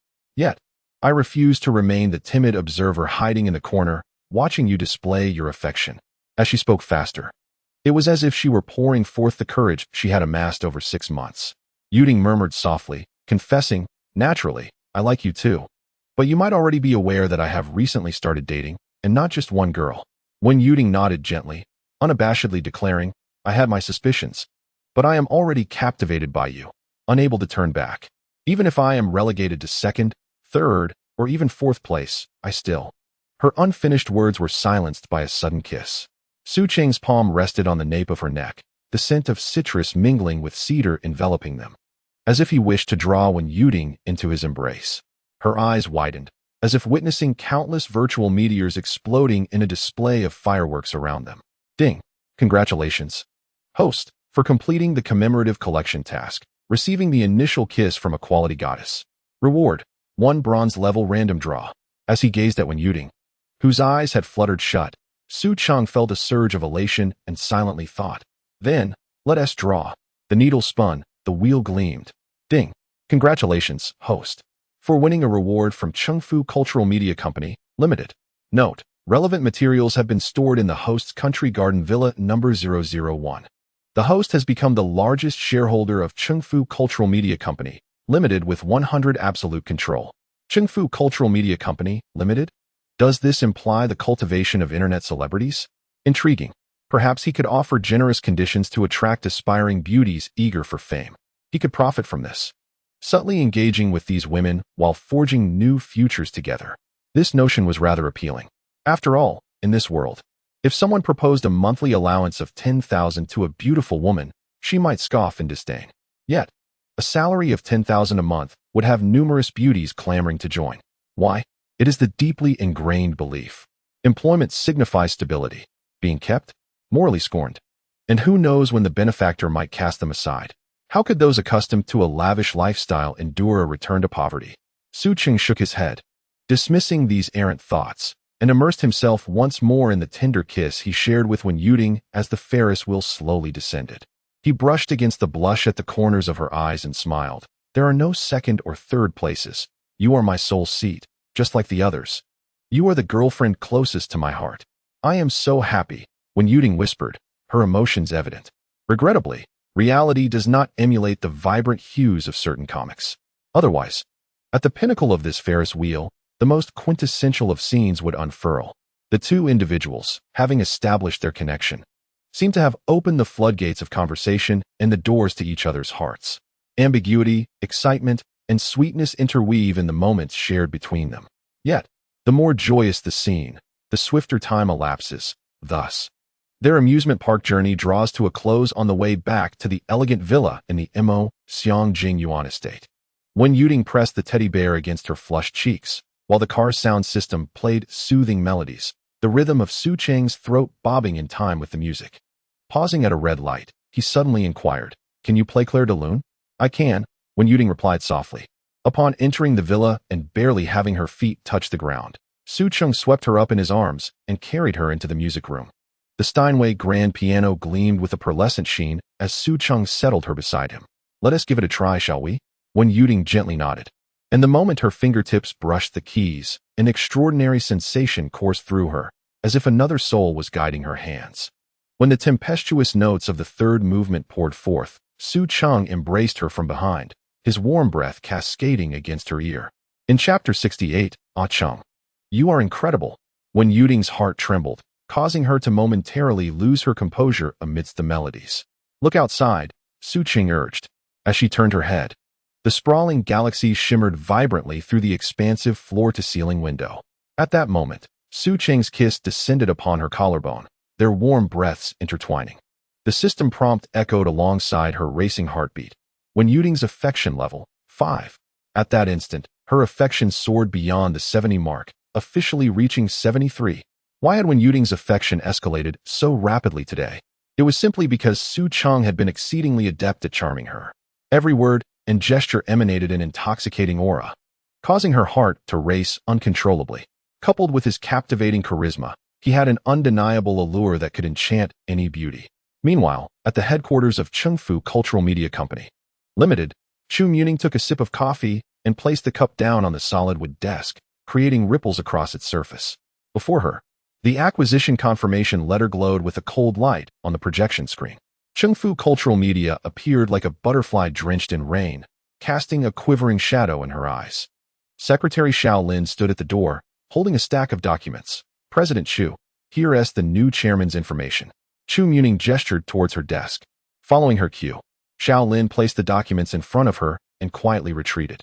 Chu Muning glanced at the files and began to peruse them, her fingertips gliding over the name Su Cheng. At 21, he was a student at Songhai University. The asset statement, laden with zeros, resembled a deliberately fabricated scam. "Is he a man of profound background?" Chu Muning murmured. "How could a man devoid of assets possibly become the new chairman of Chengfu Cultural Media? It must be that his connections are too deep for her to investigate." The torrential rain outside the floor-to-ceiling windows pelted against the glass, prompting her to recall the debauched youth she had encountered at last month's financial summit, who had merely gazed at her face while she presented her business card. As her palm grew clammy around her phone, she suddenly shook her head and dialed Su Cheng's number. After several rings, the call was answered, revealing a gentle and magnetic voice. "Hello, Mr. Su, this is Chu Mumming from Chengfu Cultural Media." Her voice was as melodious as a chilled string, imbued with a respectful softness. At the moment Su Cheng answered the call, he was playfully applying nail polish to Wen Yuding's delicate feet and opted to switch to speaker mode. "Miss Chu, I'm listening." Chu Mumming continued. I would like to inquire when you might have time to visit the company. There are several matters requiring your attention, such as the integration process and employee placement. Su Cheng pondered for a moment. It was already late, and when Yuding awaited his affection, leaving him no time. Tomorrow, she would likely not feel well, necessitating his company throughout the day. Then, perhaps in a few days when I am free, he replied, gripping Wen Yuding's ankle to keep her still. Please add me on WeChat and report the matters needing attention, as well as the company's address. Certainly, Mr. Su. As for the employees, Chu Mumming's voice carried a hint of hesitation.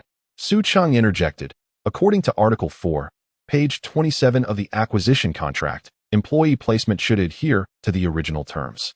You are fully responsible for this. I do not have the time to be overly concerned with the company's affairs. Chu Mumming's breath hitched momentarily. Have you reviewed all the documents? I glanced through them while soaking in the bath last night. This, of course, was a fabrication. The truth was that before Su Cheng lay a system-generated company structure chart, swirling in the void. Have the finance department prepare the tax returns for the past 3 years. Also, he added, as he painted a star on Wen Yuding's instep, the company's direction is shifting slightly. We should recruit some clean and beautiful female university students or other women. They simply need to be clean and attractive. I trust you understand my meaning?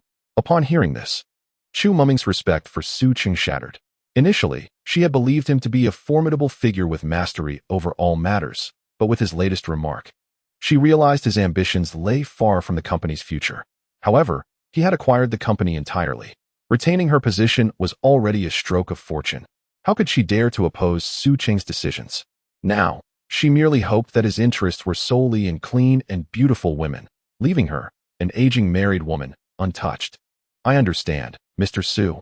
I will act according to your instructions, Chu Mumming responded with utmost respect. Very well, let it be so, Su Cheng remarked, pausing momentarily until he heard the other party's affirmative response before ending the call. Wen Yuding stifled her laughter, trembling at the effort, and finally succumbed when Su Cheng playfully tickled the sole of her foot. Oh, come on, be serious. Be serious? In front of you. I simply cannot maintain any decorum. Su Cheng chuckled, leaning forward to embrace Wen Yuding. Have you recently acquired a company? Wen Yuding did not resist, allowing Su Cheng's form to envelop her as she asked in surprise. Indeed, Su Cheng nodded, internally adding, it was, after all, your first kiss that facilitated this acquisition. Oh, Cheng, you are so impressive. Wen Yuding gazed at him with starry eyes, filled with admiration. Shall we continue our play? Su Cheng inquired softly. No, let us not. Wen Yuding replied, her eyelashes fluttering. Though her words suggested refusal, her body exhibited no signs of resistance. Seeing the smile gracing Wen Yuding's lips, a wave of affection surged within Su Cheng. In that moment, his mind was devoid of any distractions, consumed solely by a desire to tease Wen Yuding. Chapter 69. No, I don't want to. Wen Yuding's affection level 1. As the morning light crept through the velvet curtains, Wen Yuding lay curled in Su Cheng's embrace, counting his eyelashes. So adorable, she mused. Su Cheng's sleeping visage was gentle and non-threatening, a stark contrast to the audacious invasion he had displayed the previous night when he had effortlessly lifted her from the piano stool to the windowsill. Wen Yuding quietly extended her index finger, tracing the contours of his abdominal muscles, only to have her wrist suddenly seized and pressed against the pillow. Dear classmate, is today's lesson on human anatomy? Would you like a hands-on demonstration of the secrets of dopamine's wild secretion in the human body? Su Cheng chuckled with his eyes half closed, his morning voice raspy like crushed cedar leaves. No, I don't want that. Perhaps next time, Wen Yuding replied, her cheeks aflame as she tried to pull her hand away, only to be drawn back into his embrace. As the silk quilt slipped away, revealing a faint pink mark on her shoulder, Su Cheng nudged it with his nose. Does it still hurt? Which one are you referring to? Wen Yuding seized the opportunity to grab a pillow and playfully hit his face, but her laughter erupted when he rolled over her. Hey, stop it. My waist still aches. All right, he acquiesced. Amidst their playful banter, a notification from the system chimed, momentarily catching Su Cheng off guard.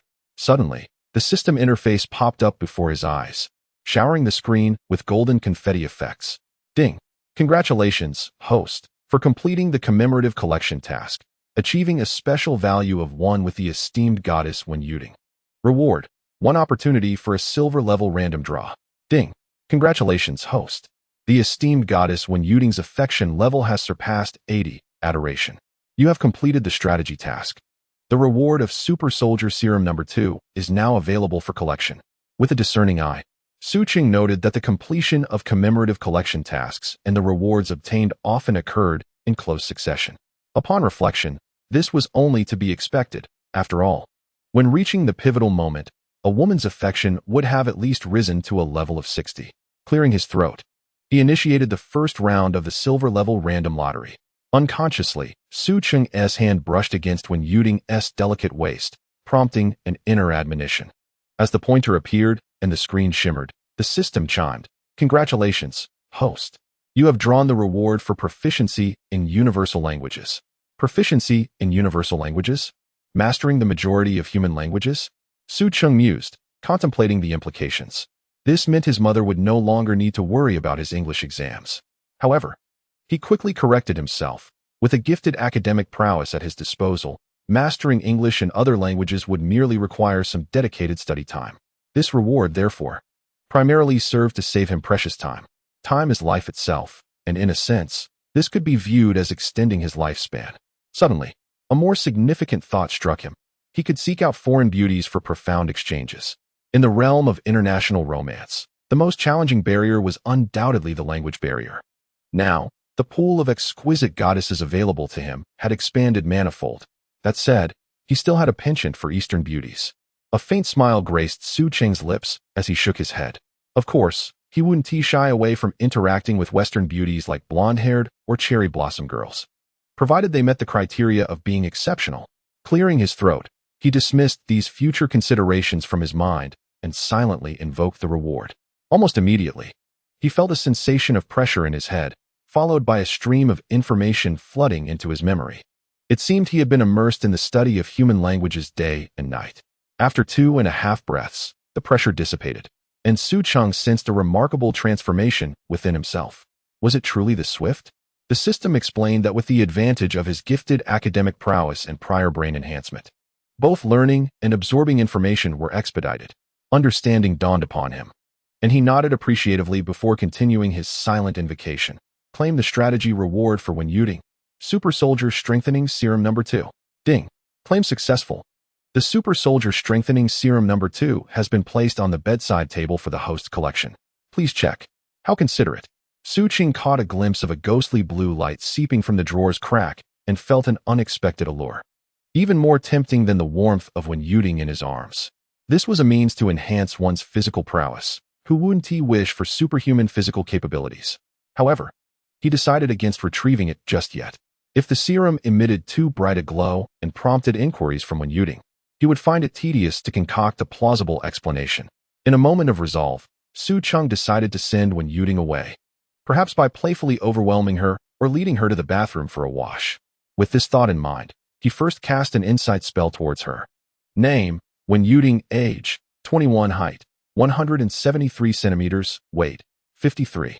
0.15 kg. Attractiveness, 88. Special value, 1. Favorability, 80. Strategy reward, Level 2 Super Soldier Strengthening Serum, already claimed. Loyalty reward, 1 chance for a golden level random draw upon reaching a favorability level of 80. It was evident that a reward requiring a favorability of 95 had appeared. After some time, taking advantage of Wen Yuding's bath, Su Cheng retrieved a chilling metallic tube from the bedside cabinet. The liquid within the glass vial shimmered with a blue light, reminiscent of an encapsulated aurora. A system prompt emerged with precise instructions. Injection: achieve the rank of captain of the Summer Nation in 5 minutes, but endure unimaginable pain. Oral: a subtle enhancement of physical strength over 24 hours, painless, albeit with a slight warmth. Friendly reminder: best taken with protein powder. Side effects may include, but are not limited to, fever, excitement, and sudden tightness of clothing. Was there really any need for a choice? He was not in a rush to become stronger. Why endure the pain of an injection? Was this written by a Marvel fan?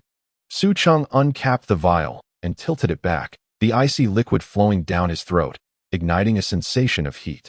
He lifted the hem of his nightgown in front of the mirror, witnessing his once slender waist transforming at an astonishing rate into sculpted muscle. Even his shoulder blades appearing as if they had been intricately reshaped by a 3D printer. Wait, was this happening too quickly? Would he end up as a muscle-bound man? Suddenly, The bathroom door swung open, revealing Wen Yuding amidst the swirling steam. I forgot my towel. Are you glowing? Su Cheng raised his hand in confusion, glancing at his arm. Indeed, a faint golden aura danced beneath his skin, almost imperceptible unless scrutinized closely. Chapter 70. What do you intend to do, Cheng? Su Cheng swiftly positioned himself against the door, noticing Wen Yuding's wide-eyed astonishment through the mist. Fear not. It's merely a side effect of this new protein powder. He lied nonchalantly, casually wrapping her in a towel as if she were a sushi roll. For lunch, shall we have Wellington steak or tomahawk? Is this really the moment to discuss that? Wen Yuding exclaimed, struggling to emerge from the towel, droplets of water cascading from her hair across his taut chest. The system's notification chimed inopportunely. Physical enhancement progress. 5. It is advisable to engage in weight training to expedite absorption, such as performing squats while holding your cool and alluring girlfriend. Su Cheng smirked, finding the system's suggestions consistently unreliable. Wait a moment. Perhaps that wasn't entirely out of the question. As Su Cheng's eyes flickered mischievously, he fixed his gaze on the bewildered Wen Yuding, revealing a sly smile. Ah Cheng, what are you planning? Wen Yuding exclaimed, startled by the intensity of his gaze. Realizing her body was still quite fatigued, she quickly adopted a pitiful expression, pleading, Please don't look at me like that. It frightens me. Fear not, my dear Tingting. I shall not bully you. Su Cheng replied with a playful grin as he extended his hand, full of mischief. Cheng, isn't this exhausting for you? Wen Yuding gasped, her face paling as she clung tightly to his neck, unwilling to let go. She couldn't fathom how the previously gentle Su Cheng had transformed into such an aggressively charming figure. He effortlessly maneuvered through various gym equipment while carrying her, despite her weight of 53 kilograms. Yet, this version of Cheng was undeniably handsome. With a dreamy smile, Wen Yuding chuckled softly. Su Cheng flitted from the treadmill to the weights, consuming a protein shake when the system prompted him to replenish his energy. He soon felt an invigorating surge coursing through his body. Thankfully, the effect was brief, and he quickly no longer required physical exertion to alleviate it. After setting Wen Yuding down, she playfully rolled her eyes at him before heading to the bathroom. When Wen Yuding emerged, her hair freshly dried and a strawberry in hand, she found Su Cheng in the kitchen, skillfully flipping an egg in a cast-iron skillet with one hand. The sunlight enveloped him in a warm, honeyed glow, accentuating the alluring lines of his legs in black lounge pants. Ah Cheng, she began, but was abruptly swept off her feet and placed on the countertop. Detecting host's elevated heart rate, would you like to initiate calming mode? The system inquired within Su Cheng's mind. This feature? What is calming mode? Su Cheng pondered.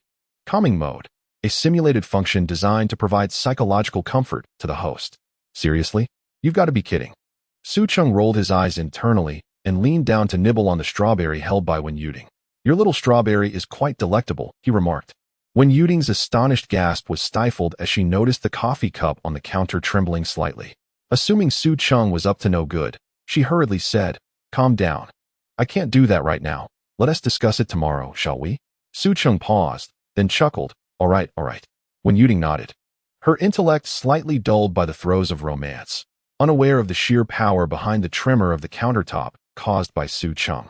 Noticing the countdown from the system, indicating physical enhancement 87, Su Cheng suddenly bent down and hoisted her onto his shoulder, rushing toward the gym. I need your assistance to calibrate the new equipment, he declared, dizzy and disoriented. Wen Yuding found herself placed on the bench press, watching as Su Cheng effortlessly loaded 200 kilograms onto the barbell with one hand. As he effortlessly completed the third set, his athletic tank top finally succumbed to the strain, it seems bursting. Wen Yuding discreetly took out her phone to record the moment. I believe if you were to audition for Spartan 30 Trillion Warriors 2 now, there would be no need for special effects teams to work overtime. Perhaps, Su Cheng replied with a playful tone. But I wouldn't want to film a scene for others to gawk at. A subtle smile graced Wen Yuding's lips, which Su Cheng found delightful. The two exchanged smiles, continuing to relish their intimate world together. Along the way, Su Cheng replied to messages from Lin Yiqing and Bai Qingyi, introducing Wen Yuding to their presence. Although she harbored a hint of jealousy, she voiced, As long as you hold me dear in your heart, I'm perfectly content. Deeply moved, Su Cheng resolved to repay her kindness in the future, ensuring Wen Yuding would experience unparalleled happiness. That evening, Su Cheng began to feel the side effects of his enhanced physique. While Wen Yuding curled up on the sofa engrossed in a drama, he merely reached for the remote, only to leave 5 distinct impressions on the genuine leather armrest. Even more ridiculous was when he attempted to quietly slip away for a cold shower to cool down. The bathroom doorknob twisted askew under his grip. Fortunately, the quality of the knob held up, and after straightening it, all was well. Realizing his newfound strength, Su Cheng quickly settled down, reclining in the massage chair to peruse the latest data displayed by the system interface. Physical enhancement complete. Current strength rating. Endurance rating. Recommended skill unlock. Unarmed mecha dismantling. Just kidding. Thankfully, he had not transformed into an unsightly muscle-bound figure. Instead, he exuded an aura of undeniable power. He sighed softly, muttering, "Perhaps I should replace all the locks in the villa with aerospace-grade titanium alloy immediately." Of course, that was an exaggeration. He was merely adjusting to the rapid changes in his physique, and by the next day, he would adapt to his newfound strength. With the advantage of being a super genius, he would soon master his superhuman body. Otherwise, he would have to tread carefully in every endeavor, even fearing to inadvertently harm the women he cherished. Wen Yuding nearly toppled the fruit platter upon hearing Su Cheng's remark. "Mr. Su, shall I order you vibranium underwear?" "If you have a connection, that is," she teased. After a moment, Su Cheng received a message from Su Cheng. "Handsome, my best friend arrives tomorrow at 11 a.m. Where shall we meet?" A soft smile crept onto Su Cheng's lips as he typed, "The Cloud Pavilion at the Waldorf Astoria. We can dine and discuss." "Sounds good. Let us not miss each other tomorrow," Su Cheng replied. Nodding to himself, Su Cheng made a call to reserve a private room at the Cloud Pavilion, eagerly anticipating his first encounter with Wei Zishi. As the moonlight streamed through the floor-to-ceiling windows, Su Cheng embraced Wen Yuding, gritting his teeth. Chapter 71. Mastering Power Completely. "It seems that I must behave myself a little more this evening." Before the words had fully escaped my lips, a sudden red warning emerged from the system. Adrenaline surge detected in the host. It is strongly advised that the host remains calm. At that moment, Su Cheng felt a sense of helplessness and could only release Wen Yuding, embarking on a journey to cultivate his self-control. Wen Yuding, sensing that Su Cheng's embrace was merely a fleeting gesture devoid of further aggression, exhaled in relief. Her injuries had not yet healed, and she certainly wished to avoid further torment from him. However, upon observing the slightly exasperated expression on Su Cheng's face, a light-hearted laugh escaped her cherry lips. "Still laughing? Humph. I shall make you laugh heartily then," Su Cheng retorted with a cold snort. "Now, send me your bank card number." "What for?" Wen Yuding's smile began to fade, as a vague suspicion crept into her mind. "What else?" "Naturally, to transfer you some pocket money," Su Cheng replied with a grin. "Ah." Upon hearing this, Wen Yuding felt a surge of joy within her, yet hesitated. She understood that being Su Cheng's girlfriend meant she would not lack for financial support. Yet, as their relationship deepened, she realized that she had genuinely developed feelings for him. No, she had fallen in love with him. In light of this, would it be inappropriate for her to accept his money? "Hurry up. What are you thinking?" Su Cheng urged. "Oh." Wen Yuding snapped back to reality, realizing she had overthought things. As Su Cheng's partner, wasn't it only natural to spend his money? After all, her intentions were sincere. She wished to build a life with him, not to swindle him and abscond with his funds. Consequently, Wen Yuding sent her bank card number to Su Cheng.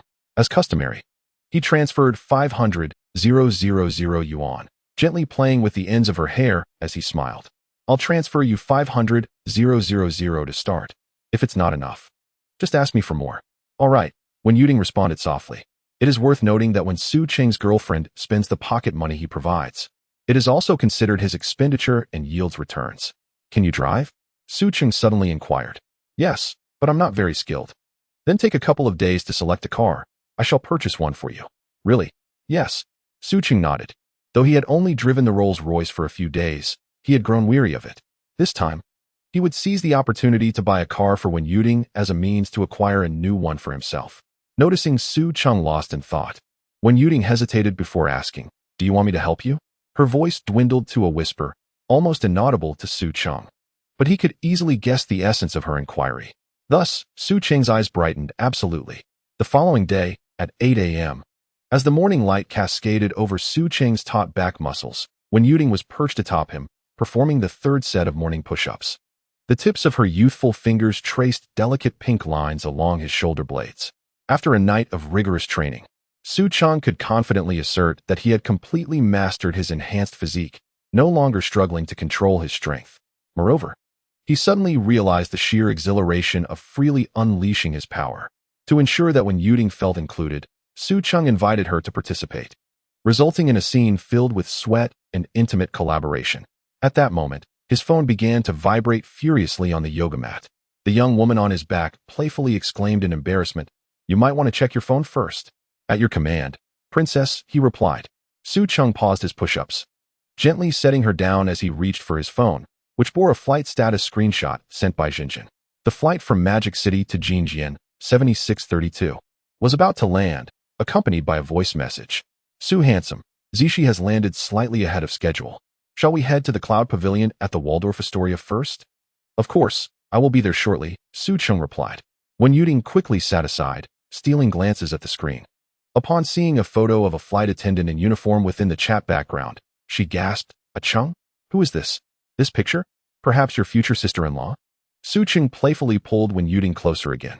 "Huh," she exclaimed, nearly biting her tongue from the sudden movement.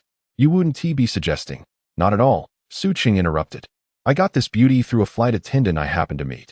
Su Cheng positioned himself above her, beads of sweat trickling from his jawline into the hollow of his collarbone. "Stop! Stop!" When Yuding jumped away, then landed heavily on Su Cheng's back again, her strength akin to that of a playful kitten. "You should at least set the stage. Who confesses their harem plans while doing push-ups?" Previously, she had been aware of Su Cheng's unabashed ambition, and now she found herself surprisingly unbothered. Su Cheng chuckled softly, muttering, "Who was it that said last night, Mr. Su is so strong, it's best to find a few more sisters?"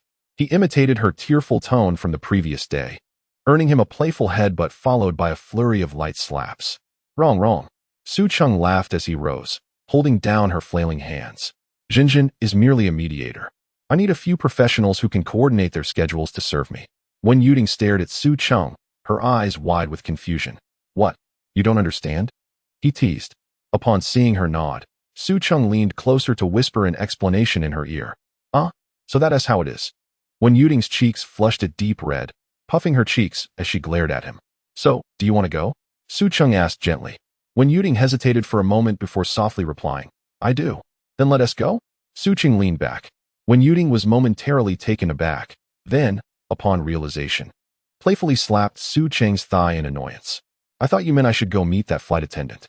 As the sunlight streamed into the cloakroom at 10 o'clock, Su Cheng gazed despondently at the several ties before him, grappling with his indecision. "Need assistance, Mr. Musclehead?"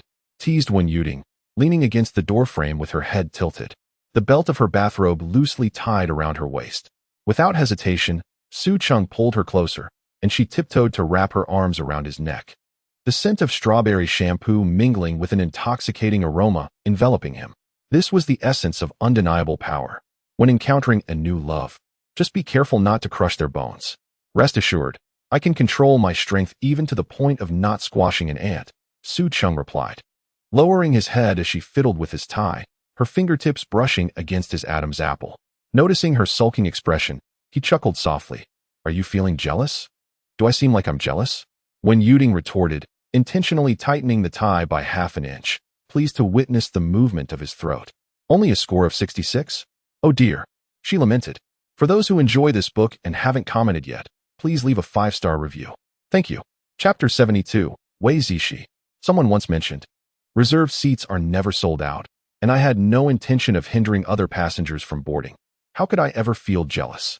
After finishing her sentence, when Yuding turned to fetch her cufflinks, only to be suddenly lifted and placed on the rosewood trunk. "Hey, you can be my personal assistant," Su Cheng remarked, playing with the strap of her nightgown, no longer concerned with her jealousy, as long as it didn't escalate into a possessive rage with a knife. A reasonable amount of jealousy was acceptable. For instance, shouldn't we go check on the new employee now? When Yuding playfully kicked his calf with her toes. Is it really necessary for CEO Su to bring his current girlfriend to interview the flight attendants? What a peculiar whim. Before she could finish her sentence, he draped a Chanel floral jacket over her shoulders. This is called corporate culture. Su Cheng opened his phone to reveal a photo of Wei Zishi in her uniform. "This girl is extraordinarily beautiful. If you're interested in seeing her in person, I could take you along." When Yuding scrutinized the image of the long-legged flight attendant, her stunning features making her feel slightly less attractive in comparison. Could this be due to beauty filters? A rare wave of appearance anxiety washed over Wen Yuting. Just so you know, if she becomes displeased upon seeing me, you cannot blame me. She pouted. Of course not, Su Cheng assured her with a smile. At exactly 11:30, the revolving door of the Waldorf Hotel reflected two graceful silhouettes. Jinjin, in 10-centimeter red-soled heels, found herself slightly shorter than her companion and nudged her friend's waist. Don't stand so stiffly. Do you think this is a crew assessment? I'm just used to it, Wei Zishi replied, pressing her lips together as she tugged her skirt down another half-inch. The two entered the hotel and informed the staff that they had a reservation at the Cloudview Pavilion, subsequently guided to its entrance. As the aroma of 1997 Lafite wafted from the pavilion, Wei Zishi could hear her own heartbeat pounding audibly. Reality has long since shattered her once-cherished dreams into countless fragments. Fortunately, her beauty remains intact, and her physique is unblemished, granting her the confidence to sit at the negotiation table. Yet, she no longer harbors extravagant hopes of marrying into a wealthy family. Her only desire now is that Su Cheng truly possesses the ability to provide her with a future free from financial worries, where she would no longer need to work for a living. The chime of the service bell echoed in her heart, intensifying her anxiety. Mr. Su, the ladies Shi Jinjin and Wei Zishi have arrived. May we enter? In the suite of Yin Jinggu, Su Cheng languidly reclined on a handcrafted leather sofa, his fingers gently caressing the tips of Wen Yuting's hair that cascaded over his shoulder. Outside the window, the winding flow of the Hongpu River shimmered, while the floor-to-ceiling glass reflected Wen Yuting's serene profile. She was adorned in a moonlight blue silk gown, embroidered with silver thread at the waist, resembling a lily of the valley immersed in a cool spring. As the doorbell shattered the silence, Wen Yuting abruptly straightened, her fingers instinctively gripping Su Cheng's sleeve. What are you so nervous about? Su Cheng chuckled, squeezing her small hand and signaling the attendant to open the door. Moments later, the attendant pushed the door wide open. Wei Zishi immediately spotted the man rising with a smile beneath the crystal chandelier. At that moment, she finally comprehended Shi Jinjin's remark about him being a human pheromone dispenser was no mere hyperbole. Su Cheng was indeed strikingly handsome. Shi Jinjin was equally astonished. Noticing a subtle change in Su Cheng's demeanor, she snapped back to reality and pulled Wei Zishi's arm, urging her forward. Come on, Zishi. Shi Jinjin, in her 10-centimeter high heels, led the way, her patent leather over-the-knee boots accentuating her long legs, while her flight attendant uniform cinched at the waist to create a breathtaking silhouette. However, all eyes in the room gravitated towards the enchanting figure behind her. Wei Zishi wore a light apricot knitted dress, with a pearl-white collared shirt peeking from the neckline, her long hair elegantly twisted into a low bun with a jade hairpin. As she stood at the entrance, removing her gloves, it was as if time slowed, her alabaster fingers inching out of the deerskin gloves. The jade bracelet on her wrist catching the refracted light from the chandelier, producing a soft, melodic chime. Su Cheng's atoms apple-bobbed slightly. He had encountered many beauties, but Wei Zishi's allure was rare, imbued with a certain sharpness masked by her serene demeanor. The beauty mark at the corner of her eye, typically alluring, was instead accentuated by her composed brows, lending her an air of elegance.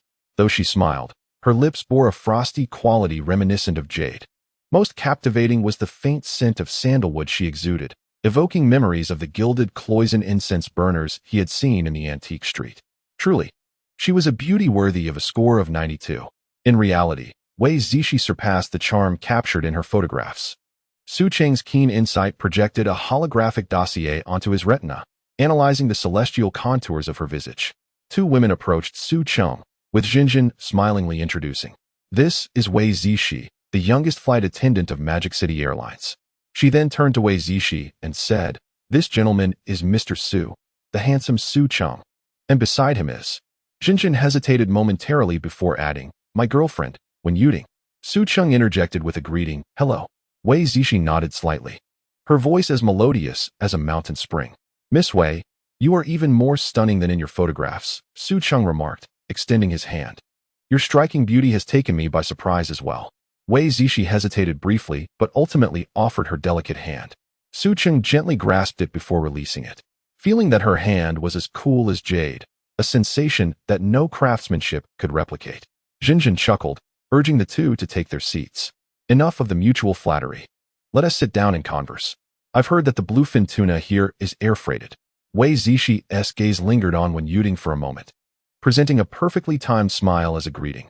Wen Yuding nodded in response, settling into her seat as Su Cheng held her hand. The waiter timely presented English breakfast tea, the gilded tea set gleaming in contrast to Wei Zixi's pearl earrings. At this moment, Wen Yuding sat to the left of Su Cheng, while Wei Zixi occupied his right, with Jinjin sitting next to Wei Zixi. As everyone settled, the waiter served the dishes. Which routes do you usually fly, Miss Wei? Su Cheng inquired, pushing a plate of perfectly cooked steak, its temperature ideal at 57 degrees Celsius, towards her. Primarily international routes. Though I occasionally cover shifts from Magic City to Tianjiang, Wei Zixi replied, taking small sips of lemonade, her collarbone rising and falling with each swallow.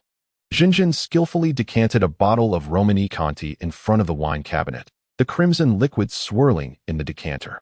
Zixi is the pride of Magic City Airlines, and among my acquaintances, she has the best reputation. Chapter 73. The candid Wei Zixi. Jinjin pushed a goblet toward Wei Zixi. Whether within or outside the company, suitors chasing her could line up from Hangzhou Airport to Disneyland. However, she has always maintained an absolute distance from men. I can see that. Su Cheng nodded in agreement. It is indeed challenging for someone in her position as a flight attendant to preserve both her purity and integrity.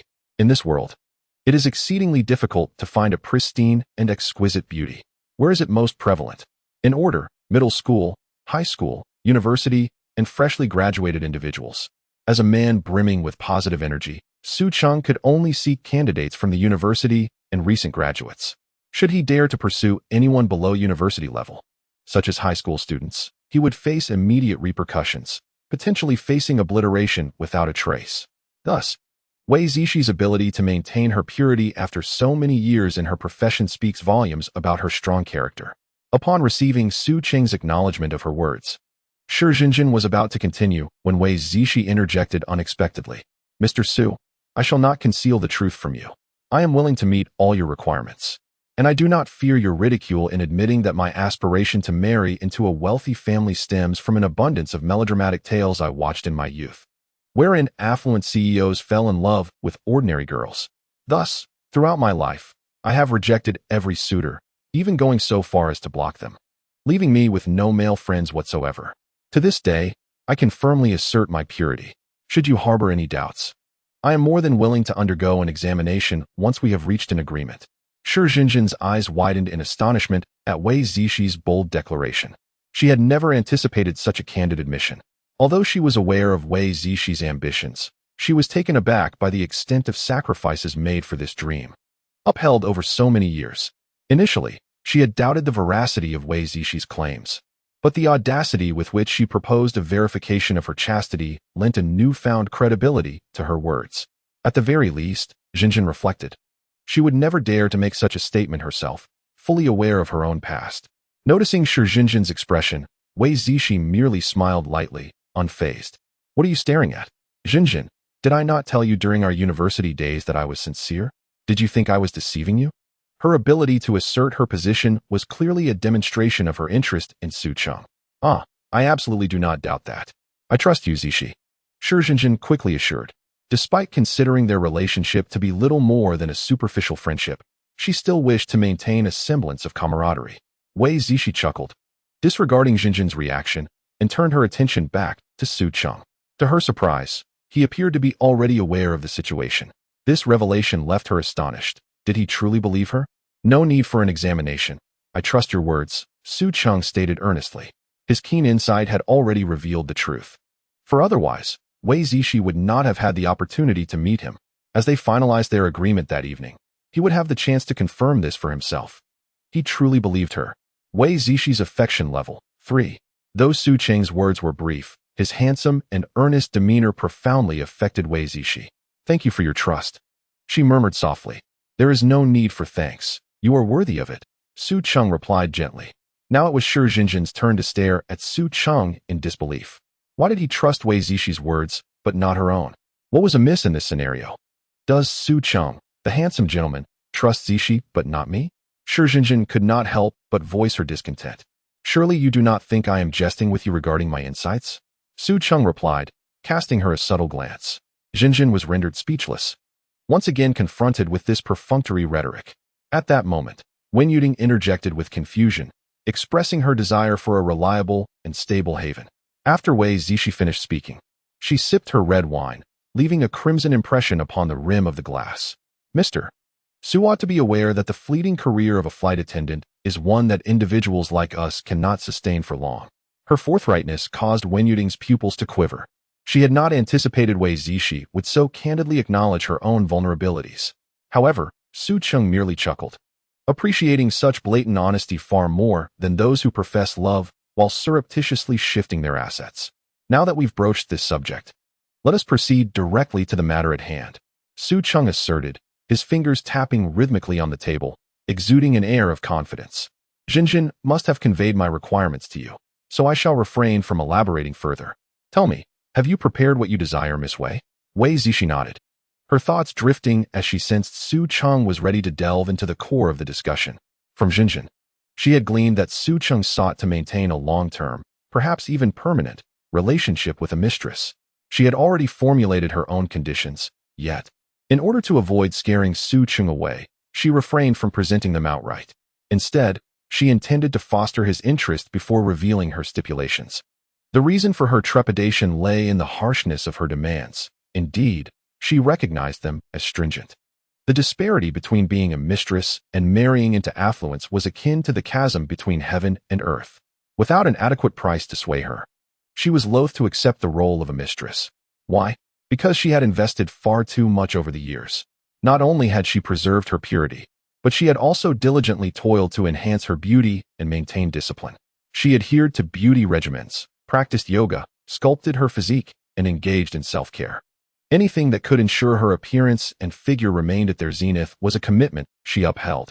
Spicy, greasy, and overly salty foods were scents she dared not approach. Her routine of rising early and retiring early was a fundamental aspect of her lifestyle. In pursuit of her dream of marrying into wealth, she could confidently assert that her efforts surpassed those of anyone else. Yet, alas, time and fortune are fickle. Now at the age of 27, she watched the years slip away, swiftly approaching her 30s. The aspiration of marrying into affluence had gradually morphed into an elusive luxury. Her heart was now laden with despair, haunted by the fear that her years of labor might yield nothing but empty returns. It was no wonder she was drawn here by Jinjin's words. She aimed to seize the opportunity while her beauty and allure remained undiminished, striving to exchange them for a promising future. Was this a transaction? Undoubtedly. She saw no fault in her actions. After all, isn't marrying into wealth merely another form of exchange? As for love, who still believes in such notions these days? Without a material foundation, how can love possibly arise? In Chapter 211, I have supplemented the daily photographs from the preceding chapters. Those who appreciate images may wish to take a look. Chapter 74. The perfect canary. What may seem to you as merely the maintenance of a woman is, to me, a lifelong commitment of utmost significance. I believe we both understand this, so I shall speak plainly. Wei Zishi gently offered a precautionary statement. I understand, please proceed. Su Cheng nodded in acknowledgement. If we reach an agreement, I shall wholly belong to you. I will resign from my job and dedicate myself entirely to being your canary, the most diligent, obedient, and perfect one at that. At any time, in any place, I will be available at your beck and call. Whatever you desire me to do, I shall comply. Whatever you wish to do with me, you may do freely, as long as it does not involve deliberate humiliation. If there are actions or interactions you wish for me to avoid, I will absolutely refrain from undertaking anything that displeases you. Upon concluding her words, Wei Zishi gazed earnestly at Su Cheng, seemingly awaiting his reaction. Her declarations served to express her value and obedience. Su Cheng, however, felt as though this young woman was offering to relinquish her personal rights, freedom, and even ownership to him, which struck him as quite absurd, akin to becoming his slave. Yet, how could he not feel exhilarated at the prospect of a stunning beauty, rated a perfect 92, uttering such sentiments? Imagine a woman of ethereal beauty proclaiming that her entire being, body, and soul will henceforth belong to you. Who could remain unmoved? Any man would find it difficult to resist such an allure. Su Cheng understood that the more Wei Zishi emphasized her commitment, the more significant this matter was to her. The conditions she was about to propose were unlikely to be trivial. According to the system's standards for evaluating beauty, should a score of 95 emerge in reality, Wei Zishi, with her 92, was undoubtedly a treasure he could not afford to overlook. He must secure her. To miss such a beauty would mean a lifetime of regret, for one would not easily find another like her in the near future. You articulate your thoughts beautifully. Each word resonates deeply within me. Rest assured, I am not one to indulge in peculiar whims or to humiliate others. I am a traditional gentleman, one who only teases you at home, Su Cheng expressed, dismissing any notions of public humiliation which did not pique his interest. He had encountered such narratives in late-night readings, but to enact them in reality would be sheer folly. Wei Zishi's favorability increased by 3 mm. Wei Zishi responded softly, continuing to elaborate on her past experiences, recounting how she had rejected and distanced herself from boys, and how she had maintained her purity and beauty. Su Cheng occasionally nodded in agreement, and when the moment seemed right, he interjected, I comprehend your sentiments. Those past matters can be revisited in due time. Please, be forthright and articulate your terms. Wei Zishi nodded in agreement, sensing that the moment for her preamble had nearly arrived. She then extracted a meticulously prepared floor plan from her bag, her fingertip resting upon the riverside property located in the heart of Jinjiang City. A spacious flat in the city center, fully paid. A property of similar caliber would suffice. You may choose based on the convenience of our interactions. Noticing Wei Zishi's brief pause, Su Cheng found himself perplexed, not due to the exorbitance of her request, but rather because of its modesty. Is that all? I anticipated a more audacious demand, possibly in the billions. It is merely a villa valued at around 15 million. Is this truly your expectation? Su Cheng voiced his uncertainty, even contemplating whether Wei Zishi held him in low regard. Seeing Su Cheng's expression remain unchanged, and even witnessing him mock her modest ask, Wei Zishi felt reassured. Thus, she proceeded to articulate her remaining requirements. Additionally, a vehicle for transportation. Nothing ostentatious. A Porsche hybrid would be just right. As for the salary, she hesitated momentarily, then filled the lemon water in front of Wen Yuding, extending her delicate fingers as she softly declared, 200,000. Su Cheng nodded in agreement. Now, that felt more appropriate. After all, the extensive lead-up was merely a prelude to her bold demand. The flat and the Porsche were merely tests of waters. A monthly salary? Su Cheng inquired casually, maintaining his calm demeanor. What? Wei Zishi's eyes widened, feeling as though she had misheard. Now, it was her turn to be astonished. The 200,000 she had mentioned was merely an annual salary. To her surprise, Su Cheng had audaciously proposed 200,000 per month, without a hint of hesitation. Surely, this cannot be mere boasting, Wei Zishi thought, quickly dispelling the notion. He must possess substantial confidence. I was referring to an annual salary, Wei Zishi timidly corrected. She refrained from affirming the monthly figure of 200,000. It seemed far-fetched, and she considered herself unworthy of such an amount. Not to mention, even her own salary of 167,000 per month felt like a bold request. What was the market rate? Approximately 50,000 per month would secure a beauty around 80 points. Unless the individual were a social media influencer, a star, or possessed a unique status, such as a company executive, would the price escalate to illogical heights. However, this was merely inflated, catering to the collection whims of certain affluent individuals. Bai Qingyi, rated at 86 points and deemed clean, had merely fallen into Su Cheng's orbit due to her lack of exposure and connections. Otherwise, her true worth would undoubtedly exceed 50,000 per month. 200,000 a year? Su Cheng exclaimed in astonishment. He had just thought that Wei Zishi was asking for 2 million a month. However, upon reflection, he realized he had been rather presumptuous, dismissing such an extravagant sum so lightly. Alas, perhaps this is the consequence of immense wealth, altering one's disposition. Su Cheng silently cautioned himself to remain humble and composed. Unless he encountered someone he genuinely admired, or someone of extraordinary beauty like Wei Zishi, he must refrain from inflating prices. After all, what if he were to be struck by lightning for his arrogance? Rather than claim a demand, it would be more accurate to express a desire.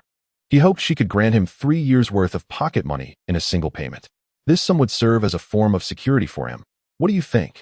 Wei Zishi noticed Su Cheng's momentary daze and timidly added, her gaze fixed intently on his face, attempting to discern any signs of financial inadequacy in his eyes. Chapter 75. Bargaining is a profanation of beauty. To be candid, The conditions proposed by Wei Zishi were indeed exorbitant. A fully paid luxury apartment in the city center, approximately 15 million. A Porsche hybrid model, around 2 million. Adding 3 years' worth of salary, 6 million. The total value approached 23 million. It was inconceivable for anyone lacking substantial wealth to produce such an amount in a short time. In truth, Wei Zishi's underlying bottom line was to secure approximately 10 million in soft currency or equivalent items immediately. Her demands were also a form of self-protection. She feared that Su Cheng might play with her for a year and then abandon her. Otherwise, if he were to enjoy her company for 200 million, she would feel like a fool, as if she had been kicked in the head by a donkey. Although 200 million was no small amount, after years of hard work, she could not accept such a meager outcome. The thought might drive her to madness and self-destruction. Had Su Cheng not expressed his intention for a long-term, possibly permanent arrangement, she would never have considered becoming a mistress.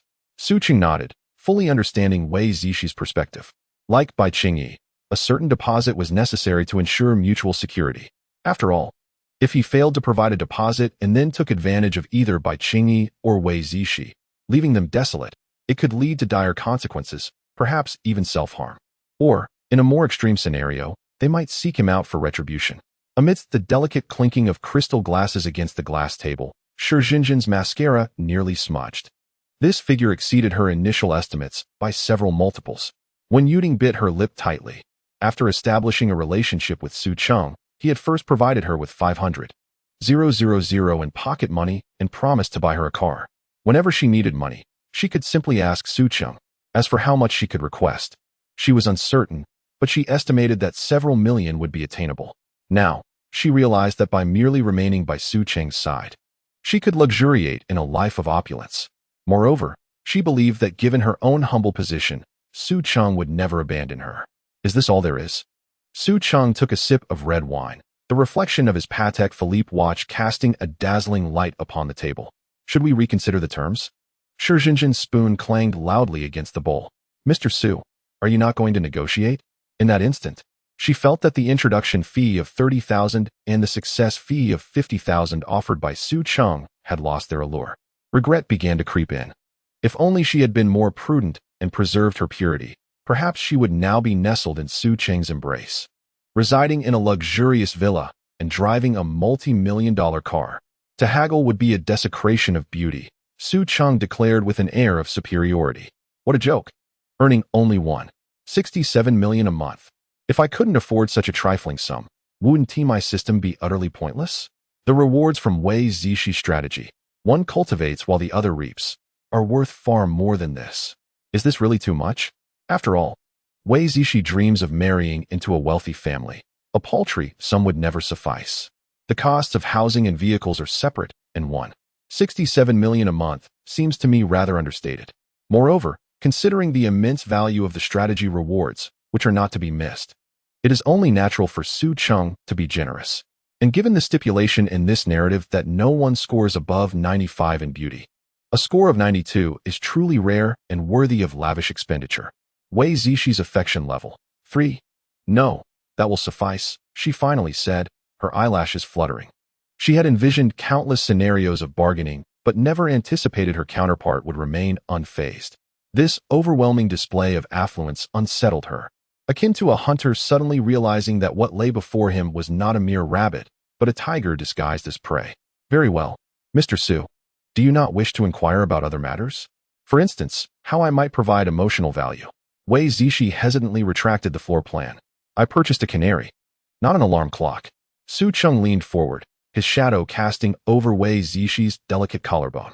I am curious, Miss Wei, how do you intend to provide emotional value? His thumb brushed her lip, removing an imaginary wine stain. Feeling the proximity of Su Cheng, Wei Zishi's cheeks flushed slightly, and she subtly leaned back, inquiring, so, does this mean you agree? Indeed, we shall proceed as you suggested. Su Cheng nodded, retreating slightly. Wei Zishi's affection level. 3. Upon hearing this, Wei Zishi felt a surge of joy. This handsome man was indeed formidable. She silently expressed her gratitude. Jinjin, you truly are my lucky star. Now, please provide me with your bank account details. Wei Zishi was momentarily taken aback, surprised by Su Cheng's decisiveness. What's the matter? Can I give you some pocket money now? He asked with a smile. Of course, but shouldn't we draft a contract? Are you not concerned I might abscond with your funds? Wei Zishi questioned, astonished.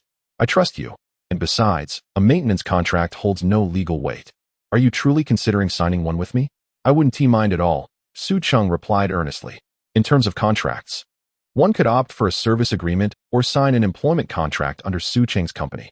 However, this merely serves as a token of reassurance for the woman, lacking substantial effect and legal protection. No need for that. I shall provide you with my bank account number, Wei Zishi stated, proceeding to operate her phone. Suddenly, she paused, awkwardly adding, we haven't exchanged contact information yet.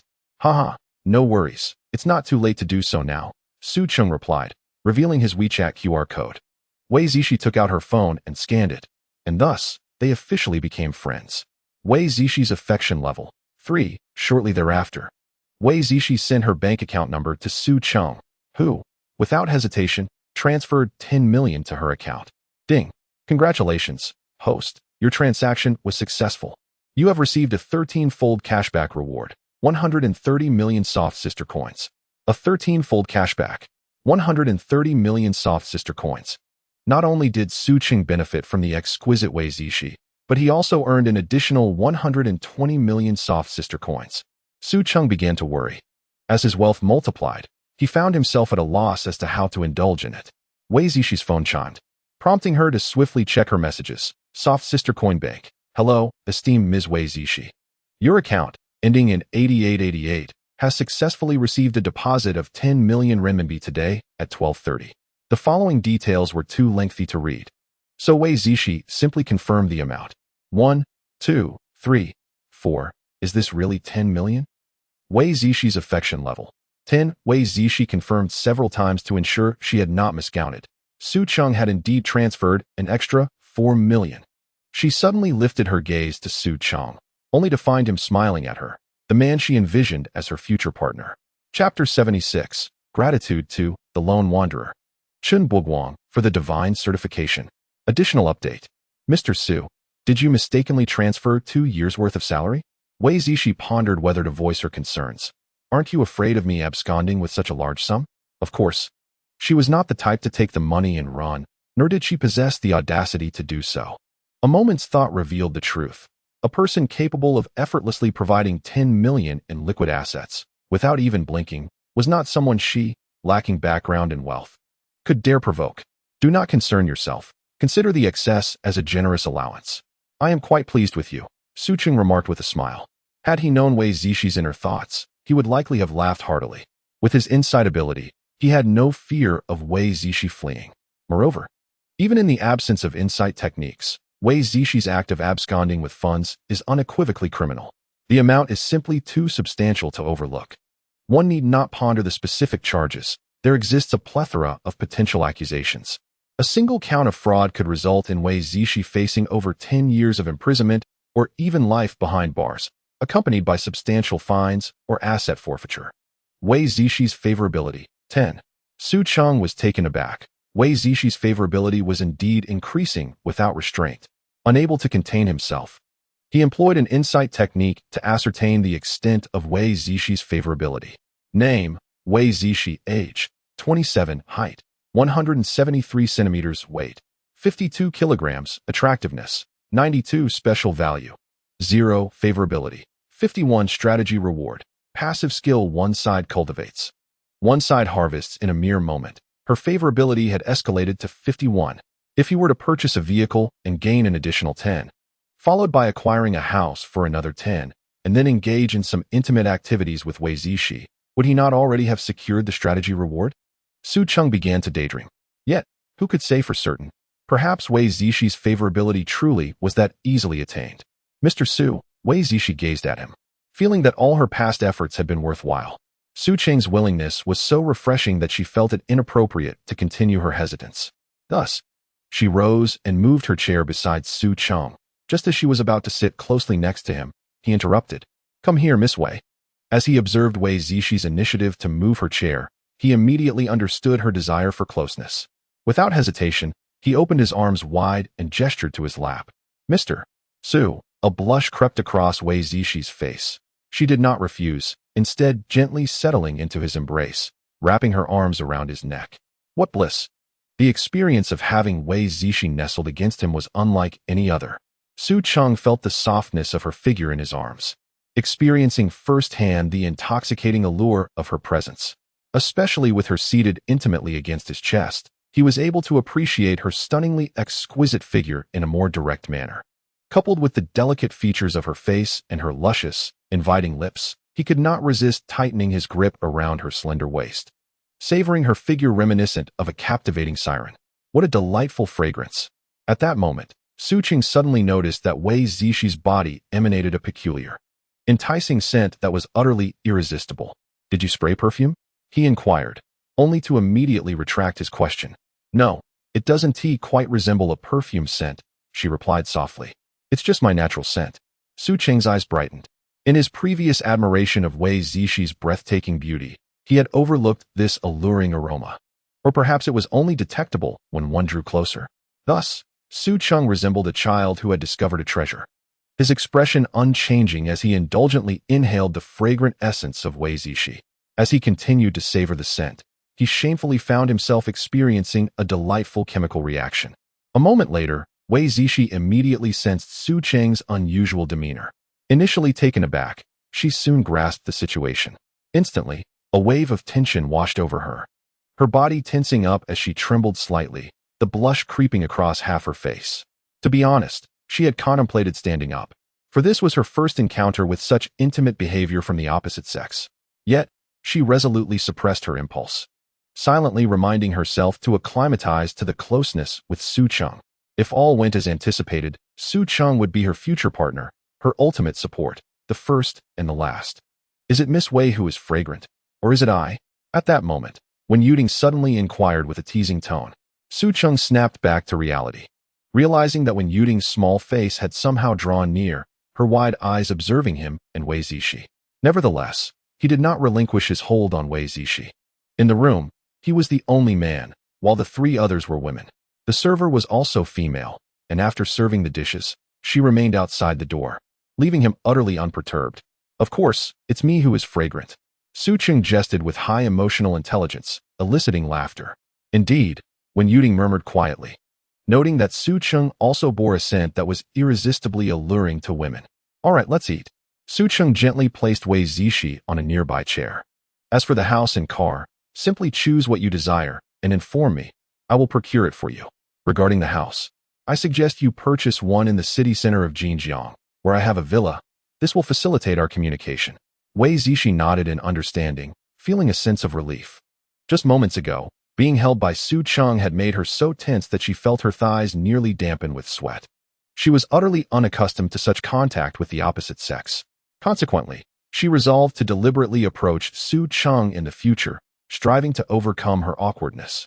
After all, if she could not surmount such a minor challenge, no amount of effort would ever satisfy Su Cheng. Should he perceive her discomfort and decide to cast her aside, she would have nowhere to weep. During the meal, Wei Zishi meticulously served Su Cheng's soup and dishes, even blowing to cool the food before feeding him, exhibiting an exquisite level of attentiveness. Witnessing Wei Zishi's devoted service, Wen Yuding also began to attend to Su Cheng. Meanwhile, Shi Jinjin had already immersed herself in the feast, as she could seldom afford the delicacies laid before them. "Mr. Su, the soup." All right, Su Cheng replied, swallowing a mouthful. "Additionally, please refrain from addressing me as Mr. Su. You are a few years my senior.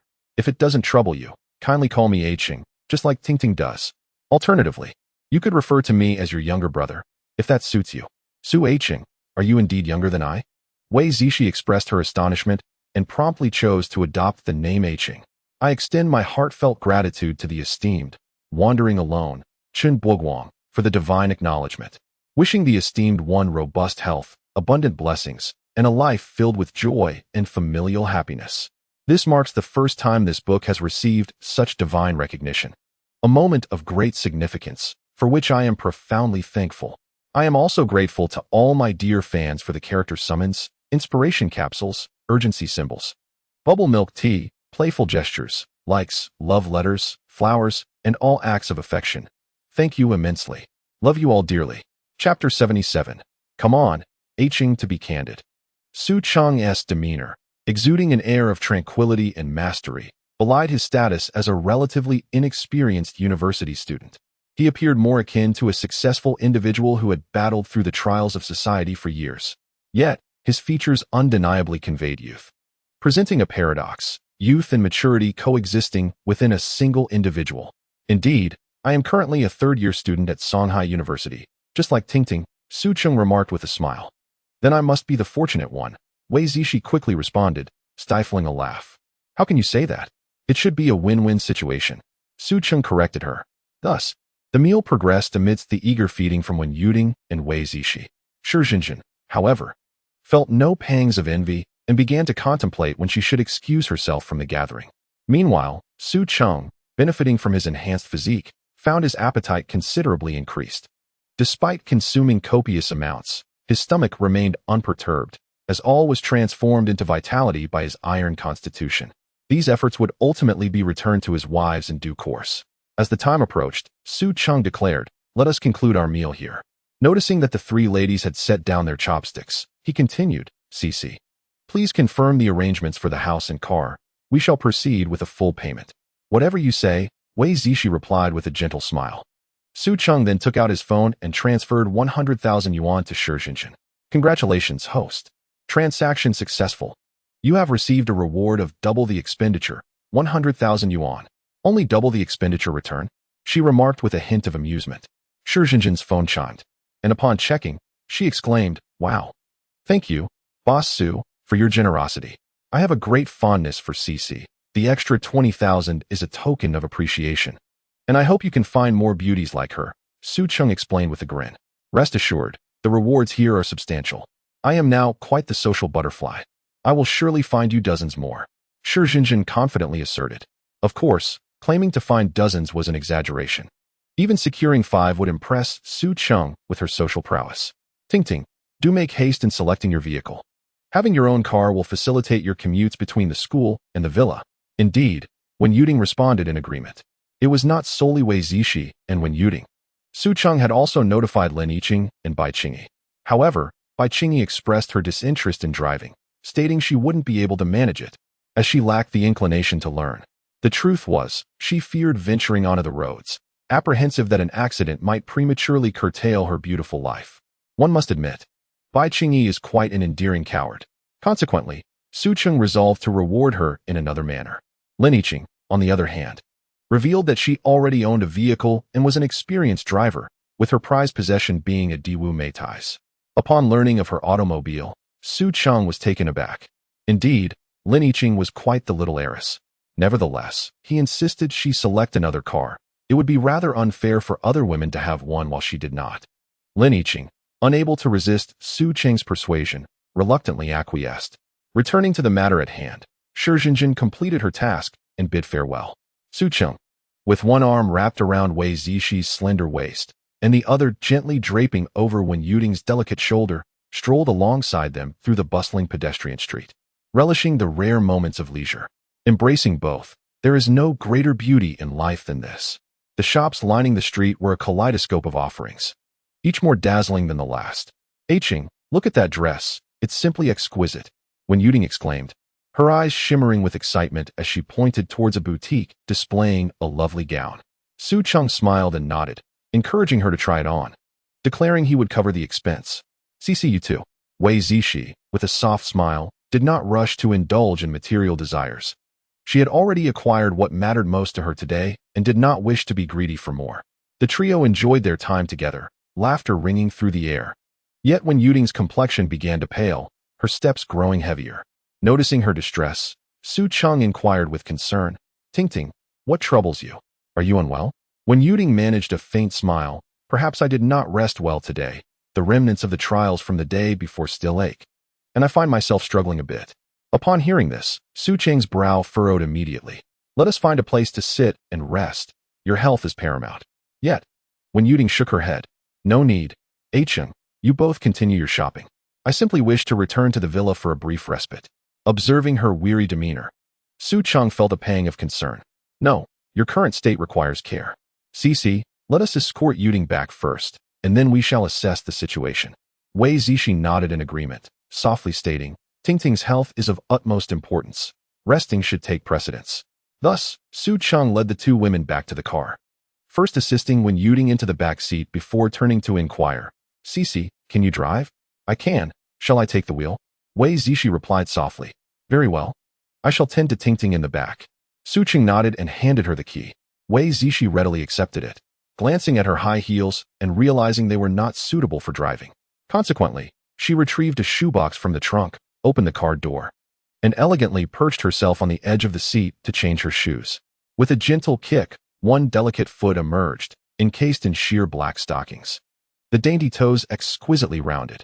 Su Cheng was instantly captivated by this stunning sight, secretly applauding her beauty.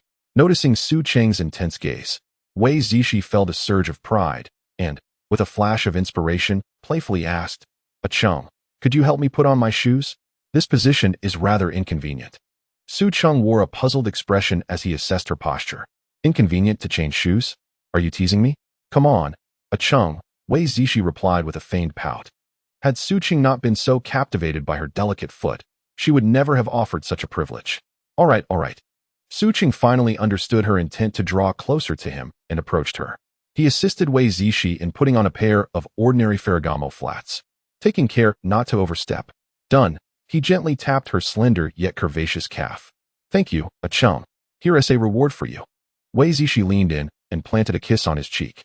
Su Cheng felt satisfied and resolved to repay her kindness in the future.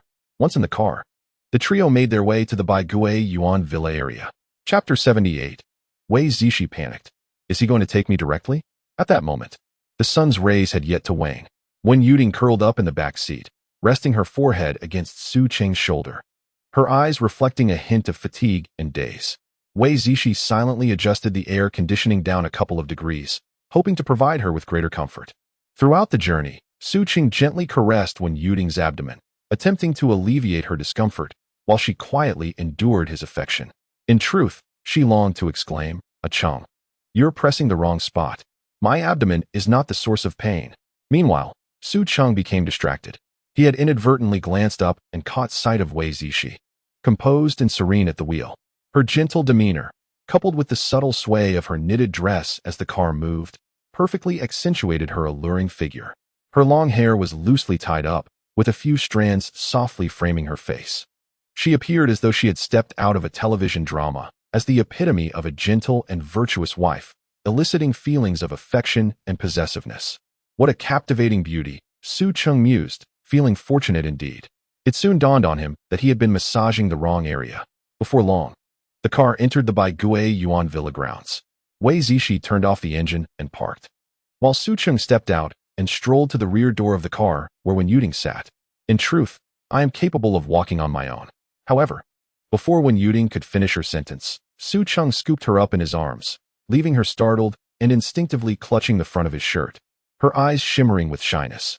Observing from the side, Wei Zishi felt a twinge of embarrassment.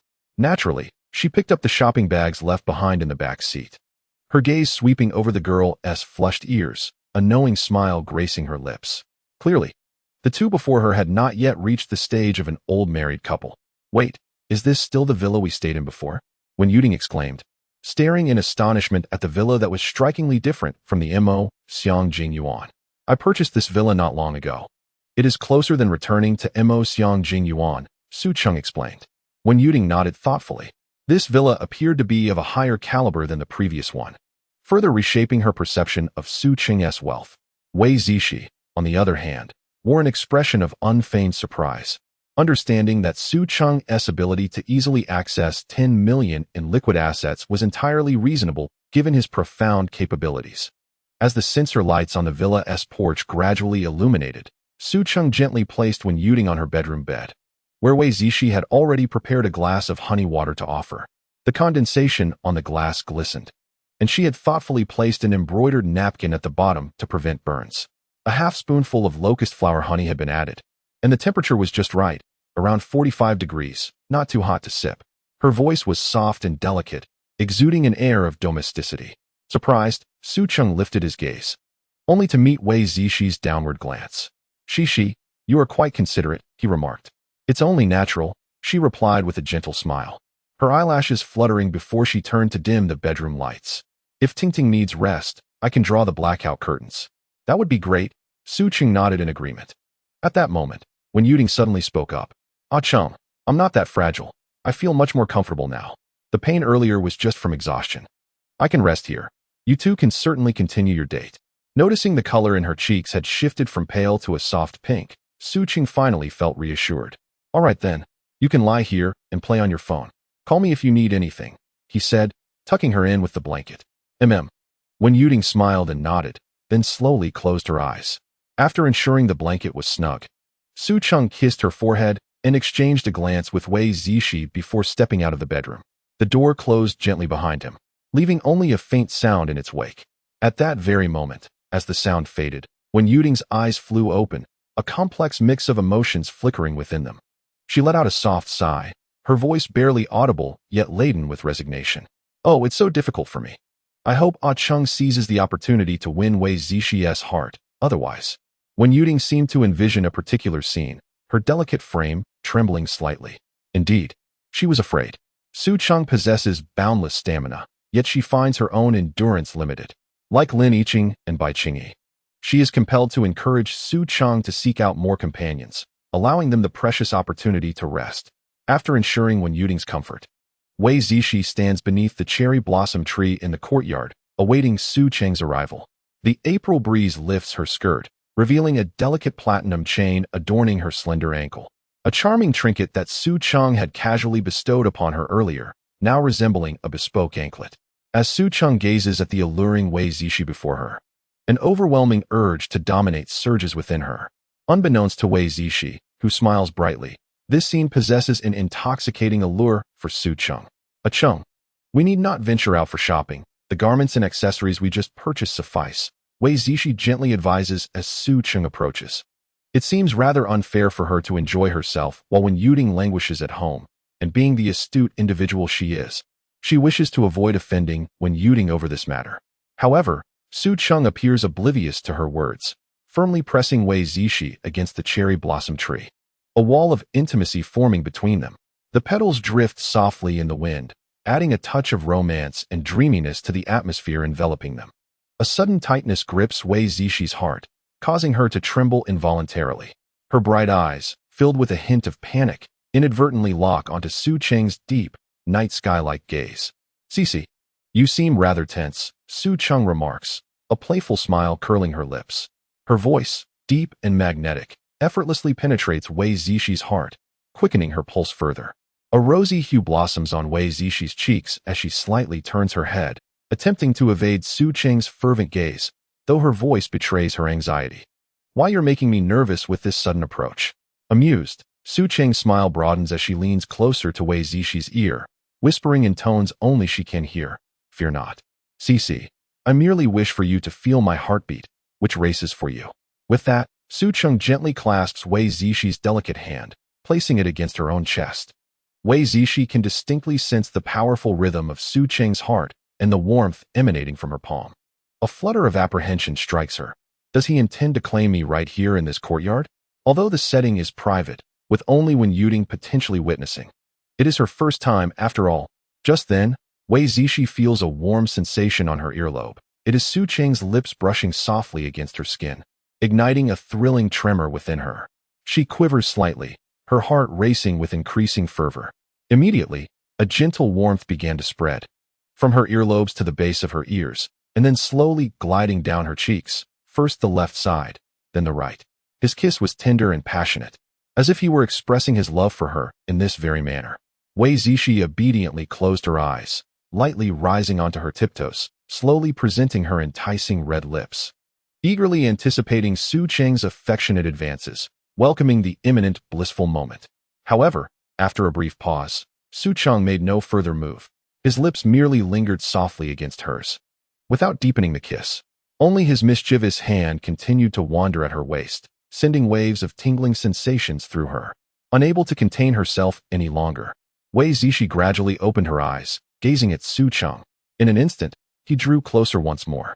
His dark eyes were less than 10 centimeters from her beautiful ones, their depths intense and fervent, as if he sought to devour her entirely. In that moment, She felt as though she could hear the rhythm of her own heartbeat, intertwining with Su Cheng's. It was a melody of infatuation. Finally, her alluring red lips were captured firmly by Su Cheng. His kiss was overwhelmingly possessive, as if he wished to seize every breath she possessed. A soft whimper escaped Wei Zishi, betraying her immersion in the experience. So this is what kissing feels like. Her hands clung tightly around Su Cheng's neck, feeling as though she might soar into the heavens. Su Cheng's kiss grew more fervent, his strong arms enveloping her even tighter, as if he sought to meld her into his very being. Meanwhile, in the bedroom on the second floor of the villa, Wen Yuding stood by the window, observing the scene before her, her heart a tumult of emotions. This sensation was not akin to Lin Yiqing's subtle delight, but rather a profound sense of loss, akin to having something cherished snatched away. Wen Yuding, oh Wen Yuding, this is the path you have chosen, is it not? A self-deprecating smile crossed her lips. She knew that Su Cheng despised jealousy among his women. Yet, how could she suppress the bitterness that surged within her? If only she could triumph in a one-on-one duel against Su Cheng, she would undoubtedly torment him day and night until he cried out in despair. But alas, he had not even taken those medications, and yet he was so formidable, so domineering. How could she possibly contend with him? How could she rid herself of this envy? Lost in thought, she opened her phone and searched. My boyfriend has other girlfriends. How can I avoid feeling jealous? After searching for quite some time, she found no responses that resonated with her situation. Most were simply advising her to break up. Yet she had already sunk too deep, loved too intensely. How could she possibly consider parting ways? Eventually, she stumbled upon a somewhat acceptable suggestion. Distraction method. Vigorously express your feelings of jealousy to your boyfriend. If he is tired, he won't have time to seek others. If you are exhausted, you won't have time to overthink. Wen Yuding nodded thoughtfully. If Su Cheng were to realize how adorably foolish she is, he would undoubtedly burst into laughter. Yet, there is no remedy. Love has a way of diminishing the intellect of those ensnared within its grasp. Time passed, though its measure was uncertain. Su Cheng swallowed a mouthful of saliva, still imbued with a lingering fragrance, and a playful smile graced his lips as he gazed at Wei Zishi, whose cheeks were flushed as if painted by the tide. Wei Zishi nestled against Su Cheng's chest for a brief moment, her delicate face blooming with a shy flush. I want to change my clothes first," she stammered. Upon hearing this, Su Cheng feigned confusion, raising an eyebrow. Why did you not go earlier?" His tone was laced with teasing, clearly delighting in the embarrassment of the girl who was now utterly mortified.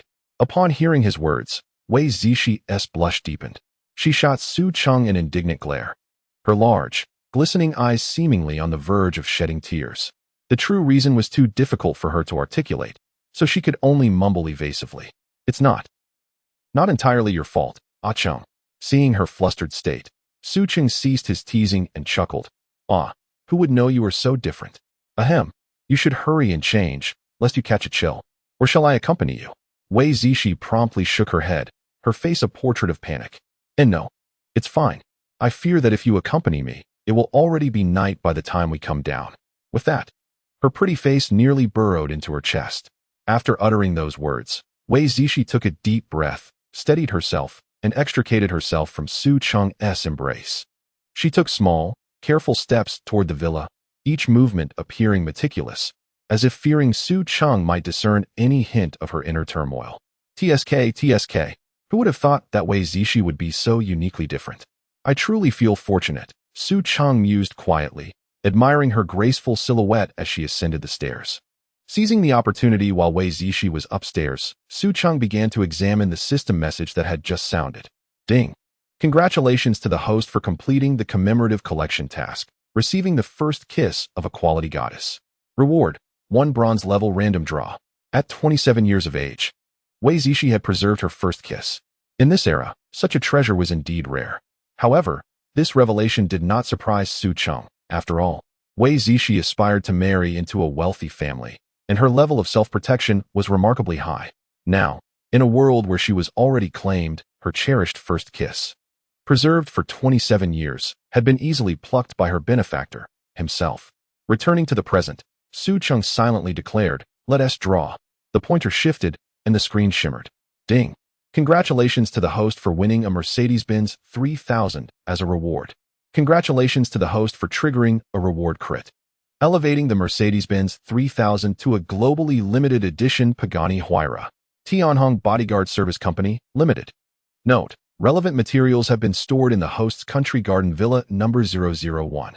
The host has become the largest shareholder of Tianhong Bodyguard Service Company, Limited, with 100 absolute control. Chapter 80. Ah Chung, you are too fast. I'm scared. Upon hearing the sound of a Mercedes revving at 3,000 RPM, Su Cheng was about to voice his complaints about the system's stinginess when he unexpectedly triggered a reward, an exclusive global edition of the Pagani Huayra. The seasoned actor of extravagant tales never anticipated that he too would strike such fortune. The Tianhong Security Service Company alleviated his immediate concerns. As his circle of women expanded, ensuring their safety became an imperative task. He had previously contemplated acquiring a bodyguard firm to employ female guards for his beloveds. However, he now found himself spared from the hassle of negotiations. Claiming the reward came naturally to Su Cheng. Ding. Claim successful. The exclusive global edition of the Pagani Huayra has been deposited into the garage of the host's country garden villa. Please check your receipt.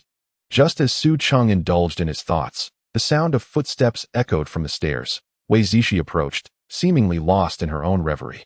Observing her dazed demeanor as she reached the stairway, Su Cheng chuckled softly. Zishi, don't get lost in thought. Be careful not to miss a step.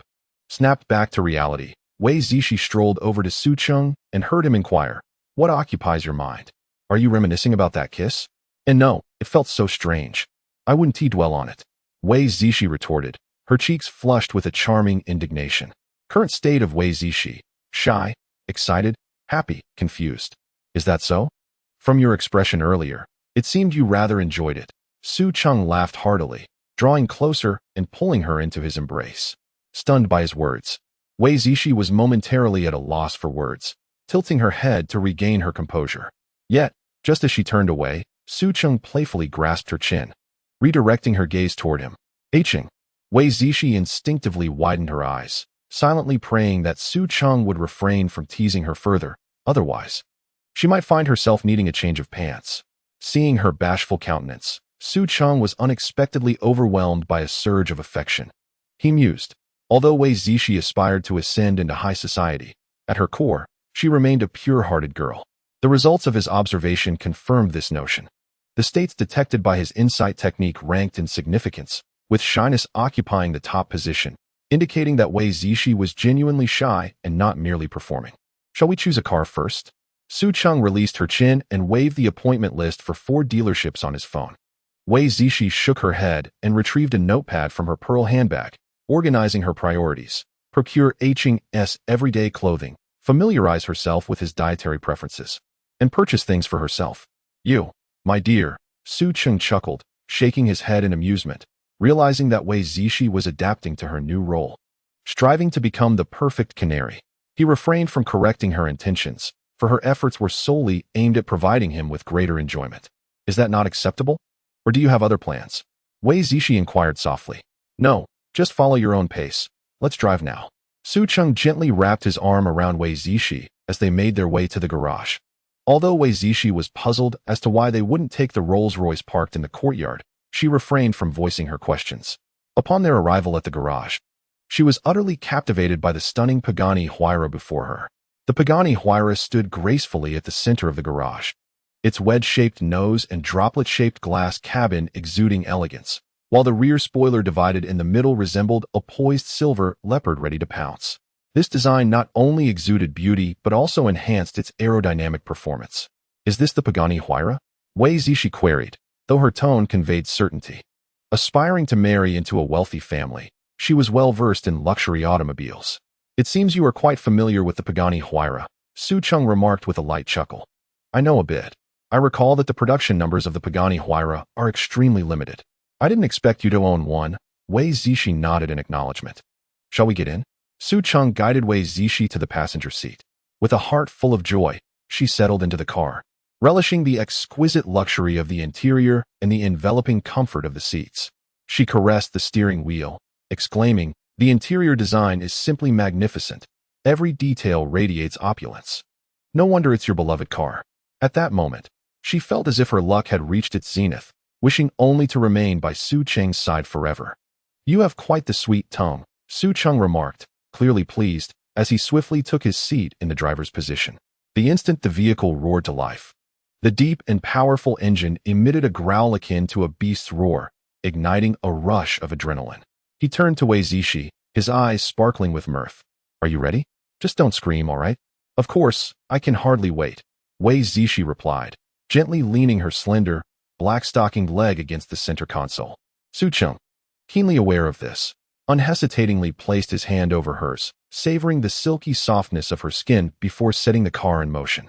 As the vehicle glided out of the garage, Su Cheng expertly maneuvered the Pagani Huayra onto the road, speeding away. Despite it being his first time driving a sports car, his professional-level driving skills shone through, allowing him to navigate with remarkable ease, even as he caressed Wei Zishi's leg. The speed escalated, and the scenery outside blurred past like a cinematic montage. Wei Zishi, feeling the exhilarating rush of speed and adrenaline, turned pale and urged, "This is too thrilling. You're going too fast. I'm scared. Su Cheng, slow down, please. I can't take it." Wei Zishi's affection level decreased by 1. Regretting her earlier bravado, she now found herself overwhelmed and surrendered with a delicate whimper. Upon noticing the decline in Wei Zishi's affection, Su Cheng immediately recognized her genuine fear and promptly reduced the car's speed, chuckling softly. "Do not panic. Everything is under control. My driving skills are unparalleled. Even professional race car drivers may not match my prowess. In truth, he is yet to unleash his full potential. The current speed is merely a gentle drizzle. Indeed, yet the velocity is daunting, and I still feel a twinge of fear." Wei Zishi noticed that Su Cheng was particularly considerate, and the car's speed began to decelerate, allowing her to exhale in relief. Wei Zishi's affinity level, 1. She did not harbor doubts about Su Cheng's bravado. Her only desire was to safeguard her own life. Even if it meant relinquishing herself to Su Cheng right then and there, she would not willingly jeopardize her safety amidst such alarming speed. Meanwhile, atop the towering edifice of Tianhong Bodyguard Service Limited, He Chulin stood before the floor-to-ceiling windows, gazing out at the vibrant urban landscape. Her brow furrowed, tightly clutching a document she had just received, announcing the company's acquisition by Su Cheng. The news had arrived with such abruptness that it left her somewhat disoriented. Chapter 81. Arranging a female bodyguard. After regaining her composure, He Chulin resolved to contact Su Cheng directly to ascertain the new leader's specific plans for the company. She dialed Su Cheng's number, and within 3 seconds, the call connected, his calm voice resonating through the line. "Hello?" He Chulin greeted warmly. "Is this Mr. Su Cheng?" "This is He Chulin from Tianhong Bodyguard Service Limited." "Yes, it is I. I have just received word that the company has been wholly acquired by you. When might you be able to visit the office?" "To the office?" Su Cheng hesitated momentarily, suddenly realizing that arranging bodyguards for the women in his life was a matter that required prompt attention, for their safety and to prevent any potential harassment. Although we live in a society governed by law, where threats to life are rare, who can fully predict what tomorrow may bring in this ever-changing world? Absolutely necessary. Each must have 2 female bodyguards. "Miss He, where is the company located?" "The company is situated on the 18th floor of the Oriental Building in the heart of Jinjiang City. Are you coming over now?" "I happen to be nearby. I will head to the office shortly." "Great. I will send you the location. Let us discuss matters further upon your arrival." "Understood." Su Cheng nodded, ending the call and turning his gaze to Wei Zishi. "Cici, it appears we must postpone our car purchase for a while." "No worries. I was in no rush," Wei Zishi replied, unperturbed. Su Cheng nodded, his hand exploring the supple contours of Wei Zishi's thigh as he drove ahead. Wei Zishi, blushing, allowed his mischievous hand to tease her thigh, her eyes fixed on the scenery outside. Internally, she lamented, "That insufferable Su Cheng. Why am I so lacking? I must find an opportunity to change my outfit." Simultaneously, she felt fortunate for her foresight in bringing along 2 spare pairs of pants and stockings. Before long, Su Cheng's wind child came to a gentle halt in the parking lot of the Oriental Building. Upon alighting from the vehicle, Su Cheng and Wei Zishi, hand in hand, strolled into the building, greeted by a gentle breeze, and ascended directly to the 18th floor via the elevator. As the elevator doors slowly opened, they were met with the immaculate and professional ambience of Tianhong Bodyguard Service Company, Limited. He Chulin had already been awaiting them at the reception. Adorned in a well-fitted business attire, her face radiating a warm smile. "Mr. Su, welcome," she extended her hand, briefly shaking Su Cheng's before parting. Her gaze shifted to Wei Zishi beside him, a glimmer of admiration sparkling in her eyes as she sincerely complimented. You must be the wife?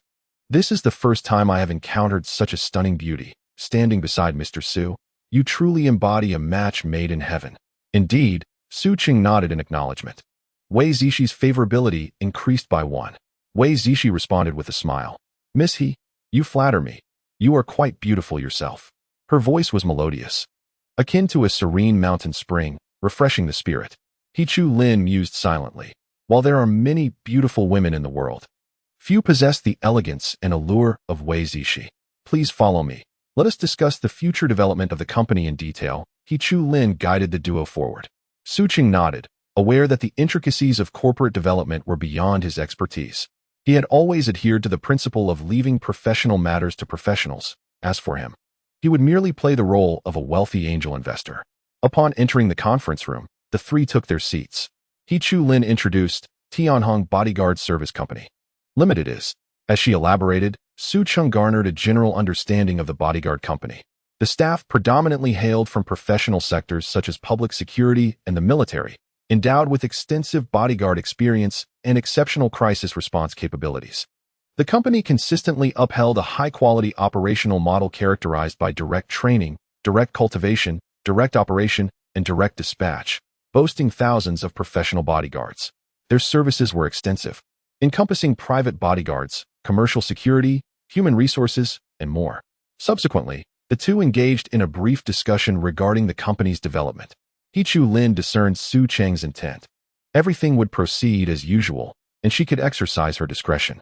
Unless a significant decision arose, she aimed to refrain from disturbing Su Cheng, who preferred to remain hands-off in his management approach. In his words, he had come into this world to indulge in pleasure rather than toil relentlessly over business. Soon thereafter, Su Cheng inquired, do we have a sufficient number of female bodyguards? He Chu Lin nodded. Currently, there are approximately 200 female bodyguards. Do you have any plans, Mr. Su? Su Cheng commanded. Very well, I will send you a list shortly. The individuals on this list are my girlfriends. I wish for you to assign 2 female bodyguards to each of them to ensure their safety. He Chu Lin was momentarily taken aback, her mouth agape in astonishment. Not expecting Su Cheng's visit to the company to yield such a request, she cast a glance at Wei Zishi, noticing no sign of displeasure from her before smilingly asking, all right, how many girlfriends does Mr. Su have? Short-term employment or long-term engagement? I can present a plan immediately. Su Cheng nodded and began to calculate. Bai Qingyi, Lin Yiqing, Wen Yuding, and Wei Zishi are the only 4 individuals currently in established relationships. Thus, we require 8 female bodyguards for long-term employment.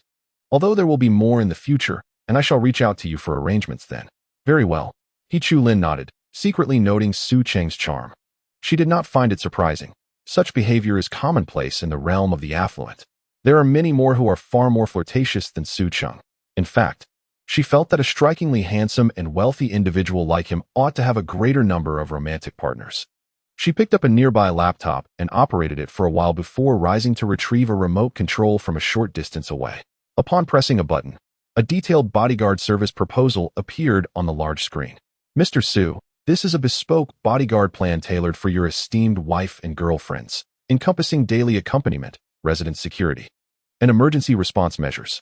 She elaborated on each service with a professional and earnest tone, leaving Su Cheng in awe of her competence. Su Cheng listened intently, nodding in agreement from time to time. Excellent, Ms. He. I expect these bodyguards not only to be professional, but also to possess sufficient adaptability. He Chu Lin smiled and nodded. Of course, Mr. Su's matters are of utmost importance to the company. We will select the most suitable candidates from our top-tier bodyguards to ensure the safety of your esteemed wife and girlfriends. That reassures me. He Chu Lin hesitated for a moment before inquiring, Mr. Su, do you require a bodyguard for yourself? Su Cheng was taken aback. Had she not mentioned it, he might have forgotten about his own needs. Although his physique was strong, his means of attack were rather simplistic and brutish. In Chapter 82, the aloof twin female bodyguards encountered real adversaries and could only rely on sheer strength. Their skills were still somewhat lacking. Unless he could successfully woo Su Xinyan and receive the reward of master-level combat skills, he would remain vulnerable. Moreover, as the boss, how could he personally take action? That would be quite undignified. With this thought in mind, Su Cheng reached a decision. Then please assign me 2 female bodyguards as well. Their combat skills are of little concern, as long as they are pleasing to the eye. Understood. Lin grasped Su Cheng's intention and had already formed a mental shortlist. After a brief pause, she suggested, "Shall we take this opportunity for you and your wife to select your bodyguards? I can summon them right away." "That works." Su Cheng nodded in agreement. Thus, Lin made several phone calls in front of Su Cheng, instructing her assistant to contact the company's most formidable female bodyguard, Mu Yubing, among others, based on the list she had provided. After completing these arrangements, the 3 engaged in conversation while they waited. Before long, accompanied by the sound of soft footsteps, several female bodyguards clad in black suits, their postures tall and imposing, entered the conference room. The sunlight streamed through the floor-to-ceiling windows, casting a radiant glow upon the female bodyguards, bestowing upon them an air of remarkable elegance. Most striking among them were the 2 twin sisters at the forefront, their expressions serene and their demeanor exceptional. The aura they exuded seemed to lower the temperature in the conference room by several degrees. Su Cheng felt a stirring within. Indeed, he had arrived at the right place today. Such beauty undoubtedly warranted a score of 85. Yet, he wondered, was their special value a mere 0? "Mr. Su, allow me to introduce the 2 bodyguards I have selected for you." At that moment, Lin rose with a smile and gracefully approached the bodyguards, gesturing towards one of the twins. "This is Mu Yubing, a paragon among our elite team of bodyguards, renowned for her composure and decisiveness." Mu Yubing slightly inclined her head, her gaze cold and resolute, as if she could peer into the depths of one's soul. Su Cheng seized the opportunity to employ an insight technique. Name, Mu Yubing. Age, 27. Height, 178 centimeters. Weight, 55 kilograms. Beauty score, 86. Special value, 0. Affection level, 0. Strategy reward, Master level marksmanship. Master level marksmanship. You are capable of considering factors such as wind direction, wind speed, and gravitational pull, enabling you to accurately hit your target. Marksmanship? Is it truly a legitimate skill? Lin then directed her attention to the other woman beside Mu Yubing. This is Mu Yuhan, Mu Yubing's sister, who is also an elite member of our team. She possesses not only formidable martial skills, but also a keen intellect, allowing her to swiftly respond to various emergencies. Mu Yuhan nodded in acknowledgement, her icy demeanor mirroring that of Mu Yubing, as though they were cut from the same mold. Name, Mu Yuhan. Age, 27. Height, 178 centimeters. Weight, 55 kilograms. Beauty score, 86. Special value, 0. Affection level, 0. Strategy reward, active skill night vision. Active skill night vision, as the name implies. Once activated, your eyes will capture more subtle light, enabling clear vision even in the darkness. Indeed, the twin sisters were indistinguishable in all aspects of physical attributes. As for the night vision, it seemed of little use at present. At that moment, Lin continued her introduction. "Mr. Su, these 2 are the beautiful bodyguards you wish to employ, and they are a rare pair of twin sisters, whose extraordinary abilities lie hidden beneath their exquisite appearances. They possess extensive experience in past assignments, specializing in the protection of female employers, whether it be a company president, a business elite, or foreign travelers from afar. They have provided meticulous safeguarding. Throughout their years as bodyguards, they have never faltered in a single protection task. You can rest assured regarding their capabilities. Here are their resumes for your review." Su Cheng nodded, initially content with the prospect of hiring 2 female bodyguards with looks scoring above 70. However, he was pleasantly surprised. It is commonly understood that the profession of a bodyguard seldom aligns with beauty, as it typically embodies strength and physical prowess. Such physical attributes often translate into muscularity and defined lines, which can significantly detract from a woman's aesthetic appeal. Nevertheless, the twin sisters before him defied this norm. They not only possessed breathtaking beauty but also excelled as female bodyguards, an extraordinary rarity indeed. Had they previously specialized in protecting female employers? Su Cheng inquired, glancing curiously at Lin.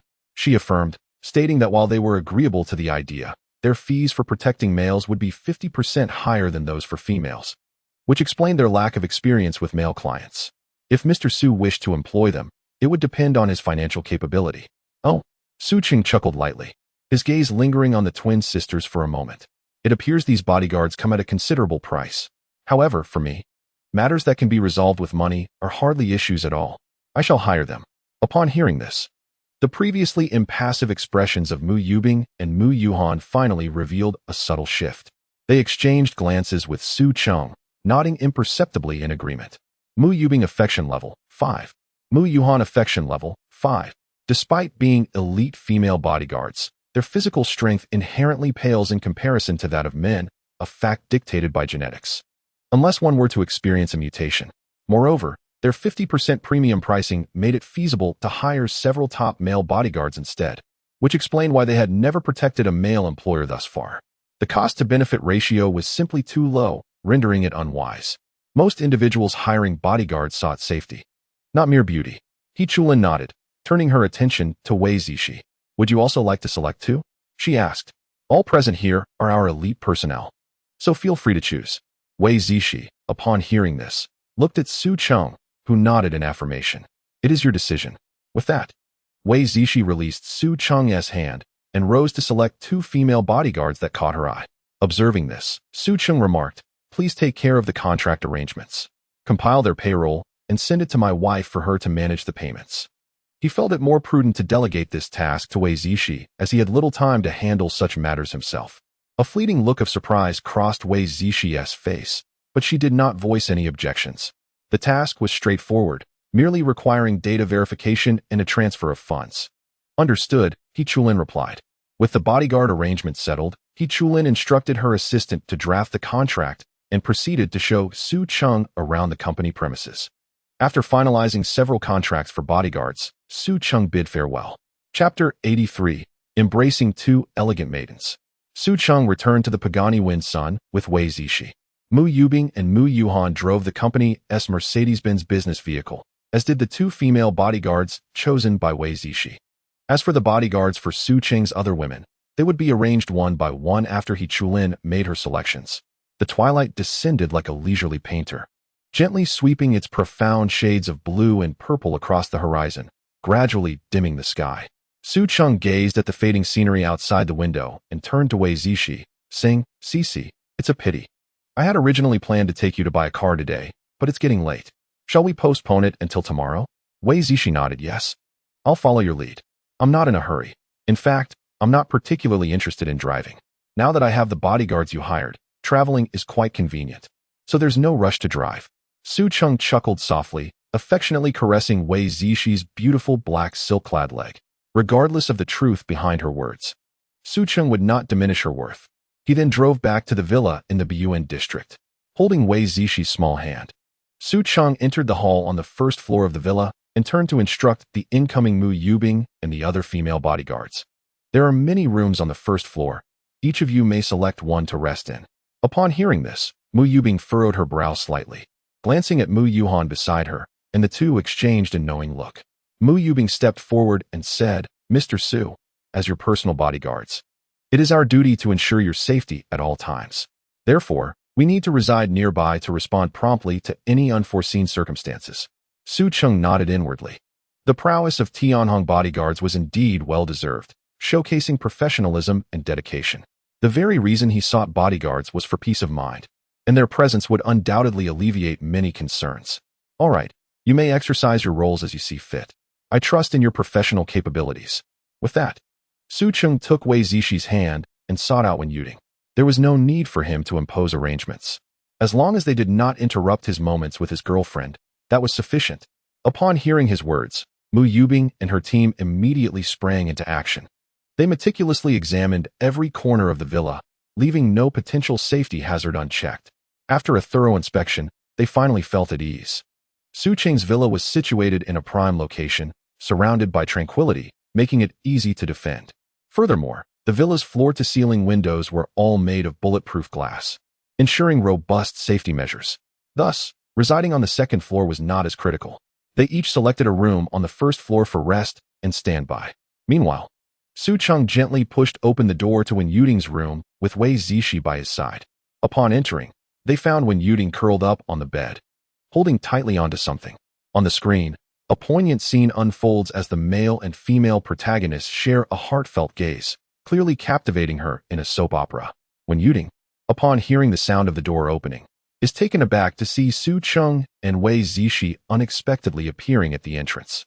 A flicker of surprise flashes across her eyes, quickly replaced by realization as she hurriedly shuts off the screen, a faint blush rising to her cheeks. Ting Ting, you seem to be recovering quite well, Su Cheng remarks with a smile.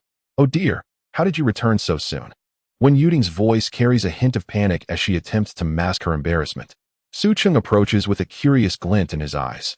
What were you watching? It seems so mysterious. Wen Yuding chuckles nervously. She certainly does not wish for Su Cheng to discover her indulgence in such melodramatic soap operas, which she finds utterly mortifying. Oh, it's nothing, just some boring stuff.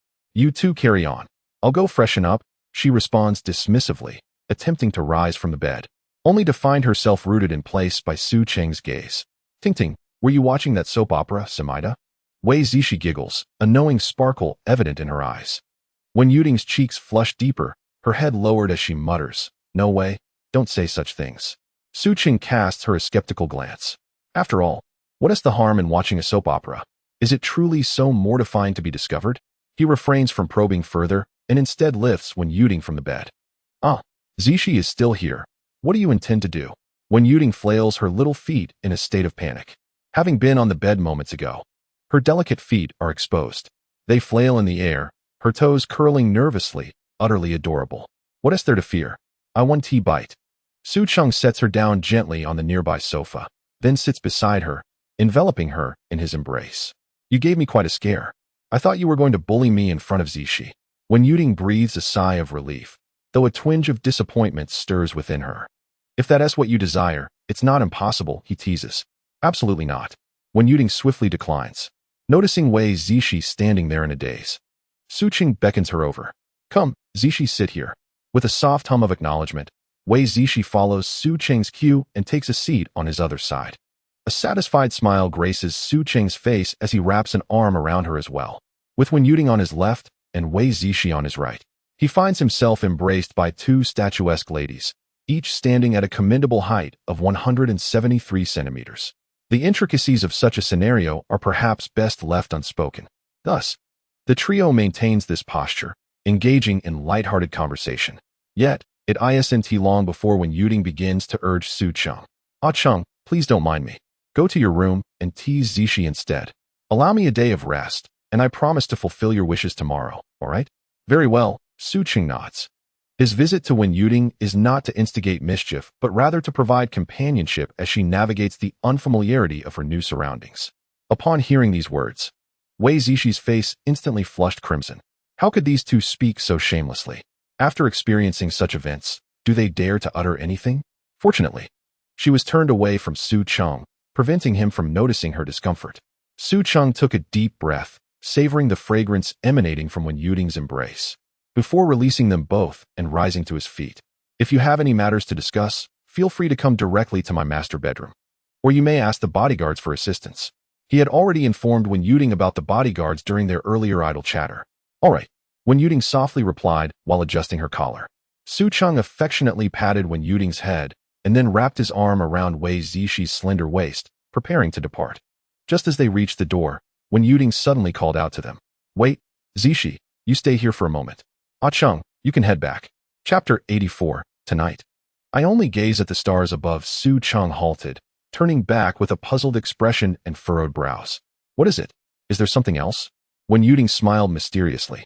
It's a matter pertaining to girls. It's better if you remain unaware. Su Cheng rolled his eyes. What could possibly be so secretive that you cannot share with me? There are certain things that can only be shared among girls. Just don't ask and head back, Wen Yuding insisted. Wei Zishi chimed in. It's fine. I'll just have a word with Yuding and we'll join you shortly. Seeing the two women so resolute, Su Cheng ceased his inquiries and nodded in agreement. Both women were sensible individuals. Nothing untoward should occur. Thus he turned and returned to his own room. Meanwhile, Wen Yuding pulled Wei Zishi to sit at the edge of the bed and began to whisper softly. Zishi, sometimes Ah Cheng can be rather rough. You must take care to protect yourself. If it becomes unbearable, just grab him. The moment he feels pain, he will understand your discomfort. Wen Yuding's voice carried a hint of seriousness, and she spoke these words to foster goodwill. It is foolish to sabotage other women out of jealousy. Only by uniting can they avoid Su Cheng's disdain. Upon hearing such provocative content, Wei Zishi's eyes sparkled with a mix of tension and anticipation. Is there more? Indeed. Wen Yuding briefly described some additional, unspeakable details, making Wei Zishi's heart race and her cheeks flush. As Wen Yuding earnestly imparted her wisdom, Wei Zishi resembled a tender sapling, eagerly absorbing the sweet dew of knowledge. If he goes too far, just shout loudly. Even if I am punished for his actions, I will rush to your aid immediately. Wen Yuding declared, her teeth clenched as though she had made a significant resolution.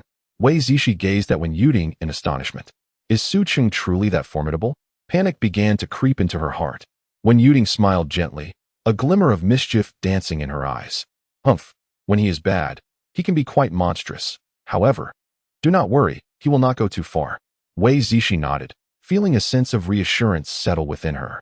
Wei Zishi's favorability level 1. The two exchanged a few whispers until Wei Zishi summoned her courage, stood up, and prepared to leave. Ting Ting, thank you. I will be cautious. Wei Zishi's tone was resolute, resembling not a surrender, but an audacious venture. Wen Yuding smiled and gently patted her shoulder. Go ahead, Cici. I believe you can overcome a Cheng. You flatter me too much. As Wei Zishi's figure vanished through the doorway, a complex expression crossed Wen Yuding's face. Although she felt a pang of jealousy, the source of her discontent was neither Wei Zishi nor Lin Yiqing, but rather Su Cheng. Her jealousy, her desire for retribution, her frustration could only be vented upon Su Cheng. Wei Zishi gently pushed open the door to the master bedroom, finding the room eerily quiet.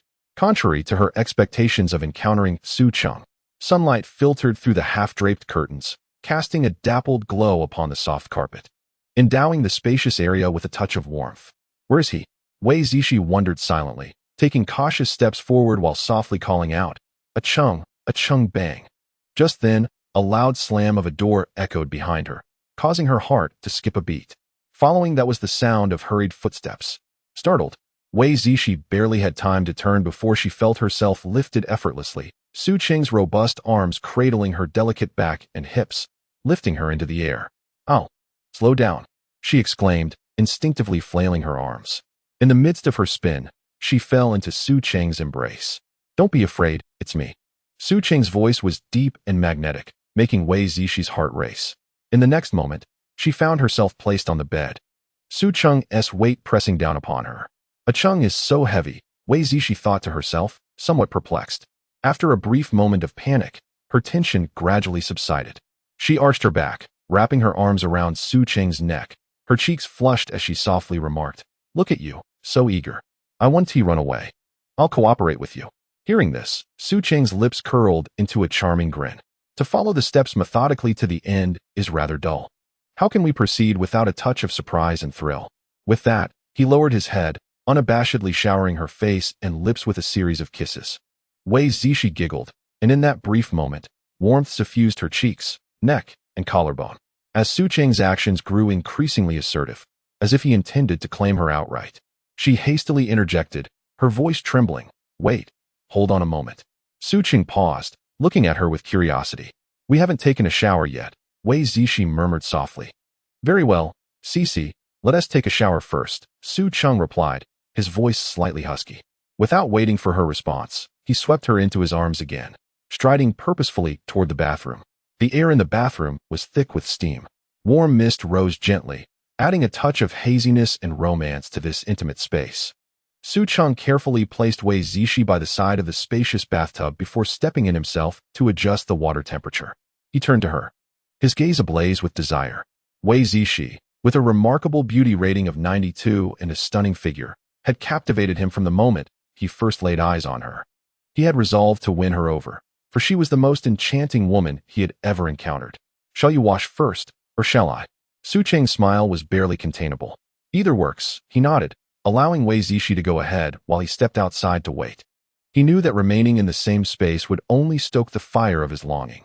2.5 hours later, the automatic curtains of the master bedroom slowly drew closed, leaving only a sliver of moonlight to outline the celestial globe by the bedside. Wei Zishi knelt on the velvet coverlet, adjusting the projector as the shimmering lights of the galaxy danced across her collarbone. A Cheng, how do you find the ambience? Su Cheng reached out to switch off the celestial globe, causing the bedside lamp to illuminate with a warm golden glow. Tonight, I shall only gaze upon the stars before me, Wei Zishi breathed, her heart racing. The two shared a heartfelt gaze. The following morning, Su Cheng awoke leisurely. Almost immediately, he sensed the light pressure of something resting upon him. With a soft sound of surprise, he gently lifted the covers. Before him lay a face of unparalleled beauty, radiating warmth and charm. Wei Zishi was playfully nestled against his chest, her large eyes sparkling as she gazed at him affectionately. "Up so early?" Su Cheng queried, his initial curiosity evaporating, replaced by pure delight as he beheld her. He smiled, drawing Wei Zishi into his embrace, savoring her warmth and breath, feeling utterly fulfilled. With a playful blink, Wei Zishi remarked, "Today is a special day for me. I am so happy and excited that I woke up early." "Oh, as joyful as you are, what brings you here?" Su Cheng teased, his fingers exploring her delicate waist. Wei Zishi's cheeks flushed as she quivered slightly, whispering, "It's because you were sleeping so soundly last night. I had intended to quietly rise and prepare breakfast for you, but you were restless in your slumber. As soon as I stirred, you seized my hand and held me captive, so I had no choice but to steal glances at you on your chest." Su Cheng laughed heartily, understanding all that remained unspoken. He leaned down and placed a gentle kiss on Wei Zishi's rosy lips, saying, "Be a dear and wash up first. Let us have breakfast before continuing." Rest assured, I am merely embracing both of you without overstepping any boundaries." Su Cheng, observing Wei Zishi's adorably flustered demeanor, felt a smile tug at his lips. "Oh, that's wonderful," he remarked. Upon hearing this, a heavy weight finally lifted from Wei Zishi's heart. She exhaled deeply, her face lighting up with a relieved smile before rising and making her way, albeit with a slight limp, toward the bathroom. Su Cheng watched her retreating figure with a sense of contentment. Suddenly, as if a realization struck him, he sprang upright and, after a few quick steps, found himself in the restroom. After a while, Su Cheng emerged from the master bedroom, carrying Wei Zishi, and they settled in the living room to watch television.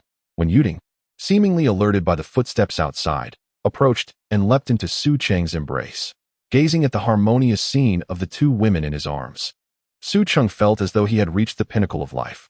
Frankly speaking, the experiences of the past few days had brought him immense joy, setting aside everything else. The simple fact that he had the pleasure of being a nightly groom, with brides of beauty surpassing an 85 rating, made him feel that his life had not been in vain. Taking advantage of this moment while watching television, Su Cheng began to check the system notifications. Ding! Congratulations, host, for completing the commemorative collection task. Reward: 1 silver-level random draw. Without hesitation, Su Cheng dove straight into it. Ding! Congratulations, host. You have drawn the reward of Master-level culinary skills. Master-level culinary skills? A glimmer of surprise flickered in Su Cheng's eyes upon seeing this reward. He had always harbored a keen interest in cooking. Previously, he had relied on the cafeteria's budget meals at school, which barely filled his stomach and lacked any distinctive flavor. During holidays, he would cook for himself, but his skills were mediocre at best. The meals he prepared were palatable, yet unremarkable. Since acquiring the system, he realized he hadn't enjoyed a proper meal in quite some time. Su Cheng pondered. Attaining master-level culinary skills would indeed make him a fortunate individual. Nodding in agreement, he quietly whispered to claim the reward. In that instant, it felt as though a door to the realm of culinary mastery had swung open in his mind. An overwhelming tide of knowledge regarding ingredients, cooking techniques, and seasoning methods surged forth. From selecting and cutting ingredients to mastering cooking times and pairing spices, every detail vividly presented itself in his consciousness. Within mere seconds, Su Cheng felt as if he had undergone decades of culinary training. He closed his eyes, savoring the influx of knowledge and experience, a satisfied smile gracing his face. When he opened his eyes once more, they sparkled with newfound confidence, for he had comprehended and mastered all that had been bestowed upon him. It is no exaggeration to say that if he were to participate in the National Culinary Skills Competition now, he would undoubtedly secure a top position. You were given the chance to be a wealthy benefactor, yet you chose to be a culinary master? Su Cheng couldn't help but think of this, chuckling to himself as he shook his head. As the following day unfolded, Su Cheng was completely immersed in the gentle embrace woven by the two women. He Chun-Lin worked with remarkable efficiency, drafting plans overnight and selecting suitable female bodyguards. By this time, the female bodyguards assigned to protect Lin Yiqing and Bai Qingyi had already arrived. Thus, in the morning, Lin Yiqing and Bai Qingyi had video called Su Cheng to inquire whether he had arranged for female bodyguards to protect them. It was then that Su Cheng realized he had forgotten to inform the two women the day before. Alas, beauty has led me astray. With a smile in his eyes, Su Cheng turned to Wei Zishi beside him, playfully tapping her lower back in mock annoyance. "Oh dear, what are you doing, my husband?" Wei Zishi exclaimed, her face flushing a delightful shade of crimson.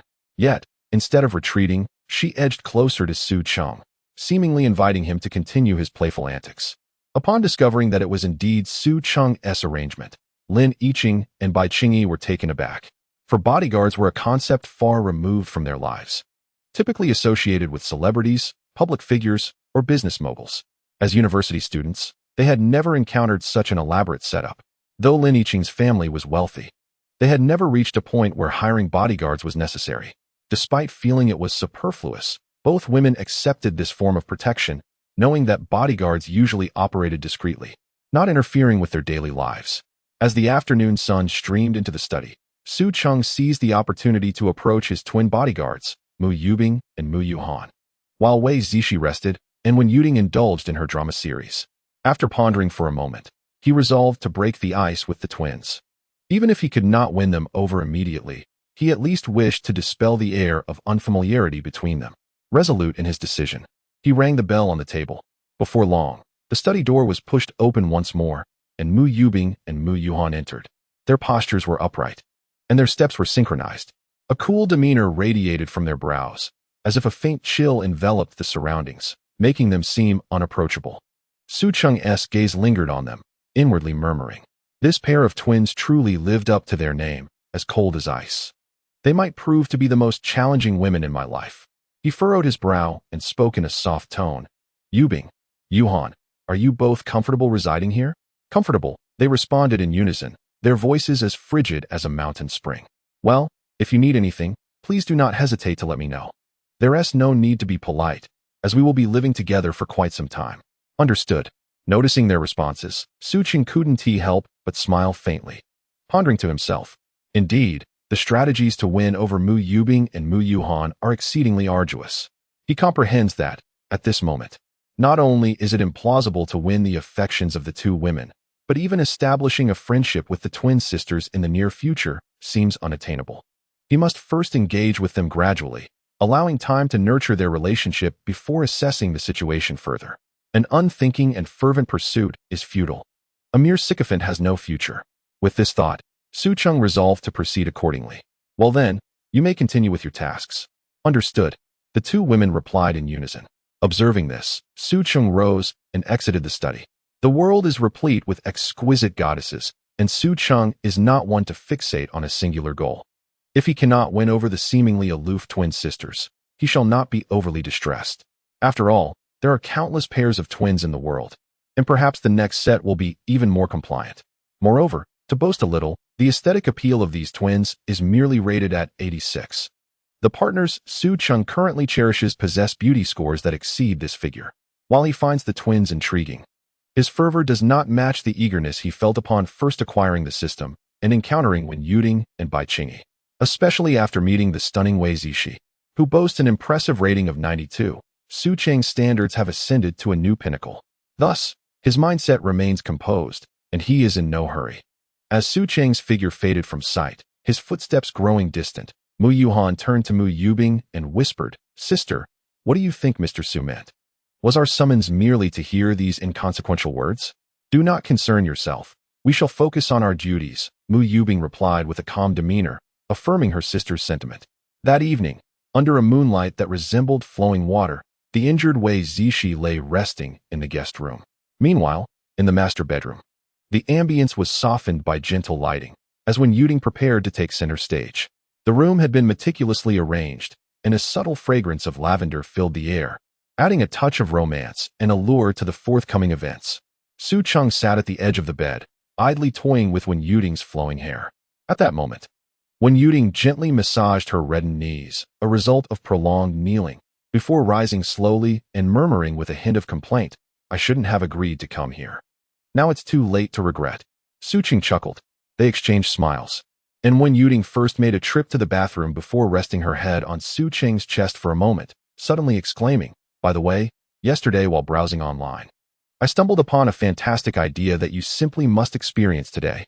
"Oh, what idea?" Su Cheng inquired, intrigued. Wen Yuding playfully winked, creating suspense. "Do you remember that black outfit we purchased that day? Are you saying you intend to wear that black bodysuit?" Su Cheng instantly understood. Wen Yuding's lips curled into a sly smile. "Haha, guess what outfit I'm changing into?"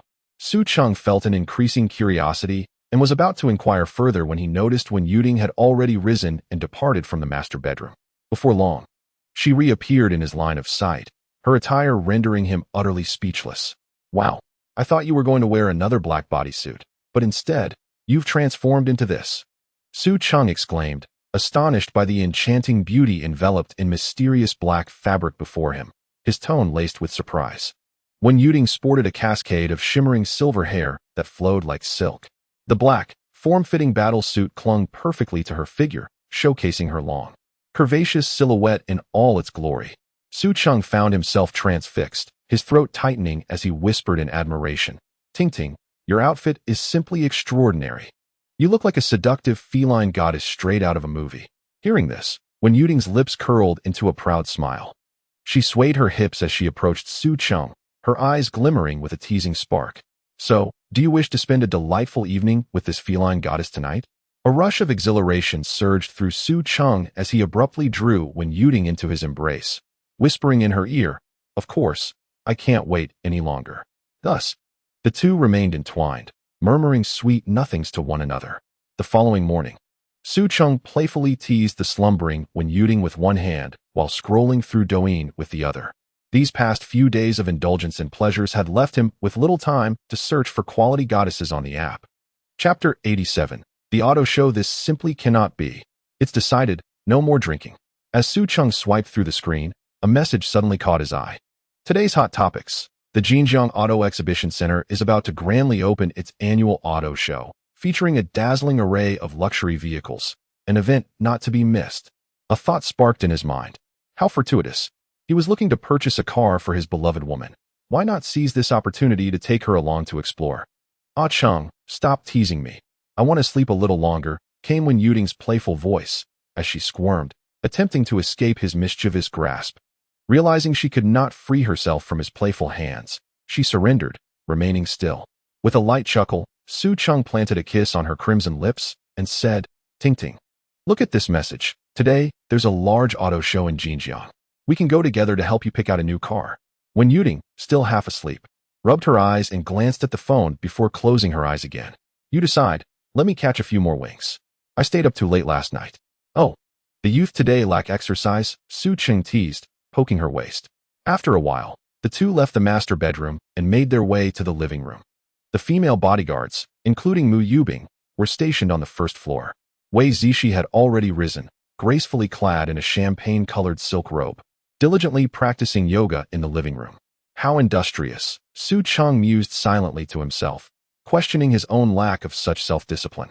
Wen Yuding was equally astonished. Her perception of Wei Zishi completely transformed.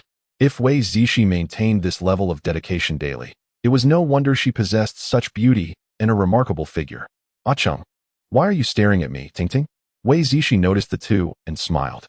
They regained their composure and informed Wei Zishi about their plans to visit the auto show later. Naturally, Wei Zishi agreed and rose to the kitchen counter, retrieving the previously brewed fruit tea. "Would you like some honey, Yuding?" As Wei Zishi glanced back, her gentle gaze resembled that of a devoted wife looking at her husband. "Your voice sounded a bit hoarse earlier. Your throat must be a little sore," she remarked.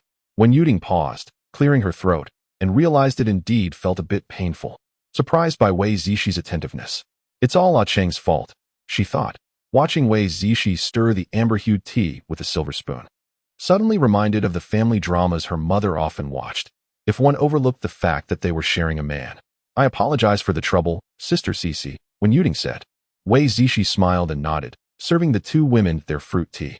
Su Cheng observed the harmonious atmosphere between the two beauties and nodded in satisfaction. This was merely the opening act. To truly enhance mutual acceptance, fighting side by side would be the quickest approach, Su Cheng thought. After a simple breakfast, the trio set off for the Jinjiang Auto Exhibition Center. The auto show commenced at 9, But by the time Su Cheng and the others arrived, it was already past 10. The venue was expansive, bustling with visitors, yet the conversations were surprisingly subdued. A plethora of cars, akin to glimmering stars, were arranged in an orderly fashion within the exhibition hall. In the 12-meter-high space, a Lamborghini floated, rotating in a holographic display, its purple paint shimmering with a liquid metallic sheen. Beside a Tesla concept car, 6 mechanical arms wove electric currents in midair, creating luminous trails that entwined around the vehicle. Upon entering the exhibition center, Su Cheng felt Wei Zixi delicate fingers entwined with his left hand, while the warmth of Wen Yuding's fingertips graced his right. The bodyguards, including Mu Yuhan, were dressed in their regular uniforms, discreetly protecting the group. The combination of handsome men and beautiful women always drew attention, and the trio of one handsome man accompanied by 2 stunning women attracted even more admiring glances. No way. Did I just see a fairy? That girl in the dress must be a celestial being. Countless men gaped in awe, but when they noticed both women linking arms with Su Cheng, they seemed to hear the sound of their own hearts shattering. Bro, look over here. A young man in casual attire elbowed his companion. That guy brought 2 absolute stunners to the car show. P.S. Truly winning at life. Damn, that guy is only slightly more handsome than me. In what other aspects could one possibly compete with me, to be able to embrace such 2 exquisite beauties? A man in a suit furrowed his brow, gazing at Su Cheng and his companions, and suddenly found his female companion less appealing. What a display of arrogance. A middle-aged man with a beer belly snickered from the corner, clutching a crumpled exhibition map, flaunting 2 enchanting women. Perhaps they were merely rented. Before he could finish his thought, he was interrupted by a silver-haired elder holding a champagne flute. Young man, when your jealousy crawls up your throat, remember to wipe the sourness from the corners of your mouth. The elder swirled his crystal glass, the amber liquid reflecting the sharp contours of Su Cheng's jawline. Some individuals are simply destined to stand in the light. The surrounding crowd either gasped in awe or expressed their profound envy. Even the occasional envious whispers were uttered softly, for they knew better than to provoke an unknown powerful figure. It was a terrifying prospect. The unusual gazes from those around her eventually made Wen Yuding feel somewhat uncomfortable. She stole a glance at Su Cheng and Wei Zixi, only to discover that neither displayed any semblance of embarrassment. After a moment's hesitation, she could not help but quietly inquire, Cheng, do you think it's a bit too ostentatious for the 3 of us to hold hands like this? Ostentatious? Su Cheng looked at Wen Yuding in surprise. Indeed, Wen Yuding was merely a third-year student yet to enter the workforce. She was somewhat concerned about the various gazes of others. Having lost his parents and gone through much, he had long since built immunity to the scrutiny of others. Su Cheng gently stroked Wen Yuding's hair. What is wrong with being ostentatious? We can't very well wear hoods, can we? That is not necessary. Wen Yuding replied with a shy smile. Ting Ting, don't overthink it. Being beside a man as dazzling as Cheng, we will inevitably face such attention. Wei Zixi reassured her, tilting her head. Consider this. How others perceive us is their business, and it doesn't matter. We simply need to focus on our own happiness. Wen Yuding nodded, feeling a flicker of enlightenment within her. As long as she and Cheng were happy, what did it matter what others thought? It was not only a waste of time, but could also affect her mood, an unwise trade-off. Casting aside her distractions, Wen Yuding surveyed her surroundings, her gaze wandering amidst the dazzling array of exhibition cars, and she couldn't help but exclaim, there are so many cars, it's overwhelming, and I don't even know which one to choose. Chapter 88. Indeed, are women fickle? Su Cheng remarked, at a car exhibition, naturally. There are cars aplenty like stars in the sky. We have all the time in the world to choose, so let us not rush. He then turned to Wei Zixi beside him, teasingly asking, Zixi, are you sure you want to buy the Porsche hybrid? It's not too late to change your mind. Upon hearing this, a hint of hesitation crossed Wei Zixi face. Before the Porsche exhibition stand, Wei Zixi paused, her gaze fixated on a silver hybrid model. She gently caressed the car's body, sensing the surging power concealed beneath the cold metal. Once, this had been a dream she cherished. Now, it lay within her grasp. Suddenly, she felt that the aspirations of her childhood were not as splendid as she had envisioned. Indeed, do women tend to be capricious? Wei Zixi chuckled inwardly, deciding to disregard the price, choosing merely what caught her eye. You two needn't worry about the expense. Purchase whatever you fancy, Su Cheng remarked to the 2 women. The rapport between Wen Yuding and Wei Zixi had blossomed significantly, and Su Cheng was not one to be stingy in this regard. All right, the two women replied in unison. After a brief stroll, Su Cheng inquired, "So, have you found anything you like?" When Yuding and Wei Zishi exchanged a glance before speaking in unison, "Cici, Ting, you go first." Observing this, Su Cheng decisively assigned, "Ting, you speak first." When Yuding softly acknowledged, pointing towards a distant Ferrari, "I think that Ferrari over there looks quite appealing." Su Cheng lifted his gaze, noticing a throng of onlookers gathered around the Ferrari 296. The trio approached, scrutinizing the vehicle. Its sleek, dynamic lines resembled a poised cheetah ready to pounce. The low chassis and wide wheel arches highlighted its extraordinary performance. The car's red paint shimmered under the sunlight, exuding an irresistible charm to women. "Your taste is impeccable," Wei Zishi complimented. When Yuding smiled at the praise, "All right, Ting, why don't you take it for a test drive? If you're satisfied, we can arrange for the contract," Su Cheng suggested. With a sweet smile, when Yuding stepped forward to secure the deposit for the test drive, accompanied by her two female bodyguards, Su Cheng nodded, his gaze drifting over the Ferrari 296 before landing on a nearby car model. The model, adorned in an elegant gown, possessed a tall stature and exquisite features, exuding an air of nobility. She smiled at passing visitors, engaging in conversation only when approached. While her appearance was decent, Su Cheng remained skeptical about the car model. Nonetheless, he activated his perception ability. Name, Sun Wanyu. Age, 28. Height, 177 centimeters. Weight, 56 kilograms. Appearance, 79. Special value, 53. Affection level, 5. To his surprise, her appearance score was already commendable. With a touch of makeup, it could easily surpass 80. This is also the reason why she is able to be assigned to such a price range of cars. However, Su Cheng was speechless as he glanced at Sun Wanyu, noting her exceptional value of 53. How liberating. Fortunately, he had mentally prepared himself and was not overly disappointed. At this moment, Sun Wanyu, standing quietly, could not help but cast furtive glances towards Su Cheng. After all, aside from Su Cheng, the two beauties beside him were sufficient evidence of his wealth. Sun Wanyu thought to herself, perhaps this handsome man could assist her in selling the car. It was time to offer her services. Car models like Sun Wanyu typically earn around 1,000 to 3,000 yuan a day, depending on individual pricing. If they are popular models with a large fan base, their quotes could be even higher. However, once a car is sold, they generally do not receive any commission. Yet, their visibility and connections would see a notable enhancement, positively influencing their future earnings. Unfortunately, luxury items like cars are not easy to sell, particularly with a Ferrari 296 priced over 3 million yuan. Selling even one such luxury car at an auto show is considered a stroke of luck. Thus, when Sun Wanyu noticed Su Cheng's gaze shifting towards her, and as when Yuding approached to place a deposit for a test drive, she immediately transformed from a passive observer into a captivating presence, drawing closer to Su Cheng while showcasing the car's advantages. She refrained from introducing the Ferrari, for she was merely a car model, not a salesperson. Regrettably, Su Cheng's attention did not linger on her for long, silently cursing his lack of discernment. Sun Wanyu stepped back. Taking advantage of when Yuding's test drive, Su Cheng turned to Wei Zishi. "What about you? Have you made your choice?" "I think I will try that Maserati," Wei Zishi replied. "All right, you go ahead with your bodyguards. I'll browse around for a bit." Su Cheng wished to select a car that caught his eye, either for enjoyment or collection. Wei Zishi nodded lightly but did not leave immediately. Instead, she rose on tiptoe to plant a sweet kiss on Su Cheng's cheek before heading off with her two female bodyguards. As Su Cheng strolled about, he felt assured knowing when Yuding and Wei Zishi were protected by their bodyguards, free from any unwanted attention. As he wandered, he suddenly noticed a crowd gathered ahead. Could it be a luxury car? Su Cheng mused quietly as he approached. Parting the throng, he discovered that the center of attention was a stunning beauty standing beside a McLaren. The moment he laid eyes on her, he was instantly captivated by her exquisite beauty.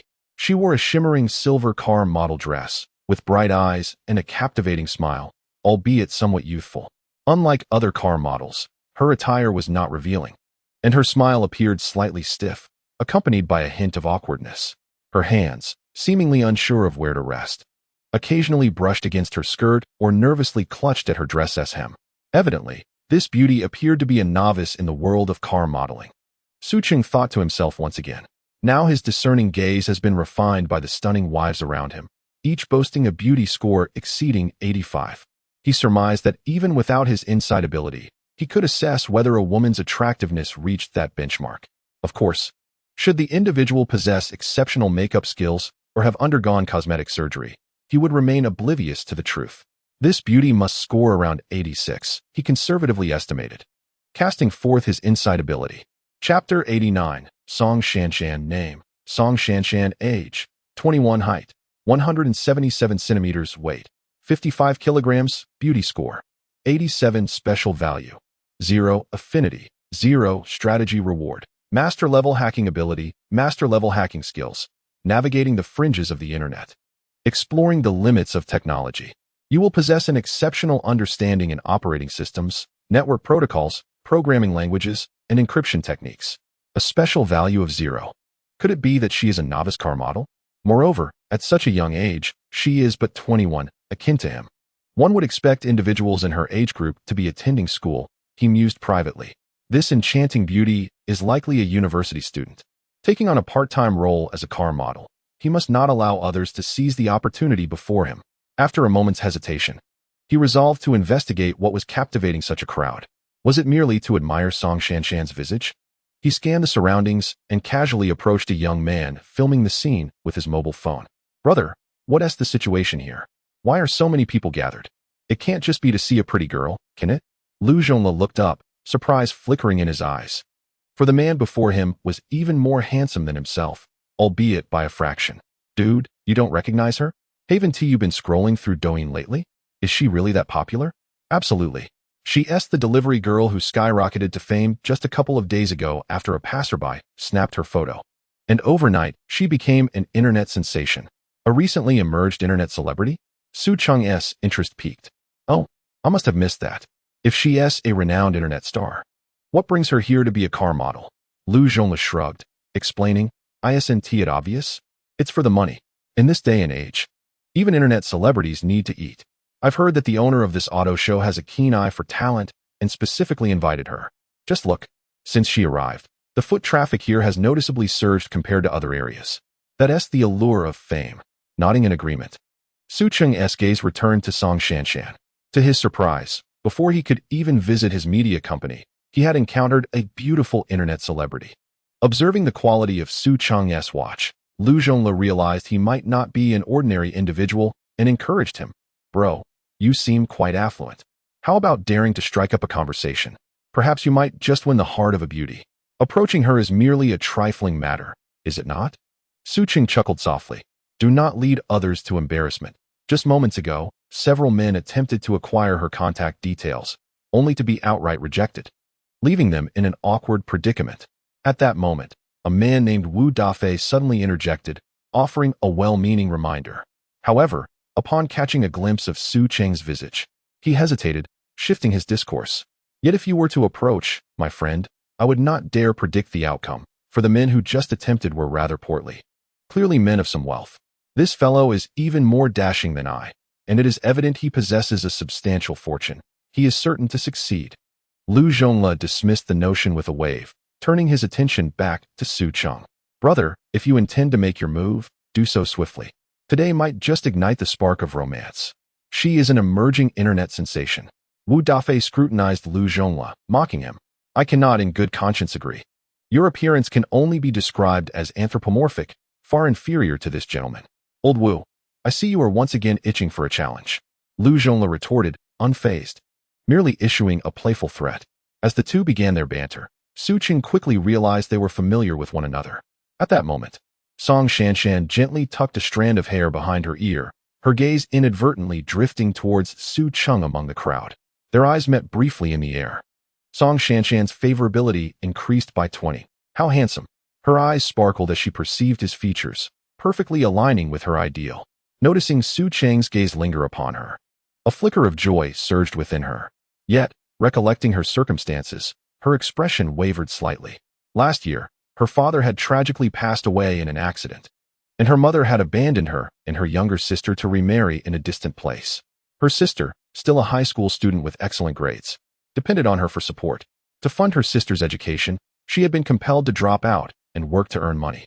Fortunately, just a few days ago, while delivering food, She had inexplicably been filmed and had gone viral online. Otherwise, she would still be struggling on the delivery route, unable to earn such a sum. Yet even so, she dared not initiate a conversation with a handsome man, as her family's background might only bring misfortune to others. Wait, why is he approaching me? Hello, beautiful.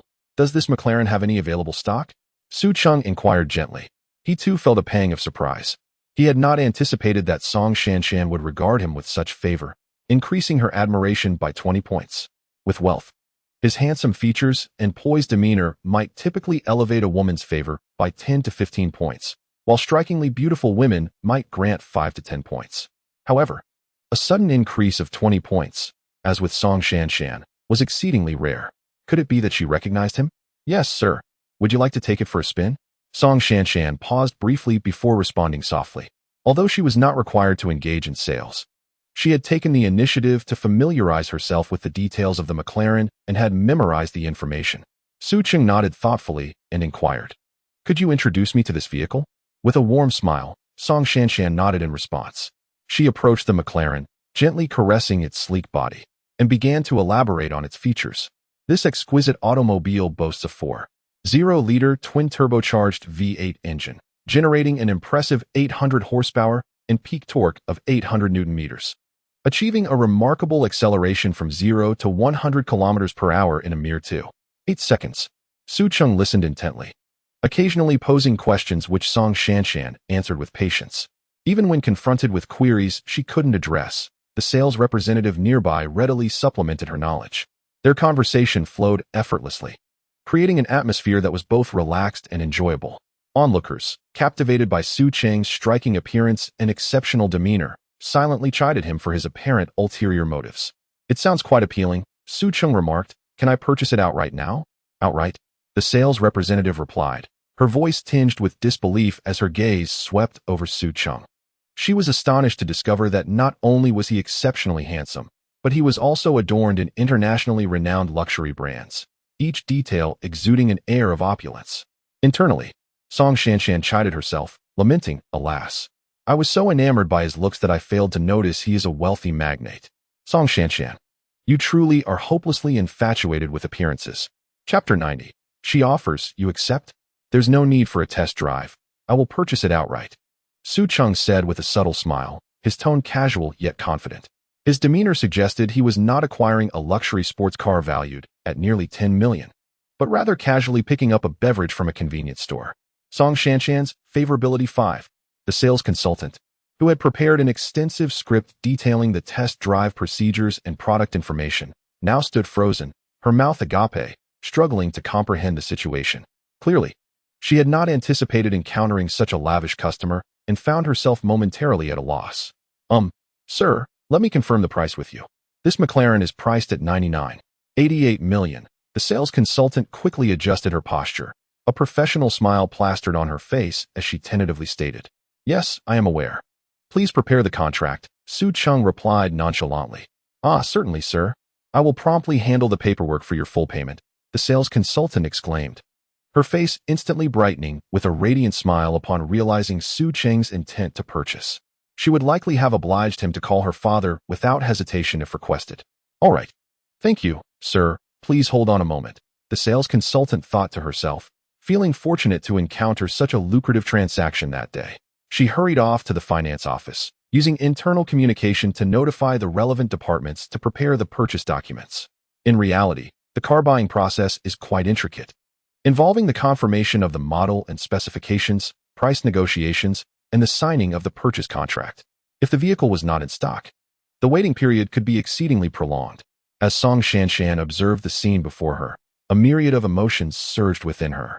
No wonder her friends had remarked that being a car model often leads one to become a slave to money, treading the irreversible path of indulgence. She pondered silently.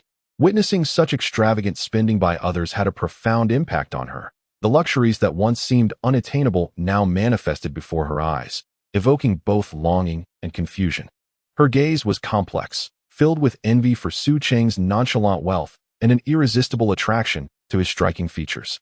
Each time Su Cheng cast a casual glance in her direction, her heart would involuntarily race, as if he were her destined partner. Yet, She was aware that this was merely her infatuation with handsome faces acting up. Should I perhaps ask for his contact information? Song Shanshan mused inwardly. It was evident that he was not the type to lack for female companionship. He might not take the initiative to reach out to her. If only she could have more chances to engage with him, perhaps he would take a liking to her. In that case, not only would she evade the need to strive, but she would also gain a dashing husband.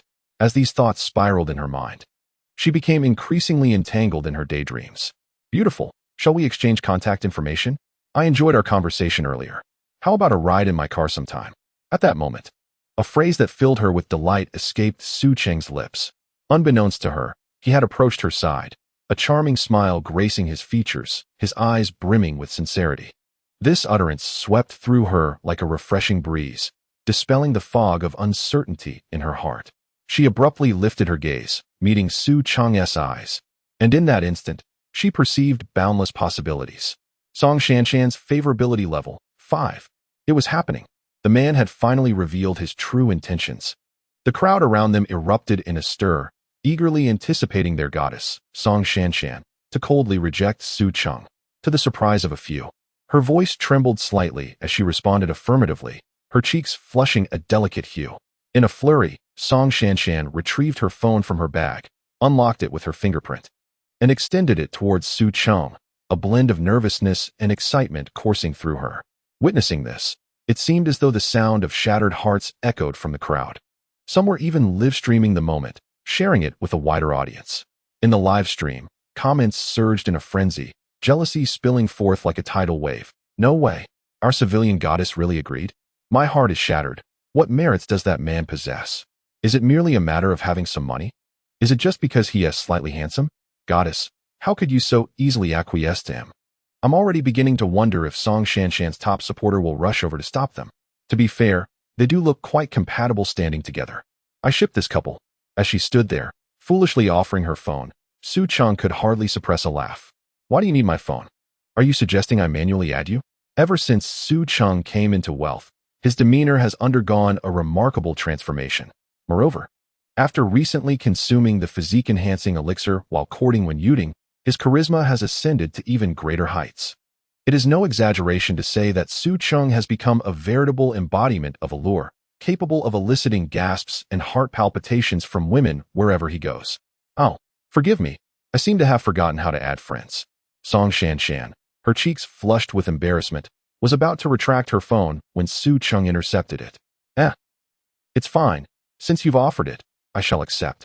Upon hearing Su Cheng's words, those nearby suddenly entertained a thought. She offered it, and you simply accepted? Su Cheng, now holding Song Shanshan's phone, swiftly scrolled through the screen until he located her WeChat and opened it. The interface revealed only one pinned contact, marked as Jiao Jiao, featuring a youthful avatar. The rest comprised various chat groups, suggesting she was not involved with anyone romantically. You're quite fast with your fingers. As Song Shanshan leaned in, Su Cheng had already activated the scan function. He scanned his own QR code and mischievously altered his contact name to Hubby. You're so naughty.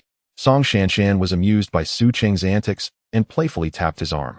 Song Shanshan's affection level, 3. Haha. Su Cheng laughed heartily, returning the phone to her and using his own to add her contact.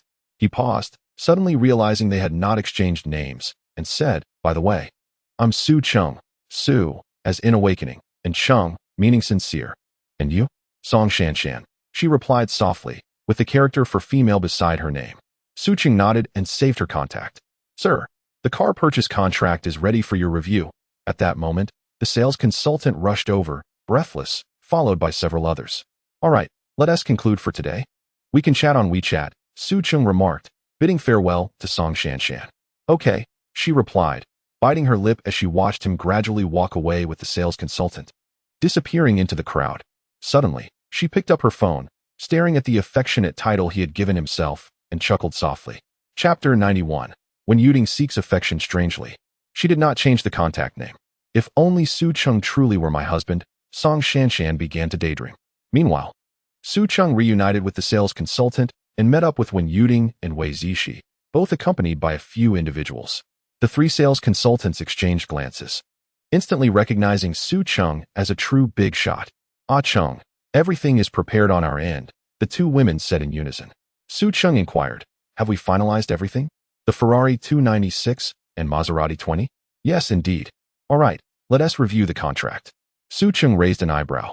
The three sales consultants hurriedly presented the purchase contracts before Su Cheng, with the support of a gifted academic prowess. Su Cheng astoundingly completed the review of the car purchase contract in a brief span, uncovering no discrepancies. It is rare for high-end automobiles to be ensnared in deceptive contractual entanglements. The time spent on acquiring a house or a car often feels rather squandered. One might as well revel in the comforts of home with loved ones. Su Cheng internally mused with a touch of irony as the three signed the contract. The heartbeats of the three sales consultants quickened, and Su Cheng nonchalantly produced his card to complete the transaction. The prices were staggering, the Maserati at 29,988 million, the Ferrari at 29,34988 million, and the Michelin at 9,888 million. Congratulations to the host on a successful transaction. You have received a 5-fold cashback reward, 14,994 million soft sister coins. Congratulations to the host on a successful transaction. You have received a 7-fold cashback reward, 4,916 million soft sister coins. Congratulations to the host on a successful transaction. You have received a 9-fold cashback reward, 8,992 million soft sister coins. With multipliers of 3, 7, and 9. The total rebate amounted to an astonishing 129,348 million soft sister coins. Another small goal achieved. Warm Yuting's affection level, 1. Impressively, Warm Yuting's affection had already risen to 80, with future increases promising delightful surprises in daily life. Wei Zix's affection level, 5. Wei Zix's affection was genuinely generous, having swiftly reached 65. Observing this scene, Warm Yuting felt a surge of joy. To be frank, witnessing Wei Zixi receive such substantial financial support stirred feelings of imbalance within her. Yet, recognizing that Wei Zixi was more beautiful and diligent, she felt her own defeat was not unjust.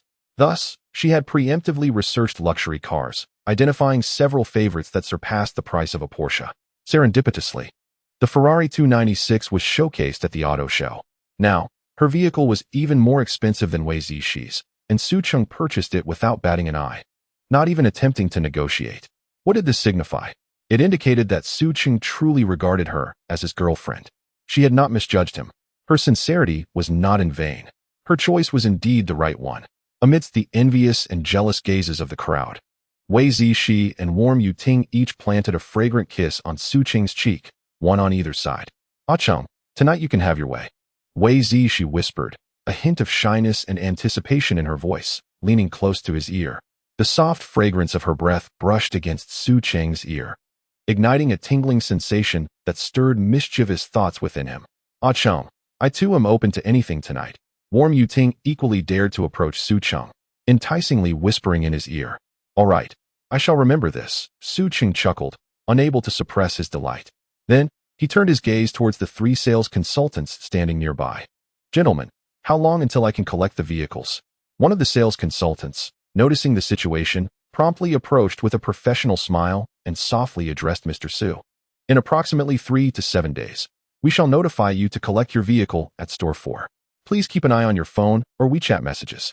In reality, such speed is uncommon, but in this fictional realm, it is quite normal. Su Cheng nodded in acknowledgement, exchanged a few brief words, and then departed the car exhibition with the two ladies and his bodyguards, including Mu Yubing, at the Sunshine Villa in Biguan. The golden rays of the setting sun filtered through the panoramic floor-to-ceiling windows, casting delicate golden speckles upon the walnut floor. The trio first indulged in a sumptuous meal at the hotel before returning to the villa. Having satiated their appetites, it was only natural to engage in some post-meal exercise. As Su Cheng ascended the staircase with the two women flanking him, the bodyguards, understanding the unspoken agreement, waited patiently on the first floor. "Honey, I want to be close to you," Wen Yuting exclaimed eagerly as they set foot on the second floor. Her voice brimmed with affection, seemingly triggered by Su Cheng's monetary allure. She clung to him, reluctant to part, almost yearning to meld into his embrace. She even rose on her tiptoes, offering her crimson lips for an ardent kiss, their breaths gradually quickening. The flames of desire began to flicker within Wen Yuting, as she took Su Cheng's hand and guided it toward her lower back. In contrast, Wei Zishi displayed a more composed demeanor. A gentle smile graced her lips as she watched the couple kiss and embrace with interest, devoid of any jealousy or embarrassment. Should Su Cheng whimsically request her to partake in activities beyond propriety, she would likely acquiesce without hesitation. Moments later, as a glistening thread of silk appeared in Wei Zishi's line of sight, the distance between Su Cheng and Wen Yuding's lips gradually widened to approximately 10 centimeters. Their gazes remained intertwined, the air thick with the scent of desire. "Honey, I wish to share my most beautiful side with you," Wen Yuding breathed. Her voice tinged with a shy implication. More accurately, it was an unmistakable assertion, her eyes blazing with an intensity that seemed to yearn to consume Su Cheng entirely. Su Cheng smiled with intrigue and replied, "Oh." Wen Yuding's smile blossomed. "Cheng, how about I head to the room to do some yoga? To give you both a bit of private space?" Wei Zishi suggested softly, sensing the palpable chemistry igniting between the couple. Chapter 92. Wen Yuding, who is more beautiful, me or Zishi? Upon hearing Wei Zishi's words, Wen Yuding's cheeks instantly flushed a bright crimson. She bashfully lowered her head, awaiting Su Cheng's decision. "All right, Zishi, you come here first," Su Cheng said, pulling Wei Zishi into his embrace and bestowing a kiss upon her lips before continuing. "Please wait for me in the bedroom. I'll join you after I handle Tingting's matters." "All right, I'll wait for you." Wei Zishi instinctively pressed her legs together, bestowing a gentle kiss before retreating to her room. As the door closed softly behind her, she leaned against it, releasing a sigh of relief, secretly grateful that Cheng had not overstepped. Otherwise, she would have. Su Cheng watched as Wei Zishi's graceful silhouette gradually faded from view, letting out a long breath. He then embraced Wen Yuding, a wild smile curling at the corners of his mouth. Life, it appeared, was truly delightful. His previous existence felt like a mere struggle for survival. Now, as the system's name suggested, indulgent life, both his present and future were dedicated to the exuberant enjoyment of life. Su Cheng's thoughts drifted as he reminisced about his former self. Wen Yuding gazed at him with adoration in her eyes. Clad in a pleated school-style skirt, her knees were positioned on either side of Su Cheng's thighs, the proximity allowing them to feel each other's warmth. Unintentionally, 2 pearl buttons came undone during their kiss, revealing her delicate, fair skin, adding an element of allure. "Tingting." Su Cheng chuckled as he reached beneath her arm, easily lifting her into his embrace. Wait, husband." Wen Yuding suddenly snapped back to reality, squirming out of his hold. She recalled that it couldn't be so simple. "You wait here for a moment. I need to prepare," she explained. "Oh, what are you preparing?" he inquired. He guess. Wen Yuding mischievously winked before bouncing away like a joyful fawn back to her bedroom. What could she be preparing? Perhaps a beautiful outfit? Su Cheng pondered silently. Inside Wen Yuding's room, the automatic door to the wardrobe slid open silently, and the constant temperature and humidity system emitted a soft hum. Her nimble fingers glided over the metal hangers laden with clothes, finally resting on a black dress with a spiderweb pattern, encased in a dust cover. This was the luminous material they had purchased together during a shopping trip. Under the dim storage light, the spiderweb pattern shimmered with a ghostly blue hue. "This one should do. Cheng will likely adore it," Wen Yuding murmured to herself, her fingertips dancing over the fabric. As she traced the design's intricate details, a flush crept onto her cheeks, clearly envisioning an enticing scene. Cheng was always so thoughtful, even considering such small details. She giggled, no longer hesitating, and began to undress, the soft rustling of fabric filling the air as she changed into the black dress. When a sliver of warm light seeped through the door's crack, Su Cheng's breath caught in his throat. The tailored black dress accentuated her hourglass figure beautifully, with the important areas perfectly concealed beneath the intricately embroidered lace of the spiderweb pattern. Wen Yuding tilted her head, biting the tip of her hand glove, the metallic waist chain jingling with her movements. "Sir, do you require my assistance?" The gentleman's eyes sparkled with admiration as he beheld her clad in a stunning black dress. "What do you think of this ensemble? Do you like it?" Wen Yuding spoke softly, gently pushing her mask to her forehead, revealing a modified deep neckline that showcased her delicately perspiring collarbone. The special fabric, coated to perfection, undulated with her breath, embracing her alluring curves like flowing liquid metal. As she approached Su Cheng, she intentionally allowed the lace hem of her dress to brush against his knees. "Of course, I adore whatever you choose to wear." Su Cheng effusively proclaimed, showering her with sweet words as if they were free. The scent of strawberry shampoo mingled with the sandalwood lingering in the exhibition hall, weaving an intimate tapestry in the breeze of the central air conditioning. Unable to contain himself, Su Cheng reached out, encircling her waist and pulling her into his embrace. His fingers sank into the elastic fabric beneath her waist, producing a soft friction against the unique material of the black dress. Who do you think is more beautiful, me or Sister Zishi? Wen Yuding asked with a playful smile, posing a question that left Su Cheng momentarily taken aback. He quickly recovered, pinching her delicate waist with a grin. Your beauty is of a different kind. Yours is akin to a flower blossoming in the winter, ethereal and aloof, exuding an air of unattainable elegance and chill. Every time I see you, it feels as though I am witnessing a new world, a source of unbridled joy. Especially when I tease you, the chill dissipates, leaving only your delicate vulnerability, which is utterly endearing. In contrast, Zishi's beauty resembles the brightest star in the night sky, steady, composed, yet ever radiant. Clearly, Su Cheng had employed a subtle stratagem, lavishing praise on both, while particularly elevating Wen Yuding in a bid to assure her of his affection. Ah Cheng, my love, I adore you so deeply, Wen Yuding exclaimed with growing delight, playfully pushing Su Cheng onto the sofa and passionately offering her crimson lips. Although Su Cheng had initially taken the lead, the current position rendered him the one seemingly at her mercy. The intelligent curtains began to draw closed, the last remnants of twilight caressing the spider relief on her back, while the crystal chandelier adjusted to a warm, intimate orange glow. I love you too, Ting Ting, he replied softly. Wen Yuding gently leaned down, her cascading hair brushing against his heated chest. Her lipstick left a vivid mark on his collarbone.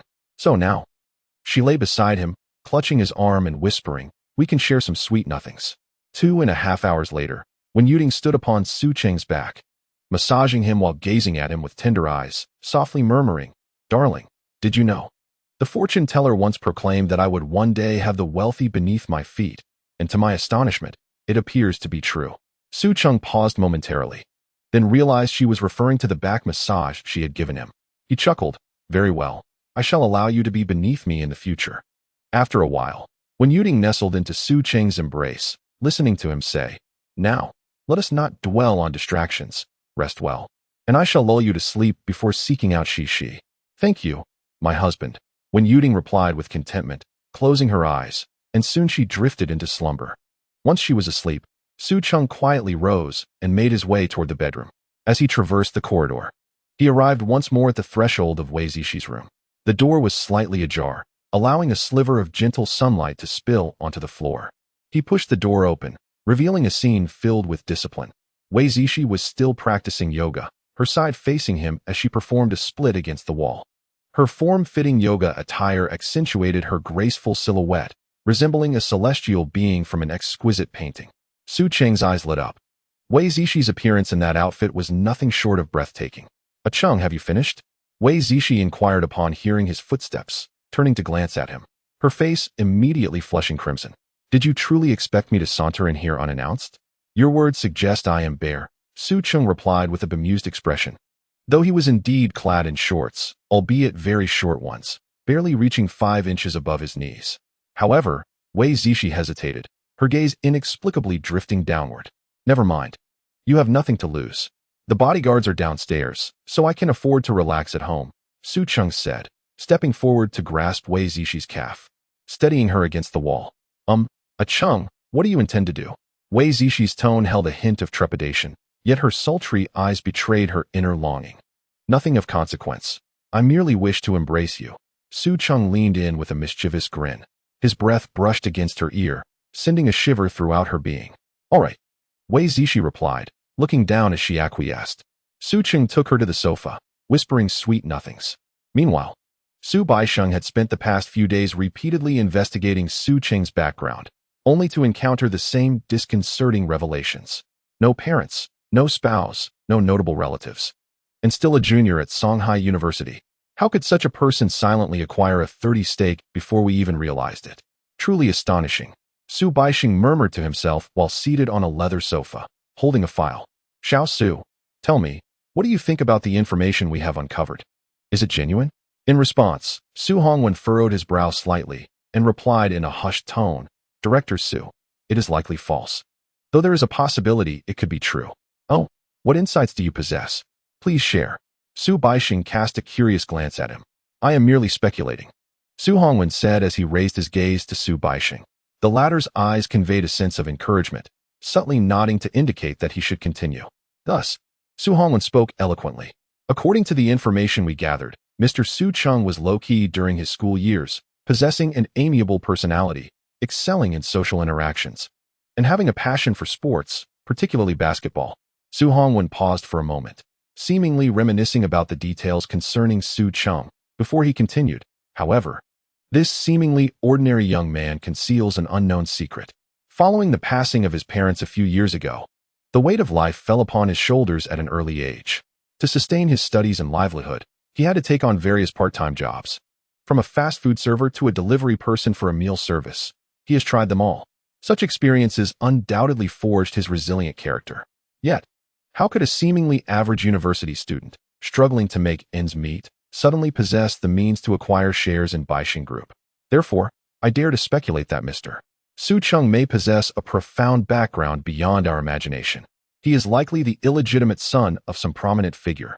His previous parents were, in fact, his adoptive ones, and he must have recently come into contact with his biological parents." At this point, Su Hongwen instinctively lowered his voice.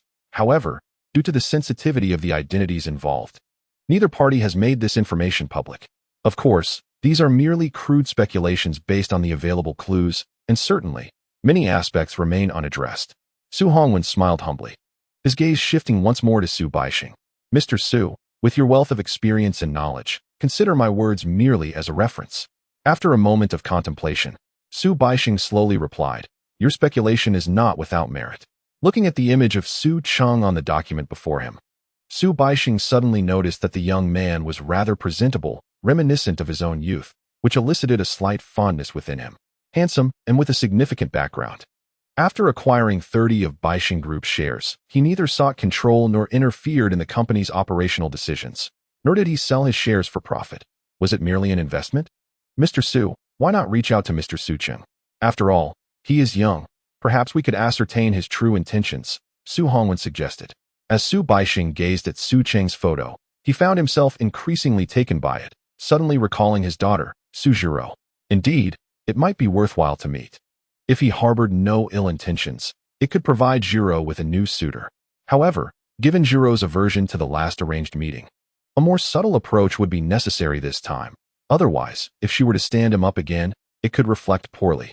Upon hearing Su Baixing's thoughts, Su Hongwen's expression dimmed slightly. Indeed, he once harbored dreams of becoming the man of Su Zhiro, aspiring to ascend the social ladder. This matter remained a closely guarded secret, as he never revealed it to anyone.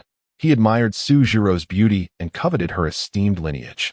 However, he was acutely aware that the likelihood of achieving such aspirations was nearly non-existent. Chapter 94. The peculiar Lin Yiqing. His humble origins and unremarkable family background rendered his ambitions nearly futile. The only commendable trait he possessed was his exceptional ability. Yet what good was that? Unless he ventured into entrepreneurship and attained a significant stature, even if he toiled at Baixing Group until his last breath, he would merely be an employee, unworthy of marrying Su Zhiro. "Xiao Su, pray tell, how can I persuade my daughter to accept a blind date?" Su Baixing's inquiry interrupted Su Hongwen's reverie. After a moment's hesitation, he offered a sheepish smile. "Mr. Su, please do not put me in such a predicament. If I had a solution regarding the young lady's situation, I would have suggested it long ago." Su Baixing nodded. Well aware that he had already conceived a preliminary plan, his question to Su Hongwen merely a matter of formality. "Su Cheng, what a fine name. I hope Zhiro's heart is swayed by him," Su Baixing silently wished. As night descended, the weary master Su cradled Wei Zishi in his arms and entered the master bedroom. After a tender moment, Wei Zishi nestled contentedly against him. Meanwhile, Su Cheng engaged in conversations via his phone with Lin Yiqing and Bai Qingyi. Both Lin Yiqing, a freshman, and Bai Qingyi, a sophomore, were navigating the most demanding phase of their university studies. In contrast, Wen Yuding, his third-year classmate, had a much lighter course load, resulting in a relaxed schedule. Thus, it may have appeared that he had not attended classes for several days, though the actual number of absences was minimal. At that moment, He held Wei Zishi close while video chatting with Lin Yiqing and texting by Qingyi. With the extraordinary prowess of a gifted scholar, Su Cheng was able to engage in conversation with 3 partners simultaneously without faltering. Upon first encountering Wei Zishi, Lin Yiqing visibly expressed her astonishment. Following Su Cheng's introduction, they became acquainted with one another. However, as their conversation progressed, Su Cheng suddenly noted an unusual status displayed when employing his insight on Lin Yiqing. Lin Yiqing's current status: curious, excited, eager, confused. What could Lin Yiqing possibly be curious about? While he could comprehend each of these 4 states individually, their simultaneous occurrence left him perplexed. She was curled up on her dormitory bed.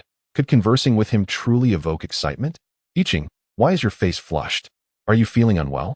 Su Cheng repeatedly utilized his insight to scrutinize Lin Yiqing's information, but could not discern any clarity, prompting his inquisitive inquiry.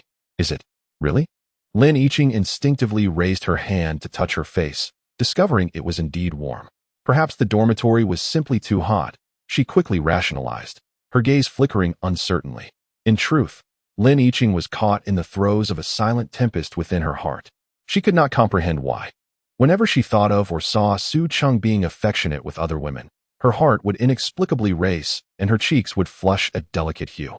This exhilarating yet delightful sensation both piqued her curiosity and instilled a fear that she might awaken some undiscovered inclination within herself, leading her down a path of moral decay. Thus, she chose to keep her predicament concealed from Su Cheng for the time being.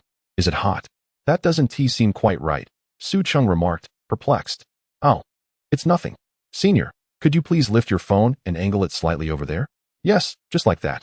Could you take a picture of that and send it to me? Lin Yiqing gazed at Su Cheng with anticipation, her tone playful and coy. Following Lin Yiqing's instructions, Su Cheng's gaze fell upon his bare upper body, particularly the distinct contours of his abdominal muscles. He couldn't help but smirk. What was Lin Yiqing up to? This doesn't seem appropriate, does it? If you wish to have fun, why not have the bodyguard drive you over? It'll only take a little over half an hour. Lin Yiqing bit her lip, wrestling with her inner desires, but ultimately restrained herself from the impulse to see Su Cheng immediately. It's getting late. And I have class in the morning, she urged. Just send one picture of your abs. It won't be against the rules. It would be ideal if you could capture a shot with she beside you as well. Oh, so you meant the abs. That's doable. But why include she? Su Cheng asked, taken aback. Lin Yiqing giggled. That way, I can imagine myself resting in your embrace. Su Cheng was amused by Lin Yiqing's playful antics, shaking his head with a smile. He pondered that her behavior was rather peculiar and decided to send her a picture of his abs after all. He picked up his other phone and snapped a photo of his abdominal muscles, sending it to Lin Yiqing. All right, the photo has been sent. You can sleep soundly now, Su Cheng said softly, his tone laced with affection for Lin Yiqing. Upon receiving the picture, Lin Yiqing felt a twinge of disappointment that Wei Zishi was not included. Yet she was still quite pleased. Now I can have sweet dreams. Good night, senior. After blowing Su Cheng a kiss, she ended the call. Subsequently, she opened the picture Su Cheng had sent, her eyes widening as she scrutinized every detail of his abdominal definition. After a while, a flicker of doubt crossed her mind. Hadn't his abdominal muscles seemed less pronounced the last time she saw him? This uncertainty lingered briefly before she dismissed it, cradling her phone with a dreamy smile as she drifted into slumber. Meanwhile, after ending the call with Lin Yiqing, Su Cheng exchanged goodnights with Bai Qingyi as well. Just as he was about to close his phone and reconnect with Wei Zishi, a message from Song Shanshan popped up. Hello.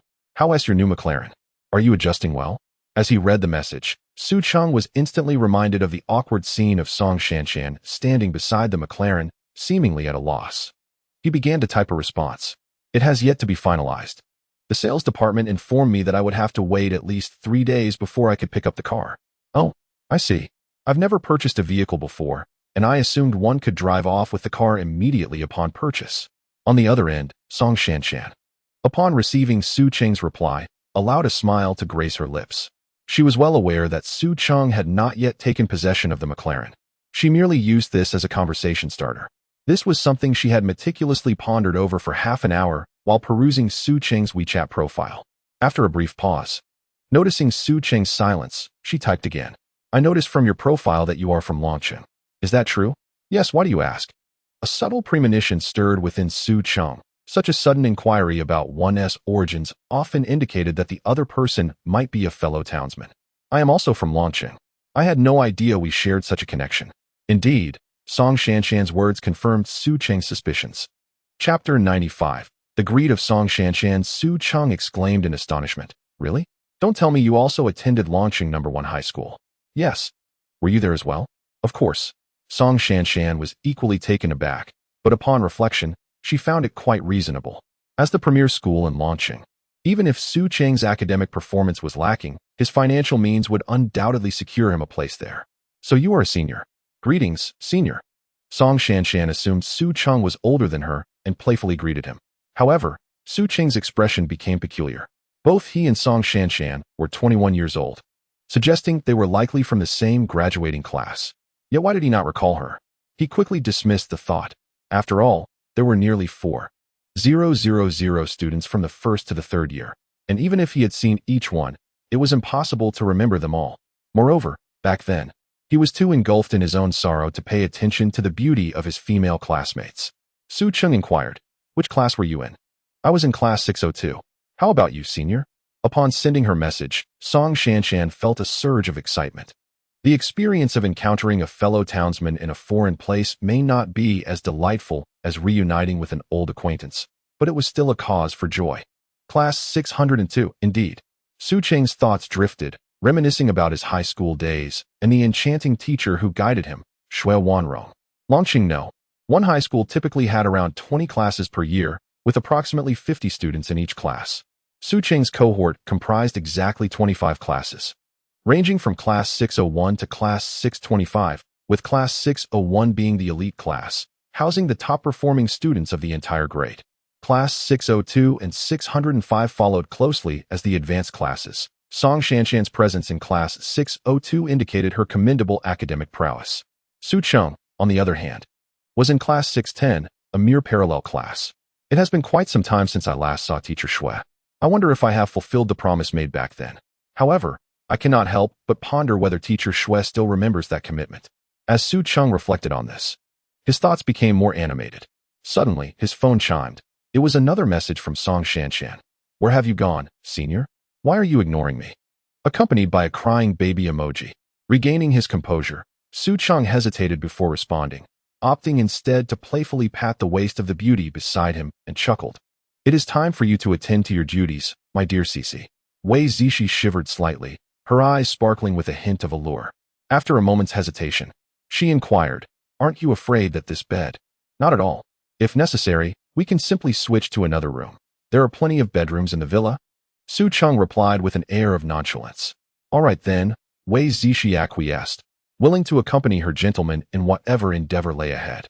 She gracefully extricated herself from Su Cheng's embrace and gathered her hair. Su Cheng exhaled deeply, multitasking as he began to type a response to Song Shanshan.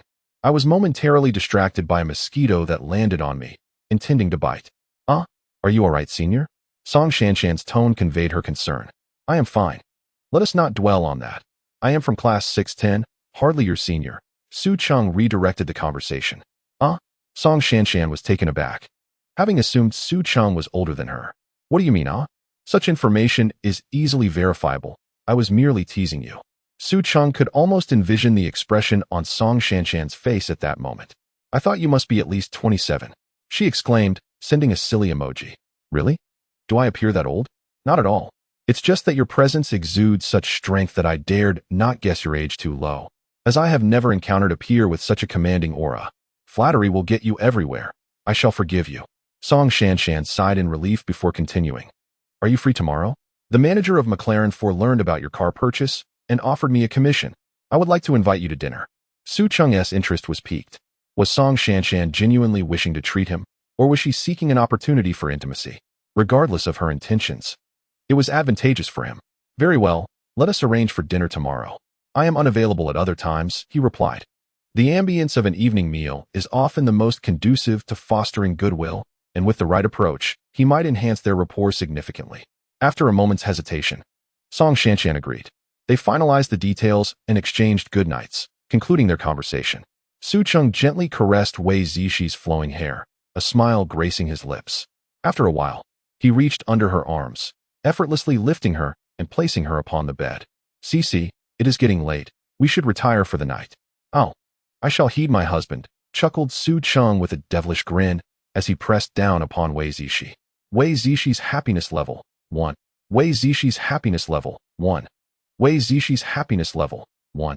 Meanwhile, Song Shanshan breathed a sigh of relief upon hearing Su Cheng's agreement to dine together. Initially, she had simply wished to approach Su Cheng for a reason so straightforward. He was extraordinarily handsome. His striking features and captivating aura were worthy of her pursuit. However, this sentiment began to transform after Su Cheng purchased a Michelin, a luxury vehicle valued at approximately 10 million. Such extravagant spending, coupled with his nonchalant demeanor, profoundly shook the fragile worldview of Song Shanshan. 10 million, a sum she had never encountered in her lifetime. At that moment, she felt an insatiable yearning for wealth. Combined with her recent experiences, it was only natural that she entertained thoughts of aligning herself with Su Cheng. Yet, she was acutely aware that a wealthy second-generation heir like him could hardly be without a girlfriend. The likelihood of their paths converging was nearly non-existent, given her own circumstances. If only he were not so affluent, merely handsome. Such impractical thoughts flitted through Song Shanshan's mind. Thus, her earlier initiative to converse was merely an attempt to invite Su Cheng to a meal, to explore the possibility of fostering a friendship. However, as their conversation unfolded, discovering that Su Cheng was not only her age but also a fellow student from the same high school, she could no longer contain her burgeoning desires. With such a fortuitous connection, surely he was a partner sent by fate. If she did not actively cherish this serendipitous bond, she would undoubtedly face dire consequences.